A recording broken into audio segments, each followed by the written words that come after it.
Noon. Jiangnan City. The blazing sun hung high waves of heat rolling across the ground. At the very heart of the city, a strangely shaped building stood alone in the middle of the square. Jiangnan City Talent Awakening Center. At this very moment inside the Awakening Center. Next Su Zhe. A powerful resonant voice echoed through the hall. A teenage boy stepped out from among the crowd. Feeling slightly tense, Su Zhe walked up onto the awakening platform at the very front. Gazing at the enormous crystal orb before him, he knew that the moment which would determine his future fate had finally arrived. 16 years ago, he transmigrated into this world. He quickly discovered how different this world was from his previous one. At first, he had planned to exploit the gap in information between the two worlds, becoming a mere plagiarist writer to achieve financial freedom and live the life of a wealthy man. Yet it was not long before Su Zhe realized how terribly mistaken he was. This world actually possessed cultivation methods. It was in truth a full-fledged Xuanhuan world. When a citizen reached the age of 16, they were required to participate in the talent awakening ceremony. Those who successfully awakened a talent would become cultivators. Those who failed in their awakening could only live out their lives as ordinary people. One might say that 16 was the crossroads of life, a moment of exceptional importance.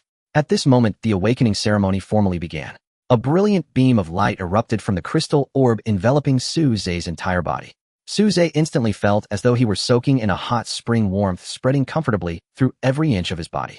Yet this sensation did not last long. After only a few seconds, the colorful radiance dissipated. All the staff present fixed their gazes on the crystal orb, waiting for the result of the awakening ceremony. Su Zhe was the same, nervously waiting. Moments later, the crystal orb flickered and a needle-thin beam of light shot toward his brow, transmitting a stream of information directly into his mind. Awakening successful. Talents Beast Tamer Martial Cultivator. Seeing this result, Su Zhe finally let out a long breath of relief, then sank into delighted astonishment. He had actually become a holder of dual talents. As the name implied, a beast tamer was a cultivator who specialized in commanding spiritual beasts. Most of their combat strength originated from the contracted spirit beasts under their control. Martial cultivators, on the other hand, walked a path that relied on their own physical strength. Through daily cultivation, they circulated spiritual energy between heaven and earth to temper their bodies and enhance their personal power. For ordinary people, they could only awaken a single talent and would walk that lone path from then on. Yet holders of dual talents had an additional choice and could even cultivate along both roads simultaneously. Of course, such a course would consume an enormous amount of resources, so almost no one chose to do so. After his status as an awakened individual was registered, Su Zhe was assigned to the exclusive high school for awakened students. Jiangnan City First Senior High School. Report to the school on time 3 days from now. The registrar spoke. Su Zhe nodded, then left the awakening center. Outside the doors, a sea of people surged, parents waiting anxiously for their children. A trace of loneliness flickered in Su Zhe's eyes as he forced his way through the throng, walking home alone. 10 years ago, his parents vanished during an expedition into an alternate dimensional space, and no further news had ever surfaced. Strictly speaking, people called it a disappearance, but everyone understood what such a disappearance meant in that kind of place. Late at night, Su Zhe stood on the balcony gazing out at the city's nightscape. He lowered his head to glance at his watch. The hands had just crossed the boundary of midnight. "Happy birthday," he murmured, offering himself a quiet blessing. And it was at that moment that a mechanical, emotionless, synthesized voice suddenly echoed within his mind. Ding! Host detected to have reached 16 years of age, meeting the conditions for system binding. Initiating binding now. System binding in progress. Binding complete. Congratulations, you are now the master of the God-tier beast taming system. Transmitting detailed system function information. Transmission complete. A vast torrent of information surged into the depths of Su Zhe's mind, laying out the full capabilities of the beast taming system, one by one. For a moment, Su Zhe could not react at all. After a long while, he suddenly burst into wild elation. His golden sheet had finally arrived. After 16 whole years since his transmigration, his long-awaited golden finger had at last been credited to his account. Very quickly, Su Zhe grasped the functions of this God-tier beast taming system. The more he studied it, the more deeply shocked he became. One particular ability was especially terrifying. It was called rebated empowerment. The host could transmit his own cultivation to a demon beast, and at the same time the beast would return cultivation to the host. The rebate multiplier ranged from 2-fold to 100-fold. At each rebated empowerment, the exact multiplier would be randomly determined. Luck would decide everything. The only limitation was that this ability could be used only once per day. Even so, it was already heaven-defying. Moreover, once Su Zhe's cultivation reached a certain realm, he would be able to use the system's modification function. Theoretically, he could even transform an ordinary pig into a true, pure-blood Qilin. Of course, this remained a theoretical possibility. If he truly wished to attempt such a feat, Su Zhe would need an extremely profound level of cultivation. In this world, cultivators were divided into different factions. There was martial Tao focused on tempering the physical body. There were spellcasters devoted to arcane arts. There were beast tamers specializing in the training of demon beasts, and countless other paths of cultivation besides. Yet without exception, anyone who wished to tread these paths needed the corresponding talent. And comparatively speaking, beast taming talent was the most difficult to cultivate. To achieve high accomplishments along this road, the spirit beasts under contract needed to be extraordinarily powerful. Moreover, these beasts had to be nurtured from a young age, otherwise there was always the risk that they would turn on and devour their master. The process of raising spirit beasts consumed immense resources. Every requirement had to be met without fail. Otherwise, one's lifetime achievements would remain limited. Therefore, although Su Zhe possessed two talents, he had originally planned to focus solely on martial Tao. Now, however, everything was different. With rebated empowerment, he could cultivate along both paths at the same time. This golden finger was simply a perfect match for Su Zhe. My foremost priority now is to find a spirit beast to contract with, otherwise the system's abilities are useless, he analyzed silently. After pondering for a moment, Su Zhe decided to visit the Jiangnan City Spirit Beast Nurturing Center. As a welfare benefit, every newly awakened beast tamer could adopt one spirit beast free of charge. However, the bloodlines of these spirit beasts were all quite ordinary, and their future potential decidedly limited. But to Su Zhe, this was not a problem at all. With rebated empowerment, even a pig could be empowered into an unrivaled divine pig. Not to mention, he possessed the ability to modify spirit beasts as well. Once his cultivation rose high enough, left azure dragon, right white tiger, vermilion bird on his shoulder, black tortoise beneath his feet, such a scene would not be beyond reach. The next morning, Su Zhe crawled out of bed at dawn. After a simple wash, he headed straight for the Spirit Beast Cultivation Center. Though this world possessed a complete cultivation system, its technology was equally advanced and transportation was highly convenient. Half an hour later, Su Zhe arrived smoothly at the Spirit Beast Cultivation Center. After his beast master identity was verified, he was allowed to enter the main hall without any hindrance. Passing through a long corridor, a vast indoor space unfolded before Su Zhe's eyes. Transparent glass containers like shipping containers were stacked in neat rows. Within each container rested a juvenile spirit beast. Name, rank, bloodline, and other details were clearly marked on the plaques outside. The information was extremely detailed. Su Zhe swept his gaze over them, and in that instant the system's ability. Name, Qian snake. Realm, juvenile, awaiting growth. Bloodline, grade F. Special, bloodline, none. Remark, the kind of creature you can find in any random patch of grass. Garbage, in a word. Lines of pearly white text materialized directly on Su Zhe's retinas, listing out every scrap of information about the spirit beasts. He clenched his fist slightly, causing the air between his fingers to compress and create a series of explosive sounds. Now he possessed the strength of two giant elephants. He, however, could see innumerable precise details. In certain situations that would allow him to be one step ahead, seize the initiative, and reap greater benefits. Name, Qingfeng ox. Realm, juvenile, awaiting growth. Bloodline, grade E. Special, bloodline, none. Remark, an utterly ordinary Qingfeng ox. Rather than becoming a contracted spirit beast, it is far more suited as a source of meat. Its eye muscle is tender, juicy, and pleasantly chewy. Grilled to medium rare with just a pinch of sea salt, it is a delicacy fit for the mortal world. Name, Jingang turtle. Realm, juvenile, awaiting growth. Bloodline, grade F. Special, bloodline, none. Remark, aside from the shell on its back that can be used in medicine, it is a worthless piece of trash. Time trickled by as Su Zhe wandered through the market-like hall, yet he never managed to find a spirit beast he was satisfied with. According to the system's evaluations, these spirit beasts were either utterly worthless or their only value lay in being used as food. Su Zhe could not help feeling helpless. The system's standards seemed almost excessively stringent. He had already taken a fancy to several spirit beasts, but upon seeing the system's comments, he decisively gave up on them. Now that he had the system's assistance, he was determined to find a truly outstanding spirit beast here if possible. A short while later, Su Zhe arrived at the unhatched section. There were scarcely any people here. The newborn spirit beasts from earlier at least had their strengths and weaknesses visible, and one could confirm that there were no obvious physical defects. Choosing from the unhatched section, however, was like opening a blind box. The risk was too great, so few people were willing to select their spirit beast here. But with the system in his grasp, Su Zhe naturally did not have to worry. Lines of information once again surfaced before his eyes. Suddenly, a spirit beast egg the size of a goose egg drew his attention. Name, Qingjiao snake. Realm, unhatched, healthy. Bloodline, grade E. Special, bloodline, a single extremely weak strand of azure dragon bloodline. Remark, dragons are inherently lustful. Many scaled spirit beasts carry a trace of true dragon blood. This creature, however, bears the bloodline of the azure dragon, one of the 4 divine beasts, granting its future a sliver of extraordinary possibility. If fortune is sufficient, that single strand of azure dragon blood may be refined, allowing its life to ascend to a higher plane. Suze's eyes lit up, and he strode quickly toward it. Azure Dragon Bloodline. In the myths and legends of his past life, that was one of the supreme 4 divine beasts.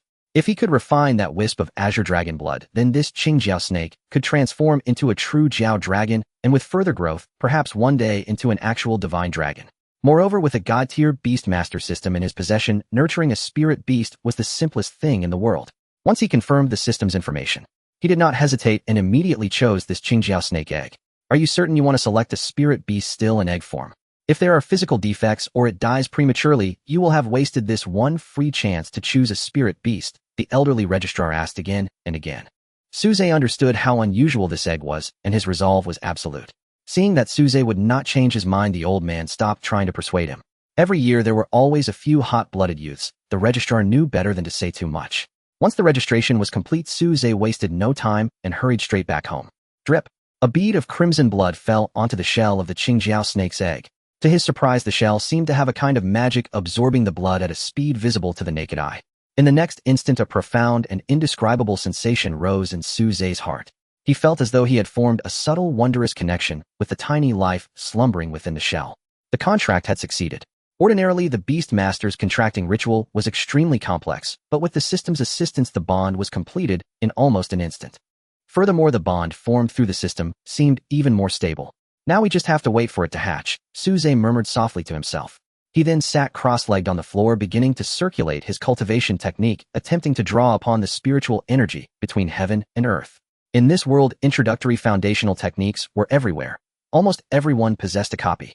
Before long, a stream of spiritual energy, guided by Suze's will, flowed into his body. He felt a warm current coursing through his meridians, nourishing his 8 extraordinary channels and tempering his flesh. After that spiritual energy completed one full circuit within his body, it slowly settled into his dantian. Immediately afterwards, Suze repeated the process, continuously guiding the spiritual energy of heaven and earth to scour his physique. Thus, after cultivating for nearly an entire day, Suze finally opened his eyes. Exhaling a long breath of turbid air, he rose to his feet and began to stretch his limbs. Crack, crack. His joints popped all over his body as sunlight spilled across his muscles, lending them a distinctive sense of power. In his dantian, threads of pure spiritual power flowed slowly. True Qi had entered his body. He was now at body tempering first level. Only at this moment could Suze be considered a true cultivator, having formally stepped onto the path of cultivation. After eating a simple meal, Suze turned his gaze toward the Qingjiao snake egg beside him. Now that I have at least some cultivation, can I try channeling my cultivation into it, as an empowerment? Since the thought had arisen, he would act on it. Suze extended his hand, pointing a finger at the Qingjiao snake egg, as his mind stirred. Ding! You have infused 1 day's worth of cultivation into the Qingjiao snake. Empowerment cashback function triggered. Cashback multiplier selecting at random. Congratulations, this empowerment cashback multiplier is 20-fold. Cashback ability activated. You have gained 20 days of cultivation. In that instant, an immense surge of pure spiritual energy erupted within Suze's meridians. An immense surge of spiritual energy equivalent to 20 days of arduous cultivation appeared out of thin air. This energy swiftly coursed through Suze's meridians. Suze felt as if he were soaking in a hot spring, warmth enveloping his entire being, an indescribable sense of comfort. His power had increased significantly. Having just entered the first stage of body refinement, he had directly achieved the full completion of the first stage, only a hair's breadth away from breaking through to the second stage. Although it seemed like a small improvement. However, it must be known that just a day ago Suze was still an ordinary person, without any cultivation.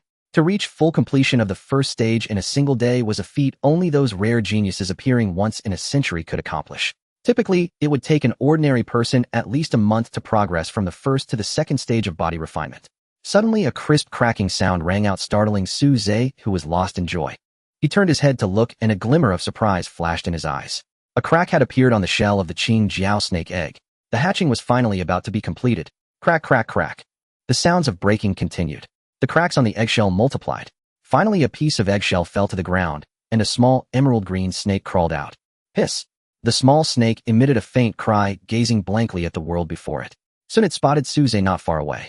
Though its intelligence had not fully awakened, it instinctively felt a profound sense of familiarity. At that moment, lines of information appeared in Suze's eyes. Name: Qingjiao snake. Level: juvenile. Bloodline: rank: special. Bloodline: a trace of weak Qinglong bloodline. Ability: 4 symbols. Qinglong escape technique incomplete. Can utilize the power of wind and clouds to maximize speed, instantly traversing thousands of miles. Note when the bloodline concentration of the contracted spirit beast reaches a certain level, the hidden inheritance within the bloodline will be unlocked automatically, filling in the gaps in its abilities. The ability panel of the spirit beast became more detailed. Suze extended his hand to hold the Qing Jiao snake, observing it for a moment before speaking. From now on I will call you Xiao Qing. The little snake seemed to understand this statement, nuzzling affectionately against Suze's palm. After crawling a few circles in his hand, it coiled around Suze's wrist. If one did not look closely, they might mistake it for a blue bracelet. Feeling the cool sensation on his wrist, Suze smiled slightly, sitting cross-legged to continue his cultivation. In this world where the weak are preyed upon by the strong, strength reigns supreme. No matter the time, enhancing one's power is always the right choice. Now that he had an extra day of cultivation, the more he accumulated, the greater the return during the next enlightenment. This was especially significant during the early stages of cultivation when one possessed little power. Time passed swiftly. Before he knew it, the second day had arrived. A beam of sunlight illuminated the room. The dimly lit room suddenly gained a touch of warmth. Suze opened his eyes, halting his cultivation. Years of orphan life had long instilled in him an indomitable character. Even now, with the system as his auxiliary tool, he still worked diligently to an astonishing degree. At this moment, only one thought occupied his mind: to grow stronger. Only by becoming stronger could he possibly seek out the whereabouts of his parents. Even Suze was aware that so many years had passed. They were surely in grave danger. But whether alive or dead, he had to find out. If he could not obtain a definite result, he would not rest in peace. A new day began, and the cool-down for enlightenment had also concluded. By now it was almost noon. Suze placed his hand on Xiao Qing and silently began the enlightenment. You are imparting 21 days of cultivation to the Qing Jiao snake, triggering the enlightenment return function, determining the return multiplier randomly. Congratulations. The return multiplier for this enlightenment is 10 times. Return ability activated. You have gained 210 days of cultivation. Luck could be deemed neither good nor bad. Just like yesterday, a massive wave of spiritual energy emerged. A series of muffled sounds emanated from Suze's body as astonishing spiritual power washed through his meridians, cleansing numerous impurities. In the blink of an eye, a thick layer of black impurities appeared on the surface of his body. This was a manifestation indicative of having reached the 5th stage of body refinement. After the cleansing process, the human body undergoes a transformation and one's power significantly increases. Strength, speed, reaction time, and resilience to impacts would all see substantial enhancements. In just 2 days, from an ordinary person to the 5th stage of body refinement. Suze's lips curled into a smile filled with delight. This speed was truly unparalleled across the entire world. Unless one had consumed some miraculous elixir, it would be nearly impossible to achieve such an accomplishment. Xiao Qing also sensed its master's emotions and felt the changes in its own strength. Not only that, but a portion of its intelligence had also awakened. In its movements, the spark of awareness in its eyes had grown more pronounced. Suze looked at Xiao Qing, and once again several lines of information appeared before him. Name: Qing Jiao Snake. Level F. Initiate. Special bloodline weak. Qinglong bloodline. Ability 4 symbols. Qinglong escape technique incomplete. Xiao Qing's strength had increased considerably. It had directly advanced from the juvenile stage to level initiate. This was a classification of strength among spirit beasts. Among humans, cultivation levels are divided into body refinement, foundation, establishment, golden core, nascent soul, and so forth. The level among spirit beasts corresponds to the body refinement realm. Subsequent strength classifications follow suit. However, spirit beast strength is more heavily influenced by talent, with bloodlines determining their upper limits. Thus, generally speaking, spirit beasts tend to be slightly stronger than human cultivators at the same realm. At this moment, a foul odor wafted into Suze's nostrils. He then realized the state he was in. He hurriedly rushed to clean his body. 10 minutes later, Suze emerged from the bathroom, surrounded by a misty haze. Beneath the mist lay a muscular physique. The most significant change at the body refinement stage occurs in the physical body. Muscles, bones, blood, meridians, and so on all undergo comprehensive enhancement. This is also a foundational stage. The more solid the foundation, the higher the future achievements will be. To establish a solid foundation, one must first possess a cultivation method that can actually be practiced. Currently, Suze was practicing the most basic qi induction method. Strictly speaking, it could barely be considered a method at all. It was merely a way to draw on the spiritual energy of heaven and earth, lacking a systematic approach. As long as he could still cultivate in the early stages, it was fine. However, in the long run, even with the system's cultivation returns, the future path would become exceedingly simple. Therefore, after pondering for a moment, Suze decided to head to the cultivator library in Jiangnan City to try his luck. As a newcomer benefit, anyone who successfully awakened their cultivation talent could go and freely choose a cultivation method. Morning. Suze woke up very early. By noon, the cooling of the enlightenment finally concluded. According to custom, he began today's enlightenment. You have infused 200 days of cultivation into the Qingjiao snake, triggering the enlightenment cashback function. Cashback multiplier is being randomly selected. Congratulations. The cashback multiplier for this enlightenment is 2 times. Cashback ability activated. You have gained 400 days of cultivation. A familiar sensation returned. A massive flow of spiritual energy surged into his meridians, significantly enhancing his strength. Boom. A rumbling sound echoed within him, his muscles bulging with explosive power. Body refinement level 7. Little Qing felt the sudden surge of spiritual energy within, feeling as if she could soar to the heavens. Although she didn't understand what was happening, but she understood it must be related to her master. After affectionately rubbing her head against Su Ze's finger, Little Qing fell into a deep sleep. It seemed she was about to break through, needing to sleep to digest the cultivation she had suddenly received today. Su Ze clenched his fist, slightly felt the changes within, but his brows furrowed. It seemed that his advancement speed had slowed significantly. 400 days of cultivation had only brought him from body refinement level 5 to level 7. Such speed could hardly be considered fast. If others knew Su Ze's thoughts, they would surely spit blood in anger. It should be noted that Su Ze had only just awakened less than 3 days ago. He had already transformed from an ordinary person to the current body refinement level 7. Such speed could only be compared to taking a celestial pill. Otherwise, even a peerless genius appearing once in a millennium would have to concede defeat. Su Ze shook his head, no longer entangled in this issue. The most pressing matter now was to find a suitable cultivation method for himself. He had already determined his goal. What he sought now was not some flashy technique, but stability. He wanted to find a cultivation method that emphasized the fundamentals, as it would benefit his future training. Only by laying a solid foundation could he hope to walk further and grow stronger in the future. However, at this moment, the familiar voice of the system echoed in Su Ze's mind once again. Ding. Detected that the host's accumulated cultivation years have exceeded 1 full year, qualifying for the distribution of the beginner's gift package. Distribution commencing now. Su Ze raised his eyebrows. A beginner's gift package. He didn't expect there to be such a thing. Immediately after, the space before him seemed to twist slightly.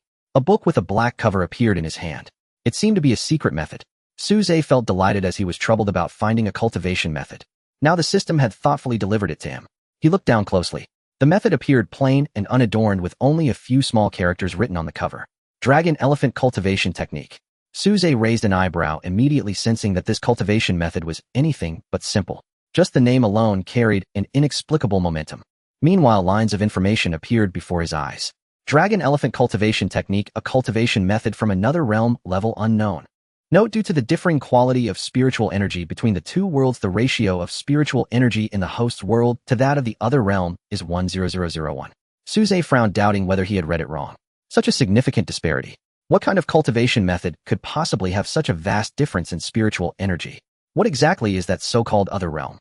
Could it be the legendary celestial realm? However, based on Su Ze's memories and understanding of this world, it seemed that ascending was merely a legend.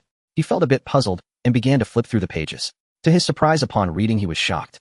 After mastering this method, the power of a single arm can reach hundreds of millions of pounds. And this is just the first stage. Are you kidding me? After quickly flipping through the cultivation method, he discovered a problem. This cultivation method is actually incomplete. This Dragon Elephant Cultivation Technique only included the cultivation methods for the body refinement and foundation establishment stages, with no subsequent methods. For a moment, he fell into a dilemma. Certainly, the Dragon Elephant Cultivation Technique was merely an incomplete version, lacking the golden core stage and later cultivation methods. Yet Su Ze also knew how solid the foundation laid by the Dragon Elephant Cultivation Technique was. This was a cultivation method from another world, and considering the disparity in spiritual energy between this world and the other realm, it was very likely that it was a higher world with a level far beyond this one. He already possessed the system as a cheat. If he continued to cultivate the powerful methods of the higher world, wouldn't that be like stacking cheats directly ascending to the heavens? Soon Su Ze's gaze sharpened, and he no longer hesitated. Moreover, he suddenly had a feeling that this cultivation method was specially chosen for him by the system. Otherwise, the beginner's gift package wouldn't contain only this one method. Since the system provided him with a cultivation method, it wouldn't deliberately give him an incomplete version.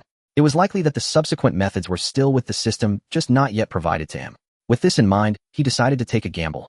Thus, Su Ze did not head to the Jiangnan City Library, but rather eagerly began cultivating the Dragon Elephant Cultivation Technique. The philosophy of practicing the Dragon Elephant Cultivation Technique was very different from ordinary methods. According to the records, the practitioner must view the human body as 48 million particles.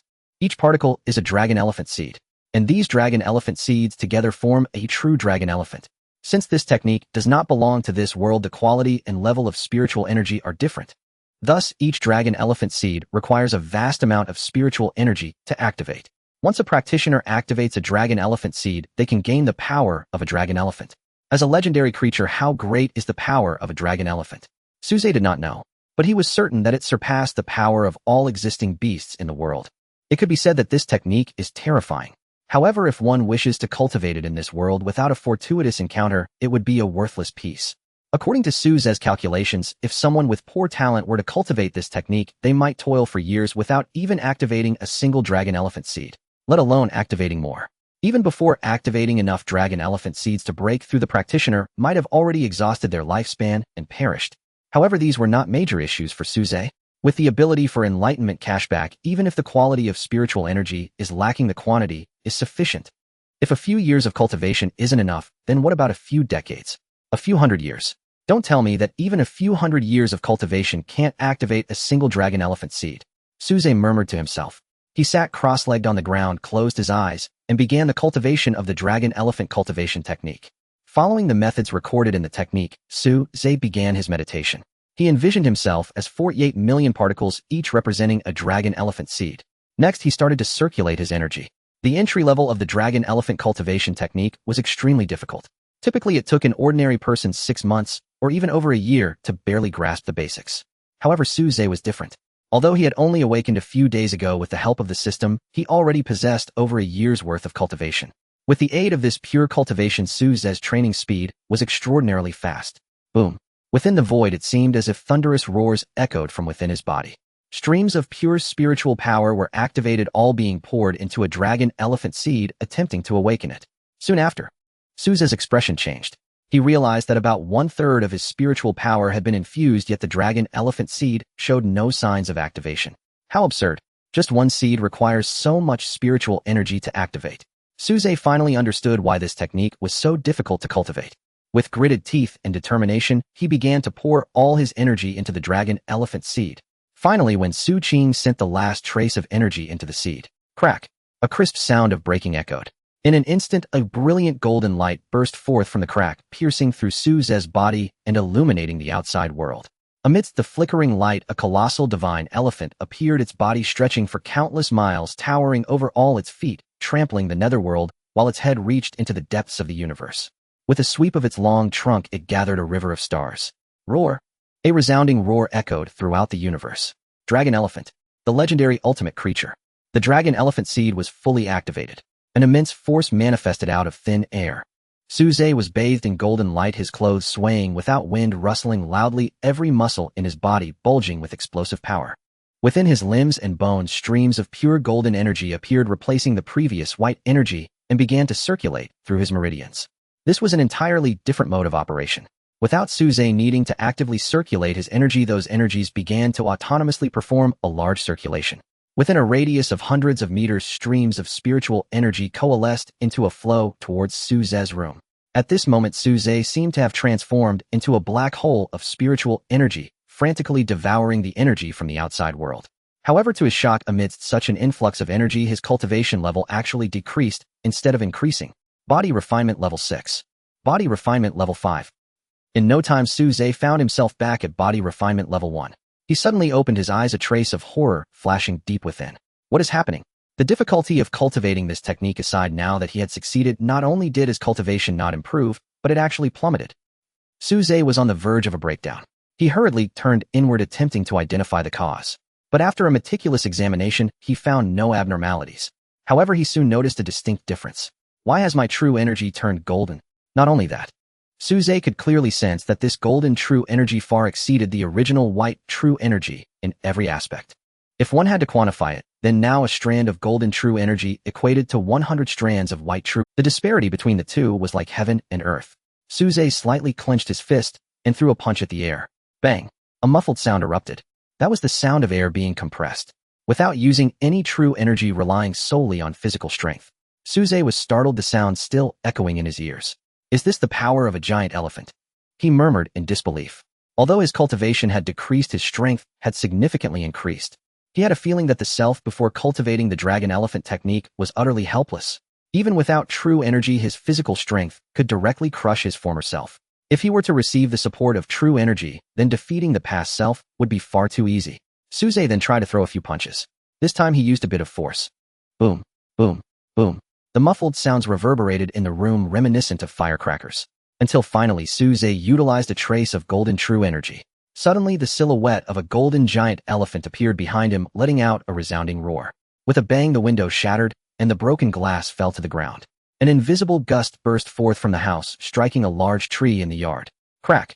The tree, large enough for a person to embrace, emitted a mournful creak, a massive crack appearing in its trunk before it snapped in half, the enormous crown crashing to the ground. So fierce. Suze stared at the aftermath, unable to believe it himself. Body refinement level 1 could break a large tree with just punch force. Clearly this was impossible. Yet Suze did it. And he did it with remarkable ease. Hiss. On his wrist, Xiaoqing shrank back, already frightened by the previous scene. His master. Is he a monster? It had been with Suze all along and could naturally perceive the terrifying power within him more directly. That was simply not the kind of power a human should possess. Compared to itself, it was more inclined to believe that Suze was the real monster. After multiple validations, Suze finally felt a sense of relief. Although his cultivation level had decreased, his strength had not diminished. Instead, it had significantly improved. This was a good thing. The recent experiment had proven the might of the dragon elephant technique. This technique was definitely not as simple as in Frank. Suze vaguely sensed that if he could continue cultivating this technique, his future achievements would be unimaginable. Perhaps by then, even if a celestial being descended, he could still crush it with a single punch. Of course, all of this depended on Suze being able to continue cultivating. The current dragon elephant technique was merely a fragmented version. The subsequent cultivation methods were still not available. If I have the chance, I must complete the dragon elephant technique. Suze murmured softly. The night was deep, and it was getting late. He still needed to report to school tomorrow. He felt quite excited about the new life that was about to begin. He pondered for a moment and decided not to cultivate tonight. Firstly, to have good spirits for school tomorrow. Secondly, and most importantly, after activating one dragon elephant seed, Suze had already realized that relying solely on cultivation was exceedingly difficult to awaken another dragon elephant seed. The only solution was to utilize the ability of the divine enlightenment. Only this way could he rapidly activate more dragon elephant seeds. And the divine enlightenment ability could only be used once a day. Therefore, Suze stretched, washed up, and lay down on his bed, falling into a deep sleep. The next morning, you have infused 1 year of cultivation into the Qingjiao snake. The ability to trigger the enlightenment rebate is activated. Your rebate multiplier for this time is 3 times. You have gained 3 years of cultivation. A familiar sensation emerged again as a vast amount of golden true qi roared through the meridians, gradually settling down in the dantian. Suze shook his head, feeling a bit regretful. The enlightenment rebate ability has its limits. Before unlocking, the maximum cultivation that can be infused each time is only 1 year. Not only that, but this time the luck wasn't very good. The rebate multiplier is only 3 times. A bit unlucky. Suddenly, a tiny crack appeared on a dragon elephant seed, which gradually expanded. Suze was not surprised by this result. 3 years of cultivation is enough to activate a dragon elephant seed. However, he could clearly feel the difficulties of future cultivation. From now on, every dragon elephant seed will be much harder to open. Despairingly, there are as many as 48 million of such seeds. Thinking of this number made Suze feel a bit dizzy. However, he didn't dwell on the issue too much. After all, he had the system at hand, so he didn't need to worry about this for now. He clenched his fist slightly, causing the air between his fingers to compress and create a series of explosive sounds. Now he possessed the strength of 2 giant elephants. After a slight adjustment, Suze set off for school. Half an hour later, Jiangnan City First High School. As a school for cultivators, the high school actually doesn't have many classes. The total number of cultivators in the entire school is only a few hundred. After all, not many people successfully awaken each year. Following the guidance of the map, Suze found his class. Class 3 of Year 1. He entered the classroom, but found that there were hardly any people inside. Only 5 or 6 people sat scattered around the classroom. Among them, one exceptionally beautiful girl was with long black hair cascading over her shoulders. Sunlight shone through the glass onto her face, highlighting her fair and flawless complexion. However, Suze merely cast a glance. In his 2 lives, he had seen countless beauties. Naturally, he couldn't be like a teenager frozen in place at the sight of a beautiful girl. Moreover, Suze has always believed that women only slowed down one's speed in drawing the sword. On the first page of the sword manual, with no women in the heart, drawing the sword becomes divine.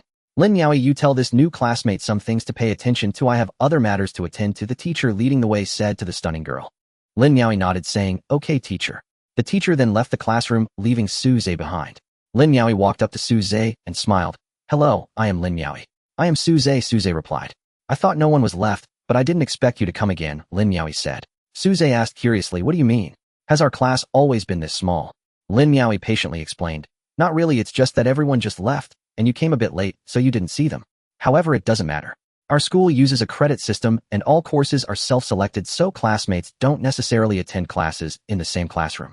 Saying this, Lin Miaoi pointed to herself and playfully said, I am an alchemist, so during this time I have been studying basic pharmacology knowledge. Her face radiated with confidence. Clearly she took great pride in her identity as an alchemist. Suze was somewhat surprised. An alchemist? This talent is quite rare. Generally speaking, among those who successfully awaken their talents, most awaken as martial cultivators.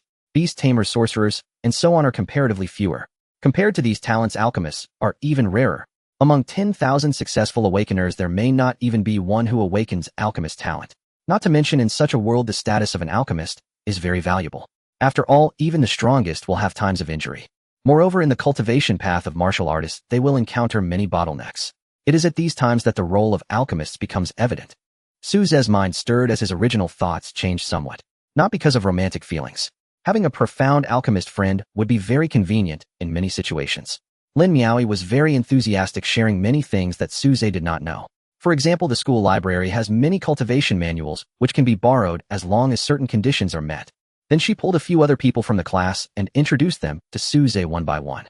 Soon Suze began to converse with these people. They were all of the same age with many common topics, and before long they became familiar with each other. In their conversations, Suze gained a lot of information. For example, Lin Miaoi. This youthful, vibrant girl, like a neighbor's little sister, is recognized as a genius among this batch of awakeners. Looks, family, background, strength, talent. Everything is present. Almost no flaws. Sister Lin comes from a big family and started training at a young age, plus, she is exceptionally diligent, so she is naturally not someone we can compare with. Yeah, I believe Sister Lin will definitely qualify for the Demon Suppression Tower in the assessment 3 months from now. Suze keenly caught a keyword and asked, assessment. Demon Suppression Tower. Lin Miaoi's face turned slightly red from the compliments. Hearing Suze helping to change the topic, she was instantly delighted. She answered, the Demon Suppression Tower is a crucial area in Jiangnan province, housing countless demons, but it is also a trial ground for young powerhouses where one can quickly enhance their strength. And this assessment is to select those qualified to enter the Demon Suppression Tower. At that time, all cultivators from schools across Jiangnan province will come to participate. It can be considered a grand event. Suze nodded, understanding what was going on. At this moment, a chubby boy beside him added, not only that, but the winners of the assessment will be rewarded with many great items, such as magical artifacts, spirit pills, and so on. Just one of them would be worth a fortune outside.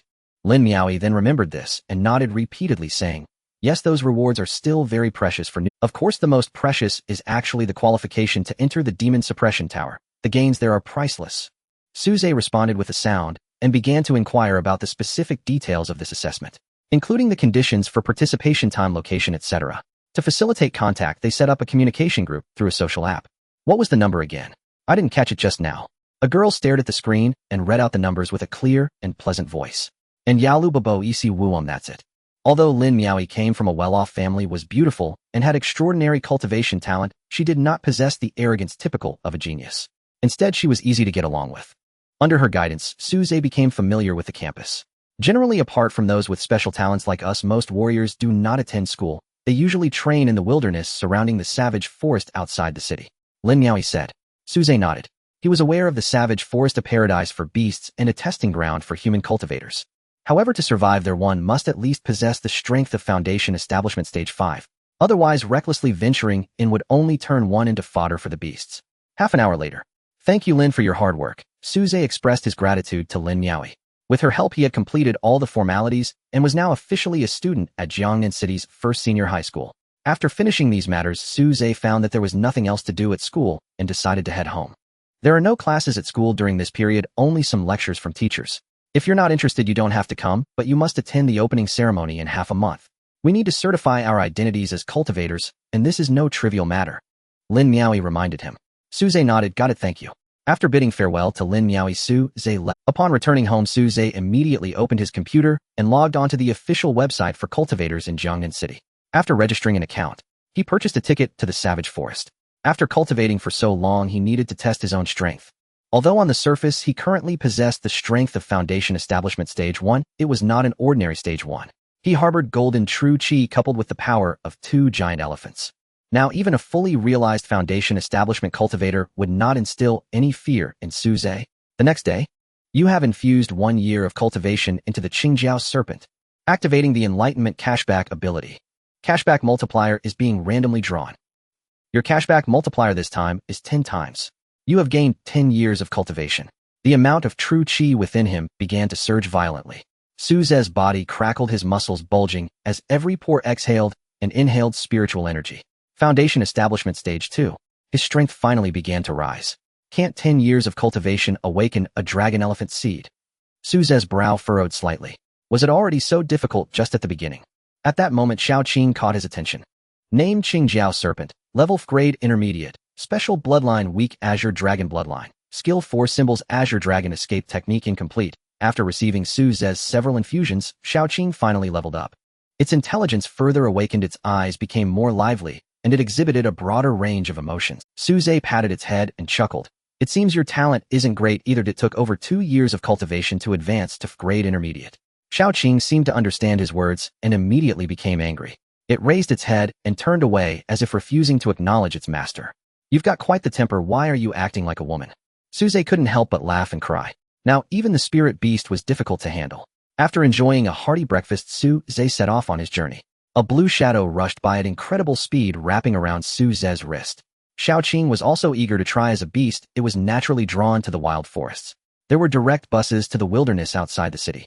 After confirming Su Zhe's identity as a cultivator, he was allowed to board the bus. Most of the passengers were young people. Their strength was generally around Foundation Establishment Stage 4. Only 2 of them had reached Foundation Establishment Stage 5. With such strength, they could only barely wander around the edge of the forest. To venture deeper, at least Foundation Establishment Stage 8 was required. The transportation in this world was very developed. Just half an hour later, the vehicle gradually came to a stop. As soon as Su Zhe got off, a strong earthy scent filled with the essence of nature wafted toward him. Before him lay an endless vast forest. Towering trees meters to even hundreds of meters tall were everywhere. At this moment, the parking area was bustling with people. This was a temporary stopping point outside the city, and also a marketplace for trading goods. From time to time, cultivators would return from deep within the forest selling items they obtained in the forest on the spot. Su Zhe did not linger here. After finding a direction, he plunged into the dense forest. As soon as he entered the forest, Xiaoqing let out an excited cry. It climbed down from Su Zhe's wrist and happily scurried along the ground. Its speed increased rapidly, soon transforming into a blue shadow darting swiftly through the forest. Su Zhe did not restrain Xiaoqing and followed closely behind it without pause. For spirit beasts, they were the true masters of the forest. The various laws of the forest were deeply imprinted in their blood. Thus, allowing Xiaoqing to seek prey on its own was far more efficient than Su Zhe trying his luck in the forest. 1 person and 1 serpent moved through the forest as if they were in water, encountering no obstacles along the way. Before long, they gradually ventured deeper into the savage forest. After a long while, Xiaoqing suddenly stopped, its vertical pupils fixed intently ahead, letting out a cry to alert Su Zhe. There's a situation. Su Zhe circulated his true chi throughout his body, adjusting his state to its best. This was not a game, it was real wilderness. A moment of carelessness could lead to injury or even death. Following Xiaoqing's gaze, he soon spotted a large black creature vigorously rubbing against the bark of a nearby tree. Name Bloodthirsty Wild Boar, level grade intermediate, special bloodline none, skill known after contract. Notes: walking roasted meat, sweet and sour ribs, twice cooked pork, pot-trapped meat, braised pigs, trotters, spicy fat intestines. Grade intermediate, the same level as Xiaoqing, but it's uncertain if there was a difference in strength. At this moment, the bloodthirsty wild boar also noticed Su Zhe and Xiaoqing. They did not conceal their presence, and it was no surprise that the boar of beasts sensed them with its exceptionally keen sense of smell. Roar! The bloodthirsty wild boar, enraged by the intrusion of strangers into its territory, charged directly toward them. Its long fangs were exposed in the air, exuding a strong scent of blood. If those long fangs made contact, 2 bloody holes would surely appear on one's body. However, this beast did not impress Su Zhe. With a wave of his hand, Xiaoqing instinctively rushed out. Although Xiaoqing and the bloodthirsty wild boar are both mid-level grade beasts, there is a significant disparity between them. Every time Su Zhe infused it with the most refined golden true chi. This quality of true chi is considered top-notch and possesses miraculous effects. It has aided Xiaoqing in improving its bones and muscles, making its body comparable to that of steel. Moreover, with a trace of dragon blood flowing within Xiaoqing, albeit just a minuscule amount, it is still sufficient to elevate its strength far beyond that of ordinary beasts. Suze stepped forward, pulling out a dagger to extract the two long tusks. Shaoqing's scales shimmered untouched by the blood. It was quite excited, darting amidst the grass and trees. Suze gazed at the carcass of the wild boar, momentarily unsure of how to deal with it. The most valuable parts of such a beast are its two tusks. Although other items might fetch some money, carrying them would burden Suze's movements. Suddenly, Suze recalled the earlier prompt given by the system. Glancing at the time, it coincidentally was mealtime. It's just the right time for a break. He took several of the finest cuts from the wild boar, and with Shaoqing found a small stream. The water source was clean and refreshing. Suze also spotted a beehive on the nearby rock wall. Inside were a swarm of grade low-level bee-type monsters. He was delighted, swinging his hand to disperse the swarm, retrieving plenty of honey from the hive. Before long, a serving of honey-glazed pork chop was ready. Suze sat on a piece of green stone by the river, indulging himself in a feast, his mouth dripping with grease. After tasting a bite, Shaoqing spat it out in disdain, and then suddenly dashed into the stream, beginning to entertain itself. Suze had a huge appetite. Especially now that he had become a cultivator, his food intake had increased significantly. In no time, several kilograms of wild boar meat were devoured. Wiping his mouth with a hint of reluctance, he stretched lazily, preparing to set off again. Shaoqing, let's go. Just as he finished speaking, roar. A chilling roar echoed from the distant jungle. Suze turned his gaze toward the sound, noticing it seemed to be in the direction he had just come from. A hint of green appeared on Suze's shoulder. Shaoqing seemed to sense something, its demeanor becoming significantly more vigilant. There was a bond between Suze and it, allowing him to vaguely perceive its thoughts. Is that creature difficult to deal with? Shaoqing nodded, letting out a hiss, its body tensing up in preparation for roar. The roar sounded again, this time louder, causing the surrounding leaves to tremble. It seemed to be heading. Suze frowned, keenly aware of this. In the next moment, a massive shadow suddenly charged out from the dark. The shadow rushed towards Suze at an astonishing speed. He calmly sidestepped, simultaneously getting a clear look at what it was. It turned out to be a bloodthirsty wild boar, as robust as a bull. Named Bloodthirsty Wild Boar King, level upper grade, special bloodline, none skills, berserk bloodthirsty. Note: after going berserk, the over-blooded muscles of the Bloodthirsty Wild Boar King will have an even more satisfying texture when consumed. The Bloodthirsty Wild Boar King moved swiftly and powerfully, only coming to a halt after breaking 3 large trees. It panted heavily, its red eyes fixated intently on Suze as a familiar scent emanated from this. It was the scent of its beloved little wife. Now this human had killed her. The Bloodthirsty Wild Boar King glared at Suze and Shaoqing. The Wild Boar King was on the verge of madness. It sought revenge and aimed to kill the 2 creatures before it. The human was no threat, his breath weak, possessing no combat power. Only that little blue creature had some strength, but there was still a significant gap between them. This traitorous beast willing to serve humans as a pet was even more despicable. They must die. Roar. The Bloodthirsty Wild Boar King roared angrily, opening its enormous maw and charging towards Suze. An upper-grade beast strength is already equivalent to a human cultivator at the 8th level of body refinement. Moreover, the inherent strength of the beast's body gives it a natural advantage. Therefore, the Wild Boar King is very powerful and is currently in an extremely enraged state. Even peak body refinement experts would have to avoid its ferocity. However, Suze was different. He possessed the strength of 2 giant elephants, powerful as a monster. Now that he encountered a strength-based beast, he naturally wanted to test just how strong he truly was. Suze was quite excited and gestured for Shaoqing not to intervene. He couldn't keep relying on Shaoqing to do all the fighting, he had to take action himself. Whoosh! The gust of wind generated by the Wild Boar King's charge reached him, accompanied by a foul stench that was nauseating. Seeing that this human had no intention of dodging, the Wild Boar King felt humiliated, its eyes burning red as it entered a berserk mode. Its speed and strength surged. A pair of tusks nearly half a meter long emerged, aiming to impale Suze. However, just as the Wild Boar King believed it would succeed, it suddenly felt like it had crashed into a wall, its body abruptly coming to a halt, immobilized in place. What was going on? Shocked, the Wild Boar King raised its eyes and was astonished to find its tusks firmly grasped in the hands of that human. Wild Boar King. It flexed its bulging muscles, attempting to break free, but those hands were like iron clamps, firmly trapping it in place.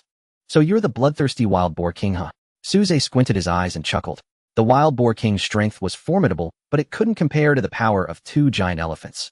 Thus the Wild Boar King was like a chick in Suze's hands, easily subdued. Suze held the Wild Boar King's tusks with one hand, furrowing his brow, and remarked, "Too weak."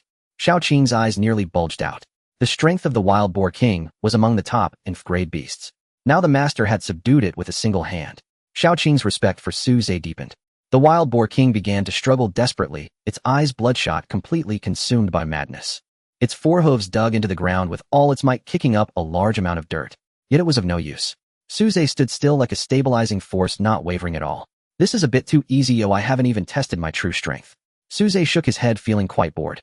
He didn't find it surprising at all that a second-level body refinement person could easily subdue an upper-grade beast. Shaoqing rolled its eyes. If it could speak, it would certainly want to retort. Are you even speaking human language? The wild boar king was utterly enraged. Its innate skill activated, causing its strength to surge.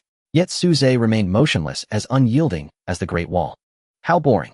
Suze shook his head in disappointment, casually lifting the bull-like wild boar king with ease. The creature twisted wildly in the air, letting out furious roars. Noisy. Suze swung his hand and slammed the wild boar king heavily onto the ground. He then lifted it again and tossed it to the side. After repeating this a few times, the wild boar king's voice abruptly ceased. Suze was taken aback. So fragile. Wasn't the boar known for its tough hide and strong flesh? How could it die after just 2 slams? Little Qing was already scared stiff. A 600 to 700 pound wild boar had been lifted and smashed to death like a chick. Who exactly is the monster and who is the human? Suze did not linger, removing 2 half-meter-long tusks before turning to leave. Little Qing hurried to keep up with Suze, not daring to fall behind. Who knew if other monsters were drawn here? It was better to leave quickly. Soon Suze fully integrated into the forest, his pace increasing. The man and the serpent commenced a thorough search along the forest's edge. Along the way they encountered several monsters, including some of Frank higher tier. However, none could withstand their might. Under Suze's divine strength, hardly any monster could endure the force of his punch. After 5 hours, Suze's back was laden with spoils. Even Little Qing was dragging a bare paw behind her.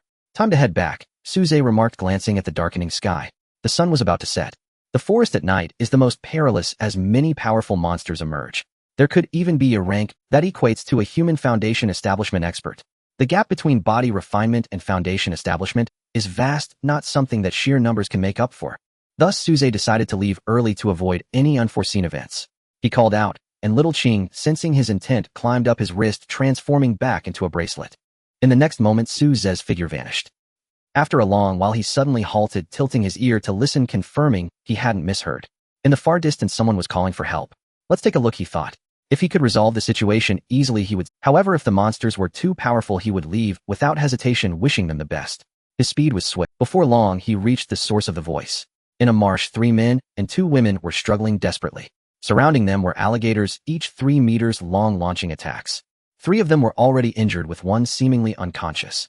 Blood flowed down their arms, falling into the scent of blood further agitated the alligators, increasing their assaults. Suze glanced over, and lines of text appeared before his eyes. Name: Blackwater Crocodile, Level Frank Mid-Tier, Special Bloodline None, Skill Bite. Note: social creatures individually weak, but if 3 Blackwater Crocodiles join forces, they can hunt Frank higher tier beasts. Suze quickly scanned, and found there were at least 10 Blackwater Crocodiles. No wonder those 5 were trapped here. If this dragged on, they would end up as the crocodile's meal. The 5 continued to fight desperately, dodging the attacks of the Blackwater Crocodiles. When one of them turned, a flash of red light appeared. Suze focused and noticed a vibrant red plant growing behind the 5, surrounded by glimmers of red light, looking quite extraordinary. Blood dragon grass. Suze recognized it immediately. This is a rare and precious herb, one of the main ingredients for certain pills. He knew about this because Lin Miaoi had mentioned it to him yesterday. During their conversation, she revealed she was trying to refine a certain pill, with blood dragon grass being a key ingredient. Thus, Suze was well aware of the efficacy and value of blood dragon grass. This is a fine item. It was no exaggeration to say that just 1 blood dragon grass was worth all of Suze's gains for the day. The 5 had ventured into the marsh, risking it all upon discovering this blood dragon grass, only to attract the surrounding Blackwater crocodiles. Suze pondered briefly. After confirming that the Blackwater crocodiles posed no threat to him, he finally resolved to take action. Golden true energy surged and flowed, a powerful force filling his muscles. He exerted force with his legs, launching himself like a cannonball. Chen Wei was nearly in despair. After all the trouble to find this blood dragon grass, he became overwhelmed with joy and failed to notice the nearby pack of Blackwater crocodiles. If they died, they died, but if anything happened to the young lady, how would he explain it to the family head? He desperately blocked an attack from a Blackwater crocodile, glancing at the unconscious figure behind him. His anxiety grew even more. What to do? At this rate, they were doomed. Just as Chen Wei was on the verge, bang! A dull sound echoed from afar. A dark figure appeared at the edge of the marsh. In the blink of an eye, that person had arrived on the battlefield. Before the 5 could react, there was a sudden sound. A Blackwater crocodile halted, its head slowly separating from its body, collapsing into the marsh, oozing a pool of blood.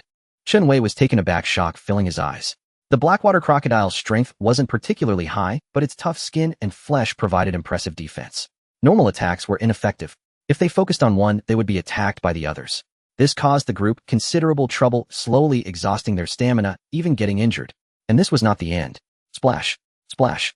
A torrent of blood sprayed forth as the heads of the blackwater crocodiles fell to the ground. Suze resembled the Grim Reaper, swiftly reaping the lives of the blackwater crocodiles. He used his hand as a blade, slashing down to behead a massive creature. Little Ching was equally busy darting through the chaos to pierce the skull of a blackwater crocodile. Moments later, all 10 blackwater crocodiles lay dead. Suze clapped his hands, turning his head to see 4 pairs of wide-eyed stares. You? Chunwei looked at the young man before him, filled with awe, unable to utter a word. How could a few experienced old warriors be outdone by a mere youth? While Chunwei and the others were still in a state of shock, Suze completely ignored him and walked straight past him to there. He bent down carefully and gently pulled out the blood dragon grass, wrapping it up meticulously before placing it in his backpack. Chunwei and the others could only watch helplessly as Suze took the blood dragon grass, not daring to utter a word of protest. They had no idea what kind of person Suze was. He seemed to be a ruthless character who spoke little. Who could say whether he might also eliminate them without a second thought? Moreover, regardless of his motives, he was their savior, having slaughtered all the blackwater crocodiles, so the blood dragon grass rightfully belonged to him. Finally, Chunwei spoke up. My friend, I cannot repay the life-saving grace. Before he could finish, he was interrupted by Suze raising his hand. Hey, why can't I repay you? Suze said with a smile. Chunwei was momentarily taken aback. Huh? While seeing you like this in the forest, you must have found something else, right? One of Chunwei's companions suddenly exclaimed, What do you mean by that? Robbery. Huh? What are you talking about? Suze frowned and said sternly, What do you mean by robbery? Forcing you to hand over your belongings with threats of violence is robbery. And what about me? I am merely collecting my rightful compensation. Can this be called robbery? What compensation? The man continued to ask. Suze spread his hands and fixed his gaze on them, saying, I saved your lives. Asking for some compensation is not unreasonable, is it? The man was at a loss for words. Chunwei gestured for him to remain silent, and then said to Suze, What my friend says is true. A person's life is invaluable, and asking for some compensation is justified. Having said that, he began to take out various items from his backpack. What are you still dawdling for? Hurry up and present your things. He spoke to the people around him. In a short while, a large pile of items was stacked in front of Suze. What puzzled Suze was that most of these items were medicinal herbs. Chunwei carried the unconscious person on his back and said to Suze, If there's nothing else, we'll take our leave. Suze nodded. However, after thinking for a moment, he still picked out 2 blood-stopping herbs from the pile and casually tossed them to Chunwei. Use these on that person first, otherwise it could become dangerous. Suze felt a bit embarrassed after all he had just casually robbed them. Chunwei was taken aback for a moment, thanked him, and then hurriedly ran out of the forest with the other 3. At the moment they turned to leave, Chunwei carried the person. A strands of hair fluttered, revealing a portion of their face. Suze caught a glimpse from the corner of his eye and suddenly found it somewhat familiar. However, the face was covered in dirt, making it hard to discern their true appearance. He shook his head and packed away the pile of medicinal herbs. After tidying up, he called out, Xiaoqing, stop playing, it's time to go home. After recalling Xiaoqing, who was having fun in the swamp, Suze set off on his way back. Half an hour later, at the temporary item trading post, Suze selected a few useful items from his spoils, disposing of the rest on the spot. Although the prices were lower than those in the city, the convenience made up for it. Ding! You have received 8,000 yuan from Jifu Bao. Suze looked at the suddenly increased balance in his phone, feeling a surge of emotions. This is the life of a cultivator. Money is easily attainable for them. Even if they can't amass a vast fortune, they can still earn a sum that would take ordinary people several lifetimes to accumulate. The return vehicle to the city wouldn't depart for another half hour. Therefore, Suze began to wander around. Suddenly, he overheard some people's discussions. Have you heard? The bloodthirsty wild boar king in the D12 area of the forest has been slain. I remember that wild boar king was at least level upper tier. When it goes berserk, even peak warriors have to flee. Could it be a foundation establishment cultivator came? That's impossible. Those foundation establishment cultivators would never come to such an area. Not only that, but the killer bee swarm in area D8 and the savage bears in area D9 have been wiped out too. What's going on? How did all those troublesome creatures end up dead? I'm not sure, but judging by the signs of their deaths, it seems they were all killed in the same way. It must be the work of the same person. To kill so many demon beasts in such a short time, only a foundation establishment powerhouse could accomplish. Let's not talk about that for now. Oh, I heard the Lin family had an accident this time. A group was surrounded by blackwater crocodiles, and some were seriously injured. Is it that leading merchant Lin family? Yes, I also heard that the injured person seems to hold a significant position. They should be an important figure. What I want to know is, how did they escape from the blackwater crocodile herd? That's even more outrageous. It seems one person directly slaughtered all the blackwater crocodiles to rescue them. While there are such powerful yet kind-hearted individuals. Kind-hearted. If you knew what that person did next, what did that person do? After slaying the blackwater crocodiles, that person took the blood dragon grass discovered by the Lin family. What's wrong with that? That item was originally theirs. True, but after taking the blood dragon grass, this kind sir also made the Lin family hand over some compensation. Well, that's not unreasonable. The compensation was all the spoils they gathered in the forest this time. Hearing this, the crowd, discussing the matter suddenly, had nothing further to say. But no matter what, he ultimately saved their lives, so even if he charged a high price, it wouldn't be a problem. The many cultivators began discussing again. However, this time their topic mainly focused on the mysterious powerhouse who had slain several troublesome demon beasts. Soon the news of these two incidents spread to everyone in the temporary item trading market. Those present were cultivators from various places, and after returning to the city, they further disseminated these two pieces of news. Therefore, not long after, a topic rapidly gained popularity on the Jiangnan City Cultivator Forum. Who exactly is the mysterious powerhouse who has slain 5 level upper-tier beasts? Shocking. Eyewitnesses claim that the mysterious powerhouse seems to be a young person. Urgent. The Lin family urgently seeks a blood dragon grass. As these discussions continued to ferment, Suze had already returned home by car. Suze had not registered an account on this forum. Therefore, he was not familiar with these topics. He returned home and began to rapidly acquire knowledge about cultivation. Knowledge about martial arts, sorcery, alchemy, beast taming, and other aspects. Meanwhile, 30 kilometers away in front of a large manor, several cars slowly came to a stop, and as the doors opened, elderly men with graying hair stepped out. Guided by the servants, they quickly arrived outside a room. A middle-aged man had been waiting for a long time, and upon seeing them, he hurriedly approached. Old Wang, you find... The elder, referred to as Old Wang, did not say much. After changing into a white coat, he directly entered. Moments later. Do not worry, there is nothing serious, just a significant mental shock.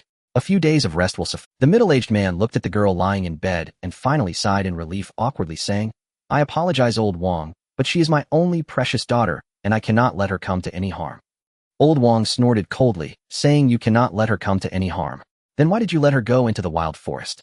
The middle-aged man, who held a significant position, did not dare to refute the elder's scolding. Was it really necessary for a blood dragon grass, which is not that precious, to go this far? The elder continued without pause. Eventually a sound came from the room. Everyone was delighted, and the middle-aged man rushed inside. Meow. Morning. Suze had just awakened when he saw a pair of eager eyes. After a few instances of importation, Xiaoqing had figured out the pattern and was waiting for Suze's guidance early in the morning. Suze extended a finger and touched Xiaoqing's head. You impart a year's worth of cultivation to the Qing Jiao snake. The importation rebate function is triggered. Your rebate multiplier for this session is 50 times. You have gained 50 years of cultivation. The next moment, a massive amount of spiritual energy appeared within Suze's meridians. 50 times the rebate. Suze was taken aback, and then he felt as if his entire body was enveloped in a warm current. Crack, crack, crack. The sound of crisp ruptures resounded. 3 giant elephant seeds were instantly activated. A tremendous power coursed through his body. Golden true qi emerged, nourishing his flesh and strengthening his bones. With a slight effort, Suze's arm muscles tensed, and the muscle fibers became as resilient as steel wires. With a gentle wave of his hand, a series of explosive sounds echoed in the air. His physical strength had once again risen to a new level. At the same time, his cultivation had reached the 5th level of body refinement. After a long while, everything settled down. Suze emerged from his meditative state, his eyes filled with delight. His luck today was simply off the charts. 50 times the rebate, directly gaining 50 years of cultivation. The golden true qi surged through his meridians like a giant dragon, roaring and constantly enhancing his strength. Suze flicked his fingers lightly, unleashing an invisible force that shattered a distant vase. And this was merely physical strength.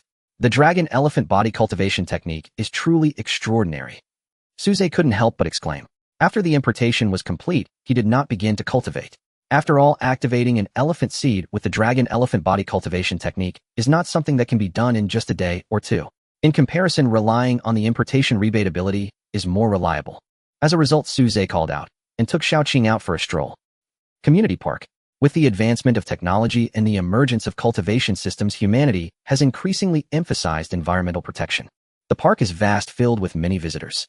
Most of them are residents living nearby, taking their families and children to the park for recreation since it is the weekend. Xiaoqing coiled around Suze's wrist, quietly opening its 2 eyes, and most people would not notice the unusualness of this green bracelet. Since its hatching, it was the first time it had seen so many new things. As its cultivation improved, the bond between the person and the snake grew tighter. Therefore, Suze could clearly sense the anxiety and tension it was transmitting. After gently stroking Xiaoqing's scales and calming it for a while, Xiaoqing finally returned to normal. But just then, Xiaoqing suddenly transmitted a vague piece of information. Suze pondered for a moment and finally reached a conclusion. His gaze sharpened and his body involuntarily tensed. However, he quickly regained his composure as if nothing had happened. Someone was following him. As a beast's instinct, Xiaoqing was particularly sensitive to such things. The person following in the shadows was very powerful and skilled at concealing their presence. But he would never expect that Xiaoqing could sense him instinctively. Being able to easily evade Suze's awareness indicated that he was at least a Foundation establishment expert. Why would such a powerful individual be following him? Suze pondered this question while also considering whatever the situation, it was best to think of the worst-case scenario first. Who had he offended recently? Or did his family have any enemies? In the past few years he had been quiet, just an ordinary student, and it was impossible to have provoked any cultivators. Recently, what could it be? Suddenly Suze thought of something. Could it be those 5 people? He recalled the 5 unfortunate individuals he had robbed yesterday. That can't be. After all, he had saved their lives. Was it really necessary to bring out a Foundation establishment expert to deal with him over a minor reward? Xiaoqing once again transmitted a message. Master, that person's footsteps have quickened. He seems ready to strike. Suze was startled. Was he planning to make a move in the bustling market, not fearing for the innocent ordinary people? There are explicit regulations among cultivators. It is absolutely forbidden to harm ordinary people without reason. Did that person not fear facing sanctions and judgment? But there was no time to think of that now. Suze took a deep breath, maintaining a calm expression, while even smiling and greeting a nearby volunteer. But in reality, within him the golden true chi surged like a giant dragon roaring as it burst forth from his dantian, terrifying energy continuously coalescing. Though his muscles remained relaxed, they were already poised to unleash the most terrifying power.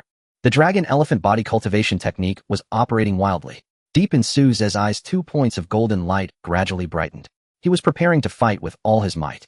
No matter whether the pursuer was a Foundation establishment expert or something else, Suze would never simply surrender. Even if he was a Foundation establishment expert, he would still take a piece of flesh from that person. Saturday, 9 o'clock in the morning. Many people are strolling in the park. Suze walks among the crowd, feeling as though he is separated from them by an entire world. Instinctively, he begins to move towards the less crowded area. In the upcoming battle, he cannot afford to hold back. He must go all out to have a chance of survival. Therefore, he aims to minimize the casualties of those ordinary people as much as possible. Tap, tap, tap. The footsteps behind him grow increasingly distinct. Now, even Suze can sense the presence of that person. Moments later, the mysterious Foundation establishment powerhouse following Suze has arrived right behind him. Suze's mind becomes highly focused, his body poised between tension and relaxation, ready to unleash his strongest strike. However, he is surprised to find that the Foundation establishment powerhouse does not move forward.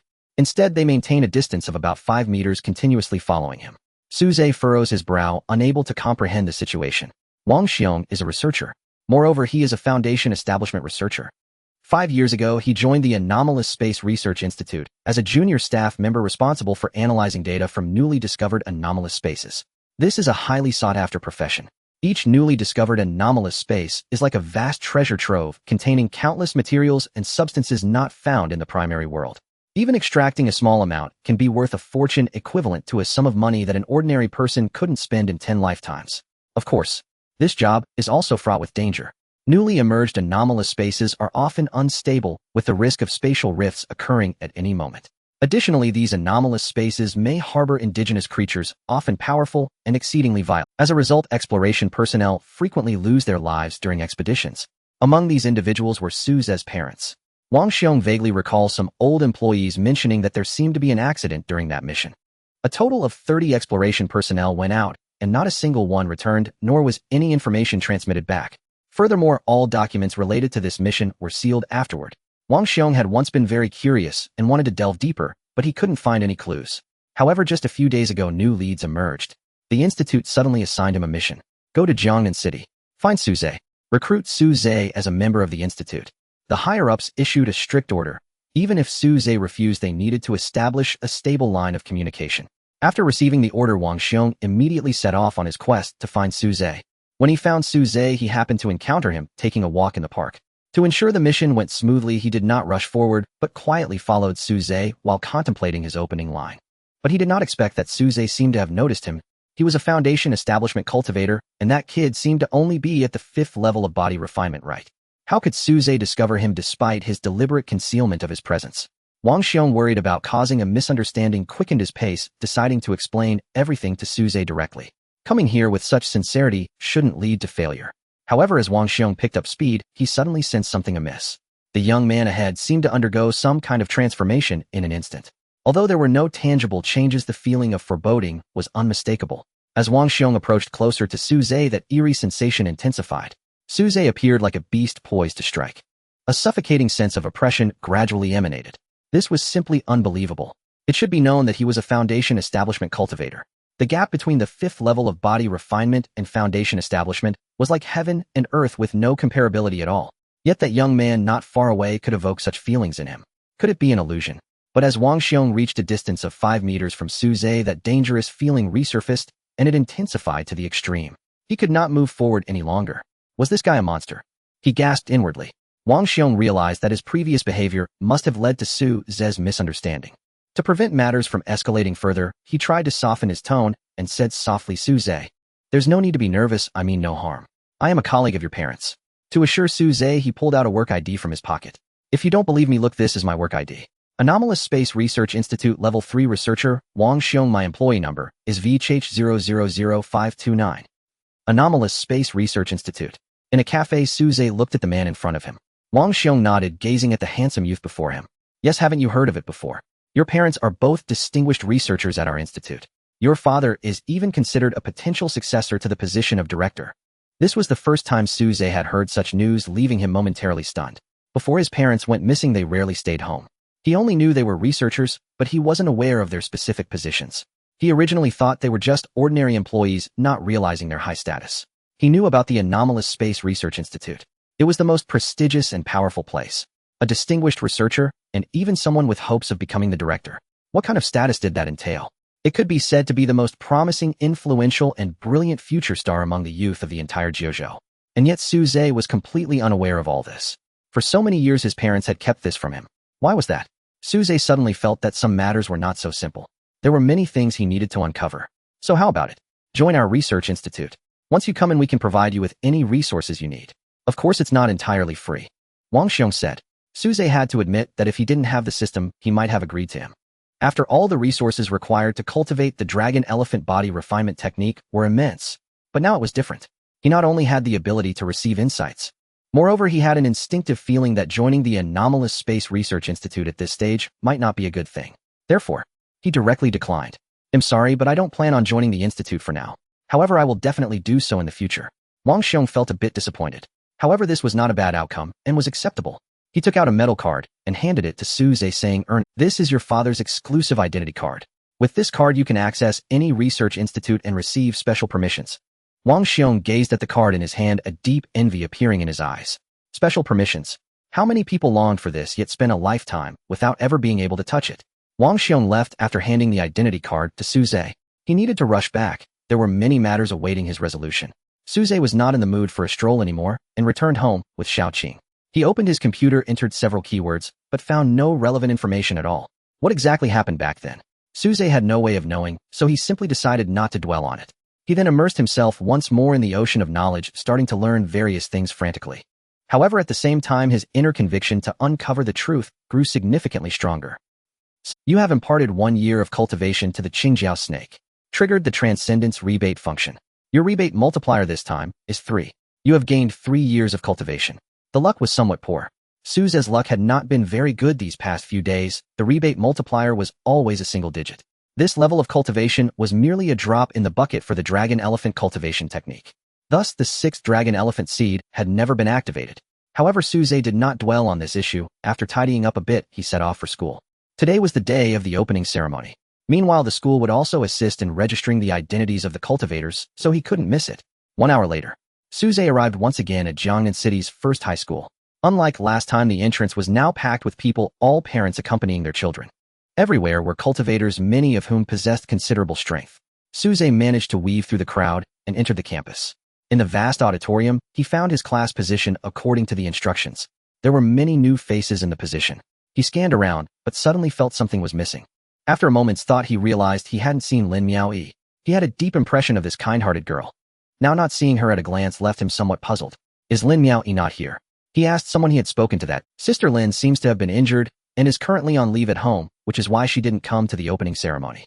Suze responded with an "oh" and did not inquire further. Injuries among cultivators are common, but he couldn't help but wonder how Lin Miao, a refining master, had been injured. The number of people in the auditorium continued to increase. Soon most of the new students had arrived. Several teachers came to each class to begin counting and verifying the number of students. Wang Beichen, present. Huang Yiming, present. Suze, present. Li. The teacher in charge of counting paused suddenly, turning to look at Suze. After examining Suze closely, he said again Suze. Suze found it somewhat strange, but he still answered present. After seeing Suze raise his hand in response, the teacher's expression suddenly changed. He quickly walked up to Suze and coldly asked, "Are you Suze?" Suze was somewhat confused. "Yes, I am Suze." What puzzled Suze was that upon hearing his affirmative response, the teacher's face completely changed, showing a, "What is going on? Is it a crime to have the name Suze?" Just as Suze was puzzled, the teacher shouted angrily, "Nonsense." Hearing this, Suze frowned and thought the teacher might have a problem. The teacher sneered, "The records clearly state that you just awakened not long ago." "Yes, and then?" Suze's tone also turned cold. "And then? Are you still daring to ask me, and then?" The teacher's voice gradually rose, his anger turning to laughter. A person who just awakened for over 10 days to stabilize their realm at the second level of body refinement is already considered good. To reach the third level would be a small talent, and reaching the fourth level would be a rare genius. And you? What is your cultivation level now? Fifth level of body refinement. The surrounding people were drawn to the situation, all coming closer, and after hearing the teacher's words, they looked at Suze in astonishment. To reach the fifth level of body refinement in just over 10 days. Is that even possible? It can't be. If it isn't possible, then there is only one possibility. That is, this person in front of them is an imposter. Many people came to this realization. Suddenly those near Suze began to back away as if they had seen a ghost. After hearing the teacher's words, Suze was rendered speechless. He thought the teacher was just looking for trouble. He didn't expect it to be because of this. Suze expressed his helplessness. He couldn't be blamed for this. However, before he could figure out how to explain, the teacher spoke up again. "I have asked you repeatedly, yet you still refuse to repent, insisting you are Suze. I even have reason to suspect you are a spy transformed from a demon beast. Suze, speak.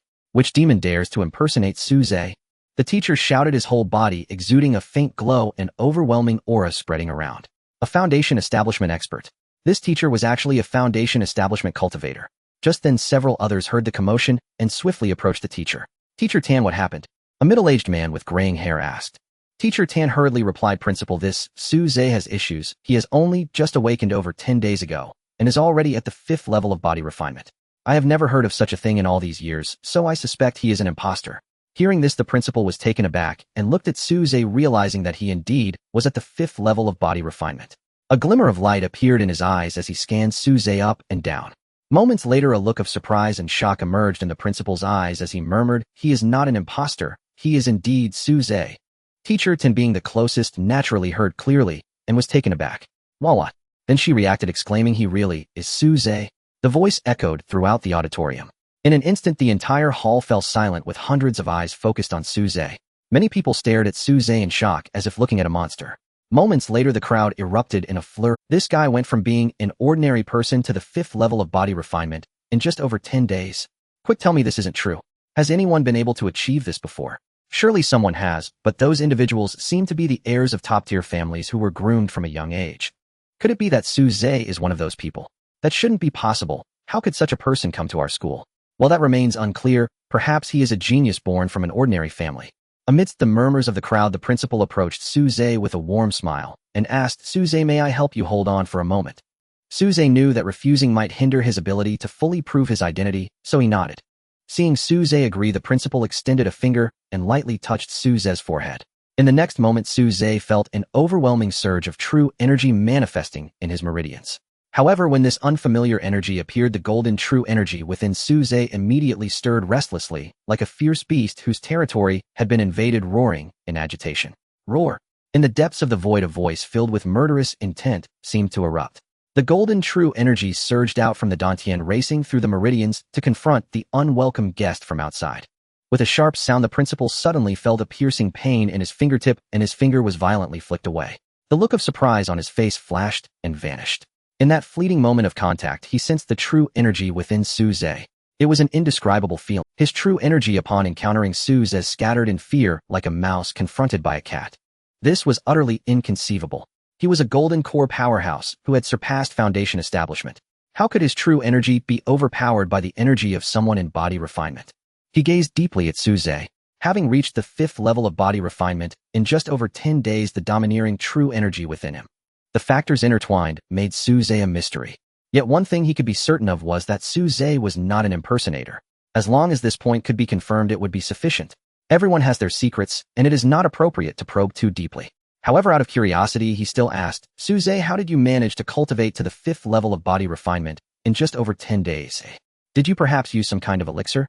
Suze was at a loss for how to respond. Seeing Suze in deep thought, the crowd realized he was actually preparing to answer this question. In an instant, the entire auditorium fell silent, with everyone waiting quietly for Suze's response. Suze raised his head, looking at those around him seriously, and said, I haven't taken any miraculous pills, nor have I had any fortuitous encounters, and certainly no one has directly transmitted their skills to me. He paused for a moment. Everyone perked up their ears, afraid to miss what Suze would say next. Suze smiled and said simply, more diligent than others.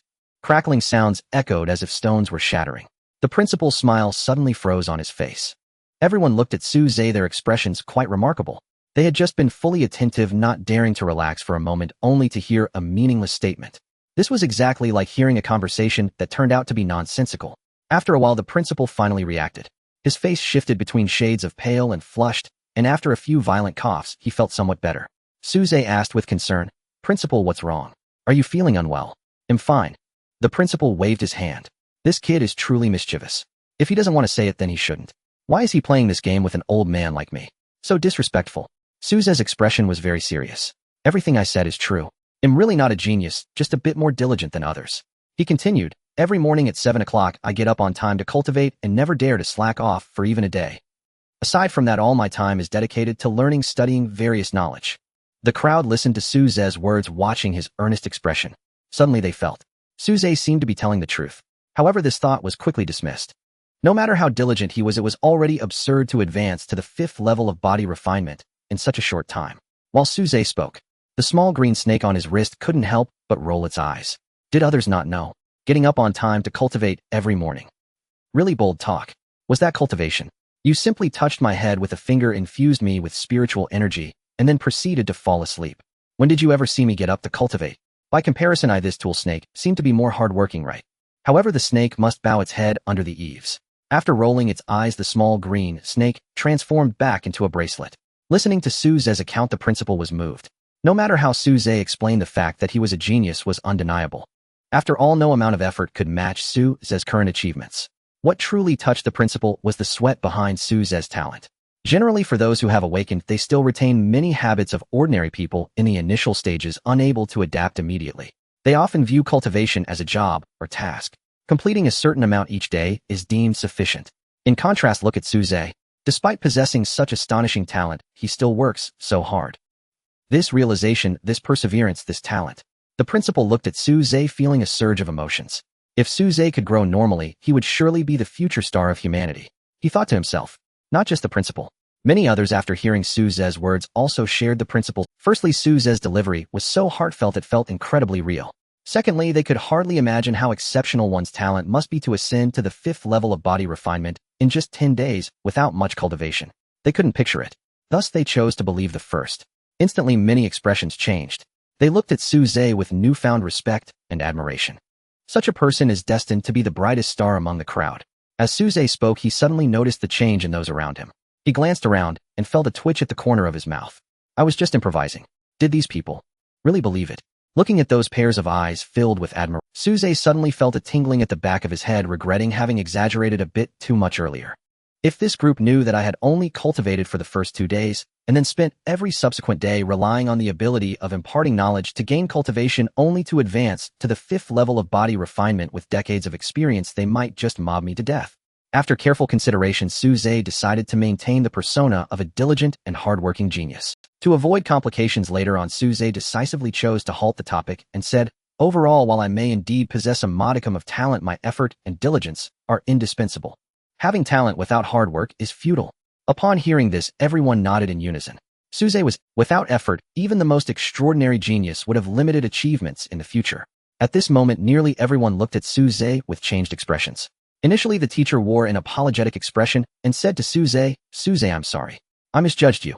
After hearing Suze's words, he felt a deep sense of shame. It was merely a matter of establishing a foundation earlier, yet I became complacent, resulting in little progress until now. Fortunately, Suze's speech awakened me. He immediately decided that from this day forward, he would devote all his spare time to cultivation. This thought had appeared not only in his mind. It also resonated in the minds of all the new students. Suze's diligence deeply inspired them. If even geniuses work so hard, why shouldn't someone of average talent like them strive as well? The principal clearly sensed the change in the crowd and was filled with delight. He looked at Suze, increasingly pleased with what he saw. "Suze, your spirit is truly commendable," he said with a smile. With someone like Suze in the school, the Jiangnan City First High School would surely shine brilliantly in the upcoming academy competition. The academy competition is akin to the college entrance examination for cultivators. Its importance is self-evident. If Suze can achieve a good ranking, the high school will undoubtedly gain more resources. Suddenly, the principal thought of something, and his expression changed. If news about Suze reaches other cultivators, he could already foresee the consequences. Those schools would surely go to any lengths to poach Suze from the high school. A talent like Suze is as sought after as a top scorer in college entrance exams. No matter where he goes, he would be highly coveted. After a moment of contemplation, the principal decided he needed to have a serious talk with Suze after the opening ceremony. Soon, under the teacher's guidance, all the new students returned to their respective classes.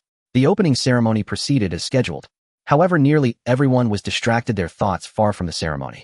After all the necessary procedures were completed, the principal directly canceled the subsequent performance. The new students began to exit. Before leaving the venue, nearly everyone took a last glance at Suze, looking at the diligent genius. Suze wanted to leave directly, but the principal appeared again. "Suze, come here for a moment. I have something to discuss." In the office, the principal immediately asked, "Suze, do you have any requests for the school, or areas where you need assistance in life?" As soon as he entered, the principal posed this question. Suze was taken aback at first, but soon understood the situation. The principal was worried about him being poached by other schools and wanted him to stay here. The principal got straight to the point. "How about this? We will arrange a house for you in the city, supply you with nurturing pills each month, and when you need to break through, we can also provide you with foundation establishment pills." He listed a series of conditions. Listening, Suze felt little impact in his heart. At most, he could only marvel at the school's financial power. After all, he was a chosen one with a golden finger. He could grow stronger each day just by receiving insights. Any pills or items for enhancing cultivation were not particularly significant for him. Of course, Suze had lived in Jiangnan City for over a decade and was accustomed to everything here, naturally preferring to stay and study. Thus, in his view, the principal was indeed overthinking. However, the principal was unaware that Suze didn't need pills for cultivation. Seeing Suze's silence, he assumed it was because his conditions were insufficient. "This kid seems to want to drive a hard bargain." The principal steeled his resolve, gritted his teeth, and decided to sweeten the deal, doubling the previous offer. Suze was also taken aback. He didn't expect the principal to be so generous. A sudden mischievous thought arose in his mind, and he wanted to see what kind of offer the principal could come up with. Thus, Suze slightly furrowed his brows, falling into contemplation, as if he were wavering. Seeing this, the principal was overjoyed and decided to sweeten the deal again. However, Suze's expression only shifted slightly. He still maintained his contemplative demeanor. Finally, after several rounds of sweetening the deal, the principal could no longer hold back. "Let me be frank, as long as you stay at our school, I'll make you the principal if that's what it takes." As soon as these words were spoken, even the principal was taken aback. He hadn't expected to utter such an absurd statement. Seeing the principal on the verge of a breakdown, Suze quickly said, "Principal, you misunderstood. It's not that your conditions are inadequate, but rather that there's no need."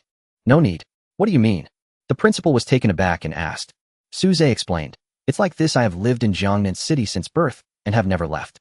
I have developed feelings for this place, so I would never attend school in another city." Upon hearing Suze's words, the principal took a long time to react. His face turned various shades of pale, and a rush of blood surged to his head. However, he began to comfort himself. After all, Suze had decided to stay at the school, hadn't he? He awkwardly said, "Since that's the case, then the previous conditions. Pills and such would do little to help Suze," so he was naturally uninterested.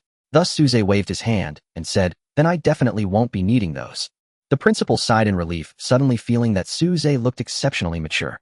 This child is truly understanding. Other than being a bit mischievous, he has no faults. However, Suze had not finished speaking. "While I don't need the items, they can be converted to cash." Instantly, the smile that had just begun to form on the principal's lips froze. After a moment, he took a deep breath and his smile became somewhat stiff. "Of course, I stand by my word. I'll have the finance department convert it for you." "When will that be?" "I suggest," Suze said. The principal, whose previously suppressed anger nearly erupted again, managed to hold it back. "All right, if you say it will be today, then it will be today." Suze smiled and said, Principal, rest assured. I will work hard at my cultivation, striving to become a foundation establishment cultivator as soon as possible and bring glory to our school. Upon hearing this, the principal felt somewhat comforted. You better put in double the effort. He silently thought, then said, by the way, the demon suppression tower will open in 3 months. You won't need to participate in the assessment. We've already decided to give you one of the slots. You must strive to excel. Suze, the quota for the beast subduing tower. Is it appropriate to give it to me directly, without any assessment? This was indeed an unexpected delight. Ever since he first heard about the beast subduing tower, he had developed an interest. He had originally planned to participate in the assessment to obtain a quota. He never expected to receive it directly now. The principal shook his head and said, there is nothing inappropriate about it. This kind of thing is basically akin to being predetermined. Originally, only students with exceptional talent and strength would have a quota, and you naturally fall into that category, being exceptionally outstanding among them. Since that is the case, how about we just give you a quota directly? Moreover, the quota we are giving you belongs to the higher year and will not affect the new students this time. After discussing these matters, Suze left the principal's office. The talent of a beast master is arguably one of the most difficult talents to cultivate. As a beast master, to become a revered powerhouse, one must form a contract with a powerful spiritual beast. On the podium, a professor spoke, eloquently sharing knowledge about beast masters. Suze sat in the classroom listening with great attentiveness. However, he soon realized that the information being shared was very basic and not particularly useful to him. The class bell rang on time. As soon as the class ended, everyone in the classroom rushed over to Suze. Hello, Suze, my name is Guan Zihan, a martial artist. Can I get your contact information, Suze? I also want your contact information. The surrounding chatter, most of those surrounding Suze were female classmates, and many male classmates wanted to come over. However, with so many girls clustered together, if they tried to push forward, they might be treated as troublemakers. As a result, the vast majority of boys could only watch enviously from the outside. Suze felt a tingling sensation on his scalp. Even during battles, he had never experienced such a feeling. For so many years, he had lived alone and had long since become accustomed to it. He truly did not want to engage in such useless socializing. But looking at the current situation, if he did not give out his contact information, he might not be able to escape. Suddenly, Suze had a clever idea. He casually took a piece of white paper, wrote down a contact number, and handed it to a girl in front of him. In an instant, many classmates rushed to record the contact information on it. Amid the chaos, Suze seized the opportunity to slip out of the classroom. In the principal's office, Principal Tang, he was reading a document. Ding, ding, ding. His phone rang urgently, and a series of verification messages popped up. Tang, he was quite puzzled. Could something have happened? Otherwise, why would there be so many urgent messages? He picked up his phone and saw, Brother, I'm Su Xianwan, nice to meet you. If you have time, we can go eat together this weekend. Hello, brother, you are so handsome. Do you think I have a chance? Image. Brother. Tang, he. Upon seeing these photos, he couldn't help but blush. Young people nowadays are too open. What is going on? Tang Yi's expression was quite vivid as he continued to swipe through, still not understanding the situation. Until he saw one person's name, he suddenly realized what was happening. Suze. On this day, a loud shout echoed in the principal's office, shaking the entire building. Many professors and teachers walked out of their offices confused about what was happening. The next day, the alarm clock rang. Suze began his daily practice of enlightenment. You have infused a year of cultivation into the Qing Jiao snake. Triggered the enlightenment cashback ability. Your cashback multiplier for this time is 2 times. You have gained 2 years of cultivation. The true energy within Suze surged slightly. After cursing his bad luck, Suze tidied himself up and set off for school. The resources in the school library were richer and of much higher quality than those on public networks. At the high school, as soon as Suze arrived at school, he heard a commotion coming from the school gate. A large crowd had gathered at the entrance, seemingly waiting for someone. As soon as Suze got out of the car, he was recognized by those people. Qingge, that person is Suze. It seemed they were looking for him. However, the atmosphere clearly indicated that the visitors did not come with good intentions. At the front of the crowd, a person stepped forward. Among those present was a classmate of Suze who had arrived at Suze's side first. Suze, be careful. That is Qin Feng, a senior from the previous grade. He lost his qualification to enter the beast subduing tower due to a punishment. Originally, after the punishment was lifted, that quota was still his, but the principal directly gave it to you. Suze understood the situation now. Having taken his quota, they seemed to be here to cause trouble, and he was sure there would be threats demanding that he relinquish the quota. That principal must have known about this, and yet did not warn him. In an instant, Suze felt less guilty about his actions from yesterday. Qin Feng quickly walked up to Suze and said coldly, You are Suze. Suze nodded, I am. What do you want? As Suze expected, Qin Feng directly demanded that Suze give up his qualification to enter the beast subduing tower. That's impossible. I advise you to give up this idea early. Suze said lightly. The commotion at the school gate attracted many people's attention. Shortly after Tang, Yi arrived with a large group of teachers. What happened? Upon seeing Su-Zhe Tang, Yi immediately recalled yesterday's events, and his expression darkened. He looked up and saw Qin Feng, instantly realizing what was going on. Seeing Tang Yi arrive, Qin Feng raised his head defiantly and said, "I refuse to accept this." Tang Yi frowned and said, "What do you refuse to accept?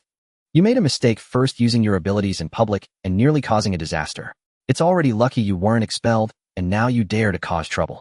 But Qin Feng seemed to have not heard him and continued, "I just refuse to accept it. Why can a newcomer obtain a quota directly without participating in the assessment? Even if he advances to the 5th level of body refinement in 10 days, what does it matter? Who knows his true combat power? A peerless genius. I refuse to accept it. Whether someone is a genius or not can only be determined after actual combat." He spoke rapidly, firing off many words in one breath. Tang Yi felt a surge of blood rushing to his head. Just at that moment, Su-Zhe spoke up. "So according to you, wouldn't it be clear who has the qualification if we just fought it out?" Everyone was taken aback upon hearing this. The classmates around him changed their expressions and hurriedly advised, "Su-Zhe, don't be impulsive.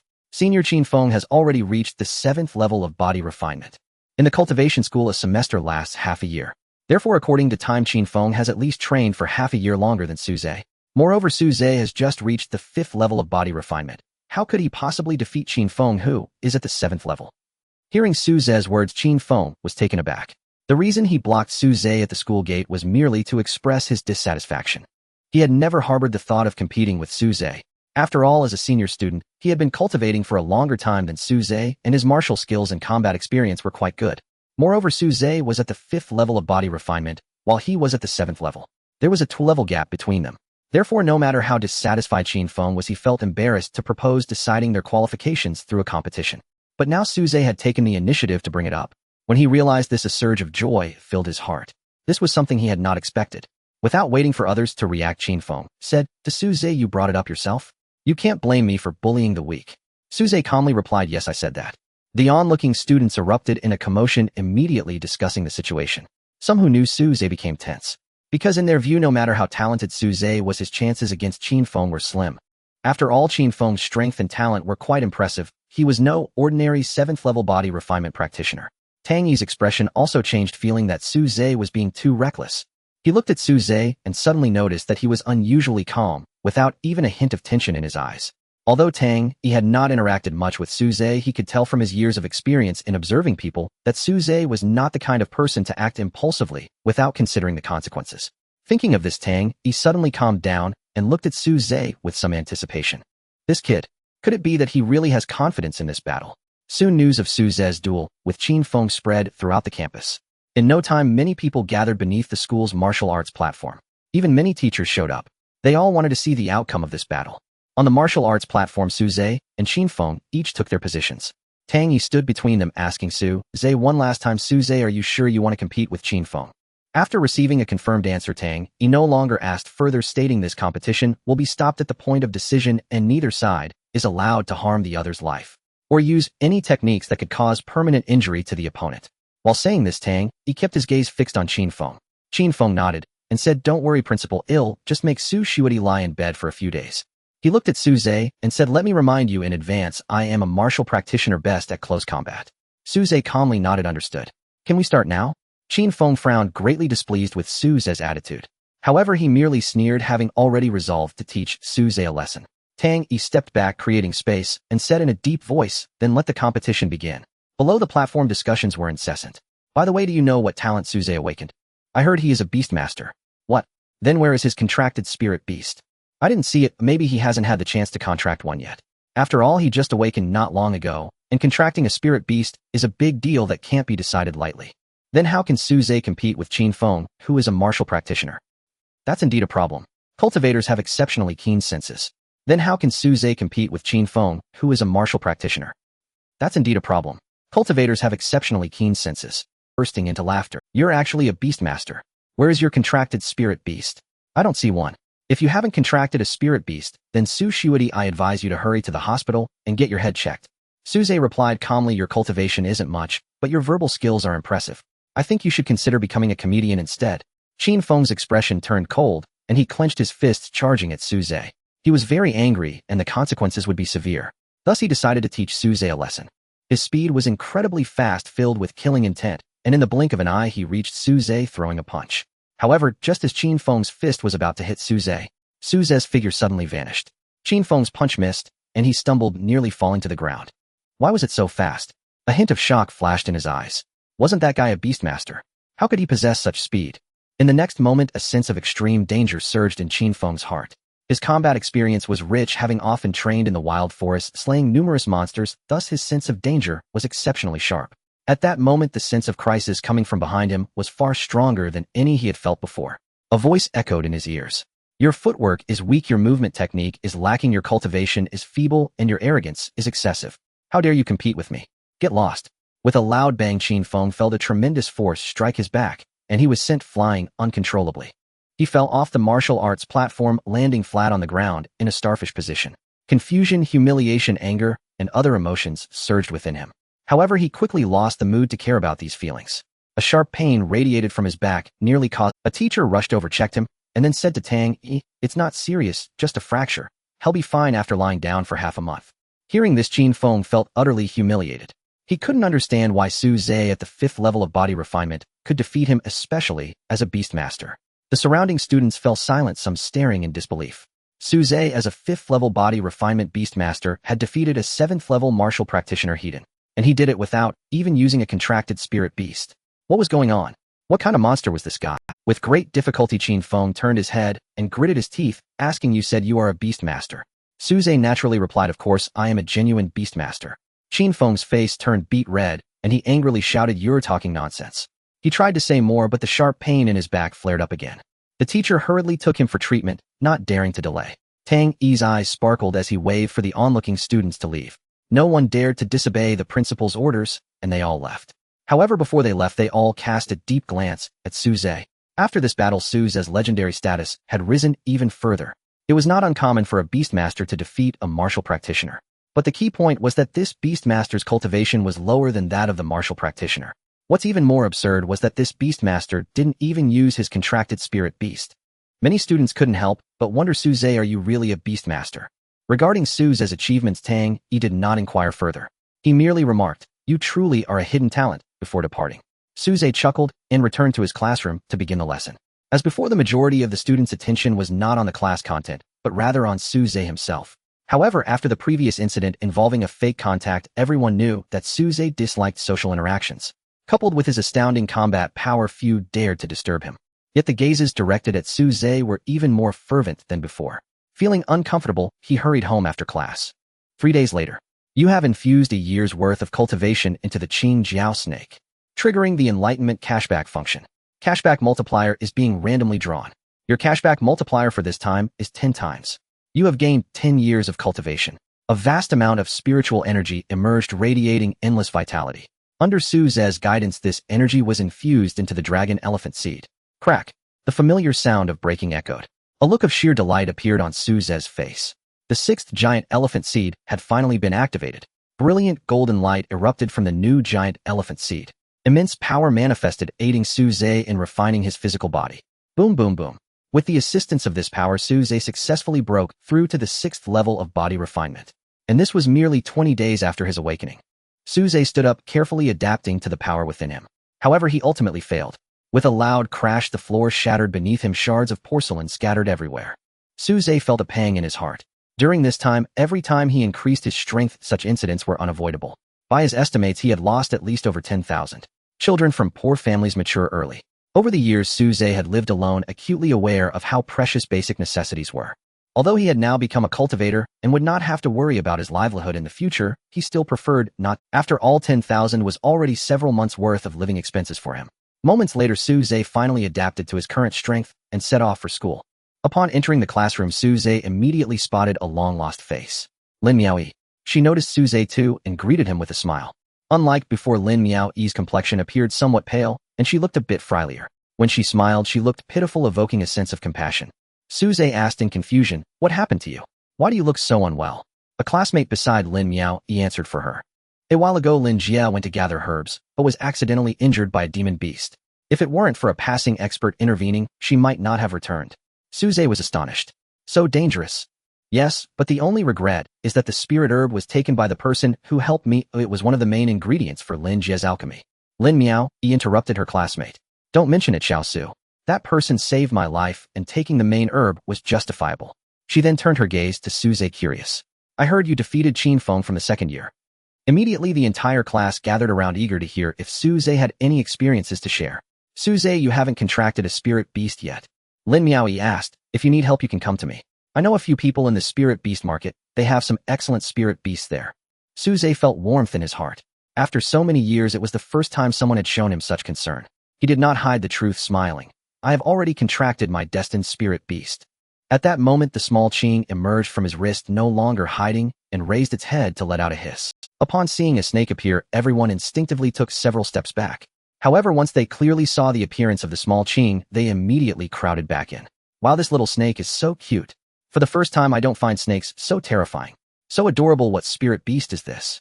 If I'm not mistaken, this should be a Qing Jiao snake. Qing Jiao snake. This type of spirit beast seems. Several classmates familiar with spirit beast types exchanged glances. The Qing Jiao snake is an exceedingly common type of demon beast. Su Zhe actually contracted such a spirit beast. It's important to note that for beast tamers, their combat strength primarily derives from their spirit beasts. If the contracted spirit beast has poor qualifications, then regardless of the owner's abilities, future achievements will be quite limited, unless they replace their contracted spirit beast. Lin Miao, he was evidently aware of these matters. Her brows furrowed slightly, feeling that Su Zhe had acted too hastily in his choice. Su Zhe, your cultivation talent is excellent. How could you contract a spirit beast like the Qing Jiao snake? She had heard of Su Zhe's recent exploits and knew he was a remarkably gifted young genius, thus feeling regretful for him. But you can replace your contracted spirit beast later. It's not a major problem, just a bit troublesome, she added. Su Zhe understood her good intentions, merely smiling without responding. The small Qing, however, understood their conversation. Now that it had advanced to an frank mid-level equivalent to a human at the 6th level of body refinement, its intelligence had greatly awakened. It suddenly felt insulted and roared, baring its fangs and claws. However, despite its growth and strength, its body length had not changed significantly. Thus it put on a fierce expression, yet appeared exceptionally cute in the eyes of the crowd.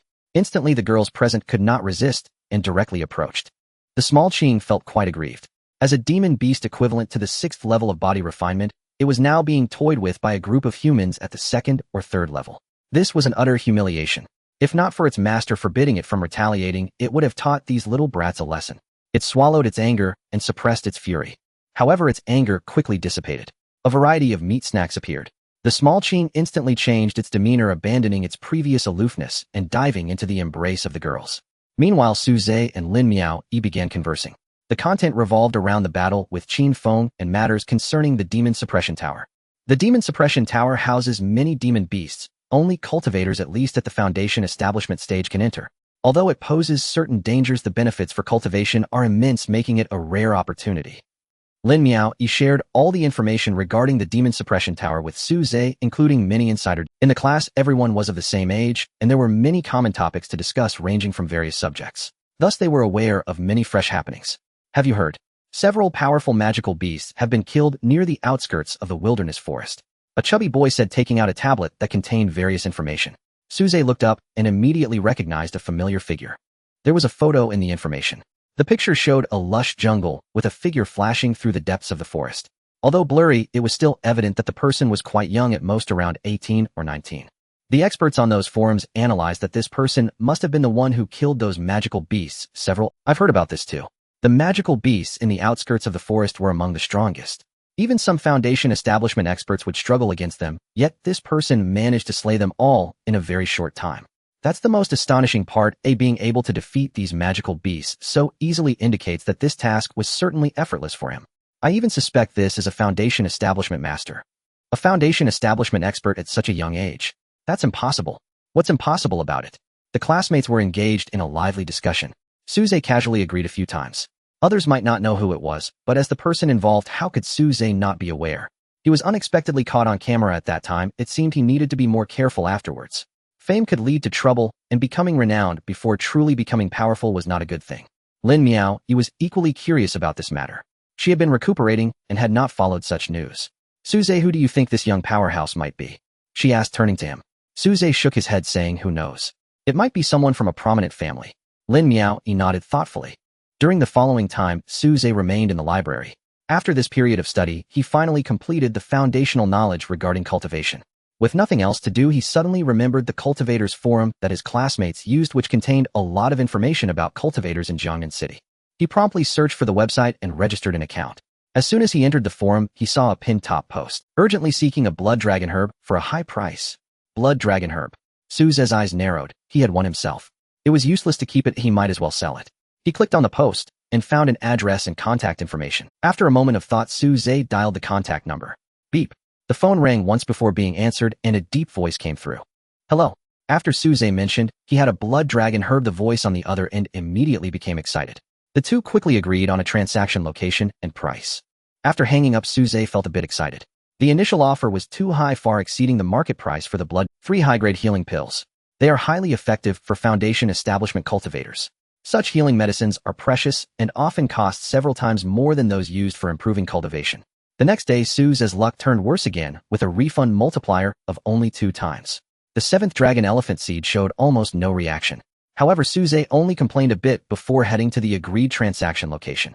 As the vehicle moved, the surrounding buildings became fewer, replaced by sprawling estates. This was the wealthy area of Jiangnan City. For an ordinary person, even a lifetime of hard work would not be enough to buy a single gate here. After a long while, the vehicle stopped in front of a villa. As soon as he got out of the car, someone came out to greet him, clearly having waited for a long time. The person then led Suze to a villa. Not far away, several security personnel were patrolling the estate. Suddenly, Suze felt that one of them looked particularly familiar, as if he had seen him somewhere. However, he couldn't get a clear look before the person walked away. This is the place. The master is waiting for you inside. Suze nodded in thanks, and then pushed the door open. In the living room, 2 people were discussing something, and a third person stood beside them. When Suze walked in, all 3 looked up simultaneously. The standing person froze upon seeing Suze, recalling an unpleasant memory. Is it you? He was very surprised, but soon relaxed. In Jiangnan City, the only person who could quickly produce a blood dragon herb was him. Suze also recognized him, taken aback. Why is it you? The person standing there was none other than Chen Wei, whom he had saved a few days prior. What's going on? Someone sitting asked. Chen Wei hurriedly explained in his ear. After hearing Chen Wei's words, the expressions of the 2 others were quite interesting. They looked at Suze, feeling that this world was truly full of coincidences. Suze felt a bit awkward. Although he had saved them, asking for a reward afterwards was indeed somewhat unscrupulous. Would these people seek revenge on me? Suze felt that this possibility was very high. After all, he was essentially walking into a wolf's den voluntarily. However, to Suze's surprise, the elderly man spoke first. Young brother, there's no need to be nervous. Our Lin family is not that kind of people. The blood dragon herb was obtained through your own efforts. You saved their lives. It's only natural to ask for a reward. Suze thought for a moment, and indeed it was the case.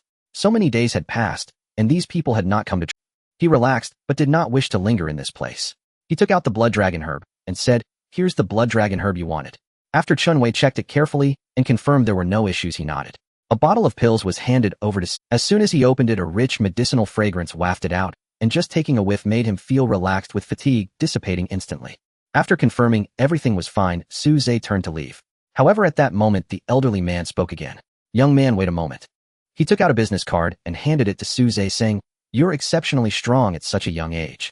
Considering your age, you should still be studying at a cultivator school, right? If you're interested in the future, you might consider our Tianyuan Academy." Suze was taken aback upon hearing this. Tianyuan Academy. In this world, newly awakened cultivators generally study in schools similar to advanced high schools. After studying, they must go through a major examination. This exam is similar to the college entrance examination of the past life. Those who pass can enter higher institutions for further studies. For instance, Tianyuan Academy. Such academies are completely different from high schools, with very strict admission criteria, and they could even be understood as sects. The resources and powerful figures possessed by these prestigious academies far exceed the imagination of the world. Many of these academies have already established their own sects, almost to the point of changing their names to reflect their newfound identities. However, for some reason, no school has ever done so. Suze glanced at the business card in his hand and was astonished to discover that the elder before him was actually a professor at Tianyuan Academy. This is akin to the elders of renowned righteous sects in fantasy novels. Such a figure is already considered a big shot. How could he possibly appear here? Is it for the blood dragon grass? It can't be. The blood dragon grass is merely a spirit herb suitable for foundation establishment, hardly anything extraordinary. Given the professor's status, he could easily acquire hundreds or thousands of blood dragon grasses. Seeing Suze remain silent, Elder Wang chuckled. You don't have to respond on the spot. I'll give you my contact information, just hope you'll consider it. there's no pressure. Suze nodded, saying, I will consider it at that time. Although they had only met once, Elder Wang left a favorable impression on Suze. It is not out of the question to consider it later. He did not linger here and turned to leave the villa. After Suze left, the middle-aged man who had been silent expressed his confusion, saying, Elder Wang, what is so special about that kid that you personally invited him to Tianyuan Academy? Elder Wang replied, I was just struck by inspiration and suddenly felt that this little guy has a future. He paused and continued, not to mention anything else, just based on his ability to slay the Blackwater alligators and rescue Miao Yi and the others. Such combat power and kindness are enough for me to invite him into our academy. The head of the Lin family, Lin Hai Lin, Miao Yi's father, nodded and said, Indeed, this kid saved Miao Yi's life. I will remember this kindness, but asking for compensation afterward does seem a bit shameless. The nearby Chun Wei nodded in agreement. Elder Wang waved his hand, saying, What does that matter? No one is perfect. Have you ever met a flawless person? Not long after Suze left, a graceful figure walked in. Upon seeing Elder Wang, she exclaimed, Grandpa Wang, what brings you here? Lin Miao Yi approached Elder Wang with a charming innocence. Elder Wang was even happier to see Lin Miao Yi, his face wrinkling in joyful smiles resembling a blooming old chrysanthemum. Miao Yi, take a look at this. He took out the blood dragon grass. Lin Miao Yi was taken aback and said, Blood dragon grass. Didn't they say that there was none in Jiangnan City and the nearby markets recently? Suddenly, her beautiful eyes widened. Why does this blood dragon grass look so familiar? Chen Wei said, This is the blood dragon grass we encountered that day. Lin Miao Yi was astonished, asking, How did it appear here again? After Chun Wei recounted the events, she finally understood. Elder Wang suddenly became serious, saying, Now that all the materials for the Foundation Establishment pill are ready, I will refine it for you tomorrow, ensuring that you can reach the peak of Foundation Establishment before the Academy's grand competition. Lin Hai immediately stood up and respectfully bowed. I leave everything to you, Elder Wang. Lin Miao Yi followed suit and bowed. Thank you for your hard work, Grandpa Wang. The Academy's grand competition is akin to the college entrance examination for cultivators. Elder Wang returned to the Lin family for this very reason, to refine the Foundation Establishment pill for Lin Miao Yi. The next day, you have infused a year of cultivation into the Azure Flood Serpent, triggering the Enlightenment refund function. Your refund multiplier for this time is 30. You have gained 30 years of cultivation. A surge of energy erupted and Suze's strength skyrocketed, directly increasing by 30 years of cultivation. With a crack, the 7th Dragon Elephant Seed activated. A massive power filled his body which, though not robust, contained an incredibly terrifying strength. At the same time, Suze's cultivation broke through once again, reaching the 7th level of body refinement. Ding! Detected that the host's accumulated cultivation exceeds 100 years. The system will automatically upgrade. System upgrade complete. New function begins starting tomorrow. You can freely allocate the cultivation you gain. Suze brought up the system panel, and indeed a new line of text appeared beneath the previous information. Name Suze, age 16. Cultivation technique, Dragon Elephant Body Refinement Technique. Martial Arts Cultivation, 7th level of body refinement. Other cultivation, none to be developed. Remaining cultivation 0. Suze understood the usefulness of this new function and felt a surge of joy within. Does this mean I can develop other abilities in the future? Unexpectedly, the system responded. The host can use the remaining cultivation freely, but if used for abilities without corresponding talents, the effectiveness of the cultivation years will be significantly reduced. Note: when the host's accumulated cultivation reaches 5,000 years, the cultivation granted each time will increase to 100 years. Suze nodded, realizing that alongside his growing strength, the system's capabilities were gradually being unlocked. He was quite curious about this newly appeared function, but there was nothing he could do. Today's enlightenment opportunity had already been used up. He could only wait until tomorrow. Feeling somewhat bored, he teased Little Qing. Little Qing's strength had also stagnated, remaining at the mid-level F rank without any improvement. Little Qing, you can't rely on me for enlightenment every day. Can't you be a bit more diligent? Instead of just sleeping on my wrist all day, can you get up and practice hard?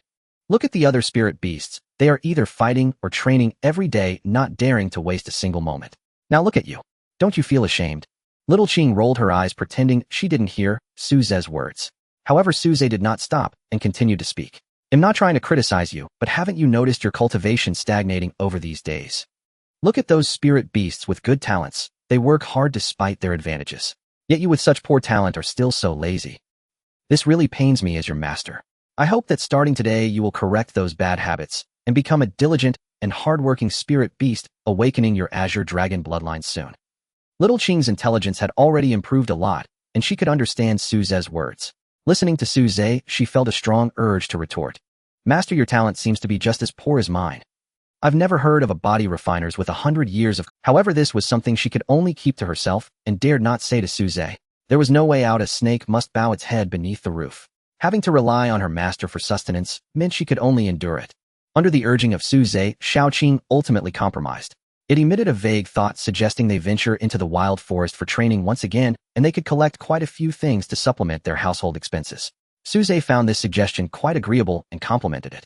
Not bad, although your talent is lacking, your intelligence is still commendable. Soon after, the man and the snake took the carriage back to the wild forest. This time there were noticeably more cultivators on the carriage, and among them many young people whose strength was mostly at the 4th or 5th level of body refinement. Recently, several troublesome demon beasts had been dealt with, making the outer areas relatively safer. Thus they dared to enter the forest. After an hour, the vehicle slowly stopped at a temporary trading point. After getting off, Suze did not rush into the forest, but instead strolled around the trading area. Ultimately, he purchased 2 large bags and some instant food before he finally entered the forest. The few powerful demon beasts in Area D had already been dealt with by him. There was no point in fighting against those too weak. Thus he chose a direction opposite to the last time. Shaoqing jumped down from Suze's wrist, transforming into a streak of green light as it darted through the jungle. They moved quickly and soon delved deep into the forest. Along the way they encountered quite a few demon beasts, but they were all too weak and offered no economic value, making it a waste of time to engage them. The man and the snake began their exploration in the jungle. During this time, Suze managed to find several good medicinal herbs. He carefully dug them out and stored them in his bag. Shaoqing, you don't seem to be performing well today. After searching for a long time, we haven't found any powerful demon beasts. Upon hearing this, Shaoqing immediately became displeased. It was very confident in this aspect, and being denied by Suze made it feel as if it had been injected with adrenaline, accelerating its search. Finally, in a valley, a massive rat appeared. Name: Giant Toothed Rat. Level F class, upper tier. Special bloodline none. Skill gnawing. Remarks: an extremely filthy creature covered in pathogens, a walking source of pollution. The giant toothed rat carries the plague. Be careful not to be bitten by its teeth. F class, upper tier. Suze's eyes brightened. This demon beast was quite formidable, at least equivalent to a human at the 8th level of body refinement. After wandering in the forest for so long, he finally encountered a demon beast worth noting. The giant toothed rat also noticed Suze and immediately recognized his cultivation level. Body refinement 7th level. A mere blow. It was at the peak of the F-class upper tier, equivalent to the pinnacle of body refinement, just one step away from advancement. What surprised the giant toothed rat was that the human not far away showed no intent to flee upon seeing it. In fact, there wasn't even a hint of fear on his face. Instead, he looked excited, as if viewing the rat as a pet. Such humiliation was unbearable. The giant toothed rat had fully awakened its intelligence, and aside from being unable to speak, its intellect was no different from that of a normal human. Since you won't run, then die. It shouted and charged at Suze. Initially, Suze was somewhat pleased to see the giant toothed rat, but after reading the remarks in the information, he changed his mind. The giant toothed rat was covered in pathogens, and if he came into contact with it, he might contract a disease. Thus, Suze dodged to the side to evade the rat's attack. He then stepped back a few paces, increasing the distance between himself and the giant toothed rat. The rat, missing its strike, was naturally unwilling to give up and turned to charge at Suze again. Regretting now was too late. It roared inwardly. However, whoosh! A sharp whistling sound rang out. The giant toothed rat vaguely saw a black dot rushing towards it, which quickly enlarged. At the moment its head exploded, it finally saw what it was. A stone. With a loud bang, a cloud of blood mist erupted from the giant toothed rat's neck. Thud! A headless corpse fell to the ground, rolling several times due to inertia before slowly coming to a stop. Its blood was not red, but tinged with black. The flowers and grass, stained by the blood, began to wilt, indicating that this blood contained many toxic substances. Suze, with a look of disdain, clapped his hands and hurriedly led Shaoqing away from the scene. In the distance, in a cave, a pair of eyes suddenly opened wide. The giant toothed rat is dead. Immediately, a heavy footfall echoed from deep within the cave. In the darkness, a massive figure slowly emerged. Finally, under the sunlight, a huge black bear appeared. It spoke human words, murmuring. The aura disappeared 10 kilometers away. Bastard! Don't you know this is my territory? How dare you kill my subordinate seeking death? Boom! With a loud crash, the black bear vanished, leaving a large pit on the ground. Moments later, Shaoqing's body suddenly tensed, sending out a dangerous signal. A very strong demon beast is approaching us. A very strong demon beast. Suze was taken aback. This was the first time Shaoqing had issued such a warning. In the next moment, bang! A massive black shadow burst through the nearby jungle, crashing through countless trees, and finally appeared before Suze. Were you two the ones who killed the giant toothed rat? The black bear king growled low, speaking coldly. Suze raised an eyebrow. It spoke human words. It must be at least an E-class demon beast to do so.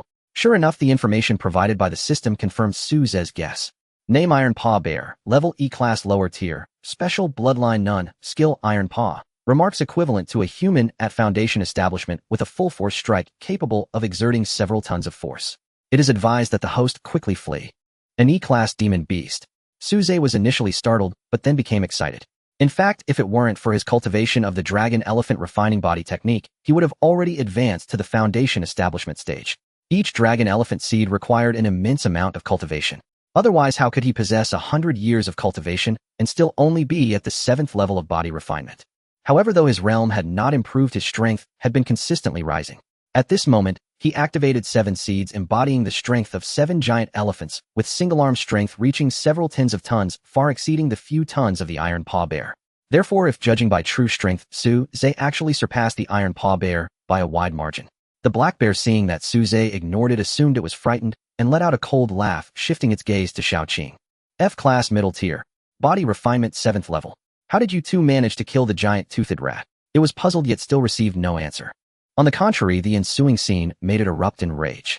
Facing someone like him, a Foundation establishment expert, that human boy was actually warming up. What does this mean? Is he thinking of fighting me? Is his brain functioning properly? I am an rank demon beast. He is merely in the 7th level of body refinement, and it seems he is also a beast master with combat strength that is not very formidable. The strength of his contracted spirit beast is not impressive either, merely in a rank mid-tier. Is this really it? Does he think he can battle me? Like the giant tooth mouse, the black bear felt insulted. It laughed in fury, saying, regardless of anything else, you must pay with your life for killing the giant tooth mouse. A loud bang echoed. The black bear leaped up, lunging at Suze, a massive iron paw raised high, ready to smash Suze into a pulp. Its body was enormous, blocking a significant amount of light in the air, casting a large shadow on the ground. Yet despite its heavy body, its speed was incredibly fast. In the blink of an eye, the black bear appeared before Suze. Die! The enormous bear paw struck down fiercely towards Suze. Boom! A thunderous sound erupted. With the violent collision, a white ripple appeared in the air, quickly spreading out and shaking off countless leaves. The black bear felt a sharp pain in its paw, as if it had struck steel. Crack! What was even more terrifying was the faint sound of its bones cracking. That was the sound of bones breaking. The black bear stared at the unharmed Suze, astonished. This human at the body refinement stage actually withstood one of its strikes. It could hardly believe this outcome. It wanted to raise its paw to strike Suze again, but suddenly realized it couldn't. The black bear looked down and saw Suze's hand tightly gripping its paw. It was that seemingly frail hand firmly controlling it. Its expression shifted from shock to horror. Is this the strength a body refinement stage human should possess? What on earth has this human been eating to grow up? Roar! It let out a furious roar using all its might. But in despair, it found that it still could not budge Suze an inch. The black bear began to panic, feeling that this human before it was terrifying, like a human-shaped ferocious beast, exuding an overwhelming aura. After multiple attempts, the result remained unchanged. It was utterly anxious, filled with a tremendous fear. This human is a monster. The black bear began to struggle desperately, but it was all in vain. Suze looked at the black bear, feeling quite disappointed. Is this the level of an ranked demon beast? Since the battle had begun, Suze was worried that the fight would affect Shaoqing, so he had it hide aside. But now it seemed there was no need for that at all. Shaoqing's eyes widened in shock, staring at the scene before it, finding this world incredibly surreal. A giant bear standing 3 meters tall was actually struggling before a human boy, completely subdued with no ability to resist. The contrast was too striking. Looking at Suze, Shaoqing suddenly had the same thought as the black bear. What kind of monster is my master? Shaoqing knew Suze was strong, but never expected him to be this strong. Roar! The black bear continued to struggle, having completely lost its wits due to fear. Why are you roaring so loudly? Suze frowned and said. As soon as he finished speaking, he exerted a bit of strength and lifted the black bear up. The black bear's roar abruptly ceased, its round bear eyes widening in terror as it stared at Suze. Big brother, spare me. I didn't recognize your greatness and I offended you. Please let me go, I'll serve you like an ox or horse. Its voice trembled, completely devoid of the earlier bravado. Suze had initially thought about directly killing this black bear. After all, the bear paws were thick and would surely taste good. But after a moment's thought, he suddenly had a brilliant idea and changed his mind. He casually tossed the black bear down and smiled. I can spare your life, but with conditions. The black bear hurriedly lay at Suze's feet, not daring to say another word. It had just felt the threat of death, thus now lowered its stance. How many years have you lived around here? Suze asked. The black bear honestly replied, about 3 years. Suze nodded. If it's been over 3 years, you should know this area quite well, right? The black bear nodded repeatedly. I know this area very well. That's great. You must know the lairs of those rank demon beasts, right? Take me there now, Suze said. The black bear was momentarily stunned, not responding right away. Huh. The next moment it realized what was happening, and its body shivered, filled with fear. This human intends to wipe out all the demon beasts nearby. But the most critical issue is this. If it leads this human to slaughter its kind, wouldn't it become a traitor to its own kind? How could it ever survive here again? If those powerful demon beasts in the depths of the forest hear about this, they will definitely come out to kill it. No, it would be better to die than to live like this. The black bear raised its head to look at Suze, just about to speak, but suddenly met Suze's gaze. It instinctively shrank back, swallowing its words. Now dying or dying later, which one to choose? The answer was obvious. It was better to live a little longer.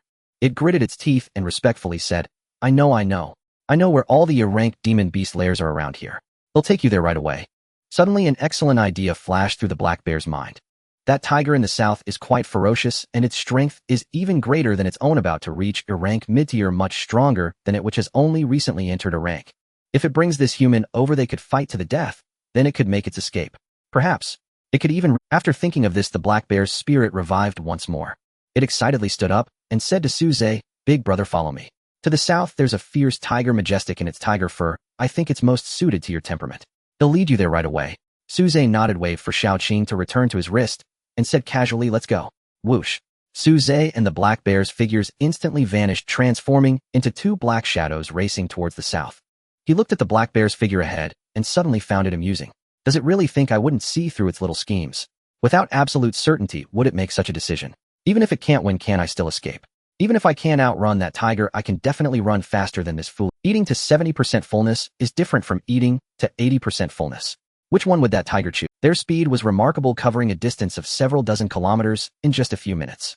The black bear halted before a hill and turned to say, Big brother, the lair of that old tiger is right above. Seeing that the black bear had paused for a long time, with the black bear's expression stiffened as he awkwardly replied, Big brother, I really shouldn't go up there. That tiger is very powerful, and if I go, it'll just be a burden to you. A cold smile appeared in Suze's heart as he understood the black bear's thoughts. Yet how could he allow the black bear to have its way? His eyes turned icy. If I tell you to go, then go. Why all the nonsense? The black bear shivered, fear welling up within him. Though he was very reluctant, he still mustered the courage to walk up the hill, continually scanning the surrounding terrain. If things went south, he would bolt immediately. He had already made up his mind that even if he couldn't outrun the tiger demon, he could at least outrun this human, as long as he ran faster than the human. With this thought, the black bear felt significantly more at ease, even quickening his pace slightly. After a moment, their movement slowed. Not far ahead, there was a pond on the hillside from which the sound of splashing water occasionally emanated. Suze focused his gaze and spotted a colorful figure swimming in the water. Name Red Flame. Looking at the information provided by the system, Suze contemplated the power comparison between them. Although he only had a cultivation level of body refinement at the 7th stage, he possessed the strength of 7 giant elephants, which far exceeded that of an average foundation establishment cultivator. The strength of 7 giant elephants equated to an arm's power of tens of thousands of pounds. Under normal circumstances, the maximum strength of a foundation establishment cultivator was merely 10,000 pounds. In terms of raw power, Suze had already surpassed the vast majority of beings at the foundation establishment level. However, battles among cultivators weren't solely determined by strength. There were also spells, techniques, and more to consider. Therefore, cautiousness was paramount. Suze did not rush to attack. Crack! Just then a crisp sound pierced the air. The black bear froze, looking down at the branch he had just stepped on and broken. The next moment, roar. A tiger's roar shook the forest. Despite the distance, the red flame tiger playing in the pond immediately noticed the disturbance. Suze no longer had time to consider whether the black bear had done this on purpose. His body tensed, and he focused intently on the nearby red flame tiger. Who? The red flame tiger growled, equally on edge. Any creature daring to intrude into its lair must have confidence, either being of similar strength, or even... In that instant, a multitude of speculations flooded its mind. Could it be that an old enemy had come to seek revenge? The more it thought about it, the more plausible it seemed, causing its body to tense up, ready for battle. Suddenly, from the distant jungle, the bushes parted, and 2 figures slowly emerged. The red flame tiger immediately locked its gaze on the figure, exuding a stronger aura. When it finally saw who it was momentarily stunned. Is that the bear from the north? Had it come to challenge it after? Upon closer inspection, it noticed the black bear was still at the E-class lower stage. Suddenly, it spotted Suze next to the black bear. A human. Moreover, a human in the body refinement stage. How did these two end up together? A series of questions arose, but such confusion did not quell the red flame tiger's anger. Upon recognizing Su Zhe and the black bear's strength, it fell into a rage. How could these two worthless beings have startled it? The more the red flame tiger thought about it, the angrier it became.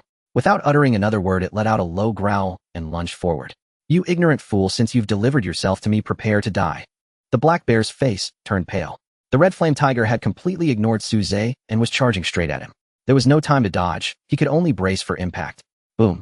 A violent crash occurred, a fierce wind swept through, and the fallen leaves on the ground were instantly blown away. The black bear let out a wail as its massive body was sent flying. The red flame tiger laughed coldly. Is that all you've got? However, the next moment, its words were cut short.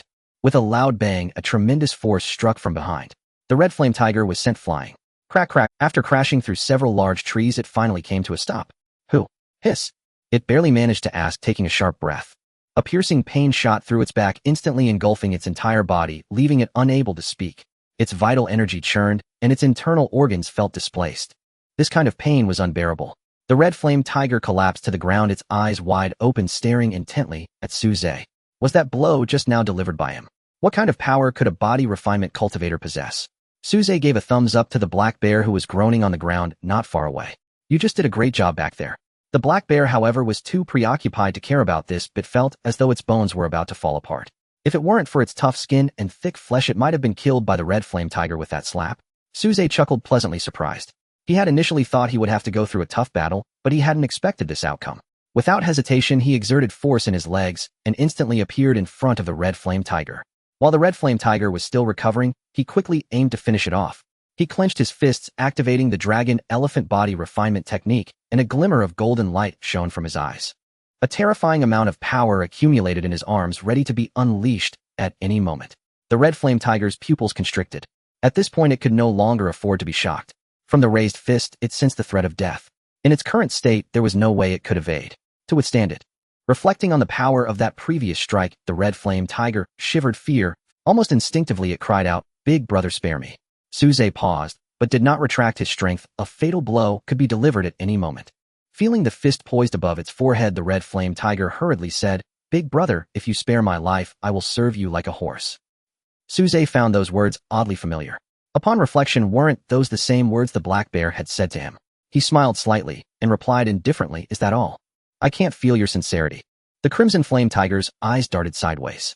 Though deeply reluctant, it resolved to sacrifice its treasure to save its life. There is a blood-transmuting fruit atop this hill, just recently ripened. I offer it to you, elder brother. Oh, Su Zhe's interest instantly stirred. He knew of the blood-transmuting fruit, a rare herb effective only on demonic beasts, capable of refining their inner bloodlines and accelerating cultivation. Shaoqing perked up. This fruit was perfectly suited for it. Su Zhe lowered his fist and said, "Not bad, this bargaining chip holds merit. But for safety's sake, I shall bind you with a temporary pact." The crimson flame tiger blinked in surprise, then nodded vigorously. It had heard of such temporary pacts, unique abilities wielded by human beast tamers, allowing brief provisional agreements with demonic beasts. Yet these pacts were notoriously weak, easily broken at will. Reassured, the tiger bowed its head, ready to accept the binding.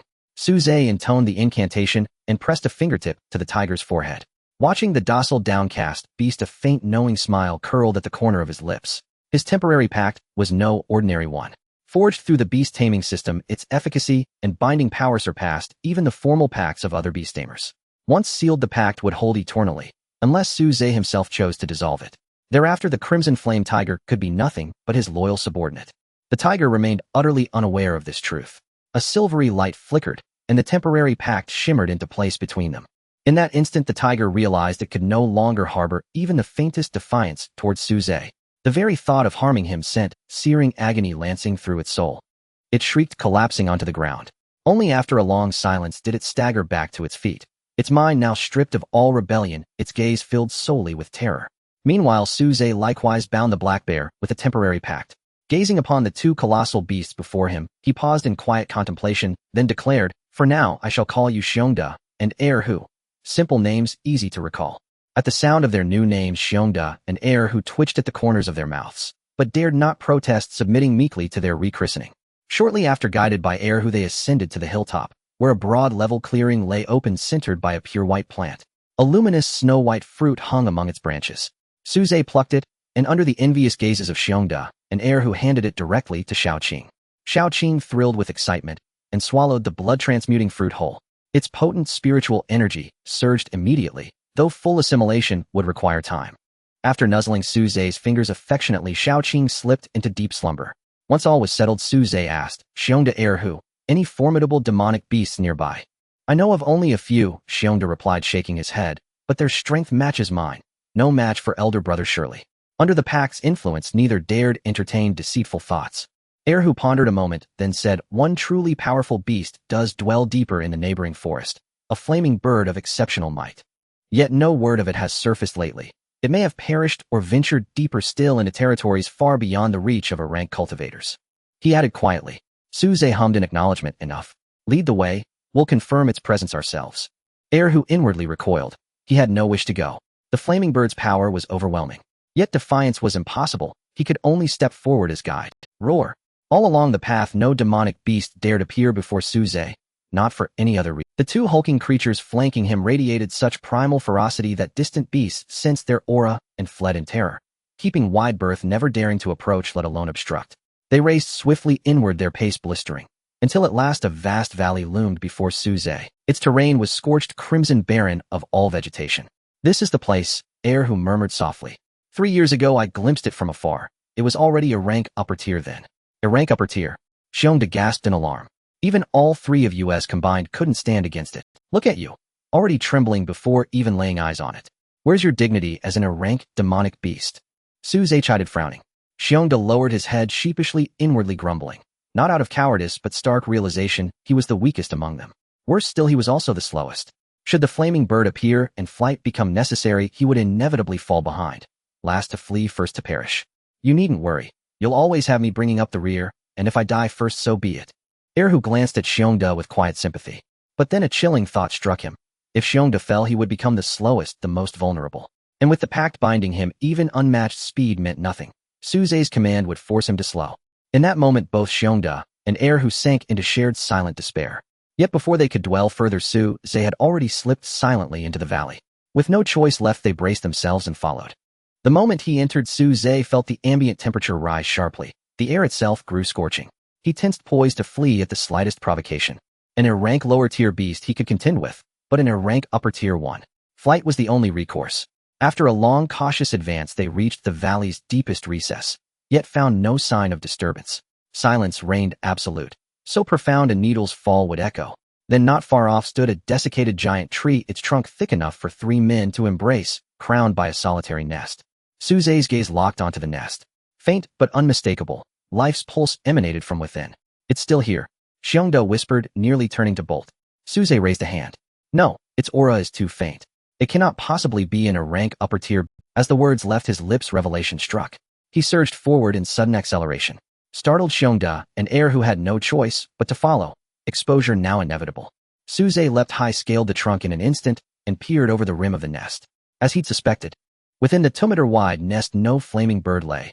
Only a single massive egg rested serenely at name Flaming Bird. Rank unhatched, near death. Bloodline rank D. Special bloodline Ancient Divine Beast Vermilion Phoenix bloodline extremely faint. The Ancient Divine Beast Zook's bloodline. Su Zhe's gaze sharpened, locking onto the fiery bird egg.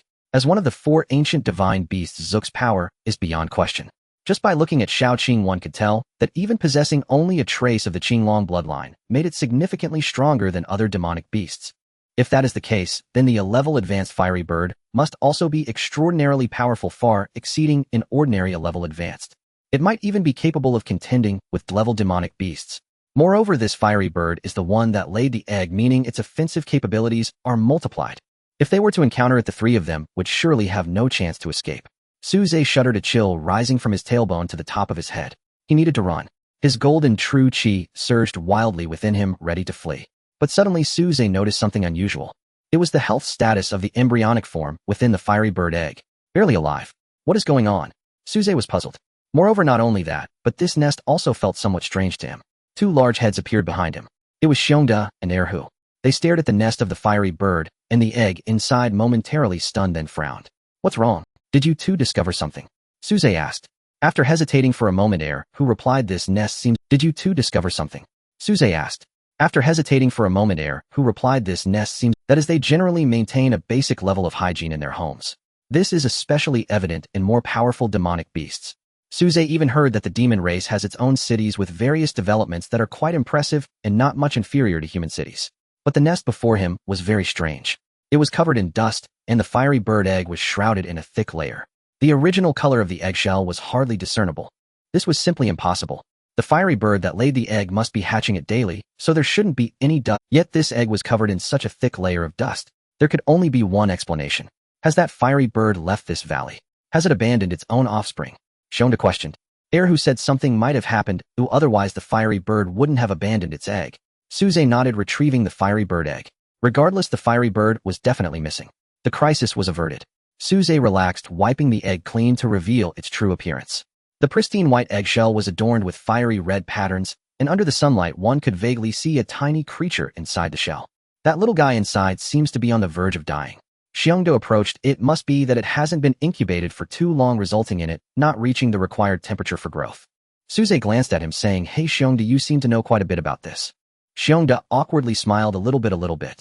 The territory next to mine had a bird-type demonic beast. I wanted to figure out its weaknesses, so I once lurked outside its nest for a long time, which is how I learned a thing or two. So you know how to save it, right? Suze asked with a grin.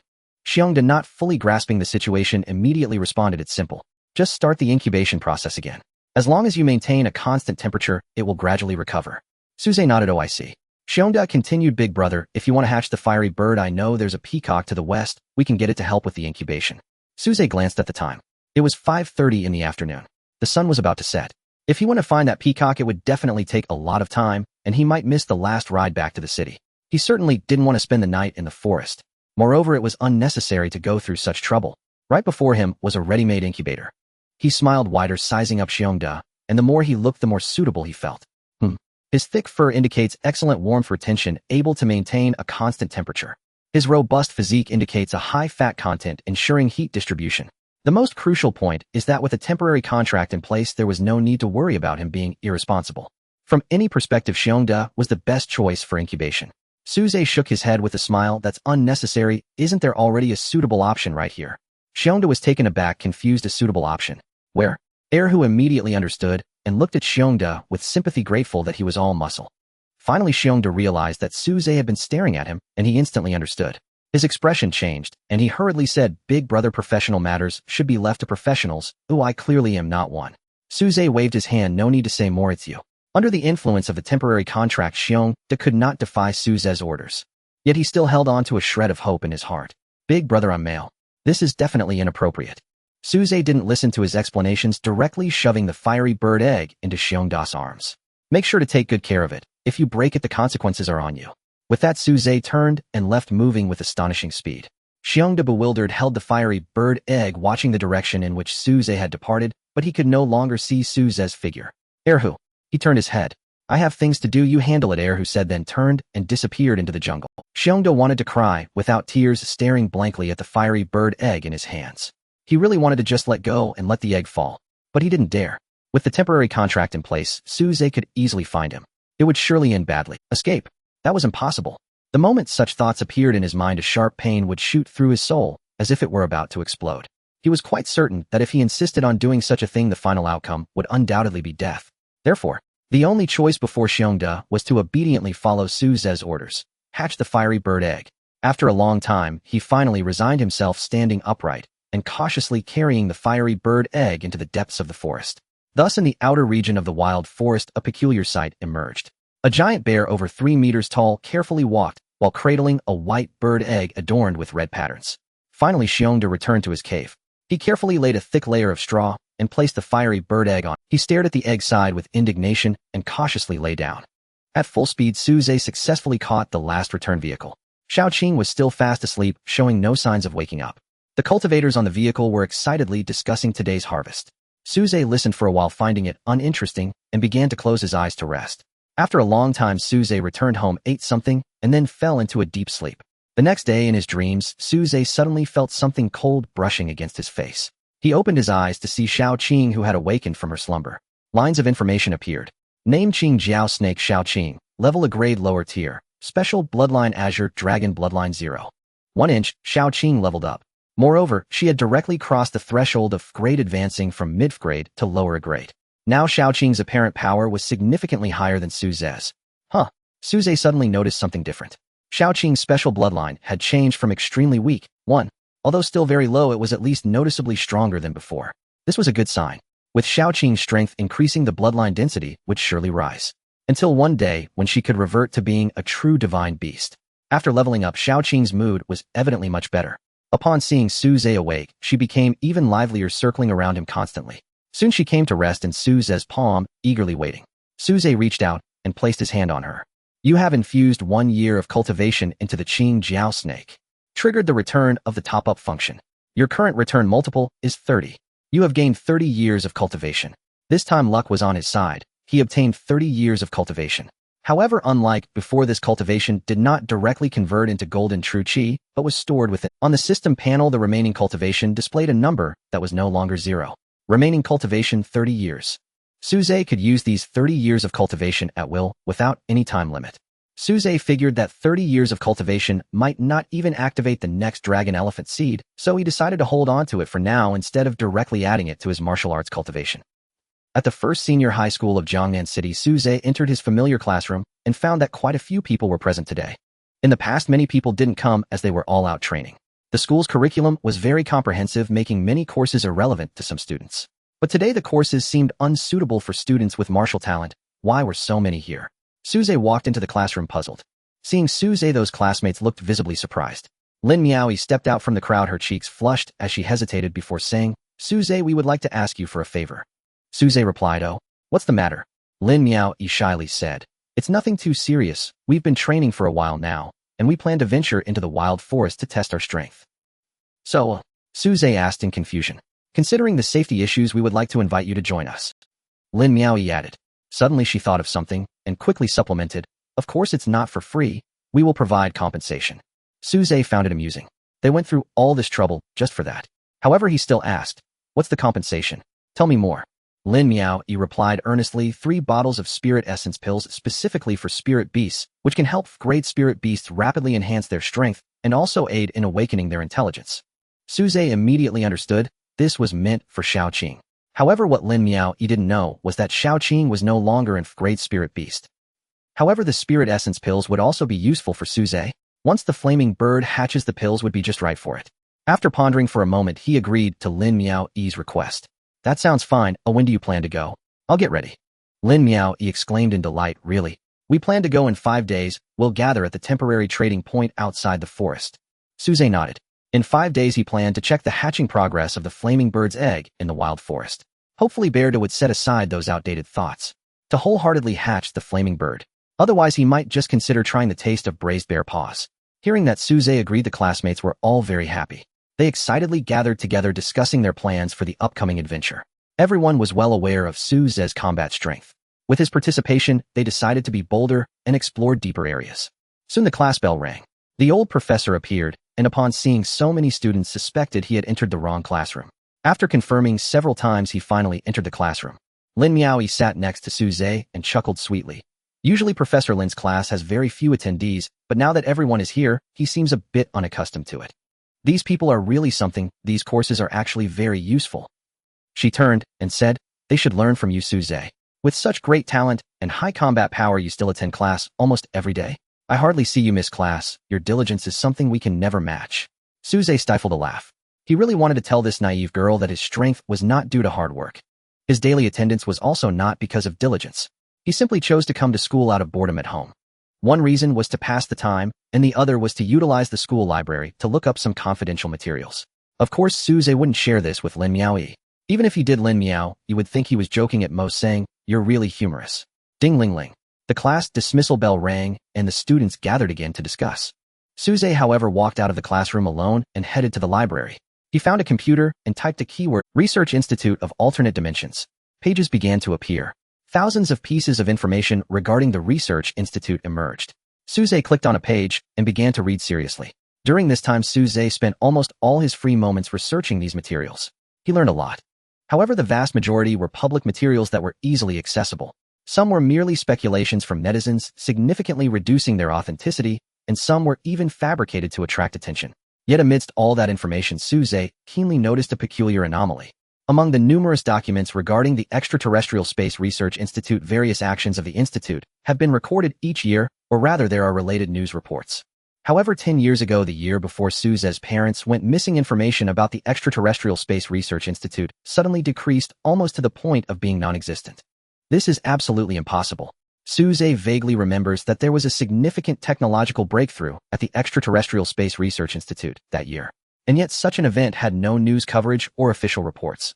This was highly unusual. Suze suddenly recalled that during that year his parents seemed to have become unexpectedly busy. They often did not return home for over 10 days, and even specially hired a nanny to take care of his daily needs. Therefore, Suze has a very deep impression of that time. And after that year his parents went missing on a mission. All these doubts connected together made that period seem very unusual. Something must have happened that year. However, Suze did not search for any information related to that year anymore. Firstly, he was certain he wouldn't find anything. Secondly, if he were to explore this area, it might attract the attention of certain individuals. Until his strength grew stronger, he should avoid showing too much curiosity. He exited the relevant web pages and began browsing books in the library. The school library housed many books across various fields, including some on cultivation techniques. However, the levels of these techniques were not very high. Moreover, Suze did not need these techniques at the moment. The dragon-elephant body refinement technique was already sufficiently extraordinary. Unknowingly, Suze arrived at the section on alchemical knowledge. The shelves were filled with countless books on alchemy, with various basic formulas neatly arranged. After taking a glance, Suze's heart suddenly stirred. Didn't he still have 30 years of cultivation that he hadn't used? What would happen if he applied it to alchemy? The system explained that the effect would be greatly diminished. Just how significant was this discount? Suze's thoughts became increasingly intense. The profession of an alchemist was highly sought after. The value of a moderately successful alchemist is immeasurable. Let's give it a try. Suze no longer hesitated, finding an introductory book on alchemy from the shelf, and began reading. The initial content was manageable, consisting of pharmacological knowledge accessible to ordinary people. However, as he continued reading, it became increasingly difficult. Many concepts became hard to comprehend. By the end, he had reached a point where the text recognized Suze, but he could not recognize the text. He rubbed his temples to alleviate his headache. Then with a thought, he channeled all his remaining 30 years of cultivation into alchemy. Alchemist cultivation 30 years. After completing this step, Suze began reading from the first page again. This time, everything changed. He read with remarkable fluency, grasping all the knowledge, effortlessly understanding, and even applying it skillfully. It took him nearly half an hour. The thick foundational book on alchemy was completed. Suze let out a sigh of relief and returned the book to its place. For the first time, he experienced the joy of learning. Seizing the momentum. Without wasting any time, Suze found that introductory alchemy book and continued reading. Initially, it went smoothly, but his reading speed gradually slowed down. Finally, halfway through, Suze stopped. He could no longer comprehend the material inside the book. Lacking talent really is a problem. I have 30 years of cultivation, but can only reach this level. Suze found himself at a loss for words. Logically, his intelligence shouldn't be an issue. Moreover, with the enhancement of cultivation, the brain becomes increasingly agile and thinking becomes clearer. This is also why scientists are mostly cultivators. Yet now Suze could not understand the material in the introductory alchemy book. For those without talent, the content was entirely from another realm. The reason Suze could smoothly finish the foundational alchemy studies was still due to those 30 years of cultivation. This is akin to an ordinary person struggling for 30 years to finally grasp some foundational knowledge. It's too difficult, Suze sighed. However, he did not feel discouraged. The dragon-elephant body refinement technique he practiced was even more challenging. What was alchemy compared to that? 30 years of cultivation, not enough. Then he would pile on 50 years, 100 years, or even 1,000 years of cultivation. Even a pig could become a scholar after studying hard for 1,000 years, right? Then after selecting several books from the shelf, Suze left the library. Coincidentally, as soon as he exited the library, he encountered Lin Miaoyi. Lin Miaoyi noticed Suze as well and hopped over to greet him. Suze, what are you doing here? She asked cheerfully while bending down to greet the little green creature on Suze's wrist. Since the little green creature leveled up, many changes had occurred. Not only had the concentration of its azure dragon bloodline thickened, but even its personality had changed quite a bit. It was nowhere near as lively and active as before. Instead, it had become much more composed, exuding a certain aura of a divine beast. I went to the library to borrow some books. Suze raised the 3 books in his hand. Oh, an introductory book on alchemy. Lin Miaoyi finally noticed and exclaimed, Suze, aren't you a beast tamer? Why are you looking at books on alchemy? Suze smiled and deflected. It's nothing, just a casual interest, bro. Lin Miaoyi did not think too much about it and innocently said, if you're interested, you should start with the basics rather than the introduction. You need to solidify your foundations before delving into the more profound aspects of the introduction. She earnestly made the suggestion and expressed her intention to take Suze to exchange for a different book. However, to her surprise, Suze declined. I just finished reading that introduction. Lin Miao was taken aback and asked, just finished reading? You mean you just completed it? Suze nodded, yes, I just finished it. Lin Miao frowned and warned, Suze, as someone who has been through this, I need to give you a piece of advice. The knowledge involved in alchemy is vast, and if any one step goes wrong, a life-saving elixir could turn into a deadly poison. So one must not be careless in this regard. Merely having skimmed through the basics is absolutely insufficient. You need to memorize and thoroughly understand the content before moving on to the introduction, otherwise it's just a waste of time. Suze helplessly replied, I understand all these principles, but I truly and seriously finished reading the foundational alchemy. Humph. Lin Miao acted like a little teacher and said, just finishing it isn't enough. You must be able to grasp and understand it skillfully to pass. Suze could no longer find a way to get past Lin Miao's insistence. Then how about this, you can quiz me, and then you'll know my level. Lin Miao was momentarily stunned upon hearing this. It took her quite a while to react. She shook her head and sighed. Classmate Suze, we all recognize your talent in cultivation, but alchemy is my forte. However, seeing that Suze did not appear to be joking, Lin Miao became serious. All right, then let me test you. After pondering for a moment, she asked, how do you remove the cold poison from the fruit of the silver snow fruit with an ice attribute? Suze naturally replied, the cold poison of the silver snow fruit is quite unique. To remove it, one must use an even more intense cold poison. Oh, you remember such obscure details. Lin Miao exclaimed in surprise. Then let me ask you again. 10 minutes later. Lin Miao. She looked at Suze, who answered effortlessly with a hint of confusion in her eyes.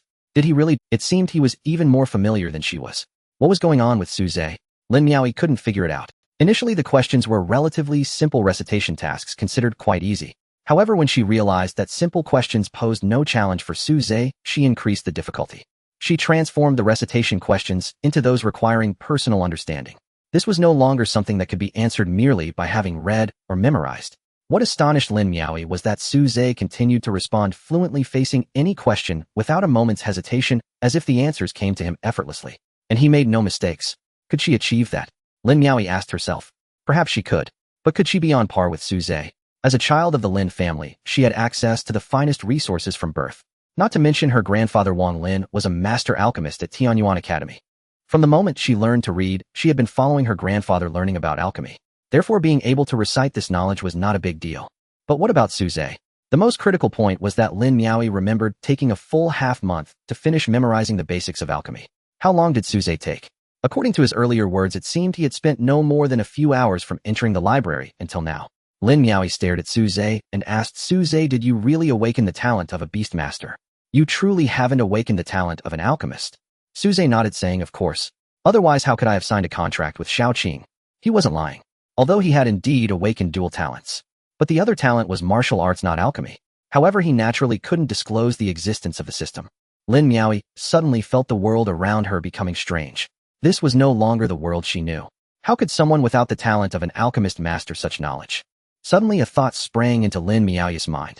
Perhaps Suze had already begun researching these things if she just didn't know about it. Yes, that must be the reason. She thought carefully and asked, Suze, how long did you take to learn this? Suze calculated carefully and replied, it should be about 3 or 4 hours. Lin Miao froze stunned in place. 3 or 4 hours? Are you kidding me? She stared at Suze, making him feel a bit uneasy. He wasn't lying. He had indeed only spent 3 or 4 hours in the library. He just hadn't counted those 30 years with the system. Lin Miao doubted she had heard incorrectly. Various thoughts flashed through her mind as she tried to explain what Suze had said. But she failed. Suddenly, an ingenious idea struck her.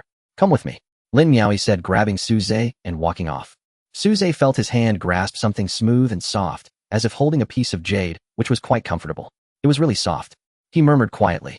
After a moment, the two arrived at an alchemy room. Talk is cheap, let's try to refine a body-tempering liquid. Lin Miao pointed at the alchemy furnace. Suze felt helpless. It seemed that unless he impressed this girl, he wouldn't be able to escape today. Seeing that she was going to cling to him, he had to show some real skills. He didn't waste any more words and directly asked, all right, but what about the herbs? With a swish, Lin Miao waved her hand, and a faint light flashed from the bracelet on her wrist, revealing 3 sets of herbs on the table. A spatial artifact. Suze couldn't help but glance at Lin Miao. Such items were terrifyingly expensive, though ordinary people, even cultivators, rarely had the chance to buy a spatial artifact. As a body-tempering cultivator, Lin Miao naturally could not have obtained it through strength. It must have been due to money. It seemed the Lin family was quite wealthy. Suze thought to himself. However, he had no other thoughts on the matter. He would also possess a spatial artifact in the future. He approached the alchemy furnace, envisioning a recipe in his mind. The body-tempering liquid, a potion that helps cultivators temper their bodies, was quite ordinary, with nothing particularly special about it. Refining it was not particularly difficult, but it was certainly not easy either. Taking a deep breath, Suze began the process of refining the body-tempering liquid. Each precise step was executed meticulously, leaving no room for error. His movements were fluid, clearly showing he was a seasoned expert. Lin Miaoi stood nearby, watching intently. Her heart trembled as she looked at Suze in disbelief, unable to believe he could be so skilled. Refining body-tempering liquid required not only skilled movements, but also mastery over the fire control during the process. This was something that could only be honed through repeated practice, not something that could be done merely by reading books. Lin Miaoi comforted herself this way, feeling a bit better in her heart. Half an hour later, look, does this count as a success? Suze handed 3 bottles of body-tempering liquid to Lin Miaoi. Lin Miaoi's movements froze for a moment as she mechanically opened the bottles, inspected the color of the body-tempering liquid, and sniffed it before falling into silence. After waiting for a long time, Suze finally said, "So what do you think? At least give me some feedback. After all, it's my first time refining, and I'm a bit rusty." Lin Miaoi's body trembled as she finally snapped back to reality. She looked at Suze as if he were a monster. A bit rusty on his first try? She certainly hadn't seen it that way. If Lin Miaoi were to evaluate him, then Suze's steps were perfect. The method was flawless. The heat control was impeccable. The speed was superb. There was absolutely nothing to criticize. She gazed at the calm Suze, suddenly feeling a sense of inferiority. What genius, what rising star in the... Compared to Suze, they were nothing more than clouds. Hey, hey, hey. A hand waved in front of her eyes, startling her awake. Off. Lin Miaoi looked at Suze seriously and said, "Suze, if you truly just encountered this today, then you must be a genius. No, an unparalleled genius." Seeing Lin Miaoi's shocked expression, Suze suppressed a smile and said, "Can I leave now?" Lin Miaoi felt that her behavior was somewhat inappropriate. Her pretty face immediately flushed as she replied, "Yes, you can." Suze nodded, turned, and started to leave, but paused just before exiting the alchemy room. "By the way, don't tell anyone about my research on alchemy, though I don't want to draw too much attention." Lin Miaoi nodded seriously. Suze smiled slightly and turned to leave. Whether Lin Miaoi could keep this secret was actually of little consequence. If it got out, he could simply pretend to be a lesser alchemist and hide his abilities. If it didn't leak out, that would be even better. Although he hadn't spent much time with Lin Miaoi, Suze speculated that she was quite likely to keep this secret. 5 days later, Xiao Qing as usual waited by the bed at the appointed time. As soon as Suze opened his eyes, he saw those expectant eyes.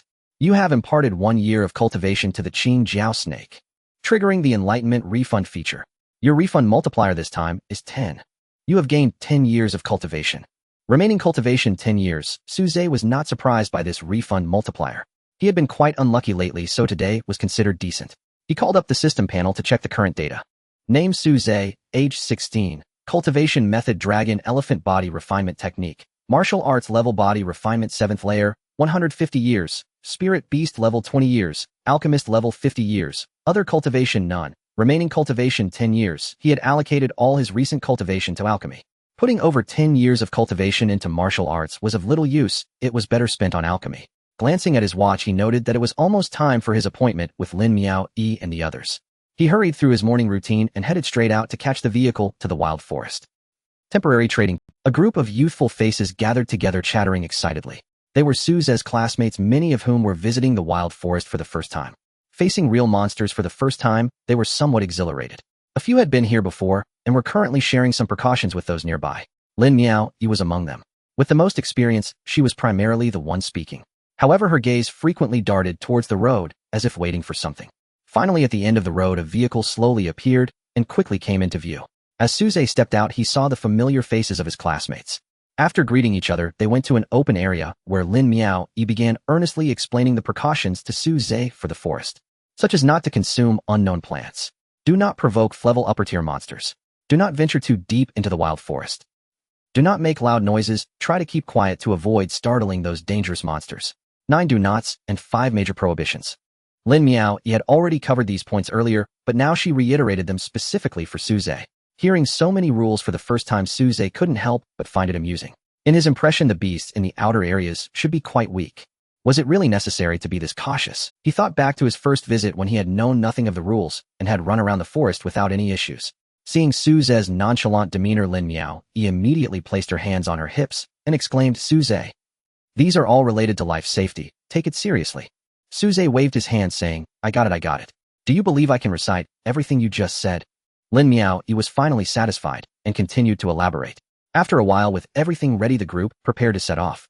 A lot of incidents happened in Area D last time, and the situation inside is unclear. Let's choose the opposite direction, Area G. Lin Miao suggested.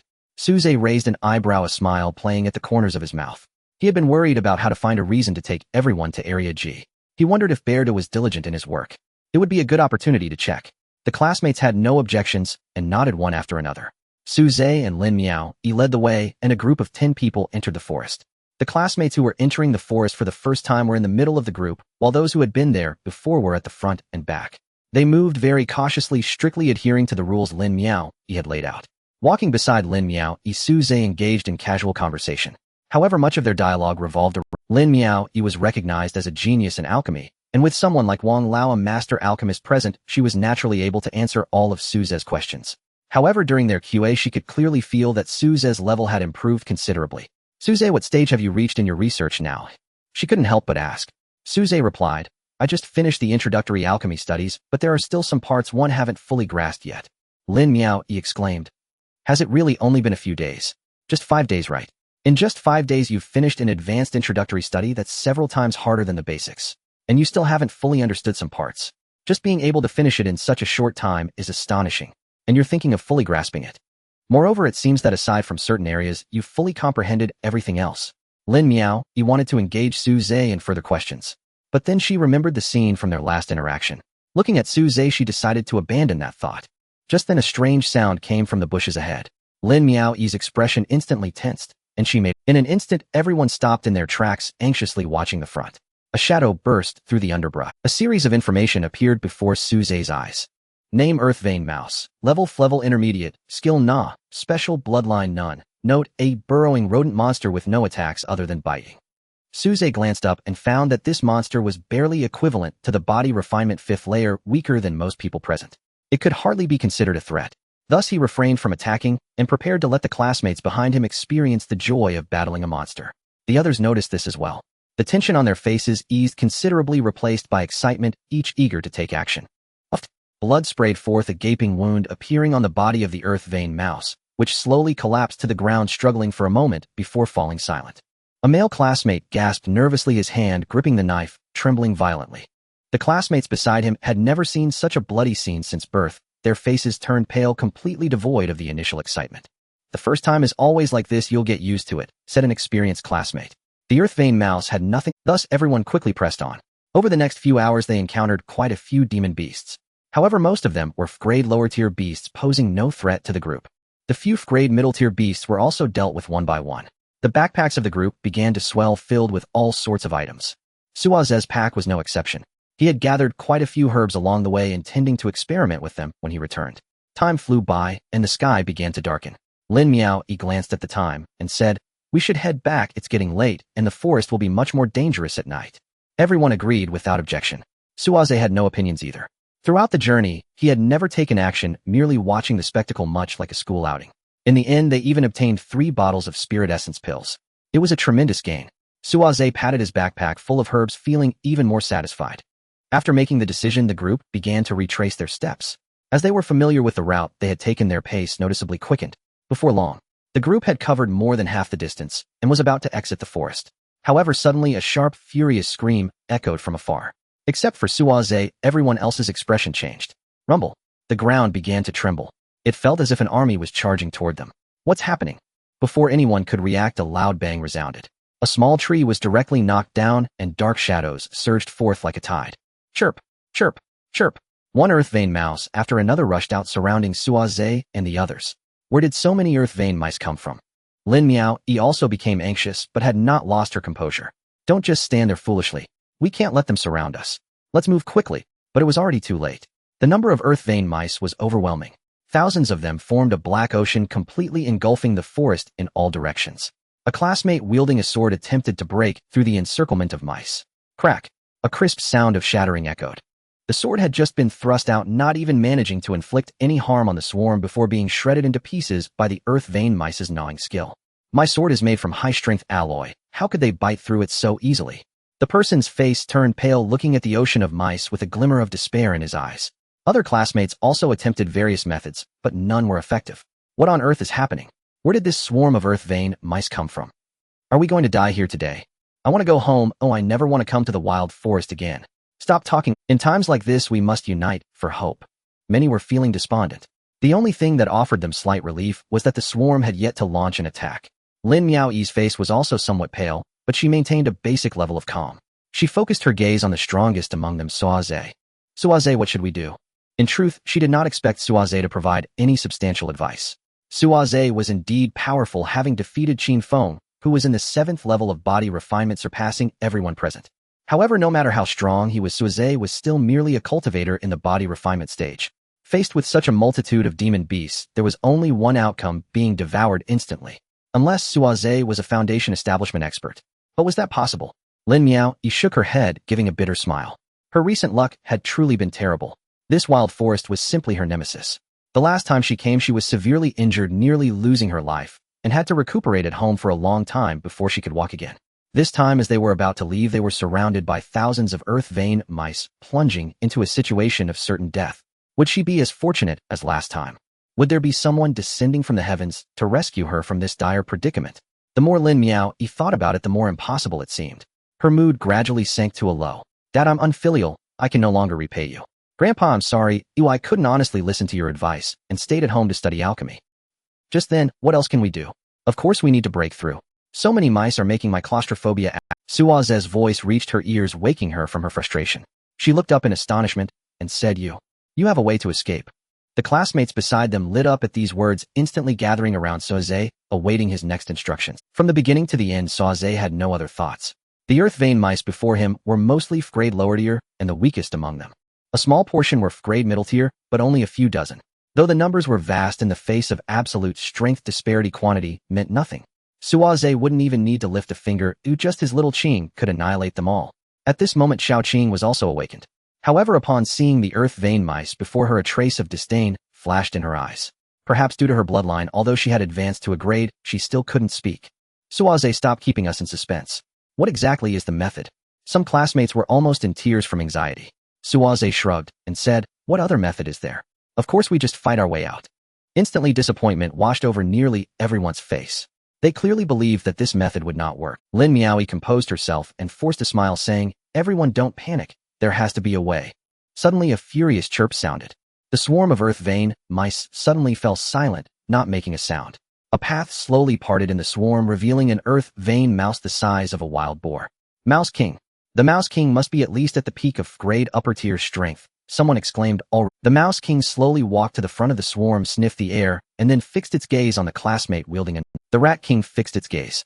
At the same time, thousands of earth vein mice seemed to sense something and turned their heads in unison, locking their eyes on that classmate. Under the scrutiny of so many eyes, the classmate holding a long knife felt a moment of weakness, his legs trembling, almost collapsing to the ground. Suze began to understand. It seemed these creatures were here to seek revenge. Just after entering the forest, they had encountered an earth vein mouse. The bloody scent on him must have attracted this group of earth vein mice. Eek! The Rat King let out a sharp cry once more.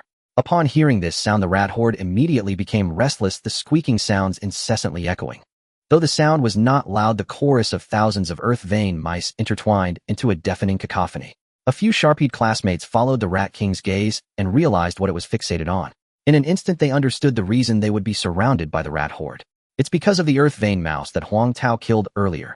He was covered in the scent of blood, so these earth vein mice came seeking revenge. One person exclaimed excitedly. Huang Tao, holding the long knife, turned pale. He too understood this logic. At that moment, he regretted deeply, thinking he should not have slain that earth vein mouse. Those present were all intelligent individuals, and they immediately grasped the reason. Suddenly, their gazes became inexplicably heavy. Eek! The rat horde began to slowly move, gradually shrinking the encirclement, continuously compressing the space around them. Seeing this scene, everyone's expression changed. Were the earth vein mice about to attack? Were they about to die in this wilderness? This thought appeared in everyone's minds. Two people's expressions changed repeatedly, and finally they gritted their teeth, as if having made a resolution. The earth vein mouse was killed by Huang Tao, only he has the scent of blood on him, so logically these earth vein mice should be here to seek revenge on him. Right? You all noticed the Rat King's gaze too, didn't you? It's fixated on Huang Tao, which means it's only here to seek revenge on him, and it has nothing to do with us. Upon hearing this, Huang Tao's face turned grim, Tang Jie Ganshiyu. What do you mean by this? The other classmates immediately understood, their gazes becoming complex. At this moment, Tang Jie no longer cared about anything else, addressing the others. I have a plan, which is to hand over the culprit. This way we still have a hope of survival. He laid it out clearly. As soon as he said this, someone immediately opposed. Are you crazy? Huang Tao is our... How can you think like that? To hand over a fellow to a beast in exchange for our lives. Bah. Shameful. However, some remained silent, their gazes flickering occasionally, looking towards Su Zhe and Lin Miao, curious about their stance. As the two strongest individuals, Su Zhe and Lin Miao, carried significant weight in this discussion. Especially Su Zhe. Therefore, everyone focused their attention on him. Before Su Zhe could speak, Lin Miao exclaimed, absolutely not. I will not allow such a thing to happen. Her beautiful face flushed with anger as she glared at Tang Jie and Ganshiyu. If we do this, how are we any different from beasts? She suddenly turned to Su Zhe, her expression grave. Su Zhe, you think the same, right? Nearly 10 gazes turned to Su Zhe, waiting for his response. Huang Tao was extremely nervous, his fingers trembling slightly. Su Zhe smiled noncommittally. He questioned himself, if it truly was a situation of certain death, then he might. But this is not the case. The situation that Lin Miao and the others viewed as certain death was merely child's play in his eyes, hardly worth mentioning. What surprised him was that he could witness a grand play regarding human nature here, truly interesting. He glanced at Tang Jie and Ganshiyu, then at those who opposed, and the few who remained silent. Finally, he looked at Lin Miao. Su Zhe smiled slightly. Of course I think so. Huang Tao's body suddenly relaxed, letting out a sigh of relief. Tang Jie and Ganshiyu's eyes filled with deep disappointment, their faces turning extremely grim.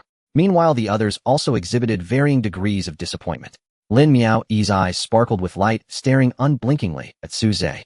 Then she turned her head, the corners of her mouth curving up. After receiving Su Zhe's support, she suddenly felt a surge of strength within her, her belief growing strong. A faint glow flashed from the bracelet on her wrist, and 2 pills appeared in her hand. These are Qi blood pills, a type of healing medicine effective for cultivators below foundation establishment. As long as it's not a fatal injury, one can recover in the shortest time possible. Remember to keep them in your mouth, and be ready to swallow them at any moment. Lin Miao said, gravely pressing the crimson pills into Su Zhe's hand. We are the 2 strongest, and though I'm not skilled in combat, I still possess basic combat strength. If we work together, perhaps we can carve out a path. Su Zhe was somewhat surprised. He hadn't expected this usually innocent and somewhat naive girl to remain so calm at such a crucial moment, and to choose the most correct answer. The others also understood that it was time to fight with all their might. They no longer paid attention to the events that had just transpired, gathering together behind Su Zhe and Lin Miao, ready to fight to the death. Eek, eek, eek. A few earth vein mice from the horde could no longer contain themselves and rushed forward. However, a single earth vein mouse posed no real threat. With a whoosh, several cold lights flickered. The earth vein mouse's body was split in 2, large amounts of blood splattered, staining the ground red. The scent of blood spread, causing nausea. Upon smelling the blood of their kin, the earth vein mice became frenzied, their peanut-sized eyes glowing red. Even this beast, which was skilled only in digging, displayed a hint of madness at this moment. Eek! The Rat King roared in anger. In the next instant, thousands of earth vein mice moved as if a tide was surging towards Su Zhe and the others. The Rat King hesitated, not roaring before charging forward. The one killed by Huang Tao earlier was its offspring. This was also the reason for its fury. Now it intended to make these weak humans pay a bloody price. Except for Su Zhe, a look of despair appeared in everyone's eyes. Lin Miao suppressed her emotions, forcing herself to calm down and enter a combat-ready state. Looking at the sea of mice and the menacing Rat King, a glimmer of despair flickered in her eyes. They spoke of risking it all to carve out a path to survival. But what was the actual probability of success? Almost zero. Just dealing with the thousands of earth vein mice was already difficult enough, let alone the more powerful Rat King. Others felt the same. Upon sensing the ferocity of the rat horde, a shiver ran through their hearts and fear arose. Yet, when everyone's spirits were tense to the limit, boom! From the dark depths of the jungle, a massive shadow suddenly burst forth. The shadow leaped high, its body soaring and blocking out the sunlight, casting a large shadow on the ground. It leapt over the entire rat horde and landed in the center of the encirclement. Boom! The shadow's massive body struck the ground heavily, creating a loud noise. Lin Miao was momentarily stunned, staring at the enormous figure before her. Is there really a divine weapon descending? But this time, was the divine weapon actually a bear? When this colossal creature appeared, everyone was stunned. Even the charging group of earth vein mice stopped in their tracks, staring suspiciously at this giant. Xiongda did not reveal his presence. Therefore, these earth vein mice had no idea of his strength. However, an instinctive intuition from their biological nature told them that this giant was not to be trifled with. The earth vein mouse king suddenly halted, staring blankly at Xiongda. As an upper-tier grade beast, its intelligence was fully awakened, and its memory was naturally quite good. The more it looked at Xiongda, the more familiar he seemed, as if it had seen him somewhere before. Finally, it suddenly recalled that several dozen kilometers away lived in a grade iron paw bear. Upon closer inspection, the Earth Vein Mouse King recognized that this was indeed the grade ferocious beast. This was alarming. A chill rose in its heart. How did this guy suddenly appear here? Roar. At that moment, Xiongda let out a roar that shook the mountains, and the aura of an Agrade beast erupted, instantly sweeping across the area. The pressure equivalent to a Foundation establishment cultivator descended upon every living creature. Except for Su Zhe and Xiaoqing, everyone, including the Earth Vein mice, felt a pause in their breath, and their bodies grew heavier, as if weighed down by lead. In a Agrade beast, Tang Jia was horrified. It was already unfortunate to encounter a group of Earth Vein mice, but he never expected to directly face an Agrade beast now. Despair filled his face, turning ashen. Facing the Earth Vein mice was one thing, at least there was a chance for some resistance. But against an Agrade beast, there would be no chance to struggle at all. How could an Agrade beast appear in such an outer area? Lin Miao, he wondered, puzzled. Squeak. Squeak. The group of Earth Vein mice became chaotic once again. However, this time their sounds were filled with fear. The pressure faced by the Earth Vein Mouse King was the most intense, because Xiongda had been staring directly at it. A question also arose in its mind. Why would an Agrade beast appear here? However, it no longer had time to ponder this. While the mouse group was strong in the face of a Foundation establishment powerhouse, numbers meant nothing. Under the intense pressure, the Mouse King's limbs trembled, filled with fear. Although it did not understand the reason, it knew it had been targeted.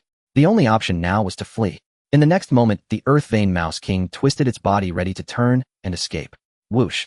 A gust of wind swept through. Xiongda's massive figure suddenly vanished.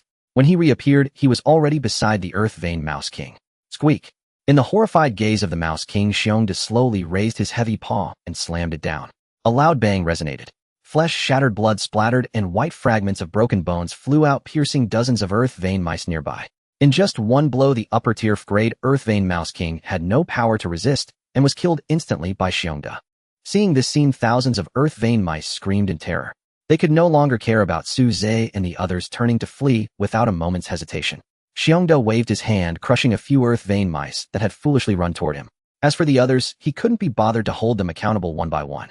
Moments later, the dark mass of mice vanished, leaving behind a chaotic scene and several pools of mangled flesh. From the moment Xiongda attacked to the escape of the Earth Vein mice, less than 10 seconds had passed. In the face of absolute, overwhelming power, everything was but a fleeting illusion. Meanwhile, Lin Miao, Yi, and the others stood frozen, unable to move. The pressure brought by this black bear was simply terrifying. Fortunately, it seemed to hold no ill intentions. Moreover, it had even dealt with the Earth Vein Mouse King, which in a sense had saved them. However, a beast was still a beast, and there was a natural antagonistic relationship with humans. Therefore, it was best to leave this place quickly. Everyone, don't panic. Let's slowly back away and not provoke this beast. Under her guidance, the classmates began to retreat slowly. But after taking a few steps, the black bear turned around and focused its gaze on them. In that instant, Lin Miao, Yi, and the others could almost see the eagerness in those dark eyes. This was bad. Everyone's heart sank. Did it regard them as food? Tang Jia and Gan Shiyu were the first to crack under the pressure. The fear in their hearts overpowered their last remnants of rationality. Run! They shouted, turning to flee. With their lead, the psychological defenses of the others finally collapsed, and they all turned to run, each like a headless fly, plunging into the forest.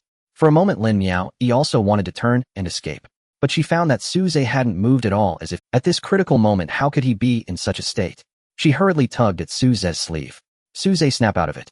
Let's go. As soon as her words fell, Lin Miao, Yi felt a shadow darken in front of her, as if something was blocking the sunlight. Her pupils contracted, and she turned to see Xiongda's broad chest. Oh no. Had just delaying for a second already made it too late. She glanced back at Su Zhe, filled with doubt. Su Zhe did not seem like the type to be scared into a stupor. Why was he in such a state this time? However, dying alongside someone like Su Zhe wasn't too bad.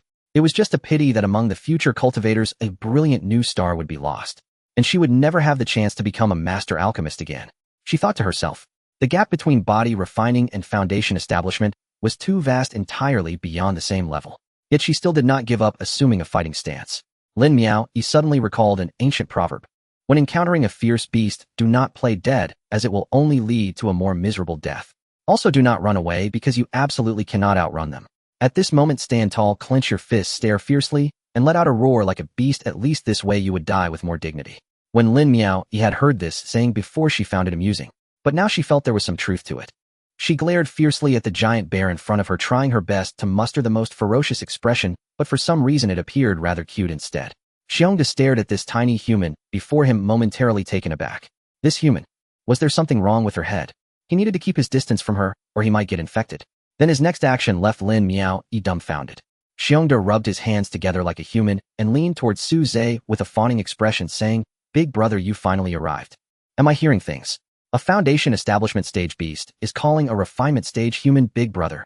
Just look at that face full of flattery and the lewd rubbing of its paws. Where is the dignity of an agreed beast?" Lin Miao suddenly felt that she might not truly understand this world. Ever since Su Zhe appeared, everything from the past seemed to have turned surreal. First, he advanced to the 5th level of refinement in just a few days, then memorized the basics of alchemy, within hours comprehending them thoroughly, and even practicing Hansen. Now he can make an agreed beast call him big brother. Lin Miao was plunged into deep shock. Confusion and disbelief filled her mind as one question after another surfaced. While she was lost in thought, Su Zhe furrowed his brows and asked Xiongda, "Why are you running around instead of doing your job? Could it have already hatched successfully?" Upon hearing this, Xiongda immediately protested, "Big brother, it's not my fault for running around. It's that egg that has a problem." "What problem?" Su Zhe asked, thinking something unexpected had occurred. "Did you squash it?" "How could that be? It suddenly became extremely hot, and I couldn't even touch it with my body. Later it got even hotter, almost igniting my fur." Xiongda quickly shook his head. "I couldn't stay in the cave anymore, so I had no choice but to run out." Su Zhe's brow was tightly knitted. With a temporary contract in place, Xiongda couldn't deceive him, so everything it said was true. Beside them, Lin Miao listened in stunned silence, her heart already stirred by a raging tide. It really is true. Looking at the demeanor and attitude of this agreed beast talking, isn't it just a perfect sycophant? But the key is, how did Su Zhe manage this? Even as a beast master, establishing a harmonious relationship with a beast requires nurturing feelings from childhood and signing a contract. Even with that, there could be risks of backlash. And for an adult beast, the difficulty increases by hundreds or thousands of times.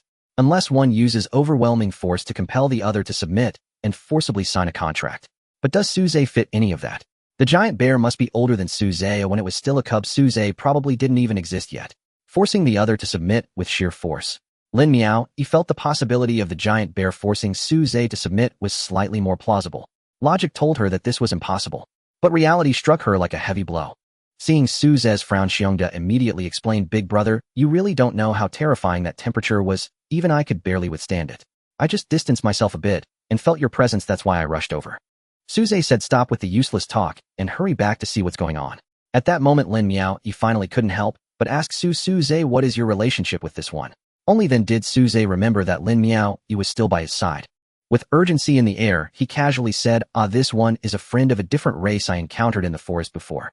After some in-depth and intimate exchanges, we've become good friends. Calling him big brother is just a playful term." Hearing this, Xiongda's mouth twitched. "In-depth and intimate exchanges.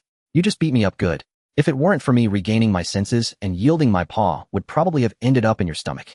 Suddenly, a sharp pain struck deep within his soul. Xiongda shuddered and immediately stopped his line of thought. Lin Miao nodded thoughtfully. She felt somewhat numb now, her brain had short-circuited. Even with such an absurd explanation, she forced herself. With a naive smile, she said, "Hello, I'm Lin Miao, a classmate of Su Zhe." Xiongda was somewhat at a loss, as it was his first time encountering such a situation. However, after Su Zhe shot him a glance, he quickly responded, "Hello, you can just call me Xiongda." He bent down with effort, shaking Lin Miao's small hand with his massive paw. The towering giant bear stood over 3 meters tall, creating a stark contrast with the petite girl. Suppressing a laugh, Su Zhe was about to speak when suddenly a rumble echoed. The ground began to tremble, and strange muffled sounds emerged from deep within the forest. The commotion resembled that of the previous underground mouse swarm, but was magnified several times. Bang, bang, bang. A fox leapt out from the jungle, its strength reaching the upper tier of grade. Its eyes were filled with greed as it dashed in a particular direction. Following closely behind a second, then one beast after another burst from the jungle, ignoring Su Zhe and the others as they rushed toward the direction where the fox had vanished. "What is happening now?" Lin Miao questioned in confusion. At that moment, she suddenly widened her eyes and pointed to the sky in the distance, exclaiming, "Look over there." Su Zhe looked up and was immediately taken aback. The sky had turned a fiery red for some unknown reason. Countless streams of spiritual energy surged, flowing toward that direction. Crimson clouds appeared, creating a spectacular sight. "Isn't that direction where your cave is?" Su Zhe suddenly inquired. Xiongda paused for a moment, then seemed to think of something, and quickly nodded, "Yes, that position should be my cave." Su Zhe immediately realized that the phenomena in the sky were likely caused by the flame bird egg. Could it be that it is about to hatch? Rumble. In the distance, large trees crashed down as if a colossal creature was rampaging through the forest. Xiong Da's expression tightened as he looked over there and exclaimed, "A beast tide." Hearing this term, Lin Miao's expression changed. "We need to hurry if we get caught in the beast tide, we'll be trampled into mush." Xiongda did not speak, but instead, behind them was the surging beast tide, and ahead lay a fiery red anomaly. No one knew what was happening. To be prudent, Suze was reluctant to move forward. Although the flame bird had a trace of the vermilion bird bloodline, it was even denser than the azure dragon bloodline in Shaoqing. But it was still uncertain whether Suze would risk his life for it. After all, the anomaly ahead was truly astonishing. The fiery red clouds covered the entire sky, and even from a distance, Suze felt the temperature around him rise significantly. The more astonishing the scene, the greater the danger lurking within. Yet if he were to give up now, he felt a pang of relief. Ultimately, he made up his mind. "Let's go. We need to see what's happening." Without waiting for Lin Miao to reach, Suze directly reached out and embraced her, unleashing terrifying power from his feet in an instant. In the next moment, Suze and Xiongda vanished, transforming into two shadows racing toward the location of the anomaly. Lin Miao felt a blur before her eyes, and she was suddenly pulled into a warm embrace. The scenery on both sides flickered rapidly, and it seemed like she had traveled an unknown distance in no time. After a long while, she finally realized that she was in Suze's arms. In an instant, a blush spread from her cheeks to her neck. She froze in place, not daring to move. The scent from Suze's body invaded her nostrils, causing her body to tremble, her tension reaching its peak. "Suze, what are you doing?" Lin Miao attempted to struggle, but found that Suze's arms were incredibly strong, firmly holding her in his embrace. At that moment, her mind short-circuited, unable to think of a reason. Only then did Suze realize that their current position was a bit inappropriate. "I was planning to go over there to take a look, but I couldn't let you go alone, it would be too dangerous, so this is the only way," he said somewhat awkwardly. After all, the Firebird egg had nothing to do with Lin Miao, yet he had brought her to such a place which was indeed a bit hard to justify. But if he didn't do this, Lin Miao would surely be unable to escape the onslaught of the beast tide. So this seemed to be the best solution. While speaking, Suze's pace did not slow down at all, instead it quickened.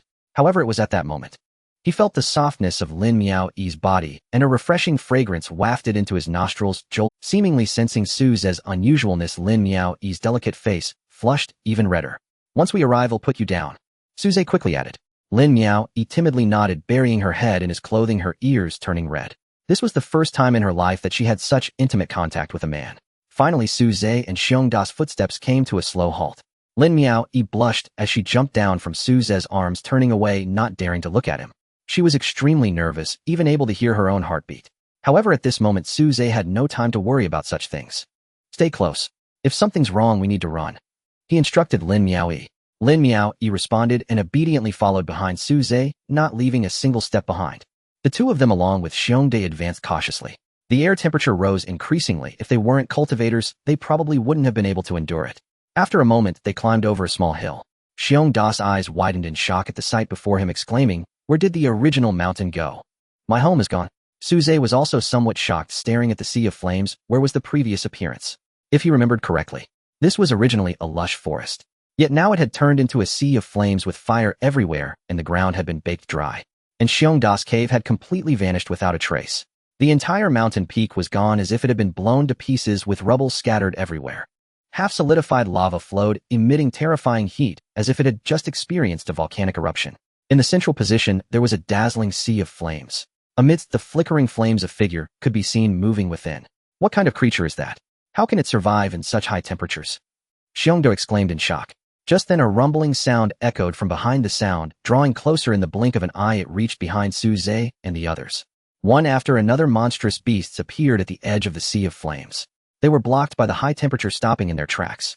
Gradually, more and more monstrous beasts appeared, nearly 10,000 of them. This was a terrifying force. Even Foundation establishment cultivators would turn and flee upon seeing such a scene. "What on earth is happening? Why have all these monstrous beasts come here?" Lin Miao exclaimed in shock. Given this number, it seems that the beasts from the entire G area, and even the nearby 2 areas, have come. Suze was equally puzzled. Suddenly, a sharp cry resonated from deep within the sea of flames. A colossal bird wreathed in flames burst forth from the fire. At the same time, lines of information appeared. Name: Firebird, heavily injured and dying, leveled grade lower tier. Special bloodline Juke bloodline 5. Skills: Blazing Flames, Fireball Technique, Firebath. Suze was startled. It was indeed a grade beast, equivalent to a golden core cultivator of the human race. A flash of insight struck him. He remembered the origins of this beast. Wasn't it the firebird that laid the firebird egg? He originally thought it had met with an accident, but did not expect it to appear here. However, Suze quickly noticed it, heavily injured and dying. He focused his gaze. The firebird was circling in the air, stirring the clouds in the sky. Under the reflection of the flames on its body, the entire sky appeared to be ablaze. As it soared, the aura of the great beast spread like a tide. In an instant, many of the beasts in the tide lay down, unable to withstand the terrifying sense of oppression. Despite its terrifying ferocity, Suze still keenly noticed its inconvenient movements. One of its wings seemed to have a gruesome wound. Moreover, the flames on its body were gradually dimming. Clearly, it had undergone a fierce battle, sustaining heavy injuries, and was now on the brink of death. But if it was already severely injured, why waste its strength like this? Suze was somewhat puzzled, turning his gaze towards the depths of the sea of flames. As the flames flickered, a bird egg emerged. Unlike last time, the red patterns on the eggshell were now more intricate and dense. Xiongda also saw the firebird egg. It was not foolish. Upon seeing the firebird, it understood why its home had. It glanced at Suze with a mournful expression, silently mourning for its den for 3 seconds. Fortunately, it was a poor creature. There was nothing valuable at home, or it would be heartbroken. Just as Suze felt puzzled, Lin Miao's voice reached his ears. Fire bath array. Suze's heart stirred at her words. In the information just provided by the system, the firebird indeed possessed a skill called fire bath. He turned and asked, fire bath array. Lin Miao explained that firebird should possess a trace of Zhuke bloodline. Any beast with this bloodline upon reaching a certain level of power will master this skill. What it is using now is the fire bath array, but it does not mean rebirth through fire. Rather, it transfers part of its strength to its offspring. This is a form of inheritance, but the caster will die after using it. Suze nodded, looking at the beast in the sky that was still trying to cast the fire bath array. Is it because it is on the brink of death that it wishes to leave part of its power to its child before dying? He thought, exhausting oneself for the sake of one's child. How pitiful is the heart of all parents. Even for beasts, when facing their own offspring, there is not much difference from humans. In the sky, the movements of the firebird had noticeably slowed down, its flames dimmed, and it no longer appeared as magnificent as it once did. It emitted a less resounding cry, gradually descending. At that moment, the body of the firebird had reached its limit. The wounds on its wings had burst open, yet little blood flowed out. The flesh beneath the wounds was no longer a deep red, but a ghastly white. Its blood had long been drained, and it was now sustained solely by sheer will. It slowly landed on the ground, gazing gently at the bird egg before it. As a gray demon beast, it was no less intelligent or emotional than a human. Suddenly, it prostrated its entire body over the firebird egg, and its form seemed to be illuminated once more, the flames blazing fiercely and brilliantly. Streams of radiant red energy appeared, all rushing into the egg. The red patterns on the egg seemed to come alive, gradually beginning to dance and becoming more intricate. The fire array was reaching its final step. It was to leave the last remnants of its primal power for its child. As time passed, Suze could distinctly feel the temperature dropping. The sea of flames was gradually receding, seemingly signaling that the firebird's life was nearing its end. What is going on with these demon beasts? Why are they all rushing over like crazy? Suze asked in confusion. Lin Miao explained, this is a crucial step in the fire array. Xiongda also became curious, turning to look at Lin Miao. His brother's friend really seemed to know a lot. In legend, the phoenix is reborn in a blood pool, so the fire array also has a similar step, which requires a large amount of blood to complete the final phase of the array. Lin Miao glanced at the demon beasts, a hint of sympathy flashing in her eyes. So the firebird attracted these demon beasts to obtain the blood within their bodies. However, it can only affect a grade and below demon beasts, having no effect on a grade beasts. Suze surveyed the area, dense information appearing. The reality matched what Lin Miao had described. Among the tide of beasts, all were a grade or below. And at that moment, the tide of beasts surged. One by one, the demon beasts began to run, charging toward the depths of the sea of flames. The ground's temperature was exceedingly high, with some spots still burning with fire. The high temperature scorched their bodies and ignited their fur. Yet these demon beasts seemed oblivious, pushing forward relentlessly. Soon a demon beast arrived at the edge of the deepest flames. Without a trace of hesitation, it leaped directly into the fire. Bang! The harsh sound of flesh burning echoed. In the blink of an eye, that demon beast's body turned to ash, leaving only a glimmering pool of blood. Following closely was the second, the third. The tide of beasts surged forward, engulfing countless demon beasts into the sea of flames. This scene was truly horrifying. Xiongda watched this scene, his fur standing on end, his body trembling. Lin Miao could no longer bear to watch, hiding behind Suze. Moments later, the ocean of demon beasts vanished without a trace. In its place was a sea of blood. The firebird and its child were amidst it, commencing the final step. Roar! A mournful cry rang out. The firebird spat out a mouthful of blood, splattering it onto the bird. The blood was rapidly absorbed by the egg at a visible speed. The flames surged, and the surrounding temperature suddenly rose. The previously solidified magma began to flow again, blinding light obscuring the scene within. Can't see anymore, Xiongda remarked. Suze remained silent, patiently waiting. 5 minutes later, the flames, shooting into the sky, suddenly began to retract. In an instant, the flames dissipated. The original mountaintop vanished entirely. The lake-like blood pool also disappeared, leaving only the firebird and the egg beneath it. The fire array had concluded. The firebird had reached the end of its life, hanging on by a thread. That kid over there, you're the one who took my child from the nest, right? Suddenly, the firebird turned its head to look at Suze. Lin Miao gasped in shock, breaking out in a cold sweat. Xiongda was so frightened his legs went weak, nearly turning to flee. However, Suze remained calm. Name Firebird, burned out, leveled grade lower tier, has degraded to a grade. The damage from the fire array was too great for the Firebird. Its strength was rapidly declining. It could no longer pose a threat to Suze. The Firebird also sensed Suze's calmness and was momentarily taken aback, but it had no time to dwell on this. It recognized that Suze was not ordinary. With merely the strength of the 7th layer of body tempering, yet there was a foundation establishment demon beast guarding him. And most importantly, it felt that he was even stronger than that foundation establishment beast. And not just by a small margin. Such a person, if he grows smoothly, he will surely become the brightest star among all races in the future. And it was about to die. Its child could not be left unprotected, perfectly entrusting it to this human. Kid, I'm about to die. This child has more potential than I do. It barely began to speak, and Suze understood its meaning. It intended to entrust the little firebird to him. Of course, he had no objections, and nodded solemnly. The firebird nodded as well. Then, with a flap of its wings, it delivered the egg into Suze's hands. Suze caught it steadily, feeling a warmth emanate as soon as he held it. Name unhatched firebird, healthy state, special bloodline, 1 vermilion bird bloodline. Remarks: after being baptized by the fire array, its future achievements may surpass limits. The firebird had reached its limits, speaking with great difficulty. Please, take good care of it. Its strength will not be weak, it can assist you. Protect it well. By the end, it was almost pleading. After saying this, the firebird took one last look at the egg, then slowly lowered its head. Name Firebird deceased. The little firebird seemed to sense it, and the patterns on the eggshell dimmed significantly. Lin Miao watched this scene in disbelief. She suddenly felt a bit dizzy. Today she had been overwhelmed by too much. In just a couple of sentences, Suze had obtained the offspring of a grade demon beast. Wasn't this a bit hasty? With a whoosh, the firebird's body in the distance suddenly ignited. Its flesh melted away like ice and snow, its form gradually shrinking. It just entrusted the child to you like this. Lin Miao's large eyes were filled with confusion.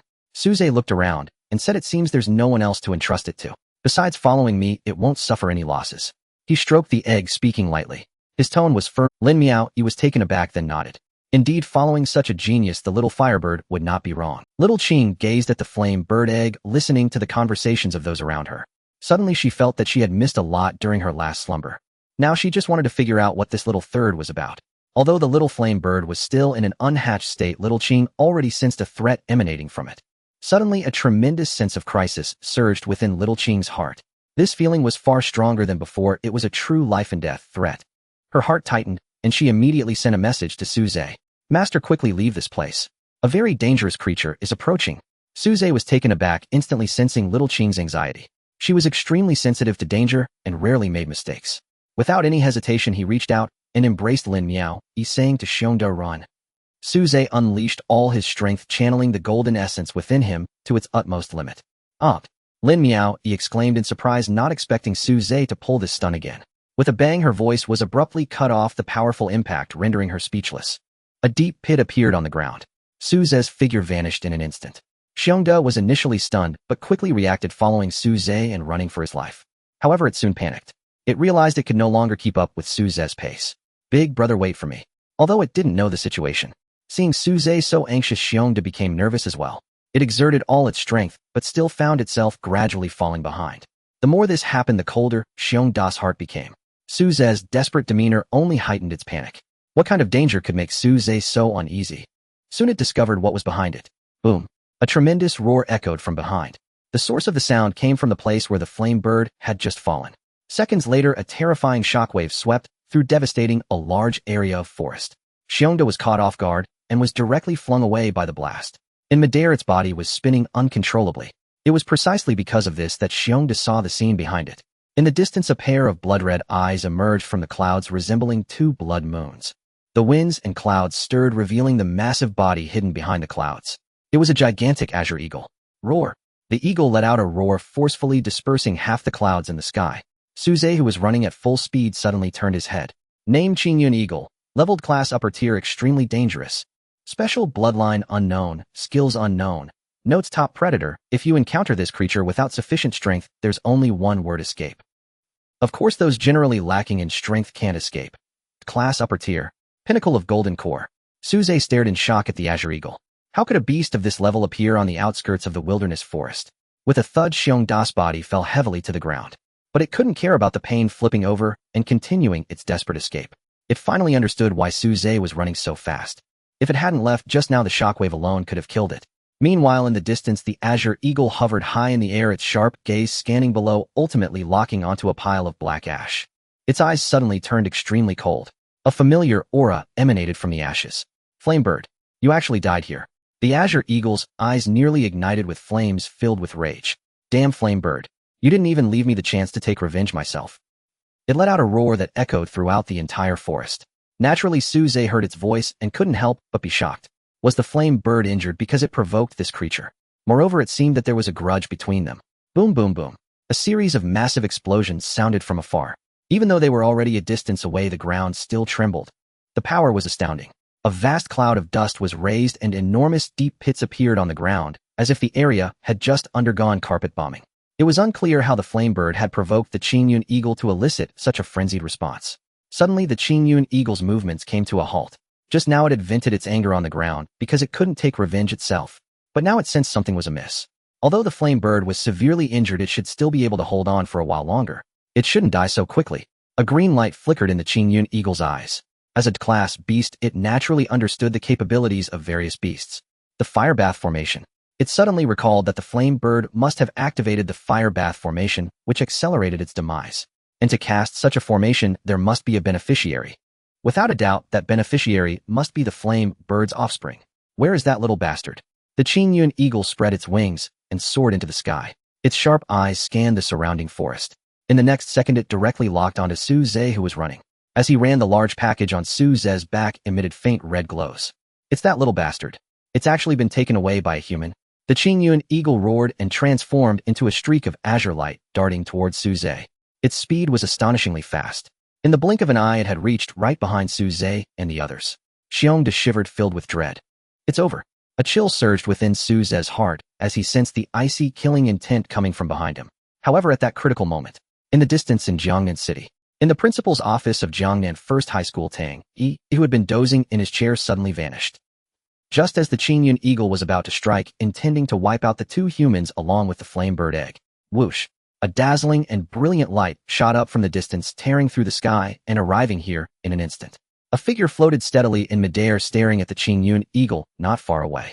You beast, it's one thing to bully in the forest, but now you even want to kill my students. Seeking death. Upon hearing this familiar voice, Suze and Lin Miao Yi were both stunned, turning to follow the voice. Principal! Lin Miao Yi exclaimed in surprise. She saw the Qingyun eagle staring at Tang Yi, its body trembling involuntarily as fear surged within. Aren't you going to leave quickly? Tang Yi said, coldly frowning. The Qingyun eagle, as if granted a great pardon, turned and fled at speed much faster than before, disappearing into the horizon in an instant. Suze was equally astonished. It was the principal. He was surprisingly strong. That was a class upper-tier beast equivalent to the pinnacle of human golden core strength. What kind of strength did the principal possess to be able to directly scare off the Qingyun eagle? The grade upper-tier Qingyun eagle fled in panic, not daring to look back. Suze finally let out a sigh of relief. For a brief moment, he truly believed he would meet his end here. Regaining his composure, he glanced at Principal Tang Yi, suddenly feeling a twinge of shame for previously sharing the principal's contact information to shield himself. However, to Suze's surprise, the principal did not seem angry at all. He shouted towards Tang Yi in the air. Tang Yi raised his hand to interrupt him, saying, "Stop right there, you brat. You won't say anything good, so I shall take my leave. You two should hurry back to your homes and find your mothers. Although our school does not prohibit early romantic relationships at your age, you should focus on your cultivation." Suze's face darkened, and he swallowed back the words of gratitude he was about to say. What did he mean by saying he couldn't say anything good? He had genuinely wanted to be sentimental just now. Moreover, early romantic relationships. Where were the signs of any such thing? Lin Miaoyi had just regained her senses when she heard Tang Yi's words, and her face turned crimson again. Recalling the two intimate encounters with Suze today, she immediately lowered her head, as if caught in the act, not daring to look Tang Yi in the eye. To Tang Yi, her behavior provided irrefutable evidence. You little rascal, at such a young age you're not learning to behave well. He shook his head, but seeing Lin Miaoyi already flustered, he stopped his words. Suze noticed that a misunderstanding seemed to have arisen and wanted to explain. Tang Yi did not give him the chance to explain. Hurry back home. You cannot stay out overnight. You two are too young, don't you know it's bad for your health? Suze felt a rush of blood to his head, his face turning crimson with anger.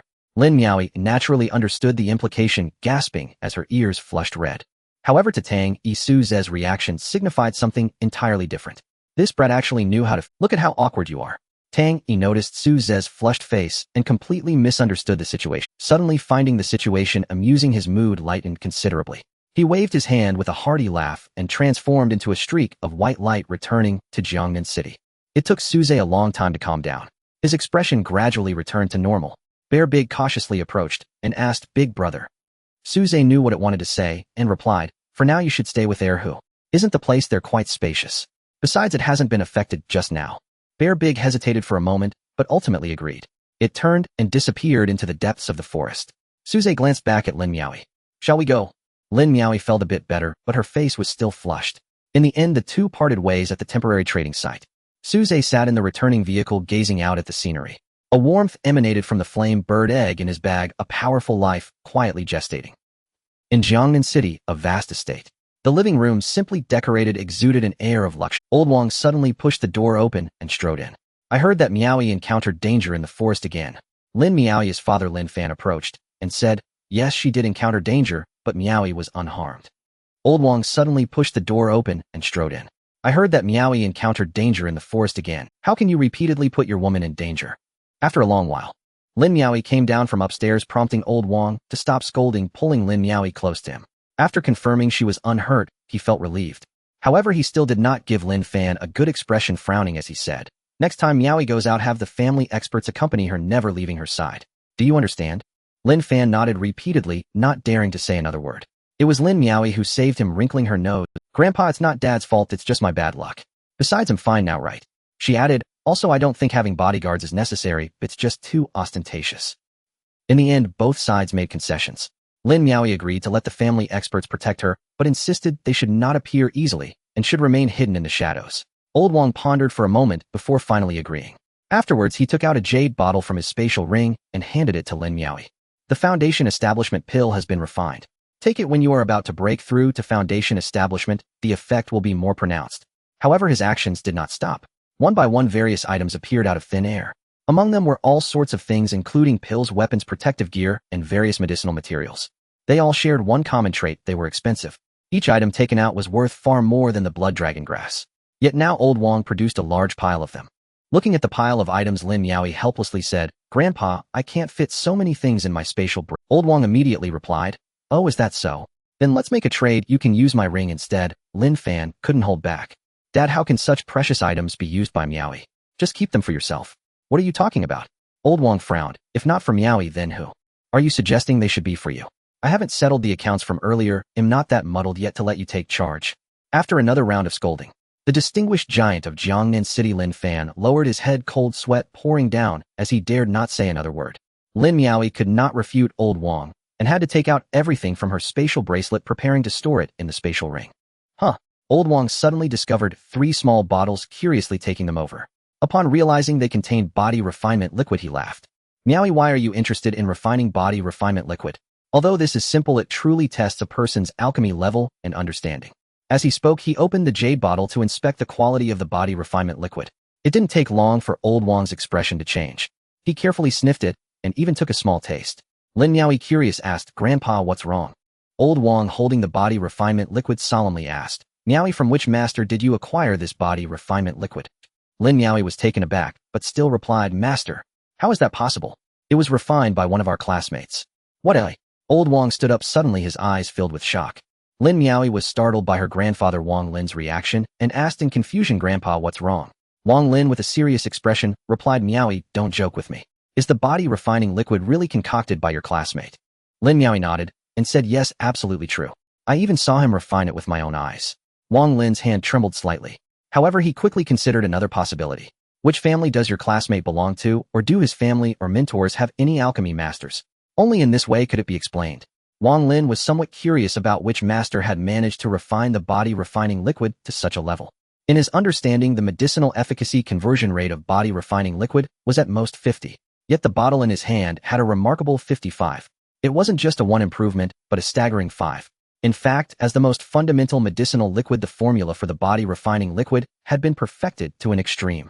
Countless alchemy masters had once sought to increase the medicinal efficacy conversion rate of body-refining liquid even by just 1, which would significantly enhance the overall strength of humankind. After all, most people were cultivators in the body refinement stage. However, these renowned masters in the alchemy world had all failed in this endeavor. Everyone had tried and declared defeat. But today Wang Lin unexpectedly saw a body-refining liquid with a 55 medicinal efficacy conversion rate. The improvement was beyond terrifying. His first reaction was that it must be that alchemy giant who had achieved a significant breakthrough, thus accomplishing this feat. Yet Lin Miaoi's answer was that it was concocted by her classmate. But he quickly thought of a second possibility. That is, Miaoi's classmate must be a disciple of that master, which allowed him to know the latest formula for the body-refining liquid and successfully refine it. He was convinced that this was the case. The only thing that puzzled him was why that master had not made the new formula public immediately after developing it.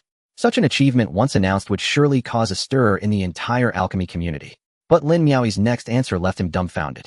Lin Miaoi pondered for a moment and replied uncertainly, "From what I understand, his parents went missing in an accident many years ago, and he has been living alone all these years. I haven't heard of him having a master." A hint of shock flashed in Wang Lin's eyes, but he quickly regained his composure. Indeed, that master must be an extremely low-key figure who, after achieving such an incredible feat, would certainly avoid exposing his existence. Miaoi's classmate must have known this beforehand, which is why he never revealed any information about it. The more Wang Lin thought about it, the more convinced he became. His heart was ablaze with excitement, eager to find that master and have a conversation. However, he suddenly thought that such a low-key person would not likely appreciate being easily disturbed. Right, I can't be so impulsive. I need to take it step by step. Wang Lin's mind raced as he pieced together many things. Since that master was so low-key, he must have also reminded Miaoi's classmate not to refine pills casually. And now he not only succeeded in refining it, but also handed it directly to Miaoi. What does this indicate? It shows that for that master, the new body-refining liquid was no longer something to be kept strictly confidential. He must be planning to announce his astonishing achievement in the near future.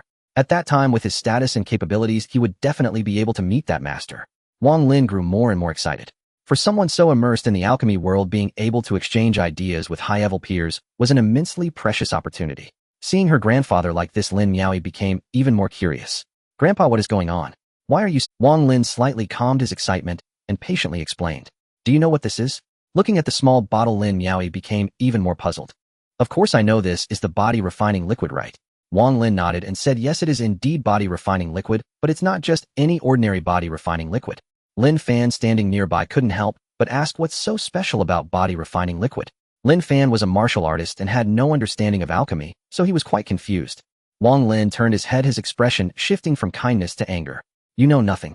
We're having a conversation. Why are you butting in, you outsider?" However, he did not continue to scold Lin Fan and continued to explain to Lin Miaoi. "Miaoi, do you know the conversion rate of the medicinal efficacy in a body-refining liquid?" "The limit is 50, oh," Lin Miaoi replied. Wang Lin nodded and continued, "Then do you know what the conversion rate of this body-refining liquid is?" Lin Miaoi shook her head. 55. Wang Lin announced. Lin Miaoi was taken aback and then reacted, her face filled with shock. 55.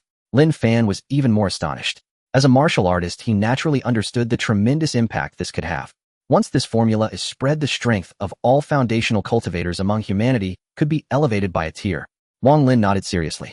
"That's why I asked you if this was the body-refining liquid concocted by that master. Such an achievement is truly astonishing, and the difficulty of achieving this is even greater than creating a high-level medicinal formula.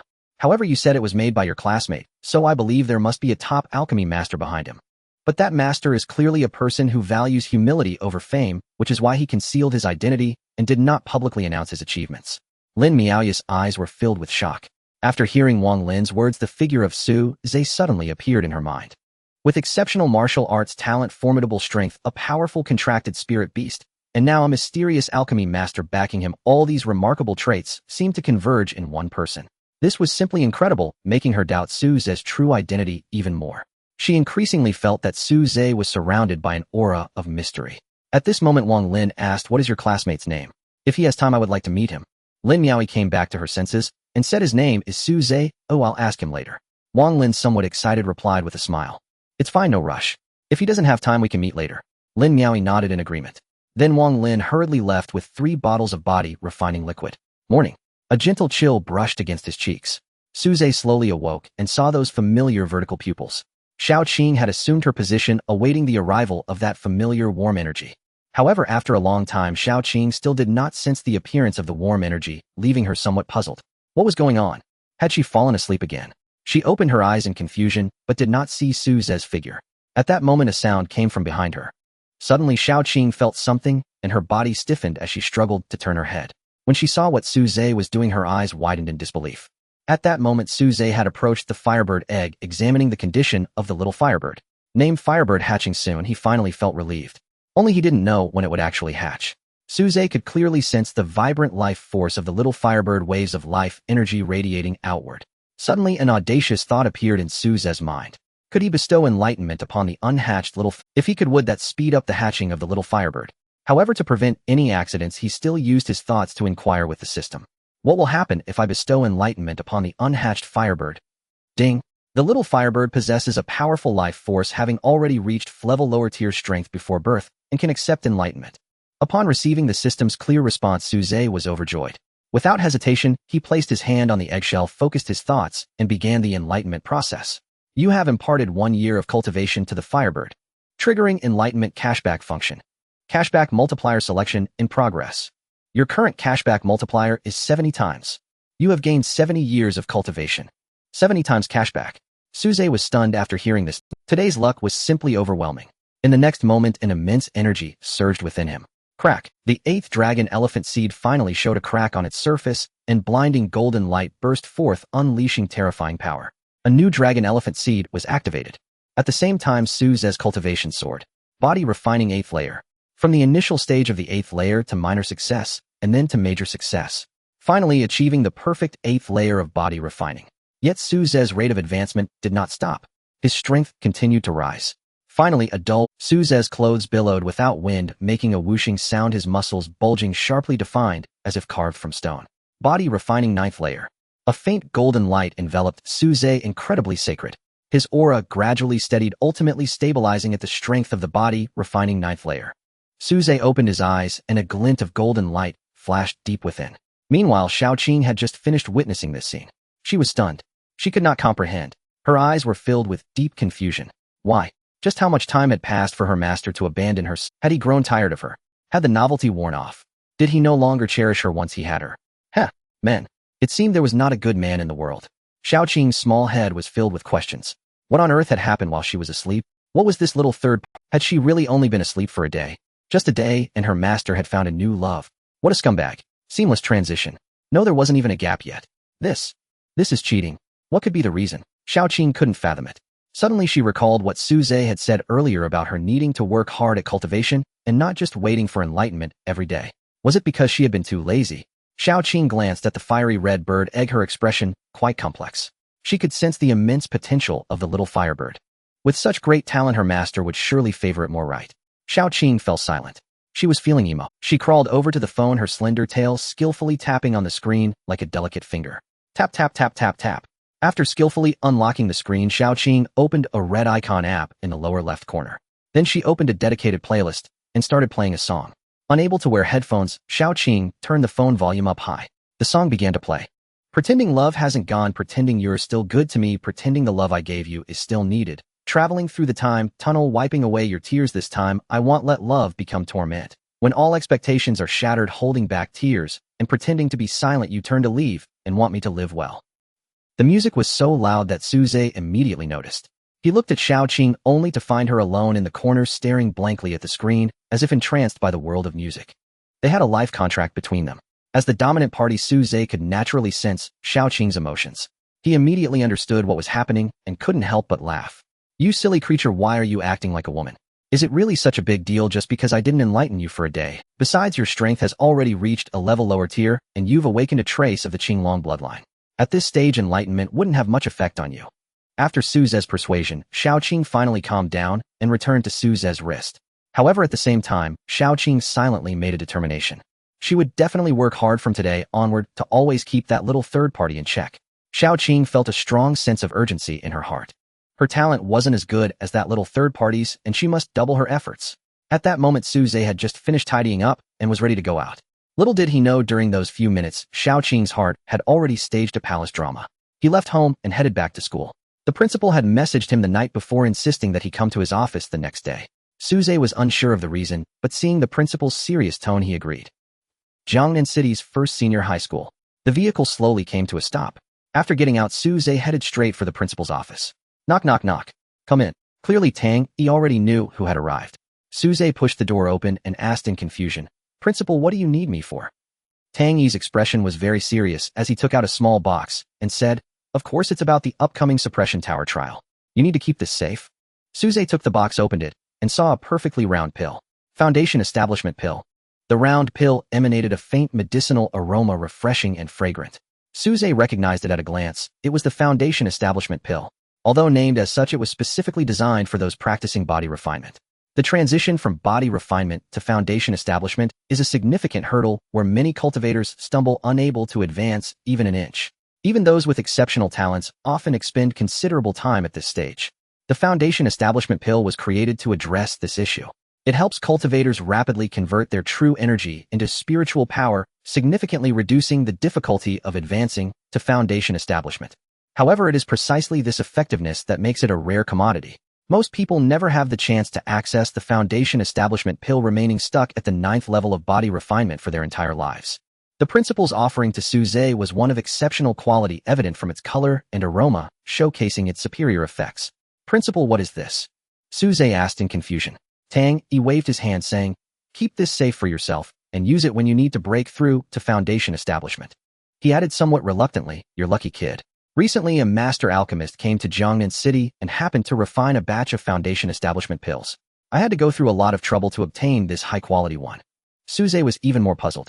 He and Tang Yi were not particularly close. That seemed excessive for him to go to such. Seeing Suze's confused face, Tang Yi explained, The reason I did this is that I've recently learned some news regarding the Demon Suppression Tower trial. Suze immediately perked up, listening intently. This year, for some unknown reason, many talents have emerged, each more astonishing than the last. Of course, they may be slightly inferior to you, kid. Tang Yi continued. However, their strengths cannot be underestimated. Several have been highly anticipated, possessing terrifying power. I heard that some of them have defeated foundation establishment opponents while still at the body refinement stage. Suze felt indifferent upon hearing this news. Defeating a foundation establishment cultivator at the body refinement stage. Remembering Xiongda, an heir who Suze suddenly felt it was not much to boast about. Tang Yi frowned at Suze's dismissive attitude. Don't be too proud and complacent, kid. Though your talent is astonishing and your strength decent, facing equally monstrous geniuses can lead to severe consequences if you're not careful. This group will certainly enter the Demon Suppression Tower for the trial, and this year new rules have been established. Those who perform excellently in the tower can directly advance to various higher academies. This is a once-in-a-lifetime opportunity. Moreover, if you manage to make it onto the Demon Suppression Tower leaderboard, there will be many rewards as well. Whether our school can gain honor depends entirely on you. I've already boasted about you. If you fail to deliver, it will be my face that's lost. Just think about it. Does that seem fair? After all, I am your lifesaver. Tang Yi elaborated, and Suze began to understand. It all boiled down to the fact that competition in the Demon Suppression Tower would be fiercer, necessitating an urgent need to enhance strength. However, the Foundation Establishment Pill wouldn't be of significant benefit to Suze. To be precise, most pills meant to enhance cultivation had little effect on him, unless they were pills meant for nascent soul stage or even higher-level cultivators. Yet he could not simply refuse this Foundation Establishment Pill, as that would be illogical. He stored the pill away and asked, Principal, is there anything else? Tang Yi replied, No, nothing else. Suddenly, he noticed something amiss, a look of astonishment appearing on his face. He had sensed something was off since Suze first entered the office. Now he finally realized what it was. Suze's cultivation. He had actually reached the 9th level of body refinement. When was the last time he had seen Suze's cultivation level? It seemed to be when they ambushed the Qingyun eagle in the wild forest.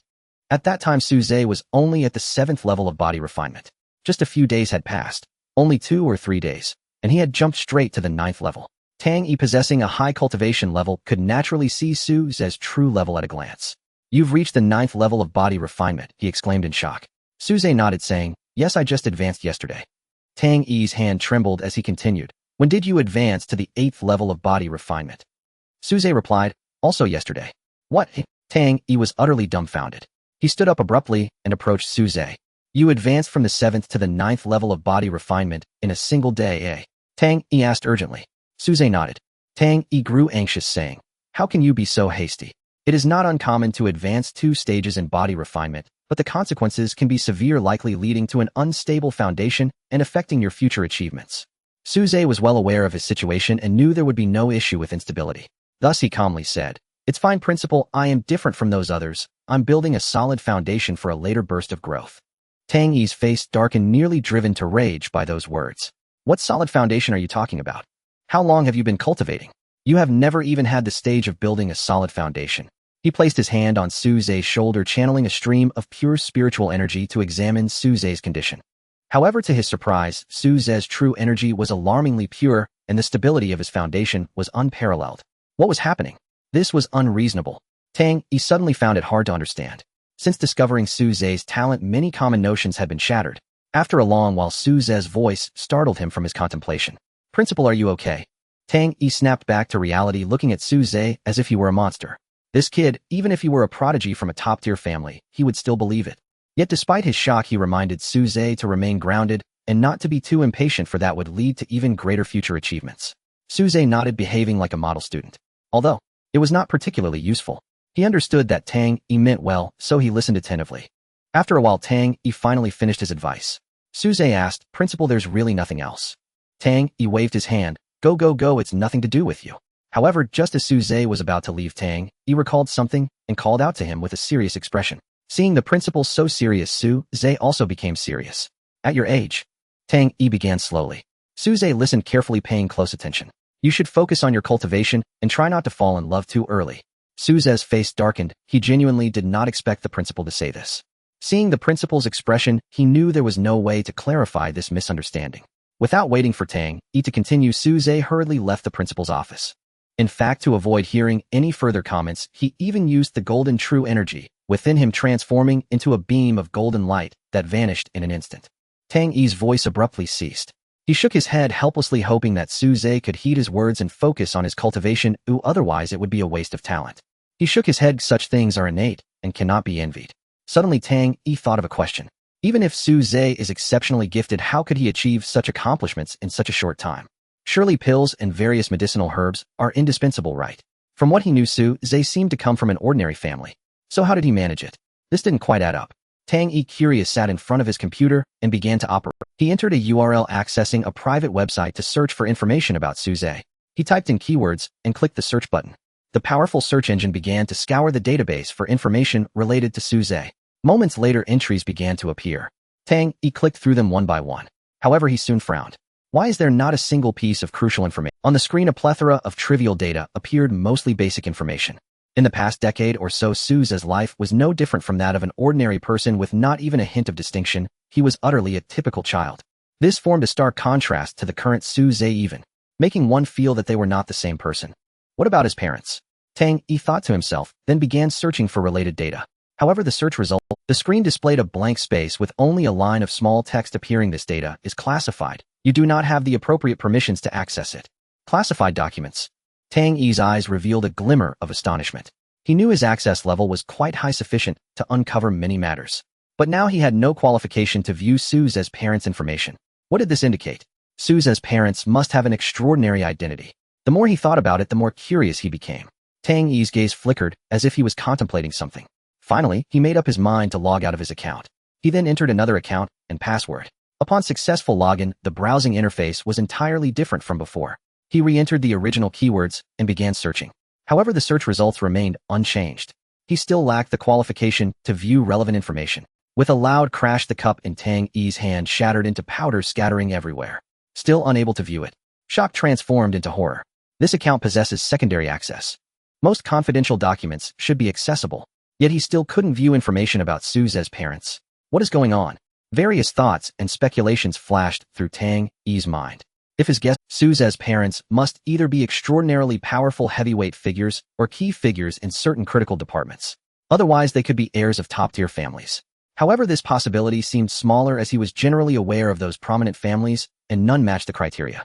Regardless of which scenario it was, Suze's identity would undoubtedly be extraordinary. Tang Yi closed the screen, falling into deep thought. What exactly is Suze's identity? Why would such a genius appear in Jiangnan City? What reason made him so low-key before? One question after another arose. Suddenly a thought struck Tang. If viewed this way, the Lin family seemed to have overreached. He chuckled, no longer pondering the issue. Regardless of Su Ze's true identity, all he needed to know was that he was a student at his school. As for those hidden secrets, who cares? Meanwhile, in the classroom, Lin Miao, he looked up and saw Su Ze just walking in. She instantly recalled the events in the wilderness forest, her cheeks involuntarily flushing. However, she still remembered what Wang Lin had advised her. Su Ze, Lin Miao, he said softly. What is it? Su Ze asked. Lin Miao, he said, well, my grandfather wants to see you. Su Ze was taken aback, almost thinking he had misheard. See me. What does your grandfather want with me? Lin Miao, he recalled Wang Lin's warning that when Su Ze did not actively discuss the new prescription, she must not initiate the conversation. So she said, my grandfather heard about the events in the forest and wants to personally thank you. After listening to Lin Miao's account, Su Ze pondered for a moment before agreeing. Lin Miao's grandfather seemed to have considerable research in alchemy, something Su Ze had long heard of. Recently, he happened to be studying in this area and was somewhat puzzled, just right to ask a few questions. With some guidance, he could avoid many detours and focus more cultivation on martial arts. Thus, the two agreed on it would be on the weekend in 3 days. By the way, Lin Miao, he suddenly remembered last time when we were in the forest, didn't Tang Jie and the others leave? And then the beast tide appeared and they happened to encounter it. Su Ze asked what? Did they get hurt? No, they died. Lin Miao, he shook her head. Su Ze was taken aback, not expecting this answer. His feelings became somewhat complicated. The familiar people around him had just perished, making it hard to accept for a moment.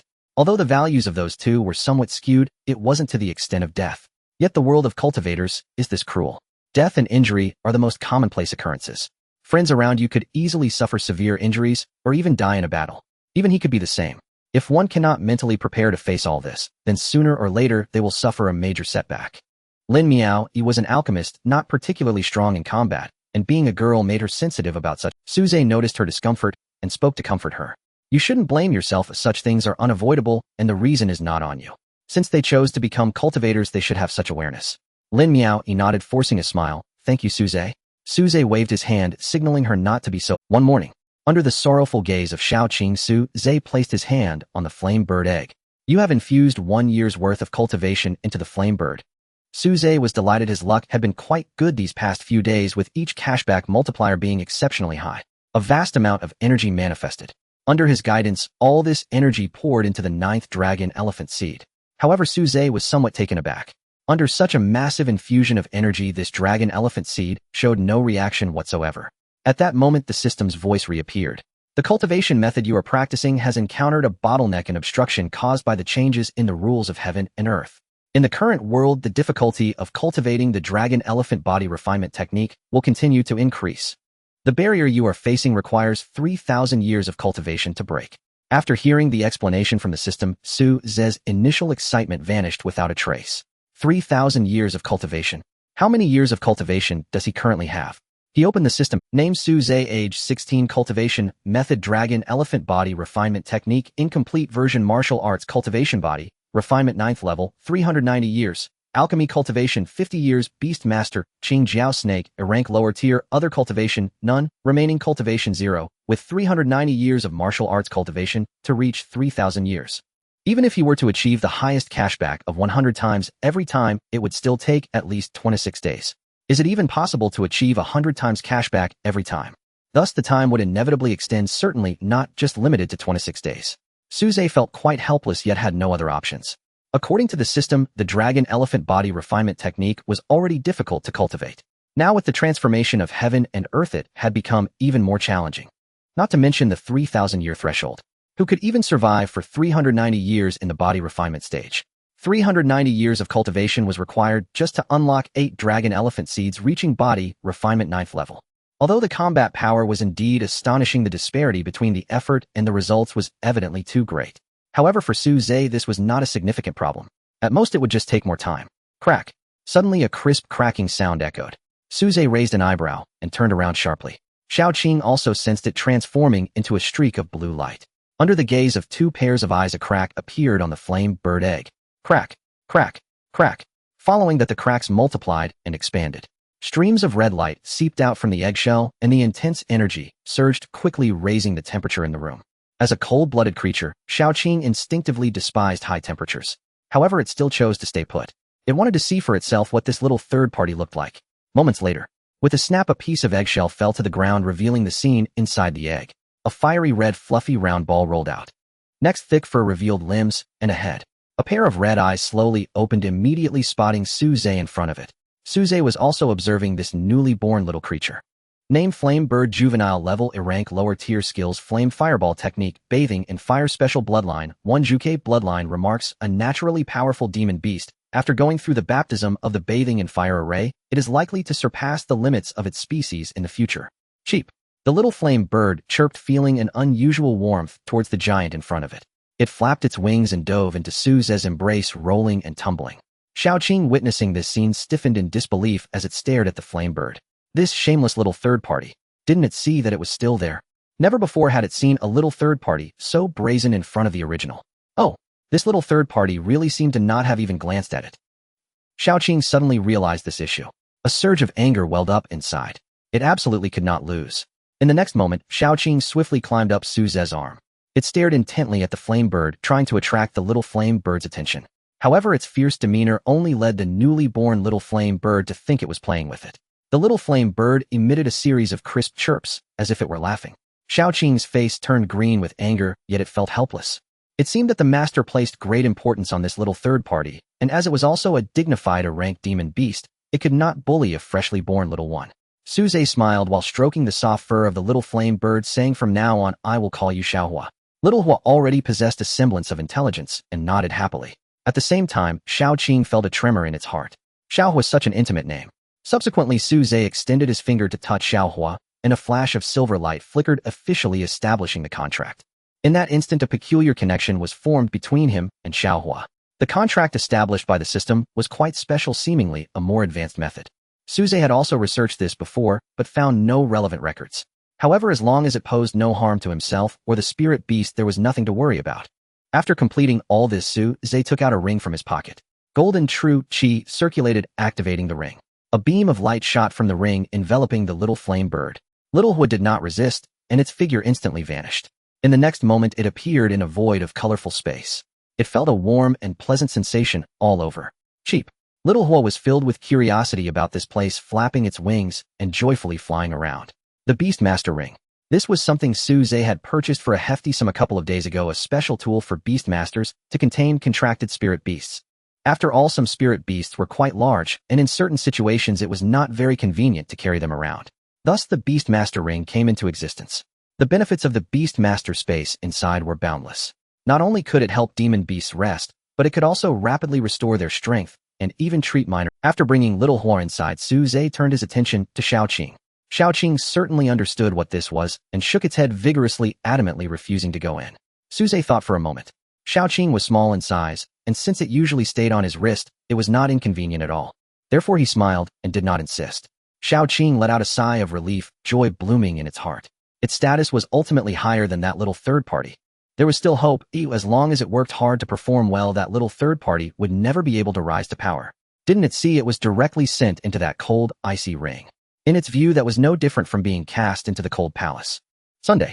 Amidst a cheerful chirping sound, the little fire returned to the beast ring after receiving a spiritual blessing. At the last moment of its return, it glanced at the little green, revealing a hint of sympathy in its eyes. This fellow is truly pitiful, braving the elements every day, unable to rest in the beast ring. In the eyes of the little fire, the beast space is simply paradise. And the little green left outside every day naturally seemed quite pitiful. Conversely, the little green held similar thoughts. While the two spiritual beasts were preoccupied with their own thoughts, Suze had already finished preparing. Today is the day agreed upon with Lin Miaoyi. It is said that her grandfather specifically invited several chefs from the largest restaurant in Jiangnan City to express his gratitude. Unable to refuse such warm hospitality, Suze naturally would not waste time out of politeness. An hour later, he checked the address on his phone and glanced at the massive manor before him. Upon confirming, Suze couldn't help but exclaim, "It's great to be rich." He knew that Lin Miaoyi's family was wealthy, but he never expected them to be this rich. This manor before him would cost at least several billion according to the prices in Jiangnan City. The most crucial part is that such a property cannot simply be owned with money. One must also possess a high social status and connections to have a chance. A servant had been waiting at the manor gate and immediately came forward upon seeing Suze. "May I ask if you are Suze?" Suze nodded and replied, "Yes, I am Suze." The servant wore a standard smile and said, "Please follow me." A vehicle soon appeared. After Suze got in, the servant drove swiftly into the manor. Moments later, the vehicle stopped in front of a small building. Although referred to as a small building, it could actually be considered a villa. Guided by the servant, Suze entered the extraordinarily luxurious house. Just before he entered the villa, a shadow flashed by in the distance. Suze caught a glimpse out of the corner of his eye and was momentarily stunned. The person seemed familiar, as if he had seen them somewhere before. However, after pondering, he could not recall. At this moment, the servant's voice interrupted his thoughts. Suze, you can go straight in. The dining room is just ahead. Suze came back to his senses, thanked the servant, and walked into the villa. As he walked along, the corridor was lined with various artworks. Though not well-versed in art, Suze could still sense the rich aura of wealth emanating from them. Finally, a dining room appeared ahead. At the enormous round table, dishes had already begun to be served. A slender, graceful figure sat neatly beside the table. It was Lin Miaoyi. Next to her, two individuals sat upright. Suze shifted his gaze from Lin Miaoyi to the two individuals beside her. He suddenly felt that these two individuals seemed somewhat familiar, as if he had seen them somewhere before. Suddenly his body stiffened as he recalled when he had encountered them. Aren't these the two people from whom he purchased the blood dragon grass last time? Why are they here? Suze was somewhat bewildered, and countless speculations surged in his mind. The last extremely cliché speculation emerged. Could they be Lin Miaoyi's family? If so, then that old man must be her grandfather. Could it be that the ones he blackmailed last time were actually from the Lin family? He suddenly recalled something. A while ago, Lin Miaoyi had missed several days of school, claiming it was due to an injury. Thinking about it this way, the timeline seems to align perfectly with when he first entered the wild forest. The person who was unconscious back then was Lin Miaoyi. In an instant, everything connected into a single thread. Everything could finally be. Why did Lin Miaoyi go searching for blood dragon grass? Why did those two individuals buy blood dragon grass at a high price? Why did Lin Miaoyi have so many pills?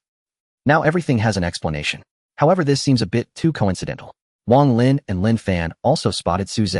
They were clearly taken aback and recognized Suze immediately. Why is this guy here? Wang Lin was very happy today, even excited. That master must know his identity, and he is willing to let his disciple meet him. What does this imply? It means that the master must have already considered re-entering the world. This also implies that he might soon meet this master and discuss alchemy techniques with him. Thus, Wang Lin started preparing early this morning. Young people, after all, love to eat. Therefore, he specifically had Lin Fan invite the best chefs from Jiangnan City, selecting the freshest and finest ingredients, and meticulously prepared this lunch. He had just heard from the servant that Suze had already arrived at the manor gate. Thinking that young people might not have had breakfast and would be hungry, he thoughtfully had the dishes served so that Suze could eat as soon as he arrived. This would also help to build rapport and make it easier for him to gather information. However, when Suze appeared, he was stunned. Isn't this the kid who sold him the blood dragon grass? Moreover, that blood dragon grass was obtained from his family. What is this kid here for? Did he come to Tianyuan Academy directly? This is against the rules. However, he quickly dismissed that guess. He then realized, could it be? This kid is Suze. In an instant, the atmosphere became quite awkward. Lin Miaoyi also spotted Suze breaking into a smile as she joyfully stood up to greet him. She bounced to Suze's side and smiled. Suze, you are here. Suze nodded and replied, yes, I am here. I hope I didn't delay anything. Lin Miaoyi shook her head vigorously, her expression adorably innocent, saying no. Seeing his daughter like this, Lin Fan's eyelid twitched. Although he understood his precious daughter's character, innocent, lively, and kind-hearted, this behavior clearly a bit off. Lin Fan's gaze changed, and he began to scrutinize Suze up and down. The more he looked, the more alarmed he became. This kid is quite good-looking, worthy of being called a handsome guy. More dangerously, if their speculation is true, then this kid not only possesses exceptional martial arts talent, but also has great aptitude in alchemy, and he has a powerful alchemist behind him whom even his father admires. This kid is too dangerous. Lin Fan became extremely vigilant. This was a natural instinct of a father. No matter how outstanding the other party is, their first reaction is that this kid is not a good person. Lin Miaoyi's words eased the awkward atmosphere in the restaurant. Through her remarks, Wang Lin and Lin Fan confirmed that the young man was indeed the genuine Suze. Faced with this reality, they couldn't help but exclaim, this world is truly full of coincidences. However, both of them were high-ranking individuals, so they had the ability to adapt. Suze, what a coincidence we meet again, Wang Lin said with a smile. Lin Miaoyi's bright eyes were filled with confusion as she asked, have you met before?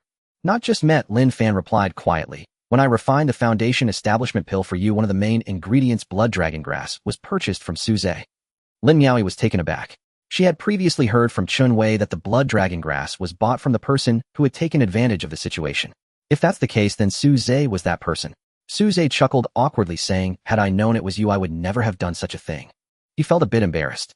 However, to his surprise, Lin Miaoyi exclaimed in excitement, her eyes sparkling. So it was you who saved us back then. Suze nodded yes. Lin Miaoi counted on her fingers, looking adorable as she said, including these times you have saved me 3 times. In truth, regardless of whether that person was Suze or not, she had never cared about the actions taken afterward. After all, someone had saved her, and this debt of gratitude could never truly be repaid. Then she enthusiastically pulled Suze to the table, even serving him food. This scene made Lin Fan's heart race. Dangerous. This young man was simply too dangerous. He had deliberately revealed the truth of that time, yet Miaoi showed no expected reaction at all. And now she was even serving that young man food. He glanced down at his own empty bowl. This was treatment that even he as a father did not receive. What was going on? When did they start this? How could he be completely unaware? In an instant, countless thoughts and speculations rushed through Lin Fan's mind. Wang Lin, on the other hand, watched the scene with a cheerful demeanor. Although he adored his granddaughter, he also knew that many matters were beyond his control, especially in terms of religion. Moreover, this Suze, regardless of how one looked at it, was a very good and decent young man. But he still had to remind them that they were too young, and that some boundaries must never be crossed. Seeing the expression on his father-in-law's face, Lin Fan felt even more anxious. Dad, this is your own granddaughter. How can you just sit there and watch? It must be said the chef at the grand restaurant was indeed exceptional, with every dish being a delight. Suze, not one to be polite, dove right in. At that moment, Wang Lin suddenly asked, "Little Su, I heard you've been studying alchemy recently." Suze put down his utensils and replied, "Yes, I just started studying alchemy recently." "Oh, just started recently?" A smile appeared on Wang Lin's face. This young man was so careless with his lies, speaking without proper thought, not serious at all. Just started studying alchemy. Who would believe that? He laughed heartily and continued to probe, saying, "Last time Miaoi insisted you refine the body refinement liquid, it didn't interfere with your other matters, did it? That girl just had this flaw too straightforward." Lin Miaoi pouted in grievance, playfully scrunching her nose. Suze shook his head and said, "Not at all, and thanks to Miaoi, I was able to attempt refining pills for the first time, and fortunately it all succeeded." Wang Lin's smile deepened. This young man was indeed full of bravado. It seemed he had realized his purpose and was probably just stalling. First time refining. Even a fool wouldn't believe that. He continued to serve himself food, while saying, Come, keep eating, I'm an old man and can't eat much anymore. I just enjoy watching you youngsters eat." Suze felt warmth in his heart. Since his parents went missing, he hadn't felt this kind of concern in a long time. Wang Lin continued, "The several bottles of body refinement liquid you refined were quite good, but..." He paused, observing Suze's reaction. This was still too bold, directly involving new formulas. He worried this might provoke Suze and the master behind him's displeasure. But he simply couldn't resist, and Suze's heart stirred, and he paused his actions. Wang Lin was a professor of alchemy at Tianyuan Academy, an authority in the field. His words hinted that he seemed to have found an issue with the body refinement liquid he refined. So he asked, "What is it?" Wang Lin, seeing that Suze didn't seem to dislike the topic, felt a surge of joy, and "I noticed that your body refinement liquid seems to be a bit different from ordinary body refinement liquids." Suze suddenly recalled a change he had made back then, and asked, "Did the potency decrease?" Wang Lin quickly shook his head, saying, "How could that be? It has improved quite a bit." Suze breathed a sigh of relief. Then he felt reassured. Wang Lin cautiously asked, "I just want to know, was the method of alteration taught to you by your master?" Lin Miaoi and Lin Fan put down their chopsticks, eagerly awaiting Suze's answer. Suze was taken aback, not knowing what Wang Lin was referring to. "What master? My own master? I have no master. I purely relied on my own hard work." Wang Lin was not surprised by this answer. Aside from the fact that this reasoning was a bit absurd, there was nothing else. Figured it out on his own. If one could figure out a new formula for body refinement liquid simply by tinkering around, then what about the masters? Couldn't they figure it out? Did he take us for 3-year-olds? However, Wang Lin wasn't angry. Suze's responses were all within his expectations, just a bit too casual. But this also revealed a piece of information. That master was indeed going to make an appearance. Otherwise, as his disciple Suze wouldn't have given such a casual answer to the previous question. He would have surely come up with a logically sound response. Having obtained this crucial information, Wang Lin felt. He smiled and said, "Suze, you really know how to joke. Come, try this sea cucumber that was air-frayed over." Suze felt utterly confused, sensing that things were getting stranger. He was moved by the warmth of the Lin family, and touched had always spoken the truth. But now, it seemed they didn't believe what he said. Beside her, Lin Miaoi's large eyes curved into crescent moons as she looked at Suze's profile, covering her mouth to stifle a laugh. She also thought that Suze's words were too far-fetched. Initially, she truly believed that Suze was touching alchemy for the first time. But now that she knew he had a master who was an alchemy grandmaster, how could she still believe that? That was someone even her grandfather admired. Such a person would never take on a half-hearted disciple. They must have been cultivating since childhood. Therefore, Suze must have been studying alchemical knowledge since childhood, which allowed him to achieve his current success. Their family had already figured this out, yet Su Zhe still boldly spouted such nonsense.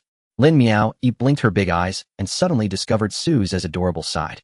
At that moment, sunlight streamed through the window into the dining room, perfectly illuminating Su Zhe. Su Zhe's handsome face appeared even more defined under the sunlight. In an instant, Lin Miao's cheeks flushed and her heart raced as if a little deer was pounding inside her. She quickly turned her head, unable to look directly at Su Zhe anymore. This scene was fully captured in Lin Fan's eyes. He gasped, unable to believe what he was seeing with his precious daughter. What? What is this expression for? My daughter. You can't really have feelings for this kid, can you? He couldn't accept. It's not that Su Zhe wasn't outstanding, he simply harbored animosity towards all boys of his daughter's age. After raising his little girl for over 10 years, was she now about to run off with someone else? No man could tolerate such a thing. Moreover, Miao was only 16 at the prime of her youth. How could she fall in love so early? Su Zhe was indeed excellent, but he must not fall in love early. This was the stubbornness of a father. Therefore, Lin Fan gritted his teeth and decided to take action. Ideas flashed through his mind, and plans began to form. Suddenly, Lin Fan's eyes lit up as he smiled and said, "By the way, do you know the news that just came out this morning?" The three at the table turned their gazes towards him. Lin Fan continued, "It is estimated that the news has already spread. He Shue'er from the Kyoto-affiliated high school defeated a golden core level beast with her foundation establishment cultivation. She was admitted to the True Dragon Academy by Dean Zhongmuji and was granted the title of Prodigy." Prodigy title? Lin Miao's eyes widened in shock. Even Wang Lin was taken aback. Prodigy title? Su Zhe asked in confusion. He had never paid attention to such matters before and was unclear about the meaning of this title. Lin Miao explained, "The Prodigy title is the highest honor awarded to young cultivators by the human race. Those who receive this title are all unparalleled geniuses possessing extraordinary combat power and terrifying strength." Suddenly, she stopped talking, staring intently at Su Zhe. The more she spoke, the more she felt she was described a once-in-a-generation genius. Su Zhe clearly fit the description, having made rapid advancements in his cultivation in just a month's time. Extraordinary combat power. This was also true. According to the bear's account, it was after being beaten by Su Zhe that it surrendered. Terrifying strength. You could never know Su Zhe's true strength. He almost never fought with his full power, yet his opponents would be defeated instantly. In every regard, Su Zhe seemed to be just as good as he Shue'er. The only difference between them was that one was at the body refinement stage and the other at the foundation establishment stage. And this was only because he Shue'er had awakened earlier and cultivated for a longer time. Lin Miao believed that as long as Su Zhe was given enough time, he would surpass he Shue'er. For a moment, realizing all this, Lin Miao's eyes sparkled as she looked at Su Zhe with admiration. Lin Fan sensed something was off. Why was Miao suddenly silent while gazing at that kid? Wait, what is this expression? Why does it feel like things have gotten even more serious? I intentionally brought up this news to suppress that kid's arrogance, and to let my daughter know that there are always people better than this kid, that many individuals are more outstanding, and now is the time for her to focus on cultivation, not waste time on romantic feelings. But what happened? Miao not only didn't think that way, but she seemed to admire that kid even more. Miao, what kind of charm did that kid cast on you? Lin Fan shouted in his heart, but on the surface he still maintained his calm demeanor. He cleared his throat and said, "It has been 35 years since anyone has received the Prodigy title. Oh, every one of those who received this title became one of the pillars of our human race. However, 35 years ago, the person who received the Prodigy title met with an accident. It is said he went missing during an incident, and since then no one has received the Prodigy title again." Su Zhe raised an eyebrow and asked what was that person's name. Wang Lin frowned in thought for a moment and replied, "I think it was Su Changqing." Su Zhe's body jolted, his eyes filled with intense shock, and his body stiffened instantly. Lin Miao noticed his abnormality and asked, "What's wrong, Su Zhe? Do you know this person?" It was more than just knowing. A storm surged in Su Zhe's heart. How could he just know the prodigy named Su Changqing? Not only that, but he had lived with this person for many years. This was his father's name, the last human to receive the prodigy title in over 30 years. And he went missing in an accident. Coupled with the information Su knew about his father's identity as a senior researcher at the Special Research Institute of the Anomalous Space. All these pieces of information together, Su Zhe could almost confirm that the Su Changqing mentioned was indeed his father. After many days, information regarding his parents had surfaced again. Su Zhe was very excited, but forced himself to calm down. "It's nothing, but just sounds familiar. I might have seen it somewhere before," he explained. Lin Miao nodded, not asking further. Naturally, Wang Lin and Lin Fan had no suspicions either. Even if they racked their brains, they would never associate Su Zhe with the human prodigy from over 30 years ago. Such a character, no matter how poorly they fared, would still leave their child in Jiangnan City, right? Absolutely impossible. Prodigy. Lin Miao's face was full of longing. That was a title every young cultivator dreams of. Unfortunately, she feared that she would never be destined for this title in her lifetime. After all, alchemists were not skilled in combat, and defeating a golden core with foundation establishment was even more impossible. However, she thought for a moment that her classmate and friend Suze had a very good chance of receiving this title. In an instant, she felt a sense of shared glory. Lin Fan was not motivated by any other reason. It was merely a sense of vigilance that an old father has towards a strange man. Furthermore, Suze's various qualities were simply too outstanding, and he could find no faults no matter how hard he thought. This filled him with a sense of crisis. His precious daughter seemed to be on the verge of being captured. Moreover, judging by the current situation, his daughter had a deep admiration for Suze. This was quite serious. When a woman starts to admire a man, it often leads to an uncontrollable fondness. Fortunately, he suddenly recalled the matter of the genius, he swear. The purpose was purely to strike at Suze, allowing him to feel the world's disparities and vent the anger in his heart. Seeing Suze lost in thought, he assumed he had succeeded and immediately chuckled. He Schwerer has been a genius since childhood, with countless expectations placed upon her and abundant resources. Her current achievements were to be expected. You are not inferior, just put in the effort. While it may be impossible to achieve the title of genius, you won't be too far off. However, unexpectedly, his precious daughter spoke up first. Lin Miaoyi said, "Why is it impossible? Although I may not be able to, I think Suze might not be any worse than he Schwerer." Lin Fan couldn't help but laugh and shook his head, saying, "Miaoyi, don't you understand, he Schwerer? She has been a headline-grabbing presence since childhood." He shook his head, as if recounting cherished memories. Awakening at the age of 10, reaching the peak of body refinement, in just half a year successfully establishing her foundation 3 years later, and now at 16, she has reached the peak of foundation establishment, even slaying golden core beasts beyond her level. Such achievements are necessary to earn the title of genius. One can imagine how difficult it is. Beside them, Wang Lin nodded, saying, "I have seen He Schwerer a few times. She is indeed a child with terrifying talent, truly a being invincible at the same realm." Suze returned to his senses, and hearing their words, he was also astonished. If he excluded himself, He Schwener's talent was indeed the best of this era. Unfortunately, he had his own advantages. Invincible at the same realm. Who isn't like that? Lin Miaoyi shook her head and silently pointed at Suze, saying, "Peak body refinement, in just half a year. Do you know how many days Suze took to reach the 7th level of body refinement?" Wang Lin and Lin Fan curiously asked, "How long?" Lin Miaoyi replied calmly, "Less than 20 days. What? The two were taken aback. They quickly looked at Suze. However, Lin Fan shook his head and said, "This time is indeed fast, but He Schwerer took about the same time back then. Besides, after the 6th level of body refinement, the time required for each improvement increases." At that moment, Suze softly said, "Actually, I have already reached the peak of body refinement." The principal already knew his strength, and there was no need to hide it. Lin Fan paused. Wang Lin's pupils constricted as he turned to look at Suze. Lin Miaoyi was taken aback and then exclaimed in shock, "Suze, you reached the 9th level of body refinement. Weren't you at the 7th level just a few days ago?" Suze nodded, saying, "I just broke through from the 7th to the 9th level a few days ago." Hearing this, Lin Fan raised an eyebrow and extended his divine sense to take a look. Practitioners rarely did such things, as it could easily be seen as a provocation if the relationship wasn't close. But Lin Fan had already made the decision and used his divine sense, instantly seeing Suze's true strength. He truly was at the peak of body refinement. What was this kid's previous strength? It seemed to be the 5th level of body refinement, right? How long has it been? How could he have reached the peak of body refinement so quickly? Wang Lin's eyes were also filled with shock. He was indeed an alchemist, but his strength was still formidable enough to clearly see Suze's true level. To leap from the 5th to the 9th level in just a few days. Is that even possible? Under normal circumstances, he would certainly not believe it. However, with a living example right in front of him, he had no choice but to believe. How did Suze accomplish this? This question surfaced in the minds of the three from the Lin family. Soon a flash of inspiration struck Wang Lin's mind, leading him to one possible conclusion. That is, Suze must have taken some kind of pill, which is why his strength increased so dramatically. Otherwise, it would be impossible to advance so quickly. Where did the pills come from? It goes without saying that they must have come from the alchemist behind Suze. Why would he do that? Using pills to rapidly enhance one's strength. Wouldn't that be akin to pulling up seedlings to help them grow? That master surely understands this principle. What could be the reason? Suddenly, Wang Lin guessed a possibility. That mysterious alchemist must have concocted a new pill. A pill that could rapidly enhance cultivation during the body refinement stage without affecting the practitioner's foundation. This assumption was astonishing. A pill that could elevate someone from the 5th level of body refinement to the peak in just a few days. Even Wang Lin couldn't fathom how such a feat could be accomplished. That master, truly a divine being. Wang Lin's eyes were filled with shock as he looked at Suze, his heart racing with excitement. Such a master's disciple stood right before him. Moreover, Suze had a good relationship with his Miaoyi, and he seemed to be enjoying himself while chatting with them.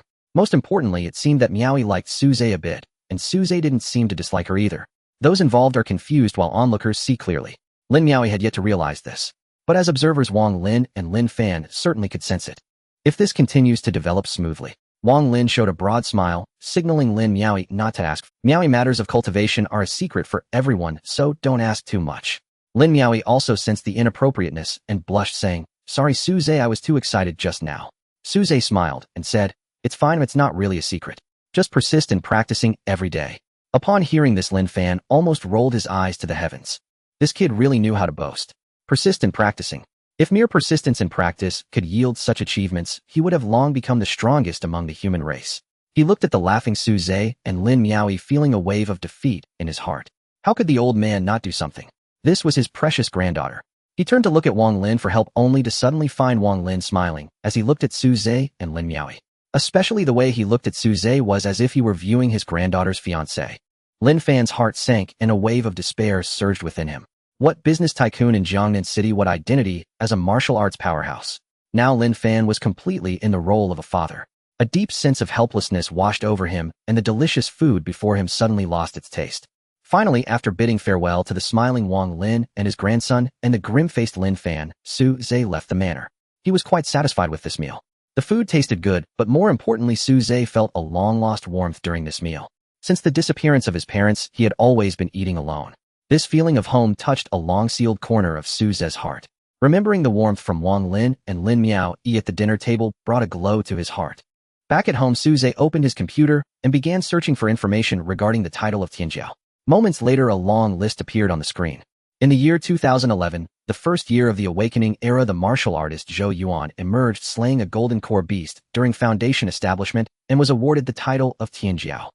In the third year of the awakening era, the beast tamer Li Jing, slaying a golden core beast during Foundation establishment, was awarded the title of Tianjiao. One famous figure after another appeared in the history of the human race. They all had records of slaying golden core beasts during Foundation establishment. There were even a few more powerful individuals who had slain nascent soul experts during the golden core stage. It should be noted that the disparity between the golden core and nascent soul stages is much greater than that between Foundation establishment and golden core. Those who could achieve such feats are truly monstrous. Suze quickly scrolled down the list until he finally saw a familiar name. In the year 529 of the awakening era, the martial artist Su Changqing, during Foundation establishment, simultaneously battled and killed 2 golden core beasts, earning the title of Tianjiao. 2 golden core beasts. Suze couldn't help but gasp. Was his father that formidable? While others were slaying 1 golden core beast, he directly faced and killed 2 at once. In his impression, Su Changqing was a slender scholar. While he didn't seem powerless, he certainly didn't look like someone capable of battling 2 golden core beasts. Suze suddenly felt that his understanding of his parents was still too shallow. Suddenly, a deep astonishment appeared in his eyes. The cursor on the screen moved up to the previous entry. In the year 528 of the awakening era, the beast tamer Bai Ling, slaying a golden core beast during Foundation establishment, won first place at the 10,000 Clans Conference, earning the title of Tianjiao. Bai Ling. Suze felt slightly dizzy. This name, isn't it his mother? Not only was his father a Tianjiao of the human race, but his mother was also a Tianjiao. Even more astonishing was that she had secured first place at the 10,000 Clans Conference. The 10,000 Clans Conference is a gathering organized by the elders of all races to allow young experts to spar and promote exchanges among the races. Every participant in the 10,000 Clans Conference is undoubtedly a genius. Each one is a being of exceptional talent and extraordinary combat power. To achieve first place among such a group, the value of that honor is simply extraordinary. Recalling his parents' status as top researchers at the Institute of Dimensional Research, Suze suddenly understood. No wonder they could achieve such high status at such a young age. As Tianjiao of the human race, regardless of the field they enter, their status would be astonishingly high. Thinking about how both of his parents were Tianjiao, a smile appeared on Suze's face, filled with immense pride. The emergence of a Tianjiao could make the entire human race rejoice, spreading the news throughout every street and alley. And as for his family, a family of dual Tianjiao. No, soon it would be a family of 3 Tianjiao. Suze's eyes sparkled. Slaying golden core beasts during Foundation establishment doesn't sound particularly difficult. Then Suze clicked on the entry belonging to his father, wanting to learn more. However, the screen displayed nothing but a jumble of characters with no useful information. Suze was no longer surprised by this outcome. It seemed that any information regarding his parents had vanished from the... What on earth happened back then? As Tianjiao of the human race, his parents should have been quite powerful at that age. Ordinary dangers should not have been able to harm them, yet they still disappeared. Suze lay back in his chair, his mind swirling with thoughts. It seems that he must make a trip to the Institute of Dimensional Research soon. Time flew by, and Su Zhe maintained a life of monotony. He was either at home or at school. In the meantime, he visited the wilderness forest again and discovered that the forest previously ravaged by fire had been rejuvenated with green grass covering the ground. Following his memory, he arrived at Air Hus territory. Just as he reached the place, he saw Xiongda, an heir who in a tussle. Upon seeing Su Zhe, they rushed over to complain. Frowning, Su Zhe inquired about the situation. Consequently, Xiongda spilled everything out in one breath. Brother, you have no idea. This heir who is just a reckless youth. I kindly took him to fetch the monkey brew, but he not only tried to steal the wine, but also flirted with the Monkey King's wife, leading us to be pursued by that rank upper-level Monkey King for a long time. We not only failed to get the wine, but also got beaten up, nearly not making it back. Upon hearing this, Su Zhe immediately turned to Erhu. So Erhu had such taste. Interspecies communication. Isn't there reproductive isolation? Erhu's face flushed crimson as he retorted, what nonsense. When I was talking to that Monkey King's wife, who was the one who drank 3 whole vats of monkey brew, making himself unsteady and knocking over half of their stock. If it weren't for that, would that old monkey be so angry? The bear and tiger were arguing vehemently, nearly about to come to blows. Fortunately, with Su Zhe present, they did not fight. A burst of fire shot out. Xiaohua danced joyfully. Xiao Qing coiled around Su Zhe's wrist, looking disdainfully at Xiaohua. Indeed, he was still a little brat. His hyperactive nature was inescapable. Xiongda, an heir who looked at Xiaohua, exchanging glances and sensing a familiar aura from it. Was this the bird egg from before? Why had it reached Frank lower level so quickly? They were a bit surprised, but soon felt relieved. It seemed not strange for a beast that followed the elder brother to achieve such accomplishments. After all, the elder brother could easily subdue both of them, who were foundation establishment beasts, with his refinement stage cultivation. After observing Xiongda and Erhu's situation, Su Zhe did not linger in the forest. He advised them to be careful and not to get themselves killed before directly returning to the city. It is worth mentioning that Wang Lin often invited Su Zhe over for meals. At first he felt a bit shy, but after going a few times he became familiar with the Lin family. Thus Su Zhe started visiting more frequently. Every time Wang Lin and Lin Miao Yi were very happy. However, Su Zhe couldn't help but notice that Lin Fan's complexion was getting worse each time. When Su Zhe last visited a few days ago, he even found Lin Fan's face ashen, looking pale and sickly. Could it be that he was ill? It seems he needs to ask about it next time he visits. As a junior, it is only appropriate. Should he bring some health supplements? Su Zhe fell into deep thought. In the blink of an eye, a month has passed. You have infused a year of cultivation into the Firebird, activating the return of the top-up function. Selecting the return multiple. Your return multiple this time is 80 times. You have gained 80 years of cultivation. Su Zhe raised his brows slightly, feeling a bit surprised. Today's luck is quite good, having gained a full 80 years of cultivation. To be precise, his recent fortune has been remarkably favorable. Basically, each time the return multiple has been quite high. He called up the system panel to begin checking. Name Su Zhe, age 16. Cultivation method: Dragon Elephant Body Cultivation Technique, incomplete version. Martial Arts level 9th layer, body refining 2100 years.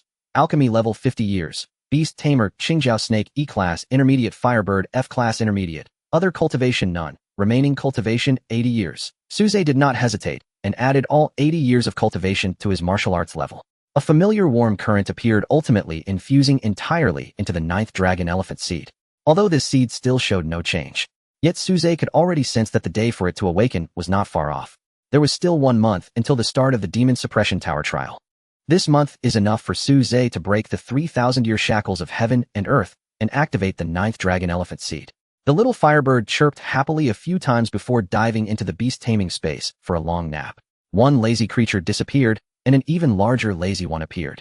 Su Zhe stroked Xiao Qing's head and said with satisfaction, Xiao Qing, I was wrong about you at first. You are a diligent, good child. Xiao Qing squinted his eyes, looking thoroughly content. Not just physiologically, but psychologically as well. That little third wheel was ultimately too inexperienced. Having only pretended to work hard for a few days and achieved such results, it must continue to strive. It silently resolved to firmly secure its position as the main consort. Time arrived at noon. A luxury car appeared downstairs at Su Zhe's residence. Upon seeing the message, Su Zhe immediately walked downstairs. As the window rolled down, a pair of bright, large eyes emerged. Upon seeing Su Zhe, those eyes instantly turned crescent-shaped. A beautifully radiant face followed. Lin Miaoyi smiled and said, Su Zhe, you finally came down. Oh, I've been waiting for you for quite some time. As she spoke, she wrinkled her cute little nose. Although she complained, her smile grew even wider. Su Zhe helplessly responded, did I not say you could just go over yourself? Why go through the trouble of coming here? Lin Miaoyi stuck out her tongue and replied, isn't this on the way? Hurry up and get in the car. In front, the driver Chen Wei saw the scene in the rearview mirror and couldn't help but sigh. Before setting off, Lin Fan had specifically instructed him to keep an eye on their situation and report back if anything seemed off. Lin Fan was notoriously protective of his daughter. Lin Miaoyi was his lifeblood. Now a Su Zhe suddenly appeared. Chen Wei certainly understood Lin Fan's thoughts. But looking at the current situation, Su Zhe was unaware that his young lady had almost completely transformed into a little fangirl. Initially, due to an unpleasant experience, Chen Wei had no good opinion of Su Zhe. However, after these days of interaction, his view had changed. Such a talented person, whether in martial arts, alchemy, or background, was a top-tier existence. Yet this type of person harbored no arrogance whatsoever. When facing someone like him, the head security guard, he would still politely greet him. After several interactions, Chen Wei had developed a strong fondness for this young man. In fact, seeing his young lady so close to Su Zhe made him quite happy. However, he dared not share such thoughts with Lin Fan. Otherwise, the furious Lin Fan would likely strangle him. Inside the car, Lin Miaoyi was chattering away about various topics. Su Zhe remained silent, simply listening quietly. This time old Wang seemed to have something significant to discuss, though he was uncertain what it was. After a long while, the car slowly stopped in front of a familiar villa. Now he no longer needed someone to lead the way, as Su Zhe had already familiarized himself with the layout here. Upon entering the living room, the two familiar figures came into view. Grandpa Wang, Uncle Lin. Su Zhe stepped forward to greet the two. Wang Lin waved with a smile, saying, "Little Su is here, quickly sit down and try this tea. I heard it costs tens of thousands for just a pound." Lin Fan's mouth twitched beside him. This Dahong Pao from the ancestral tree was something he had obtained with great difficulty, and now he had already used up a small portion. Su Zhe was not polite, and took a cup to taste. Lin Fan's face turned as dark as a pot bottom. This kid is so young, what does he know about tea? Giving it to him is simply wasting it.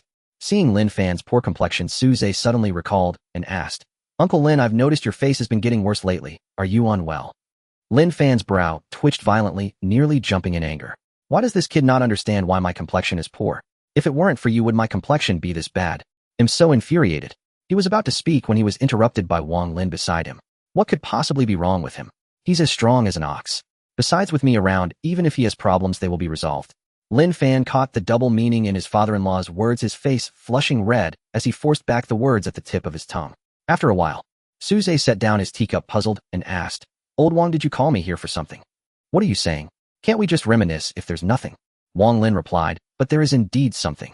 Then he waved his hand, and a gleam of light appeared, revealing a jade bottle and a small cloth bag. This is a Foundation Establishment pill along with a Peiyuan pill. This bag is a replica of a Qiankuan bag with a capacity larger than regular spatial artifacts. I noticed you seem to lack similar items, so I found one for you. Su Zhe was taken aback and instinctively wanted to refuse. But Wang Lin had already shoved it into his hands. "You know, these little things are just a piece of cake for me. Why be polite between us? Just accept it." Su Zhe hesitated for a moment, but ultimately accepted. He understood old Wang's temperament, but once something was given, it would never be taken back. Looking at the pills and Qiankuan bag in his hands, he couldn't help but feel warm inside. This feeling of being cared for and valued is really quite nice. Lin Miaoyi saw the Qiankuan bag and immediately pouted, saying, "Qiankuan bag. Grandpa, this is far better than my spatial ring. Your own granddaughter doesn't even have one." She clung to Wang Lin's arm, acting cute. Wang Lin smiled and said, "Grandpa thought of this early on, so I got..." He once again produced another Qiankuan bag and handed it to Lin Miaoyi. Lin Miaoyi cheered in delight and sweetly said, "Thank you, Grandpa, you're the best." After saying this, she pulled Su Zhe over to start discussing the usage of the Qiankuan bag. Wang Lin took a sip of tea, watching the young couple in front of him, feeling a surge of emotions.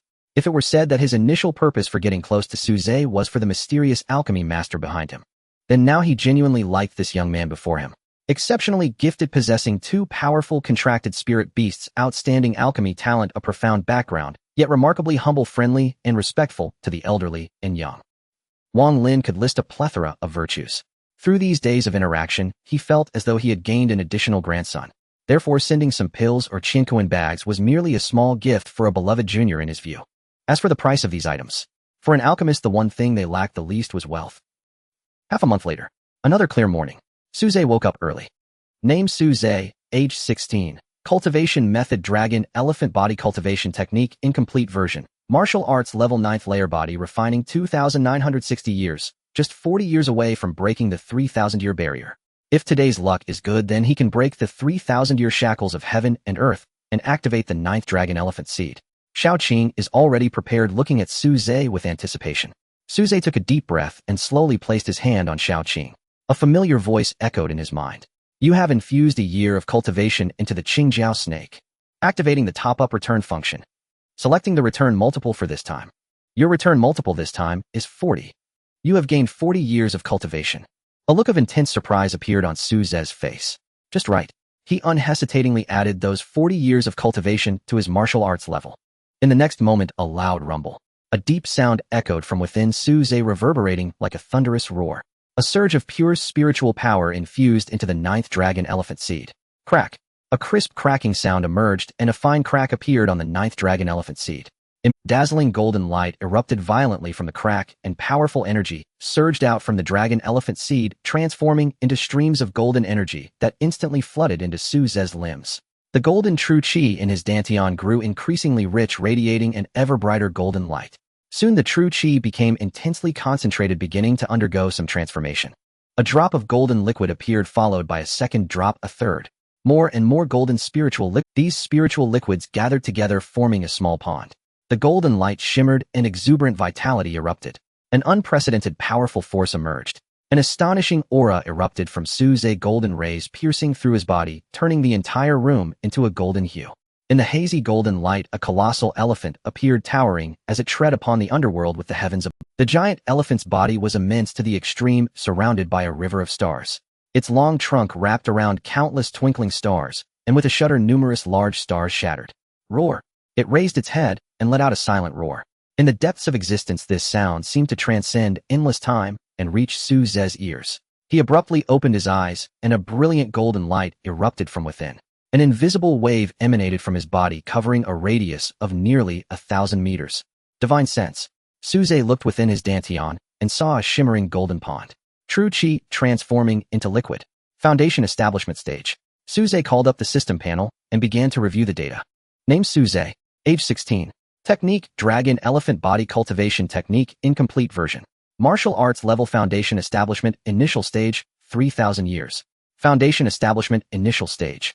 The power of the 9-headed giant elephant. After more than a month, he finally advanced from the 9th layer of body refinement to the Foundation Establishment Stage. Su Ze let out a breath.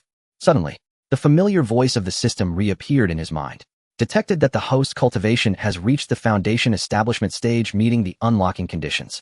Unlocking new system features for you. System Mall activation complete. Daily enlightenment limit increased to 100 years. Each enlightenment target increased to 2 demon beasts. The voice of the system disappeared again, and Su Ze sensed the new feature. System Mall. Enlightenment limit increased to 100 years. Enlightenment targets have also increased to 2. A wave of ecstasy surged in Su Ze's heart. If there is effort, there will be rewards. After enduring hardships and cultivating for so many days, he finally received a bit of reward. He examined the new feature carefully and found that it could only be used starting tomorrow, thus, he dismissed the idea of enlightenment. He then activated the System Mall feature. Suddenly, a bright white light screen appeared out of nowhere, filled with numerous items. Su Ze glanced over. He discovered that it was divided into 5 categories. Weapons, armor, pills, special items, techniques, and recycling repair. Ice Cold Spear, 10 years of cultivation. Frost Talisman, 50 years of cultivation. Godspeed 100 Steps, 100 years of cultivation. Supreme Foundation, Dan, 100 years of cultivation. Among the dazzling array of goods, the prices increased the further down he scrolled. Towards the end, most items were priced in 1,000-year units. As for even more expensive items, Su Ze scrolled to the bottom and found a black area with a line of small text in the center. You have not fully unlocked the mall. You cannot view this item. Su Ze was not surprised by this result. Anyway, even if he could unlock it, he certainly wouldn't be able to afford it. There were many types of items, but most were of little use to Su Ze. Pills. Unless they were of high grade or healing pills, otherwise their effects might not be as significant as daily enlightenment. Techniques. The Dragon Elephant Body Cultivation Technique was already powerful enough. He did not need any other techniques. As for weapons, that was even less necessary. Su Ze's physical body was comparable to a ferocious beast, making him the largest human weapon, so he naturally had little need for weapons. Among special materials, however, there were some useful items. There were many strange items inside, such as refining materials, formation materials, or medicinal herbs, etc. However, the most valuable was still the recycling and repair function. After clicking on it, everything related to cultivation that Su Ze owned appeared. Each item was clearly priced. Superior Foundation Dan can be recycled for 50 years of cultivation. A grade low-tier Demon Beast Inner Core can be recycled for 50 years of cultivation. Grade high-tier Demon Beast Hide can be recycled for 20 years of cultivation. Profound Ingrass can be recycled for 30 years of cultivation. After pondering for a moment, Su Ze decided to recycle all the useless items. After a series of operations, he obtained a total of 300 years of cultivation. Suze thought for a moment, estimating that this amount of cultivation would have little effect on martial arts, so he chose to allocate all of it to alchemy instead. Alchemist, 350 years. In an instant his mind became clear and his thoughts flowed. The previously incomprehensible knowledge became simple and long-standing confusions were resolved. He carefully recalled the basics of alchemy in his mind and found that he could master them all, even being able to derive other insights from them. However, he was unsure whether these new ideas were correct. When he goes to the Lin family for a meal in a couple of days, he plans to ask Old Wang about it. Then he focused his gaze on the repair function. Repair. Suze was somewhat puzzled and clicked on this option. Superior Foundation Dan can be repaired to supreme quality, requiring 100 years of cultivation. Superior Spiritual Essence Dan can be repaired to supreme quality, requiring 50 years of cultivation. Dragon Elephant Body Cultivation Technique can be repaired to complete version, requiring 100 billion years of cultivation. Suze. Upon learning the specific meaning of repair, he felt a surge of joy, thinking of many uses. But then he saw the number of cultivation years required to repair the Dragon Elephant Body Cultivation Technique. 100 billion years. This is absurd. Suze's face darkened slightly. So many years of cultivation, could it only repair the Dragon Elephant Body Cultivation Technique to completeness? How many years of hard cultivation would he need to accumulate 100 billion years of cultivation? By then he wouldn't even know how many times his ashes would have circled the sun. However, upon closer inspection, he saw a line of small text after that 100 billion years. Can be repaired in stages. Repair to 10 requires 100 years of cultivation. Repair to 20 requires 10 million years of cultivation. For the first repair, the cultivation required wasn't particularly high. Suze estimated that as the Dragon Elephant Body Cultivation Technique reached its later stages, activating each Dragon Elephant seed would likely require a massive amount of cultivation. Thus, compared to that 100 years of cultivation wasn't too much. However, the current primary goal was still the trial of the demon suppressing tower. To enhance strength and elevate his status. Only then could he come into contact with more powerful individuals and learn more about the secrets of the past. This issue had become a knot in Suze's heart. Initially, he was powerless due to lack of strength. But now he must uncover the truth behind his parents' disappearance. Suze closed them all and opened a document on his computer. This was the information Lin Miao had sent him regarding the trial of the demon suppressing tower. It contained the experiences summarized by those who had previously participated in the trial. Although the demon suppressing tower was called a tower, in reality, it was an independent space outside the main dimension. In the 29th year of the awakening era, the human race stumbled upon this space through a scouting team. After paying a painful price, humanity finally took control of this space and transformed it into a trial ground for human cultivators. However, the creatures in the other dimensional space were inherently powerful and fierce. Therefore, one of the primary conditions for entering the demon suppressing tower was to reach the foundation establishment stage. The demon suppressing tower opens once a year, lasting for a month. During this time, almost all young powerhouses of the human race enter to undergo trials. At the same time, many human powerhouses can observe the battles. This gives the trial another special significance. That is, it serves as an assessment for strong individuals to select disciples and for prestigious academies to choose outstanding students. You have infused 100 years of cultivation into the Qingjiao snake, triggering the top-up cashback feature. Your cashback multiplier this time is 5 times. You have gained 500 years of cultivation. The little Qing's scales shimmered with a faint glow, its eyes narrowed, feeling as if it were soaking in a hot spring. This sensation feels much more intense than before. A vast amount of spiritual energy suddenly appeared within the little Qing, aiding it in enhancing its strength. Suze stared at the little Qing, his gaze fixed on the display, showing its strength. Unfortunately, the bloodline level of the Qingjiao snake is only a rank. This means that the strength limit of this type of beast is a rank. Although the little Qing possesses the bloodline of the Azure Dragon, it is still too thin. Therefore, it will be much harder to continue improving now. Even 100 years of cultivation may not significantly help the little Qing, only barely enriching the spiritual energy within it. Suze was not discouraged. After all, with the system in place, even if the little Qing were a pig, he could still make it the strongest in the world. Pig. A burst of flame appeared. Little Hood joyfully dashed out from the beast-raising space, flying around the room before landing on Suze's shoulder. It affectionately rubbed against Suze's face, its feathers smooth and fluffy, exuding warmth. Suze patted it, and then placed his hand on its body. However, just as he was about to infuse 100 years of cultivation into the Firebird, the system issued a warning. The Firebird is still in its juvenile state, its strength insufficient, and its meridians fragile, unable to withstand excessive cultivation energy. It is recommended to infuse 10 years of cultivation. Suze was momentarily taken aback, but soon felt relieved. Little Hua was currently only at frank intermediate, equivalent to a body-refining cultivator. If he were to infuse 100 years of cultivation in one go, it might explode on the spot. Shaking his head, he began the infusion. You have infused 10 years of cultivation into the Firebird, triggering the top-up cashback feature. Your cashback multiplier this time is 30 times. You have gained 300 years of cultivation. Not bad. The base amount infused is low, but the multiplier is indeed significant. Suze patted Little Hua's head and then returned it to the beast raising space. He accessed the system panel. Remaining cultivation 800 years. He tentatively allocated 500 years of cultivation to martial arts. A warm current suddenly surged within him as pure energy flowed into the 10th dragon elephant seed. Unsurprisingly, this dragon elephant seed showed no reaction at all. Suze had a rough idea of what to expect. In the days to come, the cultivation needed to activate each dragon elephant seed would likely be measured in thousands of years. He did not infuse the remaining 300 years of cultivation, but instead set it aside for now. After tidying up, he left the house with 2 jars of wine. This was a brew made by a monkey group in the wilderness forest, rich in flavor and aroma, truly a fine wine. Suze had received it from Xiongda, an heir who during his visit to the forest a few days ago.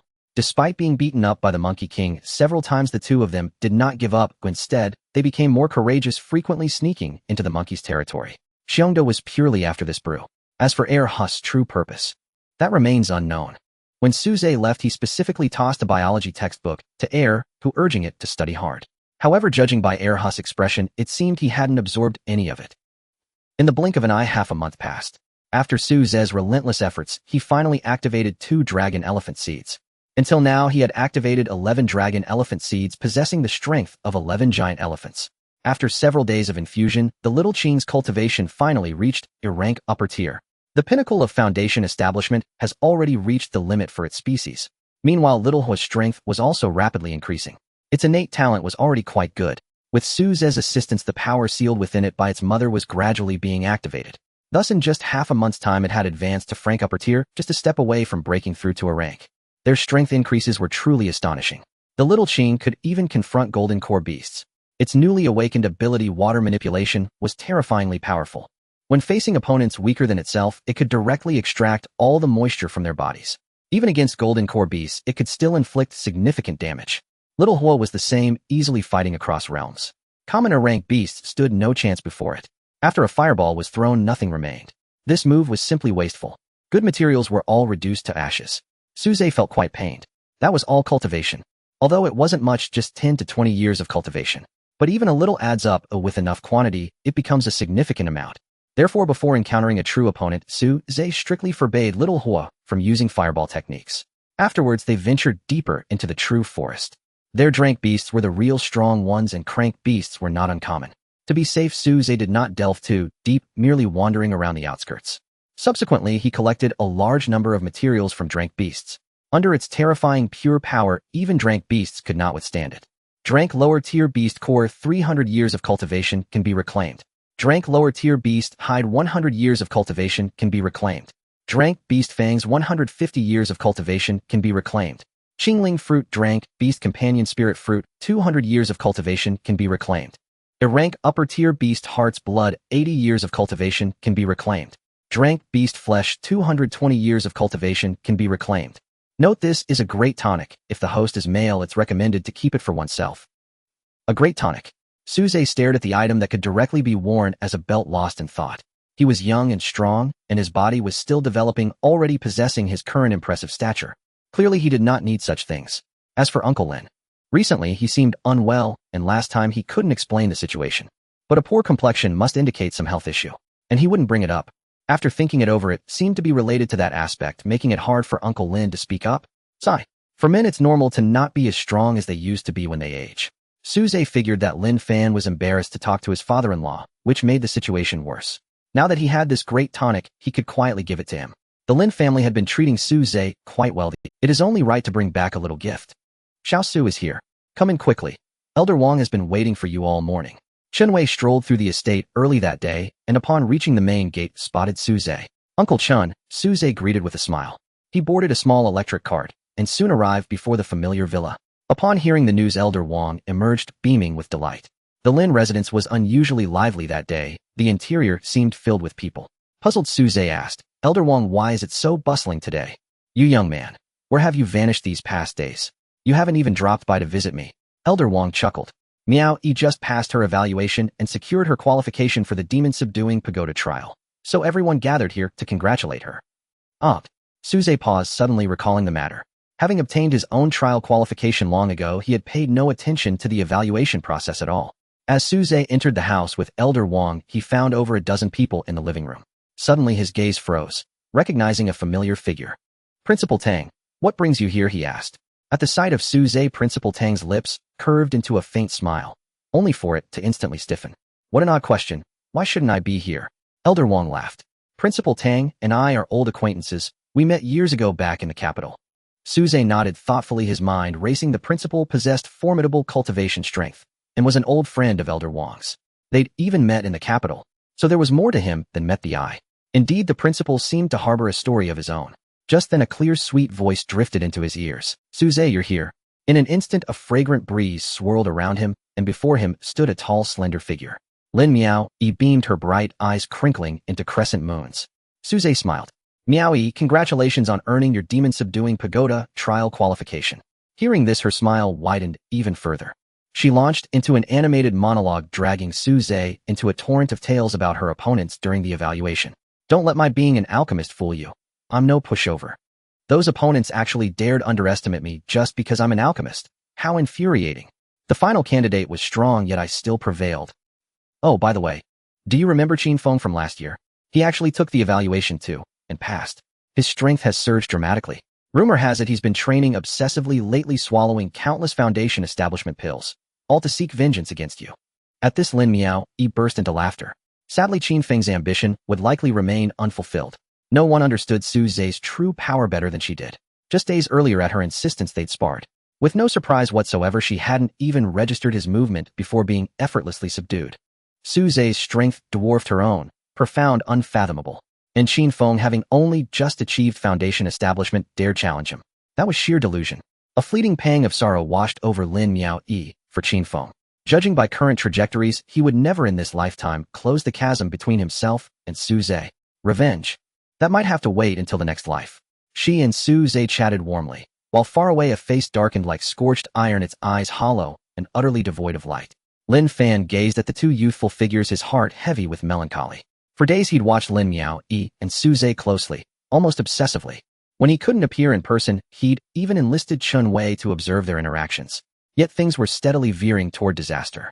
Watching his beloved daughter grow ever closer to Suze, he felt a slow, grinding torment within. Just then, Uncle Lin, what are you pondering? Suze's voice startled him awake. Lin Fan cleared his throat and replied coolly, nothing much, just lost in thought. A flicker of quiet sympathy passed through Suze's eyes. The trials of middle age. When confronted with such matters, men often struggled to save face. Look at Lin Fan's ashen complexion, his dull, vacant eyes, and that recent trance-like daze, clear signs of depleted vitality. Suze's knowledge of medicinal theory had reached extraordinary heights. He recognized such symptoms well. He murmured, Uncle Lin, come with me. I have something special for you. I've used more special things than you've imagined in your wildest dreams. What could you possibly have for me? Lin Fan laughed lightly. Suze's expression darkened. He nearly turned on his heel and walked away. What bizarre comparison was that? Besides, he devoted himself entirely to cultivating strength and uncovering the truth behind past events, never once indulging in such mundane pursuits. After a moment's pause, Suze restrained himself. He led Lin Fan to a quieter sitting room where a soft glow shimmered in his palm as he withdrew a tightly wrapped object from his chincoin bag. Soak this in wine for 30 days before use. Then drink 1 cup each morning, noon, and evening. If urgent, apply it topically instead. With that, Suze spun and strode off. What on earth is this? Lin Fan murmured, puzzled. What mysterious gift could this secretive young man possibly offer? Curious, he peeled back a corner of the wrapping, revealing what lay beneath. Damn, even Lin Fan, a man of towering authority whose stern composure rarely wavered, blurted out a curse. The treasure of a golden, core-level feline demon beast. A sacred artifact for men. Instantly grasping its significance, he snatched it into his spatial artifact with lightning speed. He glanced furtively around, relieved to find no witnesses, then exhaled deeply. A subtle smile tugged at his lips. Suddenly, Suze seemed far more agreeable. This young man wasn't half bad after all. Granted, he hadn't yet encountered such issues, but lately he'd indeed noticed his stamina waning compared to his youth. A tonic was certainly in order. Soak it in wine, 3 cups daily. Not inconvenient at all. He'd fetch a fine vintage from the cellar later. But would the wine's varietal or vintage affect efficacy? Perhaps he should ask someone. His father-in-law. Lin Fan shuddered. Asking that question would cost him far more than 3 limbs. It might sever their entire relationship. What about Miaoyi? Even less feasible. Clearly only Su Zhe himself could clarify. Honestly, the boy truly needed to learn how to give gifts with more finesse. Still so young. So awkward in his gestures. Lin Fan's countenance visibly brightened, eye cheeks flushed with renewed vigor. He strode confidently back into the main living room. In the living room, Wang Lin introduced the guests present to Su Zhe one by one. Xiao Su, this is our Jiangnan City Cultivators Association President Xiongshang. This is our city lord Su Jing. This is the principal of the experimental middle school Liang Han. This is the principal of the second high school Li Liang. This is... Su Zhe followed Wang Lin's side, greeting the people one by one. Everyone was very enthusiastic. Many of them had heard of Su Zhe's name. After all, it was indeed astonishing that he could break through to the 5th level of body refinement in such a short time. Originally, they couldn't understand how Su Zhe managed to do it. But now seeing Su Zhe's close relationship with Wang Lao, they suddenly realized. With a professor of alchemy from Tianyuan Academy present, it seemed that rapid progress in strength was not an impossible feat. However, relying on the strength accumulated through pills, one could never be sure how much of it was genuine. It was said that this kid was also going to participate in the trial at the demon suppressing tower. When the time comes, whether he is a dragon or a bug, it will be evident at a glance. Therefore, their enthusiasm was largely because of Wang Lin's reputation. After a while, the banquet began. During the meal, Wang Lin frequently served dishes to Su Zhe, and both the old and the young wore broad smiles. Upon seeing this scene, the onlookers were taken aback. Tang Yi's thoughts raced, and suddenly a guess sprang to mind. Could this kid Su Zhe be Wang Lao's illegitimate son? But he could only dare to speculate. Naturally, he couldn't inquire about such matters. Lin Fan sat to the side, observing his precious daughter conversing with Su Zhe. Although his expression was still sour, it was noticeably much better than before. Su Zhe caught a glimpse of Lin Fan from the corner of his eye and raised an eyebrow.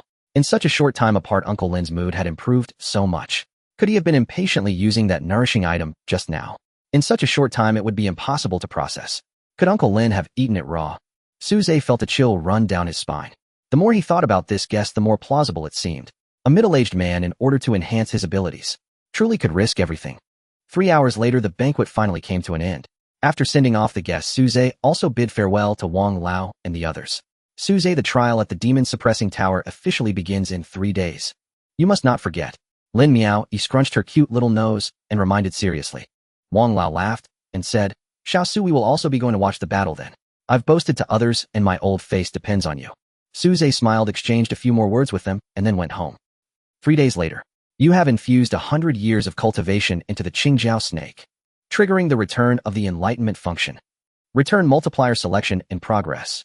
Your current return multiplier is 10 times. You have gained 1,000 years of cultivation. Having a large base for infusion is indeed advantageous. Even if the return multiplier is not high, the cultivation gained will not be insignificant.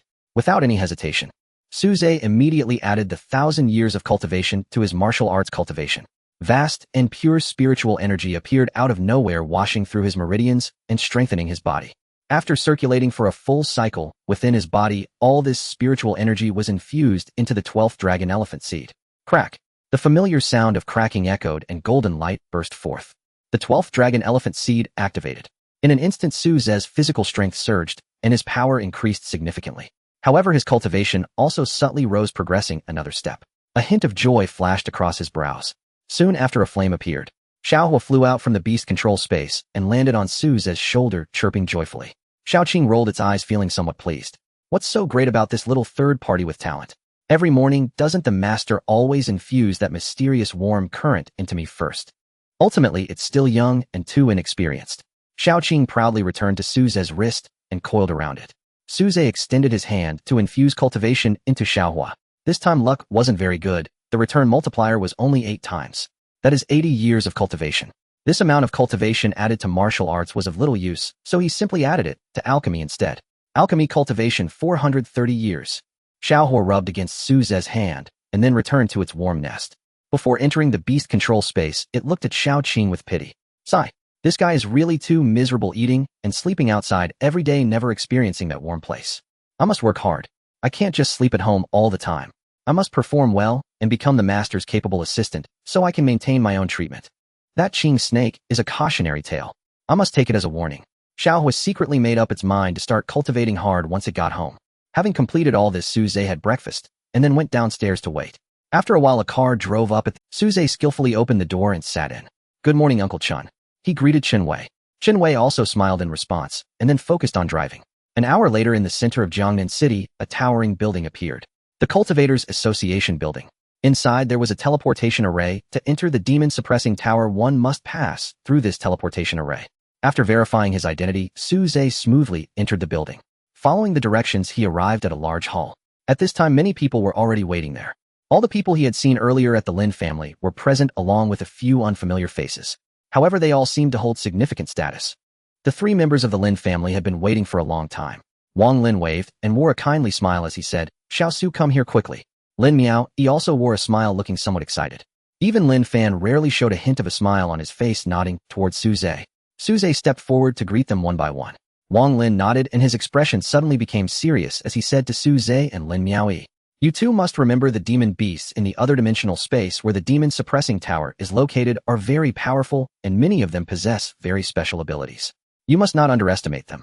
Although each of you will have a jade talisman for emergencies, this does not mean you are 100% safe. In previous years, there have always been cases of injuries or even deaths. So you must be careful," Lin Fan advised from the side. "Act according to your abilities, don't be reckless, and if you can't win, run." Wang Lin nodded, unusually refraining from scolding his son-in-law, and then took out 2 jade bottles from his spatial tool. "These are pills I personally refined. For you, as long as there is still a breath left, they can bring you back to life." Wang Lin stuffed a jade bottle containing pills into Su Zhe and Lin Miao's hands. Su Zhe opened the bottle and looked inside, only to find that he did not recognize the pills at all. "Old Wang, what is this?" he asked in confusion. Lin Miao indeed recognized what it was and exclaimed, "Hey you Duanchu Dan. Grandpa, have you been refining this pill these past 2 days? Wang Lin smiled and nodded, saying Jiangnan City has everything, but sometimes it's difficult to find medicinal materials, which delayed things for several days. Fortunately, I managed to refine them before you entered the demon suppression tower." Su Zhe sniffed, and a peculiar fragrance wafted into his nostrils. In an instant, he felt a refreshing sensation spread throughout his body, making him feel significantly more relaxed. This is a rare, healing treasure. No wonder old Wang's face showed a hint of fatigue today. So he had been refining pills these past few days. A warm current surged in Su Zhe's heart. He quietly put away the pill, then noticed Lin Fan's gesture. Following Lin Fan to the side, he saw Lin Fan's serious and solemn expression. "Su Zhe, you have to take care of Miao Yi inside. After all, she is a pill refiner, and her combat power is still somewhat weaker." Su Zhe nodded in agreement, saying, "Uncle Lin, don't worry, I've got this." Without mentioning his relationship with Lin Miao, just in these past few days, the care from the Lin family and the various pills given by old Wang made him feel a long-lost warmth of home. The bond among them is genuine. Su Zhe acknowledged this feeling. Therefore, regardless of the circumstances, he could not just watch old Wang's only descendant fall into danger. After hearing Su Zhe's response, Lin Fan nodded. After spending time together these days, he also understood Su Zhe's character. Although he had always been displeased with Su Zhe, he could not deny Su Zhe's integrity. The two said no more. They both understood this matter in their hearts. They returned to old Wang and Lin Miao's side. Lin Miao curiously asked, "What were you two whispering about just now? Why didn't you let us hear?" Su Zhe smiled slightly, shook his head, and did not answer. Lin Miao huffed, "If you don't want to say, then don't." At that moment, more people began to appear in the hall. Soon Principal Tang also appeared. Behind him followed more than 10 students, all of whom looked excited, yet nervous, anxiously glancing at the people in the hall. Tang spotted Su Zhe, and his eyes lit up as he walked over. "Su Zhe, how's it going? Are you ready?" Wang Lin waved his hand, saying, "Go away, don't put so much pressure on the kids, it's better to relax a bit at this time." Su Zhe looked at the classmates and indeed saw a familiar figure. Qin Feng happened to turn his gaze this way, making eye contact with Su Zhe. His face darkened, and he snorted coldly. "Don't let me run into you in the demon suppression tower, or I'll make sure to deal with you." Qin Feng felt very confident now. During this period, he had been practicing day and night, and with the aid of pills, his strength had rapidly increased. One should not underestimate a person after 3 days of not seeing them. After training hard for more than 3 months, he was determined to showcase his strength in this trial at the Demon Suppression Tower, letting everyone see how powerful he had become. Su Zhe sensed the hostility emanating from Qin Feng. However, he did not pay it any mind, and simply shook his head. Qin Feng's strength posed no threat to him. In fact, he might not even be a match for an grade small fire. As time passed, soon all participants in this trial at the Demon Suppression Tower had arrived. Ding ding ding. A gentle prompt sounded. Buzz. A dull sound resonated from beneath the floor. In the center of the hall, a crack appeared in the floor, quickly splitting apart, and an ancient stone platform rose up from below. The surface of the stone platform was engraved with intricate patterns with crystals emitting soft glows embedded on it. A teleportation array. 2 middle-aged men in robes appeared, next beginning to operate on the stone platform. Array masters. This is an even rarer profession. It involves the 2 most profound principles in the universe: space and time. unlike other knowledge which can be represented and described through physical objects. However, space and time are two completely abstract concepts. To study these, one would need at least a decade of learning, or they might not even be able to enter the door. The two array masters were busy on the stone platform for a long time, finally confirming the spatial coordinates were correct before stepping down from the platform. The president of the Cultivators Association, Xiongsheng, stepped forward. I won't say much, but I hope you all will act according to your abilities and bring glory to the cultivators of Jiangnan City. He waved his hand, and many trial participants began to step onto the stone platform according to their numbers. As the first batch of people stepped onto the stone platform, Xiongsheng shouted, his body suddenly radiating an overwhelming aura, infusing vigorous spiritual power into the stone platform. Buzz! A strange sound resonated in the void. The patterns on the stone platform suddenly shone with dazzling light. The space began to twist, and beams of colorful light appeared out of thin air. With a crack, a massive fissure suddenly appeared above the stone platform. Through the crack, a small world could be faintly seen floating in the darkness. Swish! The trial participants on the stone platform instantly vanished. The second batch, hurry up, the teleportation array won't hold much longer, Xiongsheng said in a deep voice. Even though he was a nascent soul expert, he felt a wave of exhaustion at this moment. The number of people in front was dwindling, and soon it would be Su Zhe and the others' turn. Wang Lin stopped Su Zhe and Lin Miao, giving a few words of caution. Inside, you will encounter cultivators from other cities. If a conflict arises. His eyes flashed with a hint of sternness before he continued, don't hold back. Su Zhe was taken aback, understanding Wang Lin's meaning. He nodded and said, understood. The third batch, hurry up, the teleportation array is about to close. Xiongsheng's voice came through. Su Zhe did not hesitate. After greeting Wang Lin and Lin Fan, he turned and stepped onto the teleportation array. Lin Miao stood beside him, slightly anxious, saying, Su Zhe, what did Grandpa mean by that just now? She could roughly understand, but was not certain. Su Zhe softly said, Miao, no matter the circumstances, our own lives are always the most important, not others. He did not continue as Lin Miao would probably understand. Lin Miao paused for a moment, then nodded. A powerful pulling force came. Su Zhe felt a flash of light, and the scenery before him instantly became blurry. After a dizzying spin, the image before him became clear again. The sky was bright, and the azure sky was like a wash. Su Zhe squinted his eyes to adapt to the sunlight, and saw clearly everything around him. An endless expanse of desert appeared, heat waves rolling in with no greenery in sight. The world of the Demon Suppression Tower has arrived. As Su Zhe arrived here, he felt the temperature around him suddenly rise with waves of scorching heat surging relentlessly. Above him, a dazzling fireball illuminated the earth, its light blinding. He looked around and found that Lin Miao had already vanished without a trace. With a sweep of his divine sense, the scenes within 1,000 meters around him were all vividly displayed in his mind. Not far away in the desert, there were 2 or 3 people present. However, Lin Miao was still nowhere to be seen, and these individuals did not seem to be cultivators from Jiangnan City. It seems that the rules of the Demon Suppression Tower have changed again. Everyone's arrival position is random, Su Zhe murmured softly to himself. At that moment, a grand voice echoed from the sky, instantly resonating throughout the entire world of the Demon Suppression Tower. Dear trial participants, I am the spirit of the world from the 1098 alternate dimension. Welcome to my world. Here there are powerful demon beasts, hidden treasures, and places where yin and yang are reversed. This realm holds endless wealth, but it also conceals dangers that could be fatal. Therefore, to ensure everyone's safety, please keep this life-saving jade talisman close. Immediately, countless beams of light illuminated the sky, precisely landing in the hands of each trial participant. Su Zhe extended his hand, and a small jade talisman fell into his palm. When trial participants encounter life-threatening situations or get trapped and unable to escape, they can use the jade talisman, and I will transport you out of this world. At the same time, to encourage all trial participants, the elders of the human race have established a leaderboard, and points can be earned by defeating demon beasts and through other hidden methods. The final rankings on the leaderboard will determine the ultimate results of this trial. The resounding voice echoed throughout the heavens and the earth. Meanwhile, glimmers flickered in the sky as a transparent light screen gradually unfolded above. Countless names were listed, all belonging to the contestants of this trial. Behind the names, there were corresponding scores and rankings. However, all the participants' scores were currently 0. Yet the rankings seemed to hold some significance. Soon someone discovered a clue from the rankings. It seemed that the current rankings were arranged according to strength. Many well-known prodigies occupied the upper positions of the leaderboard. They had astonishing achievements in the main realm, with extraordinary combat power and exceptional talent being highly regarded by many. If they continued to grow smoothly, they would undoubtedly become the backbone of the human race in the future.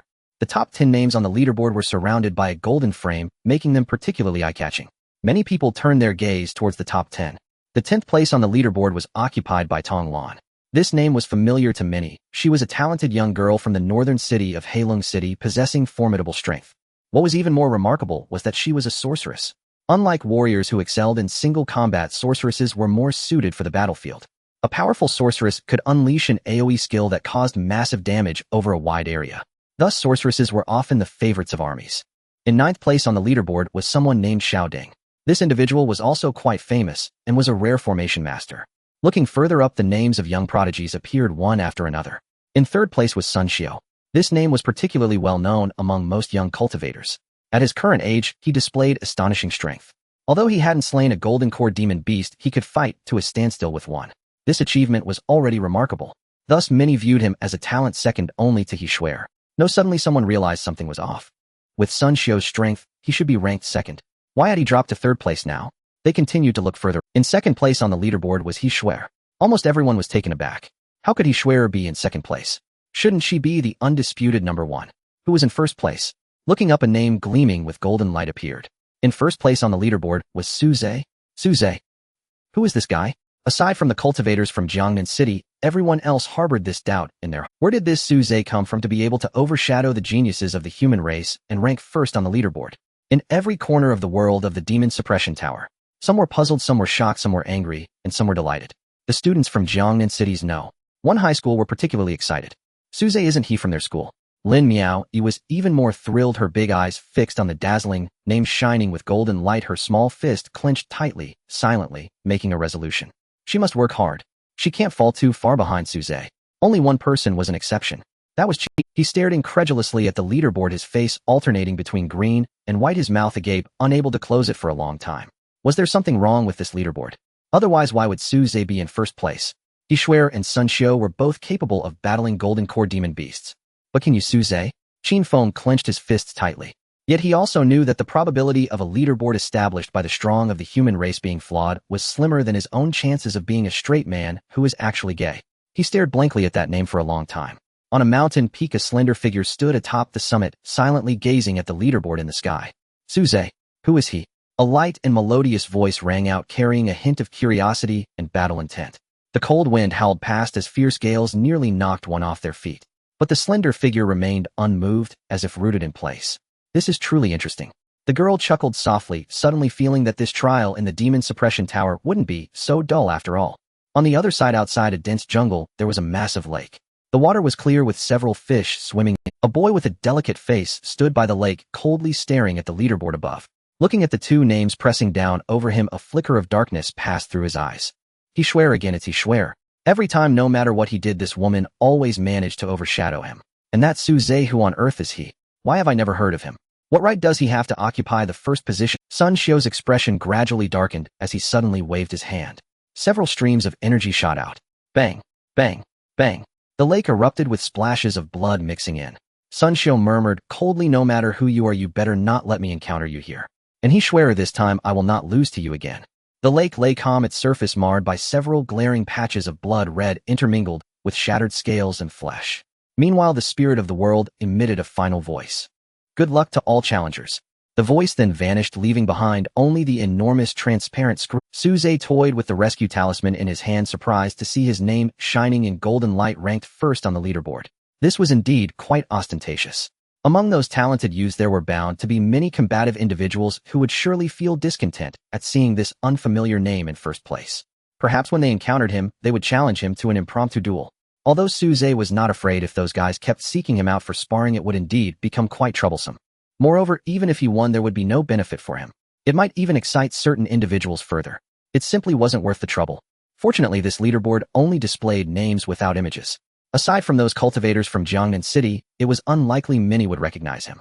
Su Zhe's mind stirred, and he made a decision. From now on, I'll temporarily change my name to Qin Feng. He murmured to himself, finding the idea quite good. Whoosh! A strong wind swept across the desert. Rolling yellow sand began to flow like a river. Before his eyes, the sand dunes started shifting. Soon, in just a few minutes, the landscape of the desert transformed dramatically. Su Zhe was taken aback. If this continued, finding one's way in the desert would be nearly impossible. Once lost, it would be challenging to find the original position. However, this was not a problem for Su Zhe. A loud cry rang out. A fiery red light shot into the sky. Little Fire had just emerged from the Beast Tamer's space and immediately felt the terrifying heat around him. He felt warm all over, almost letting out a cry of pleasure. In fact, he had already begun to chirp. Little fire flitted through the air, rolling high above, and then diving into the waves of heat above the ground. As a fire attribute beast, this place was like paradise for him. Conversely, Little Ching felt somewhat uncomfortable, unconsciously radiating a chill.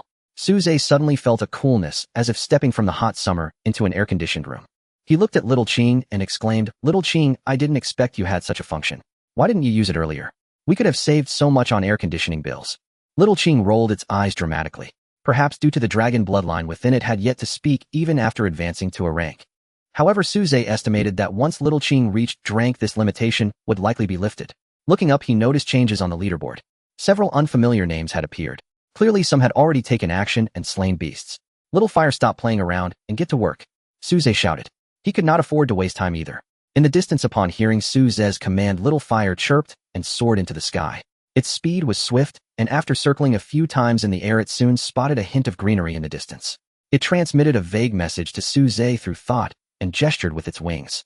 Suze nodded and gave a thumbs up to it. Then he stepped forward, heading in the direction indicated by Little Fire. After a while, as Suze just climbed over a sand dune, he suddenly felt as if he had stepped on something. The texture was hard like a stone, but its shape seemed quite irregular.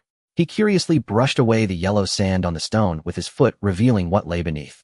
Suze raised his eyebrows in surprise. It was a skull. And it appeared to be a human skull. He was startled, a chill rising from his feet. Suddenly a sound echoed. As if triggering a chain reaction, dark holes appeared in the surrounding sand. Following that, black ants crawled out from named Desert Army Ant, level F, upper tier, special bloodline none, skills Na acid. Note, one of the deadly threats in the desert, they often act in swarms with each colony numbering in the thousands. For weaker cultivators, being surrounded by them is akin to facing death. However, they taste quite good when fried. You just toss them into the oil, take them out, and sprinkle some salt, cumin, and pepper, and the texture is crispy on the outside and tender on the inside, truly a delicacy. Suze glanced around and found the area was crawling with army ants numbering over 1,000. Most were frank, but there were also nearly 30 a rank among them. Such a force would leave any Foundation establishment cultivator resigned to their fate if surrounded. However, this was not a problem for Suze.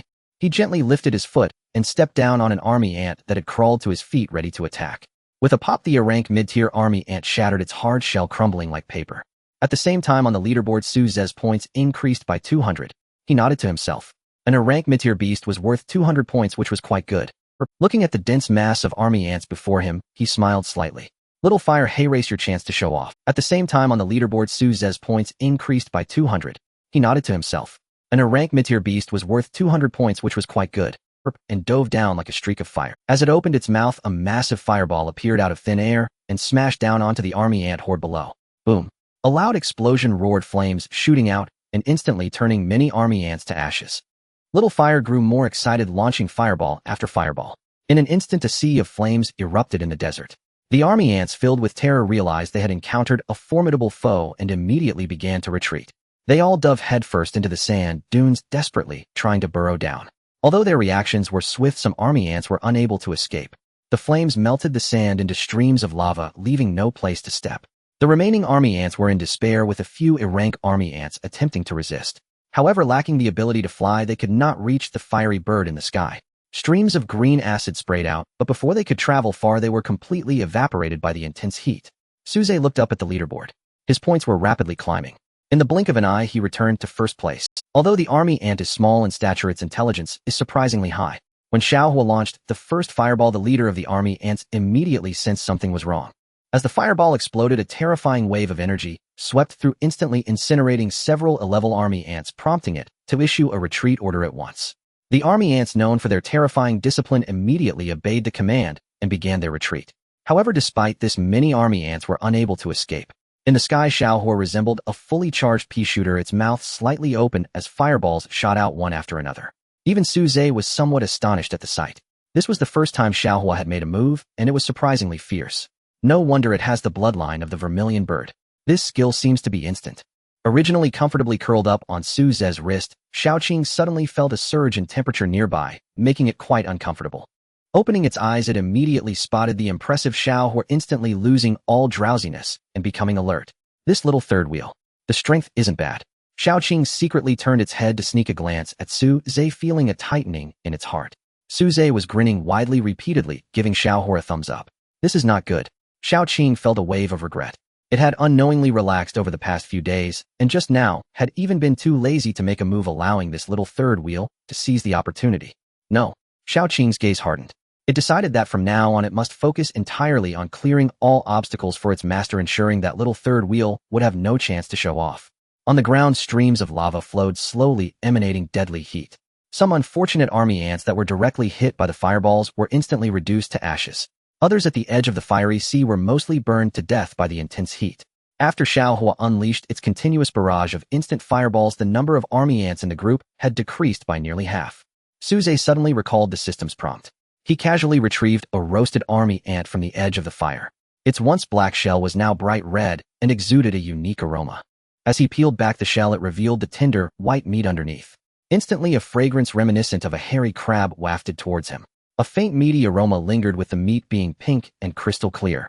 Suze pinched off a piece and put it in his mouth. The tender meat melted instantly, releasing a refreshing flavor. He couldn't help but exclaim, "This tastes really good." Meanwhile, a surge of pure energy emerged, the kind contained within the flesh of the demon beast.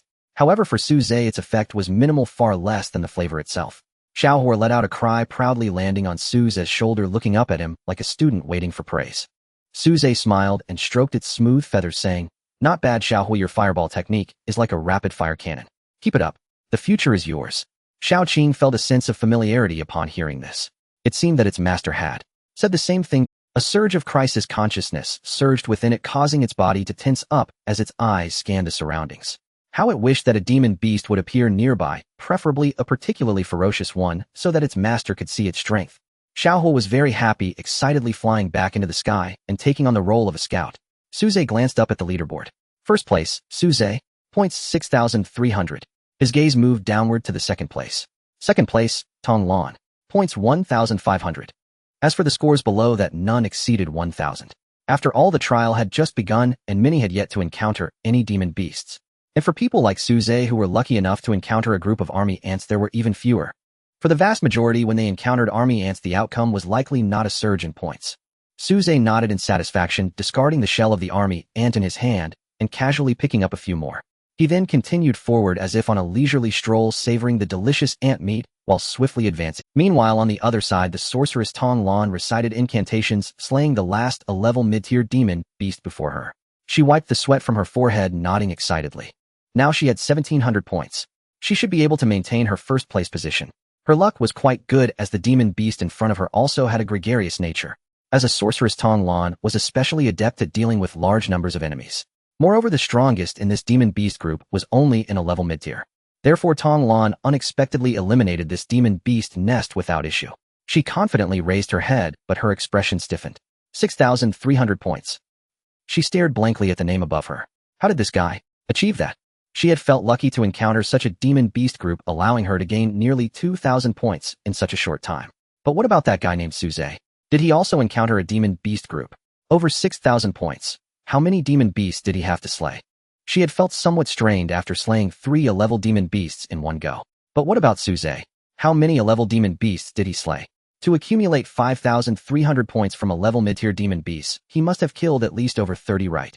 Impossible. Tong Lan shook her head. Could anyone slay 30 A-level demon beasts in such a short time? Unless that person was a golden core cultivator, or possessed the strength of a golden core cultivator.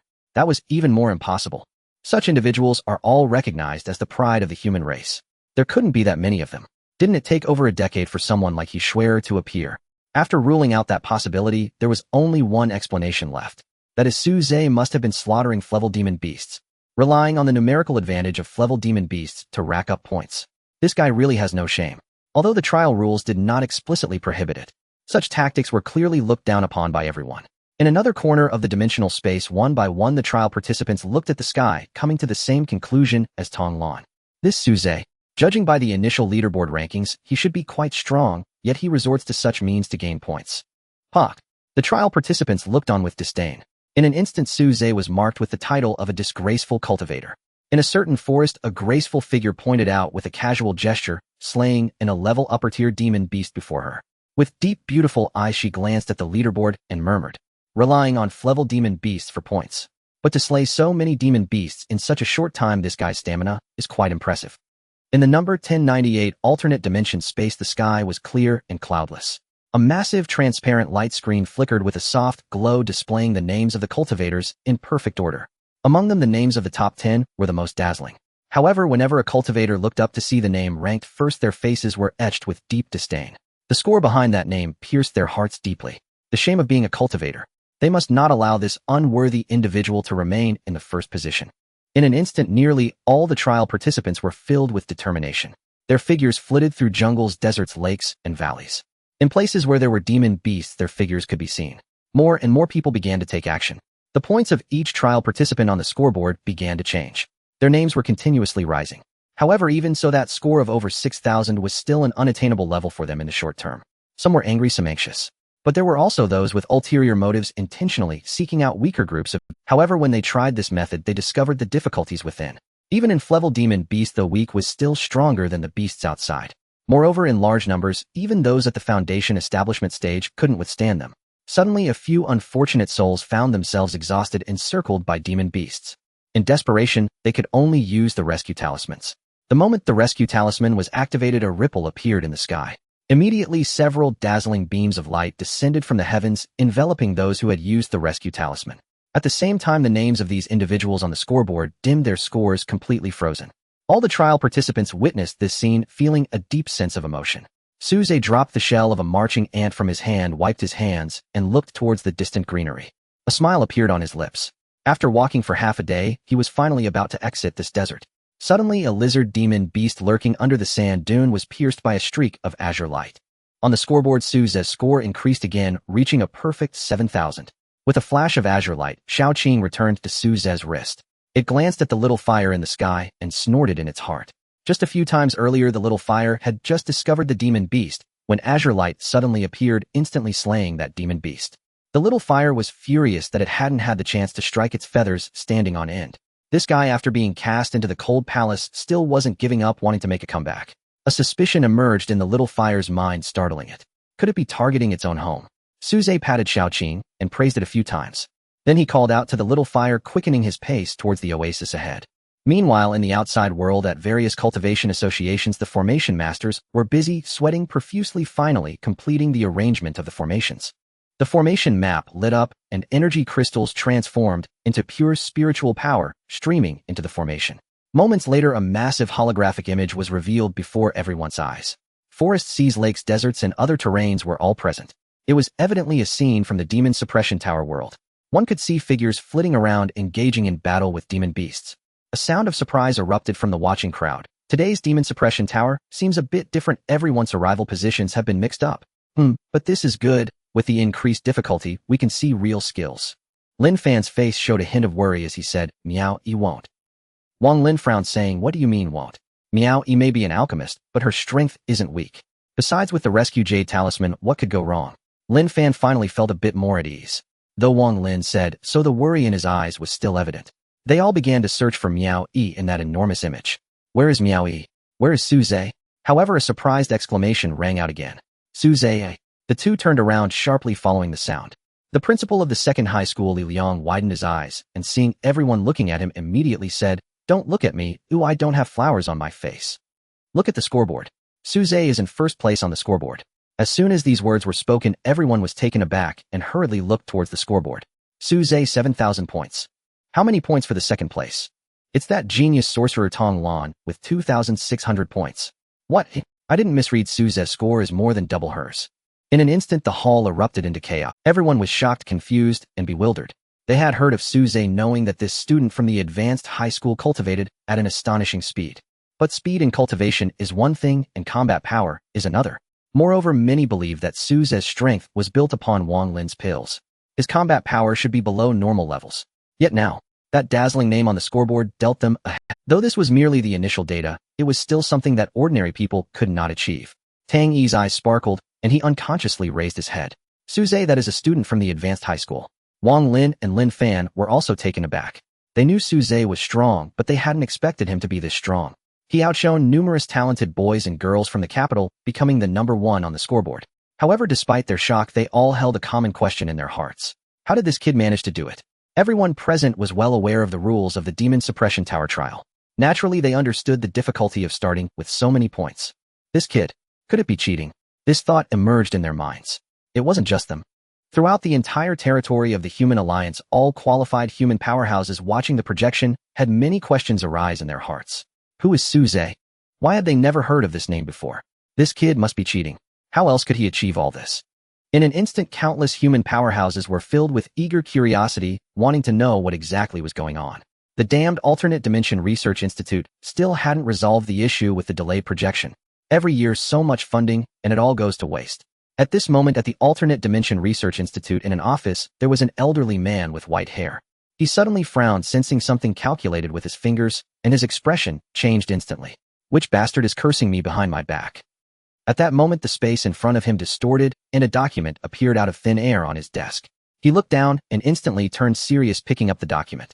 The cover of the document bore a large red stamp. Confidential. Below there was a line of small print. 0529 Alternate Dimension Space is about to reopen. The old man's eyes were deep, his gaze flickering as he murmured to himself, "It's been 10 years. Has it finally appeared again?" In the Demon Suppression Tower world, Suze looked at the oasis, before him finally breathing in a breath of warm air. Behind him the vast desert radiated with heat. Before him the bamboo forest was deep and peaceful. He smiled slightly and stepped into the oasis. However, in the next instant the world shifted and a mysterious feeling emerged. As Suze stepped into the bamboo forest, his brow furrowed. A vague, indescribable feeling emerged, as if he had been suddenly cut off from the outside world and transported to another realm. He abruptly turned around, only to find that the desert behind him had vanished. In its place stood a lush bamboo grove. There was something amiss here. A sudden shock coursed through Suze's heart, but he quickly calmed himself. According to the rules of the Demon Suppression Tower trial, the greatest threat in his current vicinity was the golden core. It would never exceed this limit. This was also a form of indirect protection. Otherwise, a Foundation establishment cultivator facing a nascent soul would probably not even have time to use a rescue talisman. He took out a rescue talisman from his pocket and confirmed its condition. A wisp of golden true chi infused into the talisman. Instantly, the talisman emitted a faint glow, establishing a connection with the heavens above. It was still usable. Suze nodded, feeling reassured. No matter how strange this bamboo forest was, he would not be in danger. He could use the rescue talisman to escape at any moment. A flicker of firelight appeared. A small fire spirit descended from the sky, landing on Suze's shoulder, emitting a chirp and conveying a vague thought to him. Suze furrowed his brow. The little fire was being suppressed in the air, forcing it to land. He gently stroked the soft feathers of the little fire and smiled, saying, "It's fine, you just come down. No need to feel guilty." The little fire chirped, pitifully rubbing its head against Suze's hand. This infuriated the little blue spirit. Recently, the little fire had made significant progress. It was truly a thorn in the side. Suze then stored the little fire into the beast control space. This bamboo forest was unusual. It might harbor a grade monster. Although the little fire was strong, it was still no match for a grade beast. Therefore, it was safer to let it stay in the beast control space. Next, he patted the little blue spirit. The little blue spirit emitted a roar, realizing it was time for it to take action. With a whoosh, it transformed into a streak of blue light, darting into the bamboo forest. Suze followed the little blue spirit, moving at a leisurely pace, his body slightly tensed and ready for action at any moment. As one person and one serpent advanced, the bamboo forest gradually became denser, and wisps of hazy mist emanated from the depths of the grove. Suddenly, Suze halted and carefully sensed the spiritual energy in the air. Though he had never practiced cultivation himself, he was familiar with the basic techniques. He attempted to operate the dragon-elephant cultivation method. In an instant, Suze's body felt as if it had transformed into a black hole, voraciously absorbing. He attempted to operate the dragon-elephant cultivation method. In an instant, Suze's body felt as if it had transformed into a black hole, voraciously absorbing the spiritual energy from the bamboo forest. In the next moment, a massive vortex of spiritual energy appeared, centered around Suze. The spiritual energy surged like a river, pouring into his body. After a moment, Suze shook his head. If a normal cultivator were to practice here, their progress would be significantly accelerated, at least 3 times faster. But he was different. Currently, even activating a single dragon elephant seed required at least 1,000 years of cultivation. If he were to truly cultivate himself, he would still have to rely on the system. He raised his head, looking into the depths of the bamboo forest, filled with curiosity. What exactly was this place? How could it possess such rich spiritual energy? Suze felt a surge of questions in his heart, smiling as he called to the little blue spirit. "It seems we've stumbled upon something incredible. Let's go, little blue spirit. Let's explore further." Meanwhile, in the main realm in the capital at the Interdimensional Research Institute, in the monitoring hall, a display screen suddenly began flashing red. Warning: source of information for Dimension 1098 has been cut off for a cultivator. Soon the alarm attracted many researchers. They gathered in front of the screen glancing at the data, murmuring, "Oh, so it's the world of the Demon Suppression Tower trial. I thought something had happened to our exploration team. It must be that unlucky fellow entering the lair of high-level monsters again, right? It seems so, but with the rescue talisman, there shouldn't be any problems. At most he'll just be eliminated. Everyone disperse." The researchers returned to their posts. Meanwhile, explanations regarding the incident quickly spread to various cultivator associations. In Jiangnan City, in the cultivator building, many people were keeping an eye on Su Ze's figure. However, when Su Ze entered the bamboo forest, his holographic projection suddenly vanished. What's going on? Why did Su Ze's image disappear? Could it be he has perished? Hearing this, Elder Wang frowned and angrily retorted, "Shut your mouth. Su Ze wouldn't die." Over the past few days, he had come to regard Su Ze as his own grandson. Naturally, he was furious upon hearing such words. He turned to look at the holographic projection, his eyes filled with deep anxiety. At that moment, a staff member from the Cultivator Association stepped forward to explain, "Elder Wang, please remain calm." The Interdimensional Research Institute in the capital sent a message that Su Ze must have entered the burial ground of the monsters, where the special energy has blocked the Institute's observation equipment. However, the rescue talisman from the World Spirit is still functional, so you need not worry about Su Ze's safety. Upon hearing this explanation, Wang Lin finally breathed a sigh of relief. Lin Fan and Tang, he felt the same, their previously anxious hearts finally eased. Yet those nearby who heard the explanation began to discuss again. In that case, in past trials there have indeed been cultivators who stumbled into similar places. Generally speaking, with the power of a foundation establishment, it's very difficult to escape so they can only use the rescue talisman. Doesn't that mean they are eliminated? Isn't that the case? It's such a pity. If Su Ze hadn't entered that place, he would likely have scored, well, yet now he might be eliminated for this reason. There's nothing to be done, as sometimes luck is also a part of strength. Wang Lin sighed and said, "As long as he's safe, those accolades are just empty names. Nothing is more important than life." Tang Yi chuckled bitterly. Although he said this, the top 10 of the Demon Suppression Tower trial encompassed more than just empty names. They held substantial rewards. Invitations from prestigious academies, the favor of powerful figures, and those generous rewards. Such matters could even entice nascent soul and above experts. If he were to be eliminated for such a reason, it would be truly regrettable. In the world of the Demon Suppression Tower, in the green bamboo forest of the desert, Su Ze walked slowly through the bamboo grove, extending his divine sense to observe the surroundings. However, the mist swirling around the bamboo forest seemed to have some suppressive effect on the divine sense, compressing its probing range to a mere 100 meters. Gradually, the spiritual energy around him grew denser. In the sky, the daylight was brilliant, pouring through the gaps in the bamboo leaves and illuminating Su Ze's face. Su Ze squinted slightly, remaining vigilant of his surroundings. No one knew if there was a level demon beast lurking in the shadows. His divine sense could only probe a distance of 100 meters. For a level demon beast, that distance was merely a fleeting moment. Thus Su Ze was extremely cautious. As he and his snake companion advanced, the bamboo forest grew taller. Eventually, bamboo trunks as thick as millstones appeared. Looking up, Su Ze estimated that these bamboos were at least several dozen meters tall. This was simply unbelievable. In his memory, the tallest bamboo in the main plain was only about 10 meters. How could there be such ridiculous bamboo akin to giant trees? Moreover, Su Ze noticed that the surfaces of these bamboos were adorned with fine red patterns. Upon closer inspection, they resembled blood vessels. These bamboos, aren't they grown by drinking blood? Su Ze murmured to himself, a series of doubts arising. "Xiaoqing, be careful," he softly advised. Xiaoqing nodded seriously, its expression one of caution. It possessed a very special ability to sense danger. At this moment, a faint aura of danger emanated from ahead in the bamboo forest. However, this aura felt somewhat different from before. It transmitted a thread of thought through their bond to Su Ze. Contemplating this, thoughts surged in his mind, and he ultimately decided to investigate. "If I can't win, I'll run." After saying this, he stepped forward. Xiaoqing quickly followed in Su Ze's footsteps. After advancing for a short distance, Su Ze suddenly stopped. He turned his head to the side, took a dagger from his storage bag, and parted the dense thicket, revealing a glimpse of pale white beneath. Once he saw the full shape of that object, Su Ze's pupils constricted. It was indeed the skeleton of a demon beast.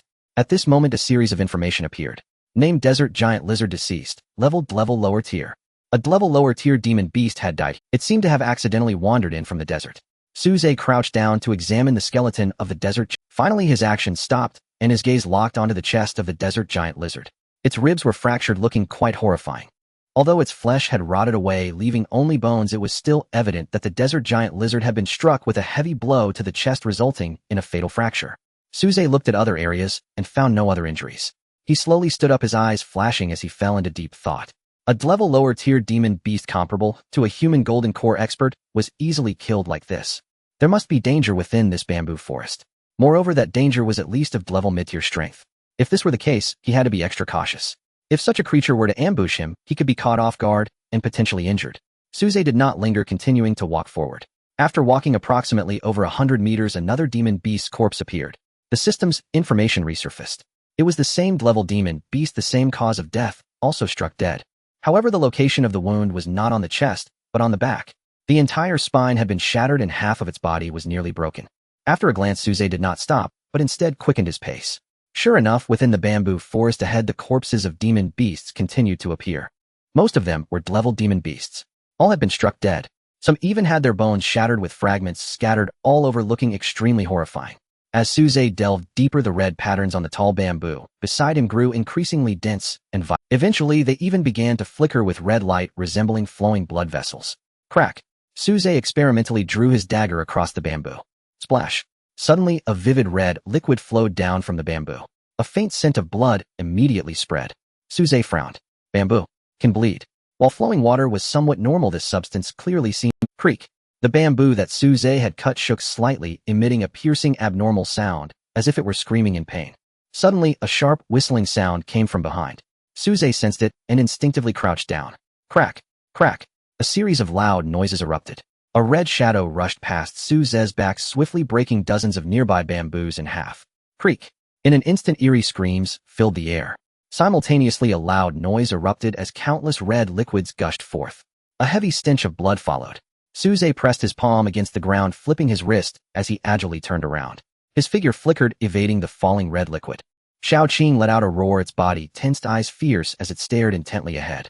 How dare someone attack? Moreover, it had almost succeeded just now. Suze focused his gaze and soon saw the creature that had attacked him. Name Trant Tribe, Qing Bamboo Tribe. Level lower tier. Special bloodline none. Skills blood rage heavy strike. Remarks: an extremely rare species with a small population, strong power, and gentle temperament. They do not actively attack other species, but now they seem to be tainted by something, turning savage. Roar.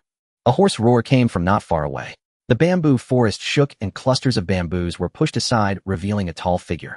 Standing nearly 10 meters tall with a slender body, 4 thick branches forming arms and legs, its entire body was blood red with distinct bamboo joints, and its head was adorned with red bamboo leaves. A pair of crimson eyes locked on Suze, filled with frenzied, killing intent. A Trant. Suze turned to glance, and the bamboo forest behind him was in disarray. Bamboos as thick as millstones had been broken by its strike, with dozens of trunks downed. This strength was not to be underestimated. Yet for Suze it still lacked a little. Roar. The Trant roared once more, moving with heavy steps, charging towards Suze. Bang, bang, bang. The sound of heavy footsteps echoed. The height of the Qingzhou tree man was about 10 meters, and as its long legs moved, it quickly charged to the front of Suze. Its eyes, the size of chicken eggs, were blood red, filled with frenzy and anger. Roar. It let out a furious roar, raising its hand high and smashing down towards the tiny ant below. Whoosh. The red bamboo pole moved with incredible speed, creating a sharp, whistling sound as it violently scraped against the air. Suze's expression remained calm, a glimmer of excitement flashing in his eyes. The strength of this tree man was far greater than the class monster he encountered in the wild forest. Especially in terms of sheer power, it was astonishing. He swayed his body and dodged a few meters to the side, evading this heavy blow from the tree man. Boom. A dull roar erupted. A large pit appeared on the ground, smoke and dust rising with shattered stones flying everywhere. A faint golden light enveloped Suze's body, forming a golden shield on his surface. Clap, clap, clap. The stones struck against the golden light, all blocked with fragments of stone raining down. Little Qing was quite excited, eager to strike, but was stopped by Suze. You've had a hard journey, so you should rest for— Little Qing rolled its eyes. Now you know I've been struggling. You didn't say a word on the way here, did you? Now that you see a formidable opponent, you're itching to fight. Here to snatch the opponent. However, Little Qing merely grumbled a few times in secret, still absolutely obeying Suze's command. It obediently retreated to a distance, eyes fixed on the battle. The tree man, having missed its strike, became furious. Roar. Die. Its voice was hoarse and muffled, filled with chaos and murderous intent. Suze furrowed his brows slightly. The state of this tree man seemed off. The system indicated it appeared to be infected by something. What could that thing be? He glanced with peripheral vision towards the depths of the bamboo forest. There must be something lurking there. At this moment, the tree man launched another attack, raising its foot towards Suze. A smile crept onto Suze's lips, revealing a hint of excitement. The dragon-elephant cultivation technique began to operate. One by one, the activated dragon-elephant seeds erupted with dazzling golden light. Surging power manifested within Suze, an astonishing aura emanated, and a suffocating sense of oppression suddenly spread. He lifted his head, his eyes turning golden, resembling a pair of golden pupils. At this moment, the tree man's giant foot was already above Suze's head. This time he did not evade. Instead, he chose to confront it head-on. Boom. A thunderous explosion erupted. A fierce collision occurred, and an invisible shockwave rapidly spread out. Crack, crack, crack. Wherever the shockwave passed, thick bamboo was completely broken. A large amount of red liquid gushed out, as if a rain of blood fell from the sky, dyeing the ground red. Beneath the tree man's foot, Suze raised his hands, forcefully blocking the blow. The golden light flickered on his surface, and his right fist suddenly tightened, smashing towards the tree man's foot. Bang! The tree man's body trembled violently. It felt an overwhelming force beneath its feet, followed by a sharp pain. Crackle! Before the tree man's leg, fine cracks appeared, resembling fragile porcelain, spreading quickly across its entire calf. The tree man staggered, retreating several steps. A glimmer of clarity appeared in its murky red eyes, staring intently at Suze, a flash of confusion passing.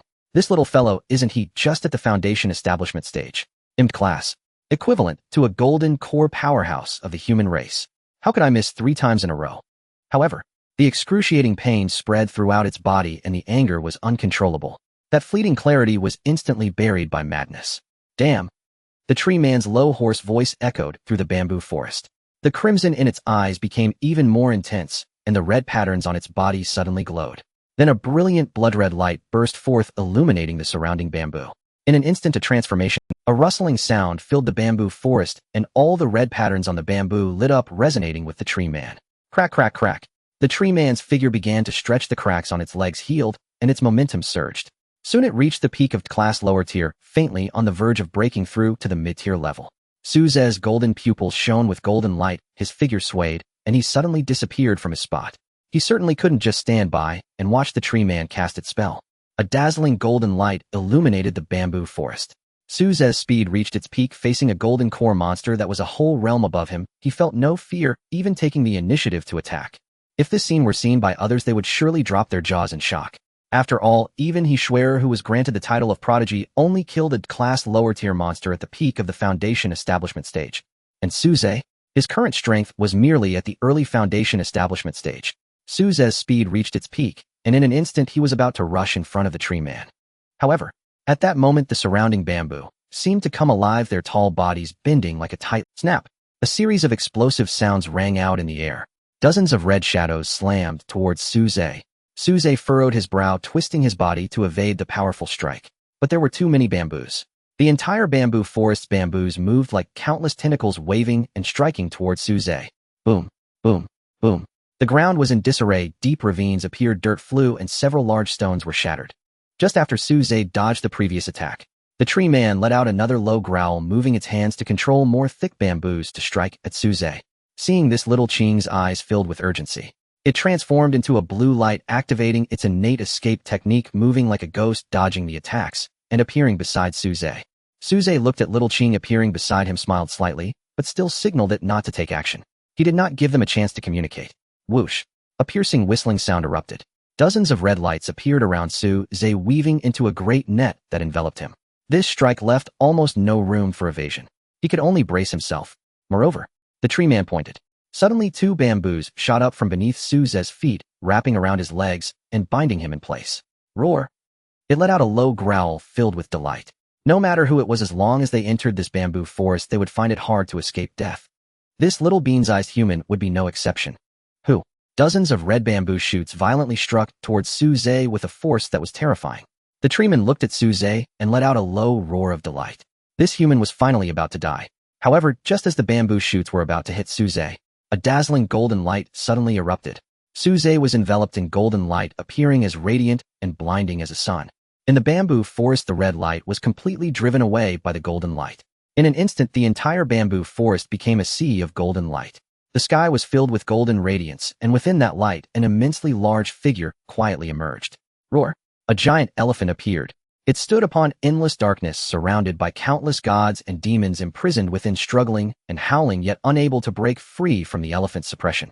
Beneath the vast starry sky, the galaxy swirled around its body, while the massive sun before it appeared as insignificant as dust. What a terrifying sight! A fear that originated from the depths of the soul emerged, causing the treeman to shudder. The madness in its eyes faded, replaced by overwhelming fear. What is that thing? The treeman's eyes bulged wide as it stared fixedly at the giant elephant. At that moment, the elephant's phantom moved. The long trunk lifted high and then seemed to move slowly, yet in reality, it was incredibly swift as it swung towards the front. Bang! The red light shattered, and the thick bamboo burst apart like fragile porcelain. The golden light surrounding Suze grew even stronger. With a gentle shake, the resilient bamboo on his body broke apart. With a whoosh, a surge of golden light erupted. The treeman saw a small figure rising into the air covered in golden light, and then it appeared right before him. A surging power condensed upon that fist. The golden light flickered, exuding an aura of destruction. The treeman was horrified and instinctively raised its hands to defend. Boom! The treeman's massive body was instantly sent flying, crashing down upon a large area of bamboo forest. Terrifying cracks appeared. With this strike, the treeman was nearly killed on the spot. It was horrified, its excised eyes filled with confusion and bewilderment. What happened to this world? How could a Foundation establishment practitioner be so formidable? How could it defeat me with such overwhelming power? It staggered to its feet, but immediately felt a sharp pain. Looking down, it discovered that both arms had been broken, twisted at a very strange angle. At that moment, the golden light appeared again. Suze stepped forward, leaving a faint golden footprint on the ground. Seizing the opportunity to strike, he was filled with battle intent, his golden eyes shining brightly, and the surging power coursed through his veins. The treeman was shocked to see the golden light reappear. If that strike happened again, it would be killed for sure. Instinctively, the treeman turned and fled. With its long legs moving rapidly, it sprinted deep into the bamboo forest. Trying to escape, Suze smirked and said. He lightly tapped his toes and immediately chased after the fleeing treeman. Xiaoqing followed closely behind, fully operating the four symbols escape technique, barely keeping up with Suze's pace. The treeman had no time to think about anything else, crashing through the lush bamboo forest ahead, creating a bloody path. The liquid sprayed by the red bamboo stained it crimson, and its panicked escape made it appear particularly disheveled. One must admit, it is in the face of dire circumstances that the greatest potential for life is unleashed.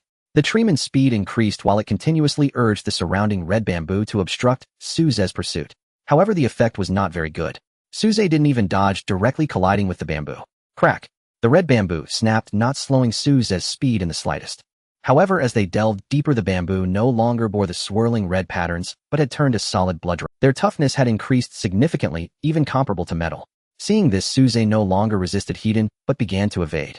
He could break the bamboo, but it would reduce his pursuit speed. Suze's eyes flickered as he gazed at the tall figure ahead, his heart involuntarily sighing. It is no wonder that the treeman tribe is so formidable. If it were a ferocious beast from the wild forest, it would have been killed instantly by that strike. However, even so, it could only slightly delay Suze's pursuit speed. The distance between them continued. The treeman grew increasingly horrified, its eyes completely filled with terror, and it fled forward as if mad. Hurry faster. Once I reach the front, I'll be safe. Finally, the treeman broke through two red bamboos, and the path ahead opened up. Before it lay a small basin completely bare with blood light pervading, obscuring the scenery below. The treeman's eyes brightened, and it lifted its foot to walk in. However, a howling sound representing death came from behind. The golden light suddenly appeared. With a bang, a horrifying gaping hole appeared in its chest. A golden figure burst forth from within. The treeman's movements froze, its body stiffened, and the foot it had just lifted fell weakly back down. The madness and frenzy in its eyes vanished, replaced with bewilderment. The power within its body rapidly dissipated. It could no longer hold on, and its body toppled to the side. Boom. The treeman fell to the ground, its gaze gradually becoming hollow. Suze glanced back at it, confirming its death, before turning his attention to the basin ahead. Was the treeman's destination really here? A flash of green light appeared, and Xiaoqing appeared beside Suze. It looked at the basin ahead, its expression serious, conveying a thought to Suze. Suze nodded, and said, "Be careful, I suspect the treeman has become like this because of this basin." Then he lifted his foot and stepped inside. As soon as he entered, a strong smell of blood rushed towards him, incredibly rich. Suze frowned, looking down at his feet. He saw the soil was blood red and a bit damp, as if soaked in fresh blood. Suze's vigilance heightened, his eyes turning golden again. The pair cautiously explored. Along the way, the color of the soil became increasingly blood red, with faint white stone fragments scattered around. They gradually delved deeper, reaching the bottom of the basin. Splash! A small puddle appeared beneath their feet. However, this water was not transparent, but blood red. Suze raised his eyebrows, looking ahead, his pupils suddenly constricting. Blood red puddles appeared everywhere. Moreover, beside the puddles, huge white stones were scattered. This time Suze saw clearly. Those white stones were actually huge fragments of bones. And in the place where the blood light was densest, a massive figure emerged. Name Fire Flood Dragon, deceased, level B class, upper tier. Suze's footsteps halted, and his pupils suddenly constricted. Xiaoqing sensed the aura emanating from ahead, instinctively tensing her body. Upgrade Demon Beast. Moreover, it is a high-level grade demon beast, equivalent to a god transformation powerhouse among humans. Such a being is an absolute powerhouse regardless of the location. Generally speaking, for those humans with decent talent, reaching the nascent soul stage beyond the golden core is already quite impressive. As for the god transformation stage, that is almost an unattainable goal. Without great fortune or absolute talent, it would be impossible to become a god transformation powerhouse. God transformation experts already stand among the upper echelons of a race. As for the previous realms of god transformation, Suze had only heard of the harmony stage, and beyond that it was merely legendary. Essentially, a harmony stage cultivator has already reached the pinnacle of their race. Under normal circumstances, they would never take action. And now before Suze stood a terrifying demon beast comparable to a god transformation beast. Named the Fire Flood Dragon, it surely has some connection to the Dragon Clan. Perhaps it also harbors the bloodline of the Dragon Clan within. Such a demon beast compared to ordinary ones of the same level possesses even greater strength. However, it is already dead. The heavy stench of blood flooded his nostrils, causing a wave of nausea. Suze frowned, a thought flitting through his mind. He endured the foul smell, crouching down to observe the pool of blood before him. With a thought, the system's recycling function activated. Grade high-level demon beast blood essence, severely depleted, can recover 5 years of cultivation per liter. Suze's eyebrows shot up upon seeing this information, a trace of joy appearing in his eyes.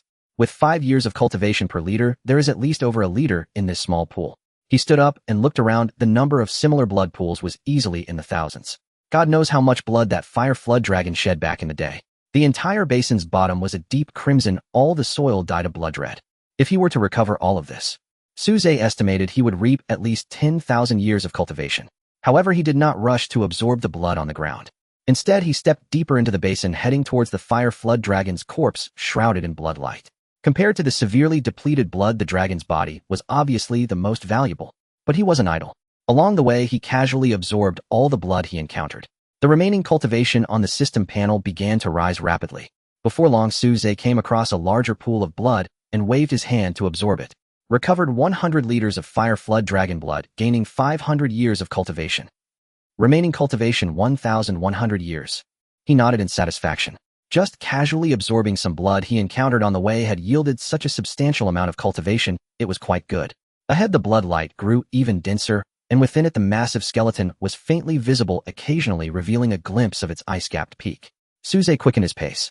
As he ventured deeper, the blood he encountered increased both in quantity and volume. The remaining cultivation was rising swiftly. Before long, it broke through the 5,000 mark. Grade high-level demon beast skeletal fragments essence, severely depleted, can recover 10 years of cultivation. Suze brushed his hand over the white skeletal fragments, and they instantly vanished without a trace. Remaining cultivation 1,110 years. He continued moving forward. Soon he reached the place where the blood light was the thickest. Without hesitation, suddenly a wave of frenzied killing intent surged, invading Suze and Xiaoqing's minds. In an instant, emotions of rage, anxiety, despair, and hatred overwhelmed them. All the dark aspects of Suze's heart were instantly exposed and magnified. A glint of crimson appeared deep in his eyes, and a fierce killing intent erupted explosively from within him. His face began to twist, the blood light reflecting on him, making his expression appear particularly ferocious. Xiaoqing was no different. Her eyes rapidly turned blood red, emitting a hoarse roar. Suze was taken aback, finally understanding what had infected the tree man. The spiritual power of the grade demon beast was too powerful. Before its death, its mind was filled with frenzied killing intent. This killing intent lingered in its body, and as its body broke apart, it seeped out, thus infecting the tree man. And now, if Suze did not suppress the killing intent in his mind, he would end up like the tree man, becoming a monster that only knew slaughter. From then on, losing his autonomous consciousness. At that moment in his dantian, the golden pond suddenly boiled with beams of golden light, illuminating. In the next moment, golden light burst forth from his body. His eyes transformed into golden pupils, shimmering with brilliant radiance. The dazzling golden light spread out swiftly, dispelling the blood light that enveloped Suze. Instantly, various negative emotions receded like a tide. Suze's eyes regained clarity, and he exhaled a breath. A faint layer of golden light enveloped him, protecting him firmly from the intrusion of the blood light. I didn't expect the dragon elephant body cultivation technique to have such an effect, Suze remarked. At this moment, Xiaoqing also regained her composure, shrinking back in fear, looking suspiciously at the massive skeleton faintly visible in the distance. With golden light protecting him, Suze felt a bit bolder, but still adjusted himself to the best state. If things went awry, he would flee. As long as the green hills remain, there's no need to worry about firewood. However, it seemed that Suze was overly cautious. The fire flood dragon had been dead for a long time. The only potential threat was the frenzied killing intent. 10 minutes later. Remaining cultivation 5,600 years. Meanwhile, the massive body of the fire flood dragon was fully revealed before Suze and Xiaoqing. The dragon blood within the fire flood dragon was evidently enhanced to a certain extent. It had already taken on many true dragon forms. With a nearly 20-meter-long body, it was majestic and imposing. Even after years of death, it still emanated a suffocating sense of oppression. Crimson scales covered its body, though most were shattered, with only a few remaining intact, emitting a faint. Suze examined the remains of the fire flood dragon, raising an eyebrow. The state of the fire flood dragon's death was devastating, riddled with bloody holes and grotesque wounds, its flesh turned inside out, and its blood entirely drained. All four claws were twisted, the dragon whiskers curled back, and the long horns on its head were broken off. Its massive head had two large eyes wide open, filled with madness and unwillingness. Xiaoqing's body trembled slightly, feeling a shiver that originated from her very soul. Among demon beasts, the suppression of bloodlines and levels was particularly evident. However, as a human, Suze felt it wasn't as pronounced at most, just sensing that the fire flood dragon was quite ferocious and imposing. But now this state of death indeed had nothing to do with being imposing. He did not waste any time and activated the recycling function once more. Grade upper-level beast flesh essence, severely depleted, recoverable cultivation of 5 years. Grade upper-level beast fangs, recoverable cultivation of 1,500 years. Grade upper-level beast tendons essence, severely depleted, recoverable cultivation of 300 years. A series of recovery information appeared before Suze's eyes. Except for the fangs, which were relatively intact, most other items had lost a significant amount of essence, greatly diminishing their value. However, the sheer quantity is overwhelming. According to Suze's estimate, after fully recovering the remains of this fire dragon, he would at least gain 28,000 years of cultivation. With so much cultivation, if luck were not on his side, it might take Suze a long time to accumulate. Yet now, with just a wave of his hand, the cultivation was at his disposal. He lightly tapped his toes, leaping onto the shattered body of the fire dragon. What a pity! If this fellow had just died, or had not been so severely injured, the recoverable cultivation would have multiplied many times over. While speaking, Suze began the recovery process. Recovering 100 pieces of grade upper-level beast scales, gaining 3,000 years of cultivation. Recovering 2 grade upper-level beast fangs, gaining 3,000 years of cultivation. Recovering 500 liters of grade upper-level beast blood, gaining 2,500 years of cultivation. Recovering. Lines of prompts appeared. The remaining cultivation began to soar. From the initial 5,600 years, it quickly broke through the 10,000 mark, rapidly approaching 20,000 years. As the years of cultivation increased, the remains of the fire dragon rapidly shrank. Chunks of flesh disappeared, and the blood puddles on the ground vanished, while pieces of white bones were recovered. Starting from the tail of the fire dragon, its body continuously shortened. From over 20 meters to just over 10 meters, it took only a few minutes. Soon, almost the entire body of the fire dragon vanished, leaving only a massive head. A glint of excitement flashed in Suze's eyes. He wondered if the fire dragon's inner core was still there. If it was, it would be a huge gain. There was no inner core in the recently vanished body, so it could only exist in the head. He gently placed his hand on the top of the fire dragon's head, recovering the surface skin and scales. Remaining cultivation 29,000 years. Next, he proceeded to the skull. As soon as the skull that encased the brain disappeared, a mass of mushy white viscous substance spilled everywhere. A foul odor immediately wafted out. It was evident that this was the most direct cause of the fire dragon's death. Its powerful force had shattered its skull into mush, leaving not a single intact tissue, leading the system to deem it worthless for recovery. Holding his breath against the stench, Suze casually picked up a slender bone fragment from the side. He rummaged through the goo, but found nothing. Well, with such an attack, even if there was something, it would have long been shattered. Suddenly, Suze felt a hard object. His brows raised, he immediately pulled it out.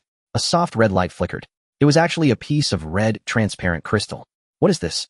Suze curiously picked up the red crystal, examining it for a while, without noticing anything unusual. Suddenly, Xiaoqing became excited, transmitting a thought. Use divine sense. Suze questioned, then extended his divine sense.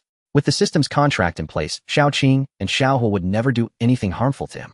The moment his divine sense touched the red crystal, the scene before him blurred, and Suze found a fragment of his consciousness appearing in an unfamiliar space. Just as he was confused, a fierce roar echoed. A fully crimson dragon appeared in the sky. With its whiskers fluttering and claws bared, its body trembled, sending ripples through the void. Suze was startled. How did this fellow come back to life? He instinctively took a few steps back.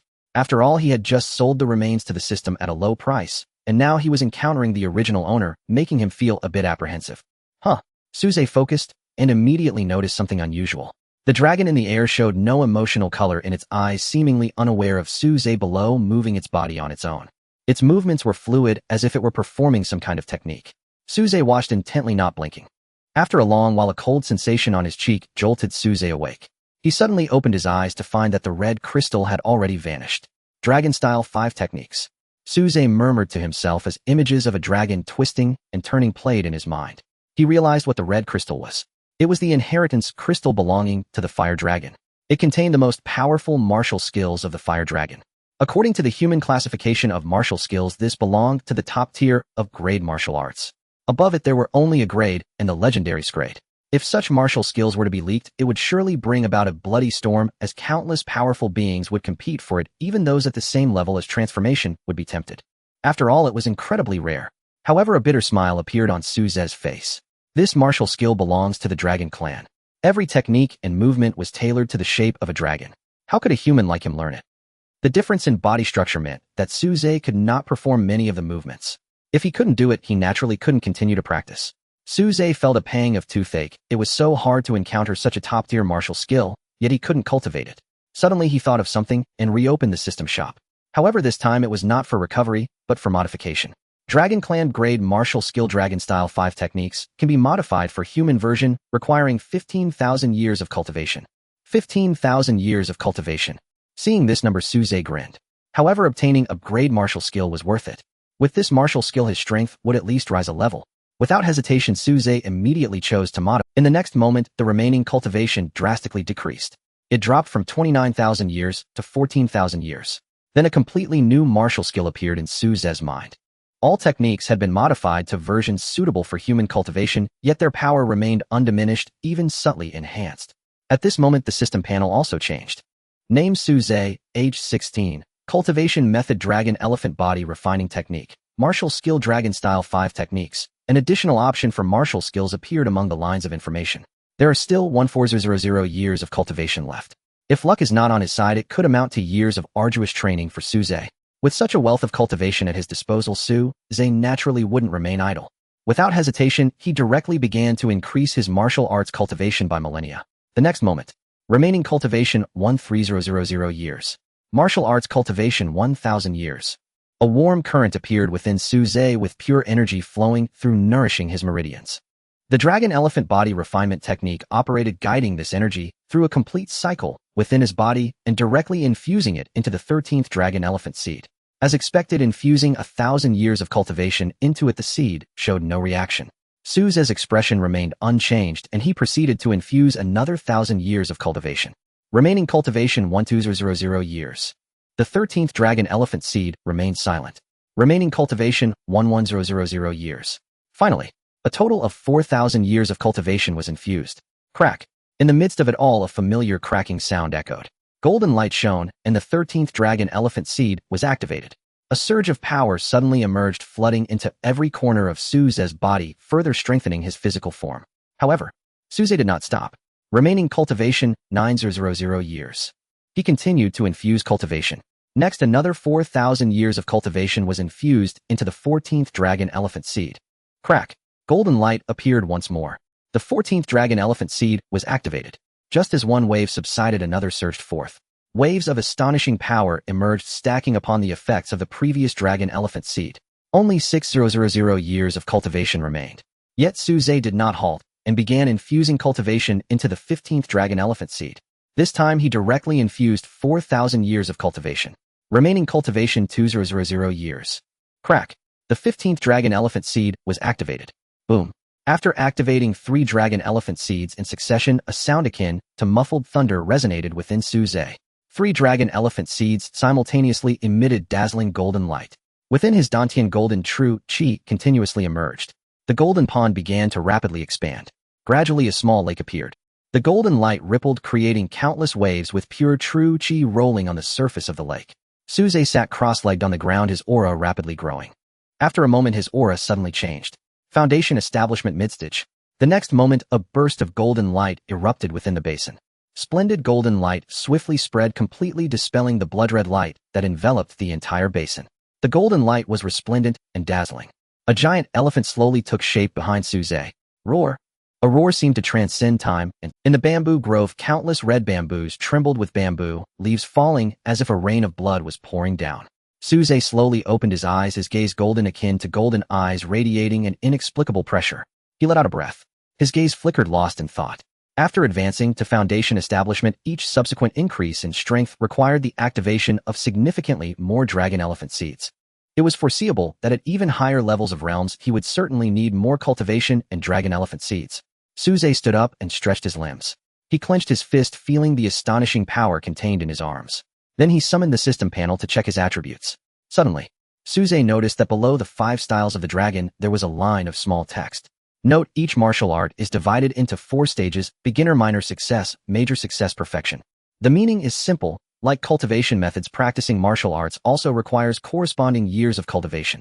This point is not surprising. The training of martial arts is similar to that of cultivation methods. Mastering a martial art requires time for practice. This is especially true for the improved version of the 5 styles of the dragon, a high-level martial art. Moreover, because its level is too high, far exceeding Suze's current cultivation, the time required for training will be even greater. Suze pondered for a moment and tentatively added 10 years of cultivation to the 5 styles of the dragon. Just like at that time, with alchemy, waves of knowledge and understanding appeared in Suze's mind, revealing various mysteries and changes. Martial skill: 5 styles of the dragon, beginner. The gap between the transformation and foundation establishment stages is truly immense. 2 major realms separate them: golden core and nascent soul. The disparity is beyond description. Therefore, 10 years of cultivation to reach the beginner stage is not too surprising. He recalled the moves of the 5 styles of the dragon in his mind once more. This time, Suze no longer merely knew the moves, he mastered them. After comprehending them, he could better understand the terrifying aspects of this martial skill. Suze was eager to try out the power of this martial skill. His figure swayed, and he instantly vanished from his original position. Next to the basin in the bamboo grove, Suze's figure appeared. He slightly raised his hand, performing a strange starting posture. First style. He saw a golden light flickering in Suze's eyes, a streak of golden light swiftly spreading to his arm, finally swirling around his fingers. He pointed toward the dense bamboo grove. Whoosh! A blinding streak of golden light ignited. A surge of energy burst forth. Crack! Crack! Crack! In an instant, the golden light effortlessly pierced through the blood bamboo, whose hardness was comparable to steel, penetrating dozens of them thick as millstones. The immense impact spread out. Jagged cracks appeared on the surface of the blood bamboo. Boom! A series of loud, muffled sounds erupted. One by one, the blood bamboos crashed to the ground. Before Suze, a small path appeared in the bamboo grove. A flicker of joy flashed in his eyes. The 5 styles of the dragon truly lives up to its reputation as a grade technique. Even without exerting his full strength, it possesses such power. Immediately after, he held his fingers like claws and gently waved toward the bamboo grove. The second style of the 5 styles of the dragon. Another large area of blood bamboo fell down. Suze changed his hand posture, clenched his fist, and struck again. After a moment, Suze slowly withdrew his hands, revealing a vast open space before him. Countless blood bamboos lay on the ground, many even shattered into pieces, with only a few retaining their trunks. Looking at the scene before him, Suze sighed. The attacking methods of the 5 styles of the dragon are very simple and unadorned. They consist of fingers, claws, fists, legs, and body. The 5 moves are entirely the simplest, most direct, and most primitive techniques of killing and combat. In the original version of the 5 styles of the dragon, none of them had names. However, after the system's improvements, they were given simple and unadorned names: Dragon Finger, Dragon Claw, Dragon Fist, and Dragon Whip Leg, and Giant Dragon Impact. Suze's mouth twitched, slightly making a decision. From now on, when using the 5 styles of the dragon, he must not utter the names of the moves. In the distance, several red bamboos affected by the aftershocks were covered in cracks. With a crack, they ultimately could not withstand it and fell to the ground with a loud crash. Suze nodded in satisfaction. His current strength should be comparable to that of a mid-stage golden core expert. Of course, the specifics of his combat power would only be clear after engaging in battle. Beside him, Xiaoqing looked at the scene before her with astonishment. She secretly observed. Suze inwardly master this power is simply like a humanoid beast. Noticing Xiaoqing's gaze, Suze suddenly thought of something. He couldn't cultivate the original dragon transformation technique, but Xiaoqing definitely could. She already possessed a trace of the azure dragon bloodline, and her form resembled that of a fire dragon. Moreover, with the increase in her Azure Dragon bloodline density, Shaoqing's body would surely gradually transform towards that of a dragon. Therefore, theoretically, the dragon transformation technique was actually the most suitable for Shaoqing. Suze looked at Shaoqing and smiled, saying, "Shaoqing, I have a good thing for you, close your eyes." Shaoqing was puzzled but obediently complied. Suze extended a finger and gently tapped her head. His divine sense surged, and the original dragon transformation technique appeared in Shaoqing's mind. Shaoqing was initially startled, but upon seeing the slowly dancing dragon, a surge of delight filled her heart. As a beast, she could better comprehend the power of the dragon transformation technique. However, the Brank beast's ultimate martial art was too profound for Shaoqing, who was only a rank. Without Suze's external assistance, she would need some time to master this technique. Shaoqing opened her eyes and affectionately rubbed her head against Suze's palm, feeling exceptionally pleased. Indeed, Master still loved her, giving her such a precious thing. What did this signify? It indicated that her status was unshakable. The happier Shaoqing became, the more she transformed into a streak of azure light, dashing around the bamboo forest several times before calming down slightly. Suze smiled and let Shaoqing play. Afterward, he walked back to the edge of the basin near the corpse of the tree man and began the recovery process. Drank lower-tier beast bones can recover 500 years of cultivation. Drank lower-tier beast blood can recover 200 years of cultivation. The tree man's strength was decent, but due to his race the meat yield was extremely low. Aside from its body, there was hardly anything else that could be recovered. In the end, Suze obtained a total of 910 years of cultivation. Remaining cultivation 2,900 years. This amount of cultivation was simply insufficient to activate the next dragon elephant seed.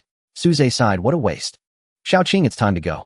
Calling Shaoqing back, Suze prepared to leave this place and continue onward. However, an hour later, Suze's expression was somewhat grim. After such a long time, he should have already exited the bamboo forest by now. Yet the lush bamboo forest still surrounded him. He extended his divine sense only to find that the range he could probe had become even smaller. That strange suppression seemed to have grown stronger. Even the connection between the distress talisman and the world spirit had weakened. Originally, Suze believed that the reason this bamboo forest was so bizarre was due to the fire dragon's corpse. The power of a transformation realm expert could already influence the heavens and the earth to a certain extent. Now, however, he had sold all the fire dragon remains to the system. Why had that suppression not only not dissipated, but rather intensified significantly? What was going on? Suze was quite puzzled and couldn't help but become vigilant. Could it be that there was something else hidden within the bamboo forest? He awakened Shaoqing, who was engrossed in the dragon transformation technique. Be careful, there may still be dangers lurking ahead. Shaoqing froze for a moment, then her expression turned serious, her body tensing, slightly ready for battle. Meanwhile, outside the bamboo forest, in the vast grassland, Tong Lan took out healing medicine from her spatial ring and carefully applied it to her wounds. A cool sensation came over her, significantly reducing the acute pain. Tong Lan let out a sigh, wiping the cold sweat from her forehead. She glanced at the group of wolf corpses beside her, which were as robust as bulls, feeling a lingering fear. This group of wolf demons also acted collectively. Their strength was formidable, and they were adept at coordinated attacks, cunning enough to rival humans. Tong Lan had exerted all her strength, using her utmost skills to finally defeat the pack of wolves. But she had still been bitten, resulting in a deep wound on her thigh. However, all of this was worth it. These wolf demons could provide her with a total of 3,200 points. She raised her head to look at the points leaderboard. First place, Tong Lan with 15200 points. First place on the points leaderboard. At the same time, in the main world, people from various cultivation associations noticed the changes on the points leaderboard. First place has changed again. It's that genius sorceress Tong Lan. But I estimate she won't hold it for long. The second place, Sun Xiao, has already reached 14200 points. Not surprising, after all, she is the genius second only to He Shuier, capable of fighting evenly with golden core beasts, so her strength must be formidable. Where is He Shuier? Why isn't her name in the top 10? Unclear if our talented one seems to be strolling around, obtaining all her points from casually slaying beasts without specifically searching for them. It's not a big issue with her strength. If she takes it seriously, she can catch up in points. By the way, what about that suit? He's still trapped. It's likely he can't get out. I don't know when Hell used the distress talisman, and even if he manages to hold on or escape, he won't have a chance at the leaderboard's rankings. Jiangnan City. Wang Lin, Lin Fan, and Tang Yi all had grim expressions. Suze initially topped the points leaderboard, which had made the three of them very happy. However, Suze's luck was too poor. He accidentally stumbled into that place. If he couldn't escape in time, he would likely be truly out of the rankings. That would be a significant loss. Wang Lin sighed and turned to say, when Xiao Su comes out, let's not ask too many questions, as this situation has made him unlikely to maintain a high rank on the leaderboard. Xiao Su must be feeling bad about it too, so let's not pry too much. Lin Fan and Tang Yi nodded. They then looked at the projected map, gazing at the mist in the desert, their eyes reflecting concern and regret. In the world of the Demon Suppression Tower, many challengers looked at the points leaderboard and similarly noticed these events. The guy named Suze had his points stuck at 7,200 with no changes for a long time. He was certainly not eliminated as Suze's name still shimmered brightly, not dulling at all. What could the reason be? These challengers shook their heads. Regardless of the reason, with such a large gap, Suze was undoubtedly out of the running for a top position on the points leaderboard. In the bamboo forest, Suze and Xiaoqing cautiously advanced. Ahead, the bamboo grove gradually thinned out, faint golden light coming from a distance. An invisible pressure was gradually intensifying. Now the range of divine sense probing had shrunk to a radius of 30 meters. It was even narrower than his line of sight. Suze grew increasingly vigilant. A conjecture surfaced in his mind. The tragic state of the fire dragon clearly indicated it had endured a fierce battle. Moreover, the opponent's strength was at least on par with it, if not slightly superior. Judging by the appearance of those wounds, the fire dragon's opponent must also have been a beast. If so, where did that beast go? Is it possible that it was also gravely injured? Did it ultimately perish somewhere? A glint flickered in Suze's eyes as he looked ahead, feeling a hint of excitement within. In the outside world at the Demon Suppression Tower. In the sky on the transparent leaderboard, names began to change rapidly. Some people's rankings rose while others, of course, many names also dimmed. Occasionally, dazzling beams of light descended from the dome, transporting those trial participants in peril out of this world. In the top 10 of the leaderboard, however, the changes were less pronounced. Most were well-known talented cultivators. At this moment, the first place on the leaderboard changed. Below, Tong Lan Sun Xiu's score surged dramatically, reaching an astonishing 17200 points, directly claiming the top spot. No one was surprised by this outcome. After all, he was a universally acknowledged genius in martial arts. Many in various cultivation associations were keeping an eye on Sun Xiu, all expressing admiration. While Sun Xiu's combat strength is truly remarkable. Indeed, facing a group of 5 rank upper-level beasts, he managed to slay them all. Although he relied on weaponry, that is still impressive. Such a talent, if he continues to grow smoothly, our human race will have another extraordinary figure. The others are no slouches either, all are rare geniuses. In the past 2 years, I've seen so many exceptionally talented young people emerge. I don't know, but what I do know is that our human race is about to usher in a brilliant era. With them around, our human race should achieve a good ranking in this upcoming 10,000 Races conference. Isn't the Star Spirit clan also producing a peerless genius? I wonder how she compares to our He Shuer. Among the human alliance, any human powerhouse with time was paying attention to this trial at the Demon Suppression Tower. They all wanted to see how strong the newly emerged geniuses of the human race truly were. It seems Sun Xiu is clashing with other cultivators. Suddenly a voice caught everyone's attention. They all turned to the holographic projection, curious about what was happening. In the Demon Suppression Tower world, amidst the lush jungle, Sun Xiu stood stoically before 2 trial participants. Opposite him, the 2 participants looked quite grim, unsure of why this guy had suddenly blocked their path. They forced themselves to remain calm, attempting to bypass Sun Xiu and leave quickly. However, Sun Xiu locked onto them with a thread of divine sense. Their expressions changed dramatically as they spoke in a low tone. Sun Xiu, what do you want? Sun Xiu coldly regarded them, a hint of disdain flashing in his eyes as he mockingly replied, team up, are we? The rules of the Demon Suppression Tower trial do not prohibit teaming up. One of them, feeling quite nervous, spoke with a slight tremble in his voice. Sun Xiu smiled, as though he were observing 2 lower beings. There is no rule against it, but I have my own rules. Having such trash like you participate in the same trial as me is somewhat embarrassing. The 2 participants' eyes flashed with anger, yet they dared not retort. At worst, we want team up. What do you really want? Sun Xiu shook his head, his expression indifferent. Don't make me take action. Use your emergency jade talisman to leave here, lest you become a nuisance to me. You? What if we don't leave? The 2 participants, upon hearing this, could no longer maintain their calm. Then I can only take matters into my own hands and eliminate you, trash. In the next moment, Sun Xiu's gaze turned icy as he ruthlessly struck. He flashed forward, already standing before the 2 participants, his hands claw-like reaching for their faces. This strike was extremely vicious and powerful. If it hit, they would likely die on the spot. The teaming participants clearly did not expect Sun Xiu to be so domineering and to strike so harshly, directly intending to cripple them. Bang! Bang! 2 muffled sounds echoed. They barely managed to block the strike, but their bodies were sent flying with their arms slightly twisted. A surge of intense pain swept through their bodies. A scream erupted. Sun Xiu looked at the 2 fallen figures, his disdain visibly deepening. 2 people can't even withstand my strike, the worst of the worst. I think you might as well go die. As he spoke, killing intent surged in his eyes, a fierce aura enveloping him.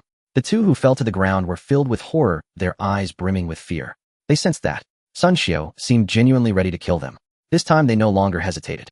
Enduring the excruciating pain, they took out their emergency jade talismans with their already fractured hands and activated them. In an instant, two beams of light descended from the sky, enveloping them. In the next moment, their figures vanished, sent back to the main world. Sunshio felt somewhat dissatisfied looking up at the sky and muttering to himself, "What a hassle. Do these trash possess more value to the human race than I do? Killing them would be killing them, so what? This trial has too many useless people. Only true strong ones deserve to compete on the same stage. As for those useless ones, let me clean them up at my convenience." In the distance, faint sounds of battle emerged. Sunshio's lips curled into a cold smile. In the next moment, his figure vanished, heading toward the place where the battle was occurring. In the main world, many human powerhouses exchanged glances, looking at each other. Is Sunshio's behavior acceptable? It seems there are no such regulations in the rules of the Demon Suppression Tower trial. For a moment, many fell into silence. Then they turned their gaze to the trial participants. If Sunshio really does that, the impact of this Demon Suppression Tower trial will be significant, and those families will definitely not let it go easily. In the Jiangnan City Cultivators Association, Wang Lin and others also noticed Sunshio's actions, their expressions changing instantly. Not good, it seems Miao Yi is near where Sunshio is. Wang Lin and Lin Fan looked quite grim, anxiously staring at the holographic projection. The outside world was bustling, with each trial participant striving to locate the demonic beasts to increase their scores. Meanwhile, in the bamboo forest, Su Zhe was progressing leisurely. The bamboo forest before him had completely vanished, replaced by a sheer cliff. Strange peaks rose sharply, barren and devoid of life. Su Zhe continued without pause, traversing one peak after another, advancing forward. Gradually, as he delved deeper, glimmers of golden light began to appear on the ground. Su Zhe crouched down to take a closer look and discovered what seemed to be remnants of some sort of fur. The golden fragments resembled gold itself. In the distant sky, dark clouds gathered, intermittently flashing with lightning as thick bolts of thunder manifested. Boom! The deafening thunder resonated in his ears. Xiao Qing grew tense, sensing that there was something more powerful than the fire dragon ahead. Su Zhe touched the rescue jade talisman, reassuring himself that there was still a faint connection with the spirit of the world above, which put him at ease. As long as the rescue jade talisman could still be used, it was fine. If he encountered any deadly danger, he could always flee. Soon the figures of the man and the snake delved deeper into the peaks. The dark clouds loomed overhead, a faint sense of oppression emanating from above. The clouds had completely obscured the sunlight, causing the surroundings to grow dim, with visibility drastically declining. Only the flickering lightning illuminated everything around. Finally, after Su Zhe climbed over a peak, a massive mountain loomed ahead. The mountain was shrouded in dark clouds, appearing as if it stood steadfast among the mountains like a stabilizing needle in the sea. Suddenly, boom! The immense roar of thunder erupted once more. From within the dark clouds, a bolt of lightning appeared, spreading rapidly like branches. The wind and rain intensified and thunder clashed. Then an astonishing scene unfolded. As the thunder echoed between the peaks, the space seemed to distort slightly. A sudden image materialized. Su Zhe was startled and gripped the rescue jade talisman tightly. He saw a beam of golden light appear in the sky. A colossal creature silently emerged, soaring through the air. Su Zhe's pupils constricted at this sight. It was actually a giant rock. Its entire body was golden, as if cast from gold itself. With a single flap of its wings, it transformed into a streak of golden light shooting into the heavens. A flame appeared, and a flood dragon suddenly emerged from the clouds, bearing its fangs and claws as it launched an attack on the rock. A bloody battle was imminent. However, the terrifying battle fluctuations did not affect the peaks below at all. Su Zhe sighed in relief, watching the fight between the great demonic beasts with a hint of awe in his eyes. This was the power of a transformation god. A single strike could easily shatter a peak, and every gesture wielded the might to reshape the world. However, these were merely echoes of battles from years past. The unique terrain between these peaks had recorded the battle between the fire dragon and the rockback, then now merely replaying it. After a long while, a large amount of fresh blood rained down from the sky. The fire dragon, covered in wounds, staggered away into the distance, while the rock did not pursue.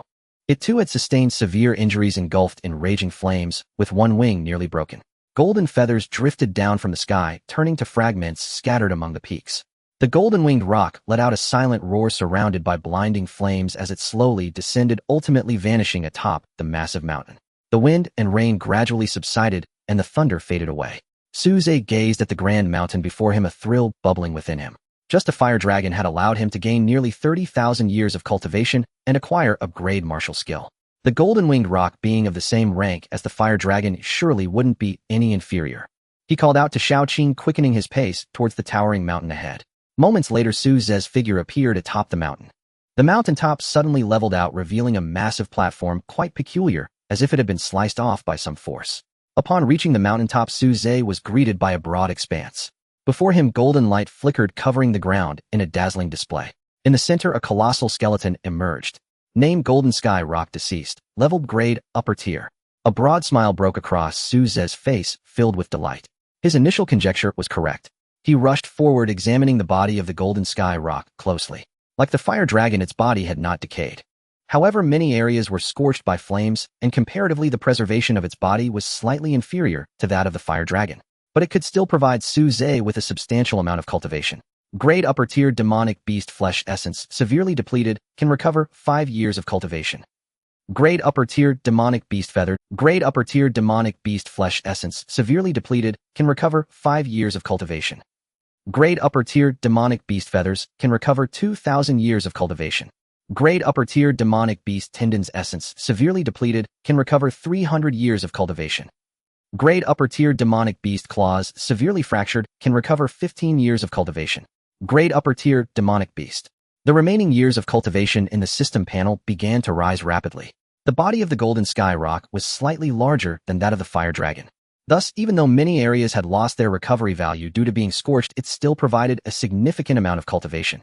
Finally, the body of the Golden Sky Rock was completely harvested, and Su Zhe's remaining years of cultivation reached a total of 3,000 years. Not only that, a shimmering feather appeared in Su Zhe's hand. This time, without Xiaoqing's reminder, Su Zhe extended his divine sense to touch the golden feather. In the next moment, screech. A piercing cry echoed in Su Zhe's mind.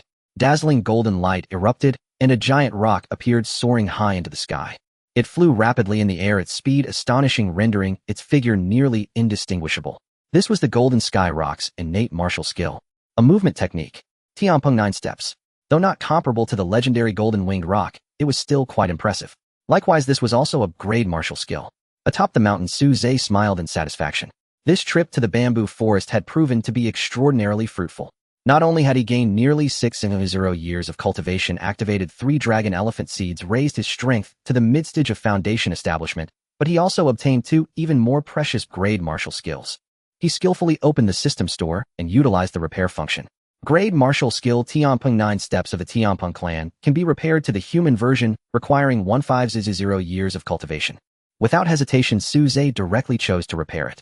In the next moment, the human version of the grade martial skill Tianpeng 9 steps appeared in his mind. Meanwhile, Su Zhe's remaining cultivation was only 1,500 years. Name: Su Zhe. Age 16. Skill: Dragon Elephant Body Refining Art, incomplete version. Martial technique: 5 styles of the Flood Dragon entry, level 9 steps of the sky, Peng not yet mastered. He directly infused 10 years of cultivation into the 9 steps of the sky Peng. In an instant, various insights and knowledge appeared in Su Zhe's mind. A magnificent golden sky Peng burst forth from the golden light, endlessly spreading its wings and soaring at an incredible speed. Martial technique: 9 steps of the sky, Peng entry level. Su Zhe closed his eyes, carefully recalling the contents and steps of the improved version of the 9 steps of the sky Peng. In the next moment, he suddenly opened his eyes with 2 points of golden light flashing deep within. With 1 step forward, his figure instantly trailed a golden afterimage and appeared 50 meters away. Xiaoqing didn't even react before noticing a change in the scenery as a large stone appeared before him. A smile of satisfaction crept onto Su Zhe's lips. Unlike before, previously his speed relied solely on his physical strength, utilizing explosive power for rapid movement. Now, however, it relied on exquisite footwork. Not only was it more efficient, but it also made less noise, allowing him to move such a distance almost silently. This was still with Su Zhe not using his full strength. The Dragon Elephant Body Refining Art began to operate. A ripple appeared in the golden small lake within his dantian, which then suddenly boiled. The entire lake seemed to be boiling with countless streams of pure golden true energy surging into Su Zhe's meridians. In an instant, Su Zhe's body radiated brilliant golden light, his aura soaring. He activated the 9 steps of the sky Peng and took another step. With a flicker of his figure, Su Zhe suddenly vanished from his original spot. Atop the mountain peak, a brilliant golden light appeared, swirling around the mountaintop in an instant. Whoosh, whoosh, whoosh. Su Zhe's eyes transformed into golden pupils, the sound of the wind ringing in his ears, a smile gracing his face as he reveled in this speed. Now his speed had increased at least 5-fold compared to before.